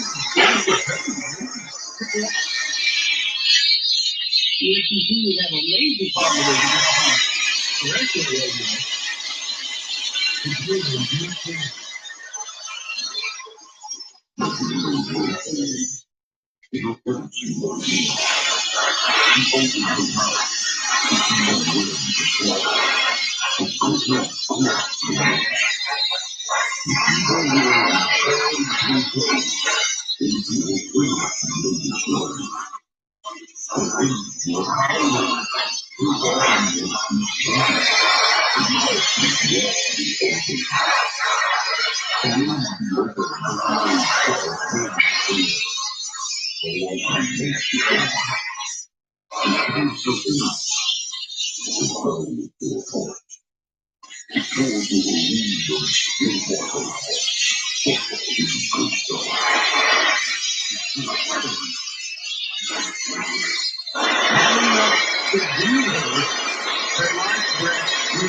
Besides their lifeless mistress, her 11 helpers trembled with terror. Cute as In hell. Nibiru's net they were captured, unable to flee. Kingu, who by Tiamat was made the host chief, was among them. The Lord put him into fetters. To his lifeless mistress he bound him. He wrestled from Kingu the tablets of destinies unright. Well, that would mean that they made Tiamat in orbit. It didn't get. No, that's all right. He went chapping. Everybody been watching videos, learning shit, and bringing stem cells. Stand as captives he bound in his orbit. He ensnared them, so he's making them his planets. Right, ensnaring them in his orbit. Yes, in his he trampled net, them underfoot, in his and net, cut them up in his electromagnetic. He bound them all to his orbit. Like what we seeing in this wall right now. We trapped in that net. That's what they're talking about. Right there. We're in that net. Ra's net. Ra cast his net over mom. To the gods who had appointed the victory to announce, he made a orbit around Apsu. To Kishar and Anshar, he journeyed ahead. Gaga came out to greet him as a herald to the others he journeyed. Beyond An and Ansu, Nibiru to the abode of the deep he defeated. The fate of life with Tiamat and of kingdom he then considered. To Tiamat, whom he had subdued, the Lord Nibiru then returned. The kingdom had to come hang out with us. To view her lifeless body, and to artfully divide the monster in his heart that was planning something. Then, as a muscle into two parts, he split her. Her chest from her lower parts he separated. Her inner channels he cut apart. Her golden veins he beheld with wonder. Trotting upon her hinder part, the Lord, her uppermost part completely severed. The north wind, his helper from his side, he summoned. To thrust away the severed head, the wind he commanded to the void, in the void to place it. Nibiru wind upon Tiamat then hovered, sweeping upon her gushing waters. Nibiru shot a lightning. The north wind he gave a signal. Their brilliance was Tiamat's upper part to a region unknown carried. With her then found Kingu was also exiled.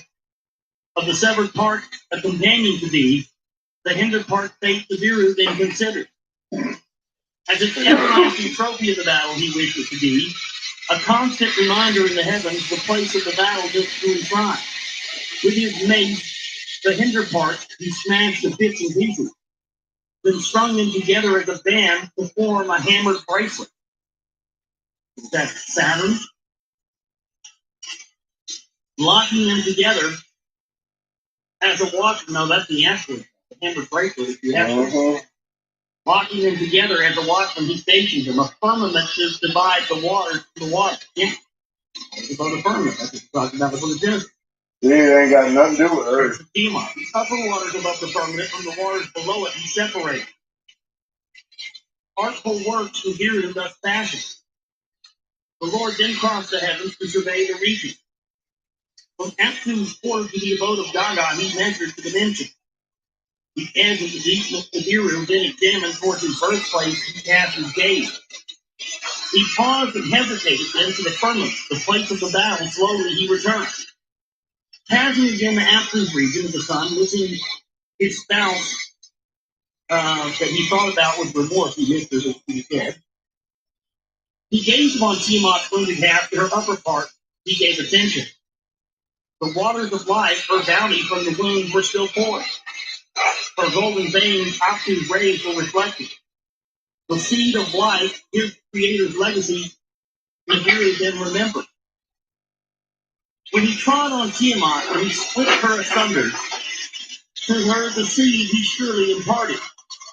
He addressed words to Neptune, to him saying, with your warming rays to the wounds do healing. Let the broken part new life be given, in your family as a daughter to be. Let the waters to be to one place be gathered. Let firm land appear. This is when they're transferring the water to earth, folks. That's what it is. By firm land, let her be called He. Henceforth, her name to be He, before it was named Earth, was He. Answer to the words of Nibiru gave he. Let the earth join my family. He, firm land of the below. Let earth, her name be henceforth. By her turning, let there be day and night. In the days, my healing rays to her I shall provide. Let Kingo be a creature of the night to shine at night. I shall appoint him. So Kingo became the moon. Yep. Earth's companion, the moon forever to be. If you're just odd, consider, our moon seems to be an artificial construct. It seems, And it's not forever. Mama said we're leaving that shit behind. Like an orbit of a moon. That's very odd. Nibiru the words of Neptune with satisfaction heard. He crossed the heavens and surveyed the region. To the gods who had elevated him, he granted permanent station. Their circuit he destined that none shall transgress nor fall short of each other. He strengthened the heavenly rocks, gates on both sides he established. In outermost abode he chose for himself beyond Gaga were its dimensions. The great circuit and the great orbit to be his destiny, he beseeched Neptune for him to decree. All the gods spoke up from their stations. Let Nibiru's sovereignty be surpassing. Most radiant of the gods he is. Let him truly the son of the sun be. From his quarter, Neptune gave his blessing. Nibiru shall hold the crossing of heaven and earth. Crossing shall be his name. The gods shall cross over neither above nor below. He shall hold the central position. The shepherd of the gods he shall be. A shar, or a type of way of measuring time. A shar shall be his orbit. That his destiny will forever be. Now, this is the account of how the olden times began. Let the era that in the annals of the golden era by the name it was known, and how from the Biru to Earth, the mission went to gold the mission to Earth to obtain gold happened. The escape from Alalu from the Biru was its beginning. With great understanding was Alalu endowed.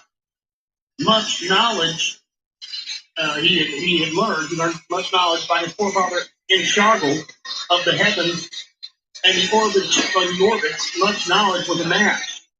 By Inshar was his knowledge greatly augmented. That Alalu made much learning with the saviors who did what God and commanded to consult. Thus was the knowledge of the beginning ascertained that Alalu had learned. This is the second telling of The it. hammer bracelet was the confirmation. There's an older version. The hammer bracelet of gold and Tiamat's upper half was the indication. At the planet of gold, Alalu victoriously arrived. In a high chariot with thunder crashes, mild faces and crashing nose, with a being whose standing place is whereabouts The Margaret version being the third version. There's an older version of this. I believe it's in the end of days. We'll listen to that next. Lazy stuff here. 5,000-year-old cat. Talking about UFOs and TVs and crazy shit. I can tell you which one is which by listening to it. I just forget which one's in which book. He put on an eagle's helmet and he put on a fish's suit. Hey, Eagle Commander. An eagle's helmet. That's funny. And a fish suit put on something where he could swim under the water. The chariot's hatch he opened, and at the hatch he stopped to wonder. Dark hued was the ground, blue-white were the sky. No sound there. Oh, that's late enough. Alone on an alien planet he stood, perchance from the Biru, forever exiled. To the ground himself he lowered. On the dark-hued soil he stepped. There were hills in the distance. Nearby, much vegetation there was. Ahead of him there were He marshes. turned into the marsh Inky he stepped. that quick. By the water's coolness he shuddered. Back to the dry ground he stepped. Alone on an alien planet he stood. With thoughts he was possessed of his wife and his offspring, and with longing he remembered. Was he forever exiled from the Biru? Maybe. Of that, again and again, he offered. Probably not. To the chariot or the spaceship UFO, he soon returned with food and drink to be sustained. Then deep sleep overcame him, a very powerful slumber. How long he slept, he could not remember. What awakened him, he could not tell. A brightness there was outside, a brilliance on the Biru unseen, the sun. A pole from the chariot he extended with a tester. I'll be back. I gotta turn off my oxygen. It breathed the planet's air. Compatibility it indicated. The Compatibility. chariot's hatch he opened. At the open hatch he took a breath. Another breath, then another. The air of Ki indeed was completely compatible with the Birus. Alalu clapped his hands, a song of joy he was singing. Without an eagle's helmet, without a fish's suit, to the ground himself he lowered. The brightness outside was blinding. The rays of the sun were overpowering. Into the chariot he returned, a mask for the eyes he donned. He went and got his ass some sunglasses. Be calm. In fact, you have those with you. Smart thinking. Always carry sunglasses when you go to an alien planet. Okay? Put that on the fucking board. Always carry fucking sunglasses when you go to an alien planet. Smart move. I'm glad we had some sensible people in our ancestry here.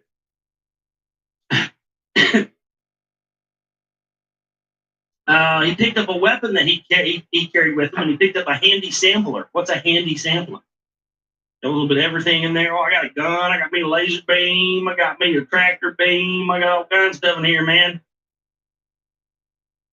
To the ground he himself lowered. On the dark-hued soil he stepped. He made his way towards the marshes. Dark green were the waters. By the marsh's edge there were pebbles. Alalu picked up a pebble and crushed it into the marsh.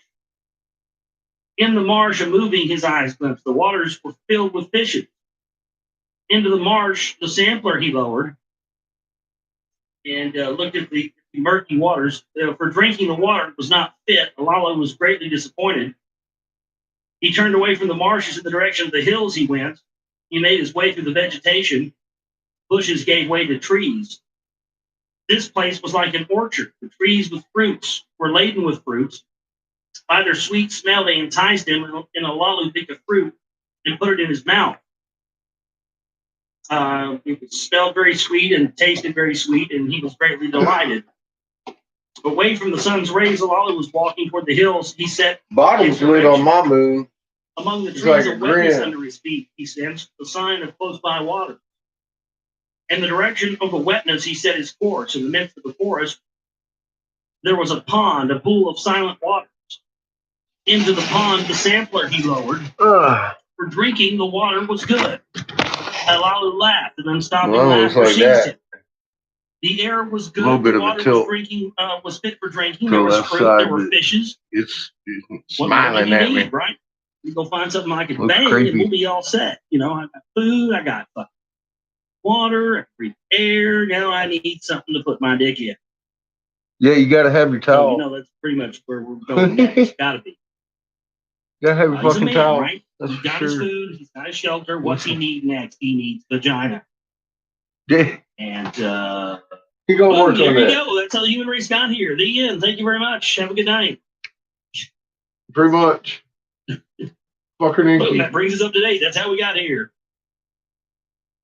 Some dude, you know, with a big ego, crashed on an alien planet, found some food, found some shelter, found breathable air, found something to fuck, and bam. This is how life was created. I go just walk into a classroom and teach that. You know? All right, kids. Here we go. We're going to learn about creation and evolution today. Here's how it happened. Anunnaki was 5,000 pouring it years in. ago, an alien, drunk ass, horny, egotistical alien crashed on Earth. He missed his wife and his kids. Mostly he missed his wife because he couldn't get any poontang. And, you know, he found some fucking fruits and berries and some water and some breathable air. It's badass. Now I got to get my dick wet. And that about brings us up to date, kids. We'll have a quiz on this on Friday. Be sure and tell your parents what we learned today, okay? Guys, be safe. Thanks. So, yeah, this guy's like, you know, living it up. I just need to have find something to have sex with. We're gonna have a The quiz on daughters of Friday. men. That's what he's going to have sex with. Yes. With eagerness, Olalu bent down. Together, he cupped his hands and put water in his mouth. You better get your towel. It had a different taste from the water of Nibiru. Once more he drank, and then with fright he jumped. A hissing sound he could hear. A slithering body by the poolside. A fucking snake, dude. We got snakes down here on this planet. All that technology and laser beams and, you know, shooting beams down to see where the gold is and shooting beams down to see where the optimum landing spot is. All that fucking technology couldn't save you from a fucking water snake, now could it? I mean, you know, that really, well, it's funny because that's what, you know, that's what it seems like what the elite do, what the New World Order does. It is that kind of shit, you know? You guys can pull off all these operations, but you got a fucking brain between you. It's just, didn't count on that fucking snake, did you, Bubba? He seized the weapon that he carried and blasted away. Oh, you pussy. Shot the snake with a fucking laser beam. The moving stopped. The hissing was ended. To examine the data, He about shit himself. the body lay still. Dead was the creature assigned most strange, like a rope its long body was, without hands or feet. Fierce eyes were in its small head. Out of its mouth, a long tongue was sticking. Fucking snake, dude. A sight on the Nibiru never beheld it was, a creature of another world. Was it the orchid's guardian? Olalu by himself pondered. Was it the water's master himself? He asked. In his carried flask, he collected some water Called and made his way magnet. back to his flying saucer. The sweet fruits he also picked and took them back to the flying saucer as well. The brightness of the sun's rays were greatly diminished. Darkness it was. So he crashed out in the UFO. The shortness of the day, Olalu pondered, his shortness amazed him. So not used to our orbit, so the days are much shorter. You age a lot quicker. From the direction of the Actually, marshes, that's a not cool even an whiteness issue. on the horizon was rising. A white-hued ball At in all. the heavens was Let me rising. show you. Kingu, the Earth's companion, he now beheld. What in the accounts of the beginning his eyes, the truth could now see? The planets and their orbits, the hammered race key, the Earth, Kingu, its moon, were all created, all by names that were called. Names were called. Oh, In his heart, dude. Alalu knew one more truth that needed beholden.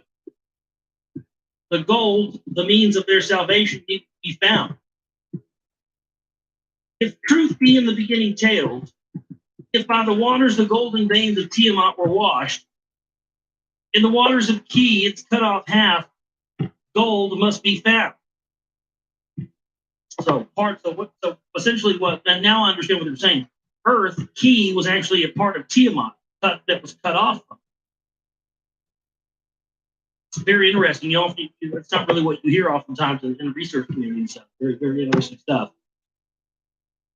That's With why. hands unsteady, Right Alalu, there. the tester, dismantled the chariot. Don't have to close off anything. With trembling hands, he donned the fish suit. The fast arriving daylight eagerly awaited him. He left the chariot, the UFO, at daybreak and quickly Have a stepped good into one, the Cat. marshes. Into the deeper waters he waded. Into the tester, into the waters he inserted. Its illuminated face he eagerly watched. In his chest, his heart was pounding. And it's funny that its illuminated face literally is describing this, A readout. Yeah. device having a screen on it. We had a You're gonna sit here and tell me 4.6. some guy 5,000 years ago in Samaria just She made must that be up? heating still.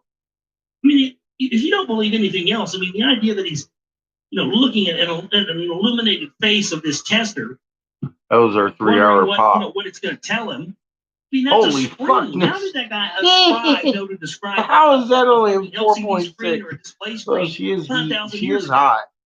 But I mean, that question still. alone, out of all of this, should have everybody in the scientific community wondering what's going on here. She's It's inducing from face both he top eagerly and watched. bottom In his again. chest, his heart was pounding. She got 1, 2, 3, The water's 4 contents fucking shields was out front indicated now. by the tester, by symbols and numbers, Huh. its findings disclosed. Oh, right there, he's looking at a screen. Then Alalu's heartbeat stopped. There is gold in the waters, the tester was telling him. Unsteady Interesting. on his legs, Alalu stepped forward. Deeper into the marshes, he made his way. Again, the tester into the waters. They mean the asteroid belt. He had found gold. It's an asteroid belt. A cry of triumph from Alalu's throat emanated. Nibiru's fate in his hands was now in his hands. He made his way back to the UFO. He took off the fish suit. Yeah, look, and did you see that? occupied Do you see that shit? She's fucking the tablets roping of up destiny front, that man. knows all orbits. I'm He tripping. enlivened. The Nibiru's orbit. She got extra bumpers out. It's The crazy. speaker of words he stirred up. I never Nibiru imagined words that. he I don't know why I Nibiru never words imagined he it, uttered, but thus there he it was is. saying, the words of the great Alalu to Anu on Nibiru are directed. Big as On day. another world am I. The gold of salvation I have found. The fate of Nibiru is in my hands. Bullshit. To You my can't heal it with conditions, our gold, You you must jackass. give heed. You've been trying that for fucking So, too long now. Right there, he's basically blackmailing. He's saying, I found it. I found the gold. I found what can save our planet. How badly do you want it?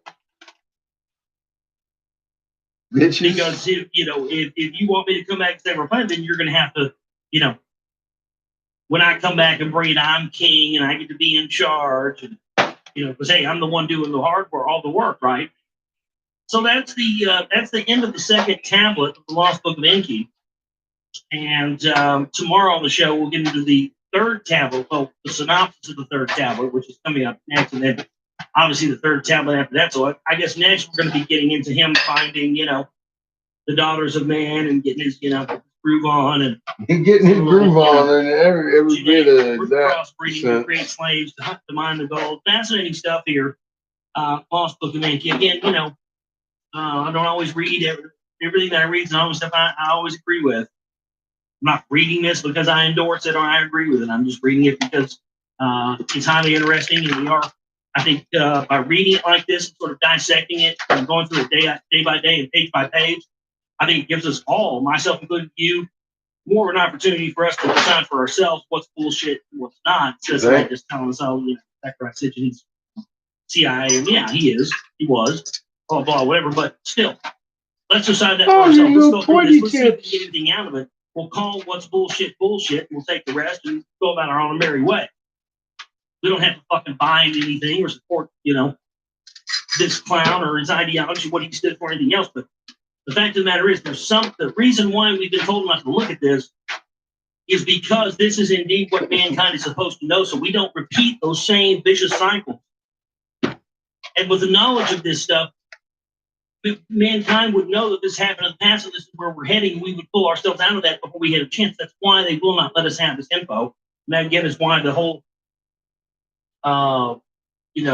misinformation. Yep. Phony control patriot movement, fruit movement set up. Yep. But then when people start looking for conspiratorial topics, they eventually get into this stuff. But that's why you hear Alex Jones, that's distraction. Talk about the banks.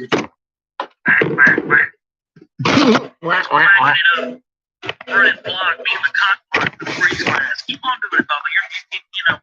People are awake now. A lot more people have figured this out, and that, to me, like I talked about last night, that's the fight. That's what we got to do. We got to continue trying to get this information out to people, let them know that what these elite, these priest class bozos are hiding at the very top is they're hiding our birthright. They're hiding our information. They're giving us these phony things like phony state of Israel. Without the dungeon. Telling us that these people over here are the Semites, it's not actually them, and they're killing the other people that are actually the bloodline descendants of these ancient civilizations. I mean, it's just insane. But it's all happening because of our sheer lack of knowledge of things we've never been allowed to know. What the hell do you want? Yeah? You got poop? Oh, God. Somebody got poop. If we were to do that, there'd be no more nuclear wars. There'd be no more power structure. You see, this is why this is important. What? Fucking 1:30 in the morning. What do you want? Oh, God. Hey. Okay. Go get. Yeah. Go. We're going to continue reading here from. Okay. I shall return. From the Lost Book of Enki. Somebody wants to go out and check on Timmy.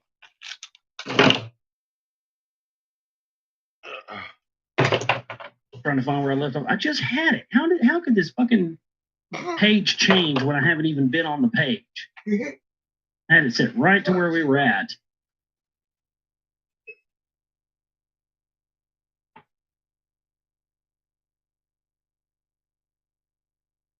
Here it is. All right, now I got to back to where I just scrolled up a little bit. Now this is the account of the judging of Alalu and of the happenings thereafter on earth and on Lamu. In his reed hut, Anu was hurting. In the reed hut, to him, Enki applied healing. In his reed hut, Alalu was sitting. Spittle he spat from his mouth. He's in there like, spitting shit everywhere. In his innards, the malehood of Anu was like a burden. Ugh, that sounds gross. In his innards, the malehood of Anu was like a burden. He had the malehood of Anu inside of him. With Anu's semen were his innards impregnated, like a female in travail, his belly grew. A dude got pregnant like Arnold Schwarzenegger from Anu, like the god of the Anunnakis. Oh, God, I'm sorry, dude. I feel for you. I mean, maybe you should, keep the back door closed more often. I don't know. Ugh, this is some sick stuff in here. On the third day, Anu's pain subsided. His pride was greatly hurting. To Nibiru, I wish to return. Yeah, get me out of here with these ass fuckers, please. To his two sons did Anu say, beforehand upon Alalu, there must be a judgment, a sentence, the crime befitting must be imposed. By the laws of Nibiru, 7 judges were required, the highest rank of them to preside. In the square of Eridu, the heroes were assembled. The trial of Alalu they were observing. For the 7 who judged, 7 seats were provided. And they provided the tallest seat of all to Anu. Yeah, because he's a fucking giant, right? To his right was seated Enki. On his left, on the left of Anu, was seated Enlil. On Enki's right, Anzu and Nungal were seated. Outgal and Alagar to the left of Enlil sat. Before these 7 who judge Alalu was brought, his hands and feet were united. Enlil was first to speak. In fairness, a wrestling match was held. Alalu, the kingship to Anu, was forfeited. What say you, Alalu? Enki asked him. In fairness, the wrestling match was held. The kingship I forfeited, Alalu said. Having been vanished, Alalu an abominable crime performed. He bit the malehood, the cock of Anu, and swallowed it. I'm not making this up. It literally says this. So he did a Mike Tyson on him, only he didn't go for the ear. He went right to the cack and bit the fucker off and swallowed it. You heard that about, like, what was it? The Isis, Osiris, Horus thing, Like Set cut off the penis of Horus or something like that and fed it to this fish. I mean, what was up with these guys? Oh, make sure that fucker never comes back. Cut his cock off. Feed it to a fish. Jesus. Thus, Enlil made an accusation of the crime. Death is the punishment, Enlil said. What do you say, Alalu? Enki, his father by marriage, asked. There was silence. Alalu did not answer the question. We all witnessed the crime.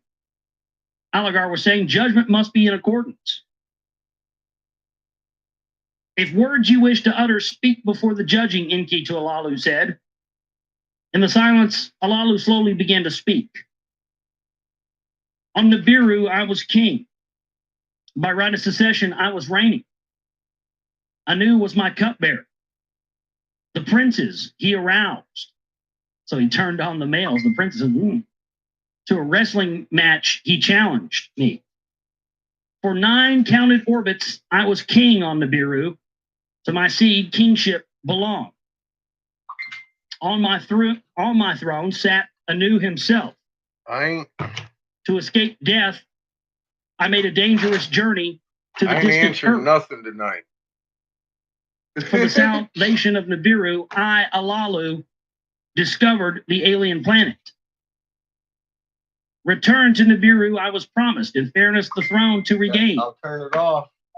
Then to Earth came Ea, the one by compromise, the next to reign Nibiru, he was designated. I ain't listening to then a whole came bunch of Enlil, days. the secession from Anu to himself. He I'm claimed. right here. Then Anu came, and he tricked Ea a lot. And Enki, the Lord of the Earth, he was proclaimed. Of Earth, not Nibiru, to be the master. 940. Saying, no, this is your domain. That's why Ea, Earth, is called Earth. It's the realm of Ea. That's what it means. Nobody ever thinks of where that term comes from or why we call the Earth, Earth. It's the realm of Ea. The first 2 letters of Earth are Ea. Ea. Hello? If that's not enough to bitch slap you out of your comatose state, I don't know what is. And just people go through their everyday lives never even knowing that fact or even questioning. But it's a fact. Of Earth, not the Nibiru, to be the master. Then to Enlil, 0.4 off. The command of Earth was granted. Enki was delegated to the distant Abzu. My heart of all that was aching, my chest from shame and anger was bursting. Then Anu placed his foot upon my chest and it began to tread upon my aching heart. In the silence, Anu spoke up. By royal seed and law, by fair wrestling, did I gain the throne. My malehood you bit off and swallowed. Oh, my God. Offspring line to discontinue. Enlil spoke up. To the crime the accused admitted, let the judgment come. That's rough Let and the well. punishment be death. Death, said Algar. Death, said Abgal. Death, said Nungal. Death to Alalu by itself will be coming. What he had swallowed in his innards, death will bring. Enki said, let Alalu rest of his days on earth be imprisoned. Anzu was saying that their words Anu was contemplating. Anger and pity engulfed both of Look at them. all that cherry cop build up. To die in exile. Let this be his judgment, Anu was saying. So in other words, banish him to earth. And that would tie into the whole thing we were talking about earlier. That's they banished She's gonna be shooting that Alalu shit to out earth back and there then soon. created the etherical barrier, the radiation belt around him here. At least that's how I understand it. Very interesting. We'll see if this indeed tells us that. That's what I understand, though. How to be impotent? In amazement, the judges at each other glanced. What Anu was saying that they wondered, neither on earth nor on Nibiru shall the exiling be, Anu was saying. On the way there is the Lamu planet. With waters and an atmosphere it is endowed. Enki, as Ea, thereon made a pause. Of it as a way station, I have been thinking. That's supposedly supposed to be Mars, I believe. The way station was Mars, from what I understand. Its net force is less than that of Earth, forceful, an advantage and wisdom to be considered. In the celestial chariot, Alalu shall be taken. On my departing from Earth, with me he shall make the journey. Around the planet Lamu we shall make the orbit. To Alalu a sky chamber we shall provide. To the planet Lamu in it he will be descended. Alone on a strange planet in exile he shall be. His days to his last and shall count. Now, this what did he refer to it as? The sky chamber? Could that possibly be what this guy found on Mars? Could that be what the face on Mars is?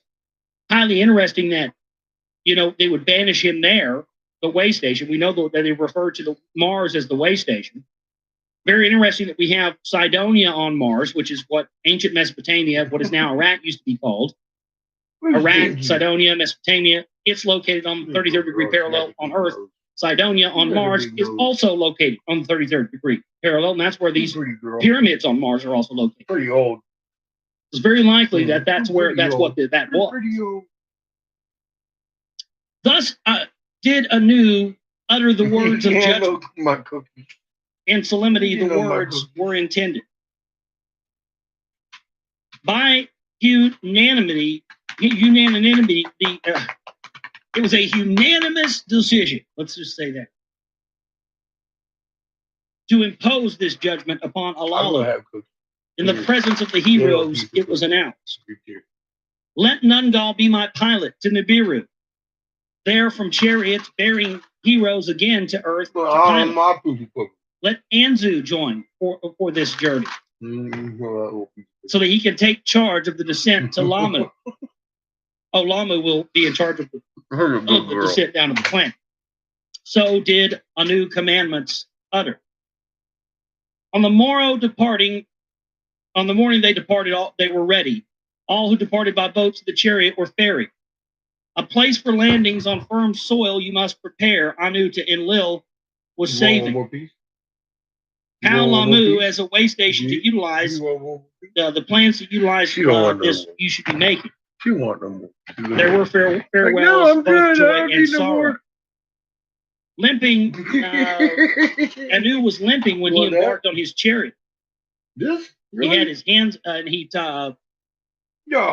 with his hands he tied Alalu, and then drug him into the chariot, the spacecraft. Then to the heavens the chariot soared up, and the royal visit had ended. They made an orbit around the moon, and Anu was enchanted by the sight of the moon. Toward the red-hued Lamu, which is, again, Mars. Here, it's red-hued. There you go. And they circled around it twice. Lower towards the strange planet they came, mountains, sky high, tears. 147. I'm going to stop. Oh, shit. Fuck. Where Ea's chariot had once landed, they saw that it was located by a lakeside. Which book are we on? Part 3. We'll continue this tomorrow in the dungeon. I gotta get me some dirty. Go take a shower, get in bed, fight with my pillow. What's up, Cosmic? How you doing? Not me for much longer. I'm going to bed.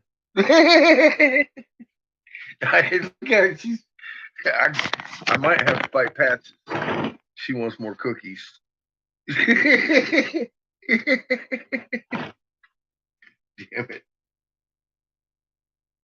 All right. Y'all have a good evening. And we'll do this again tomorrow. I got more stuff to make.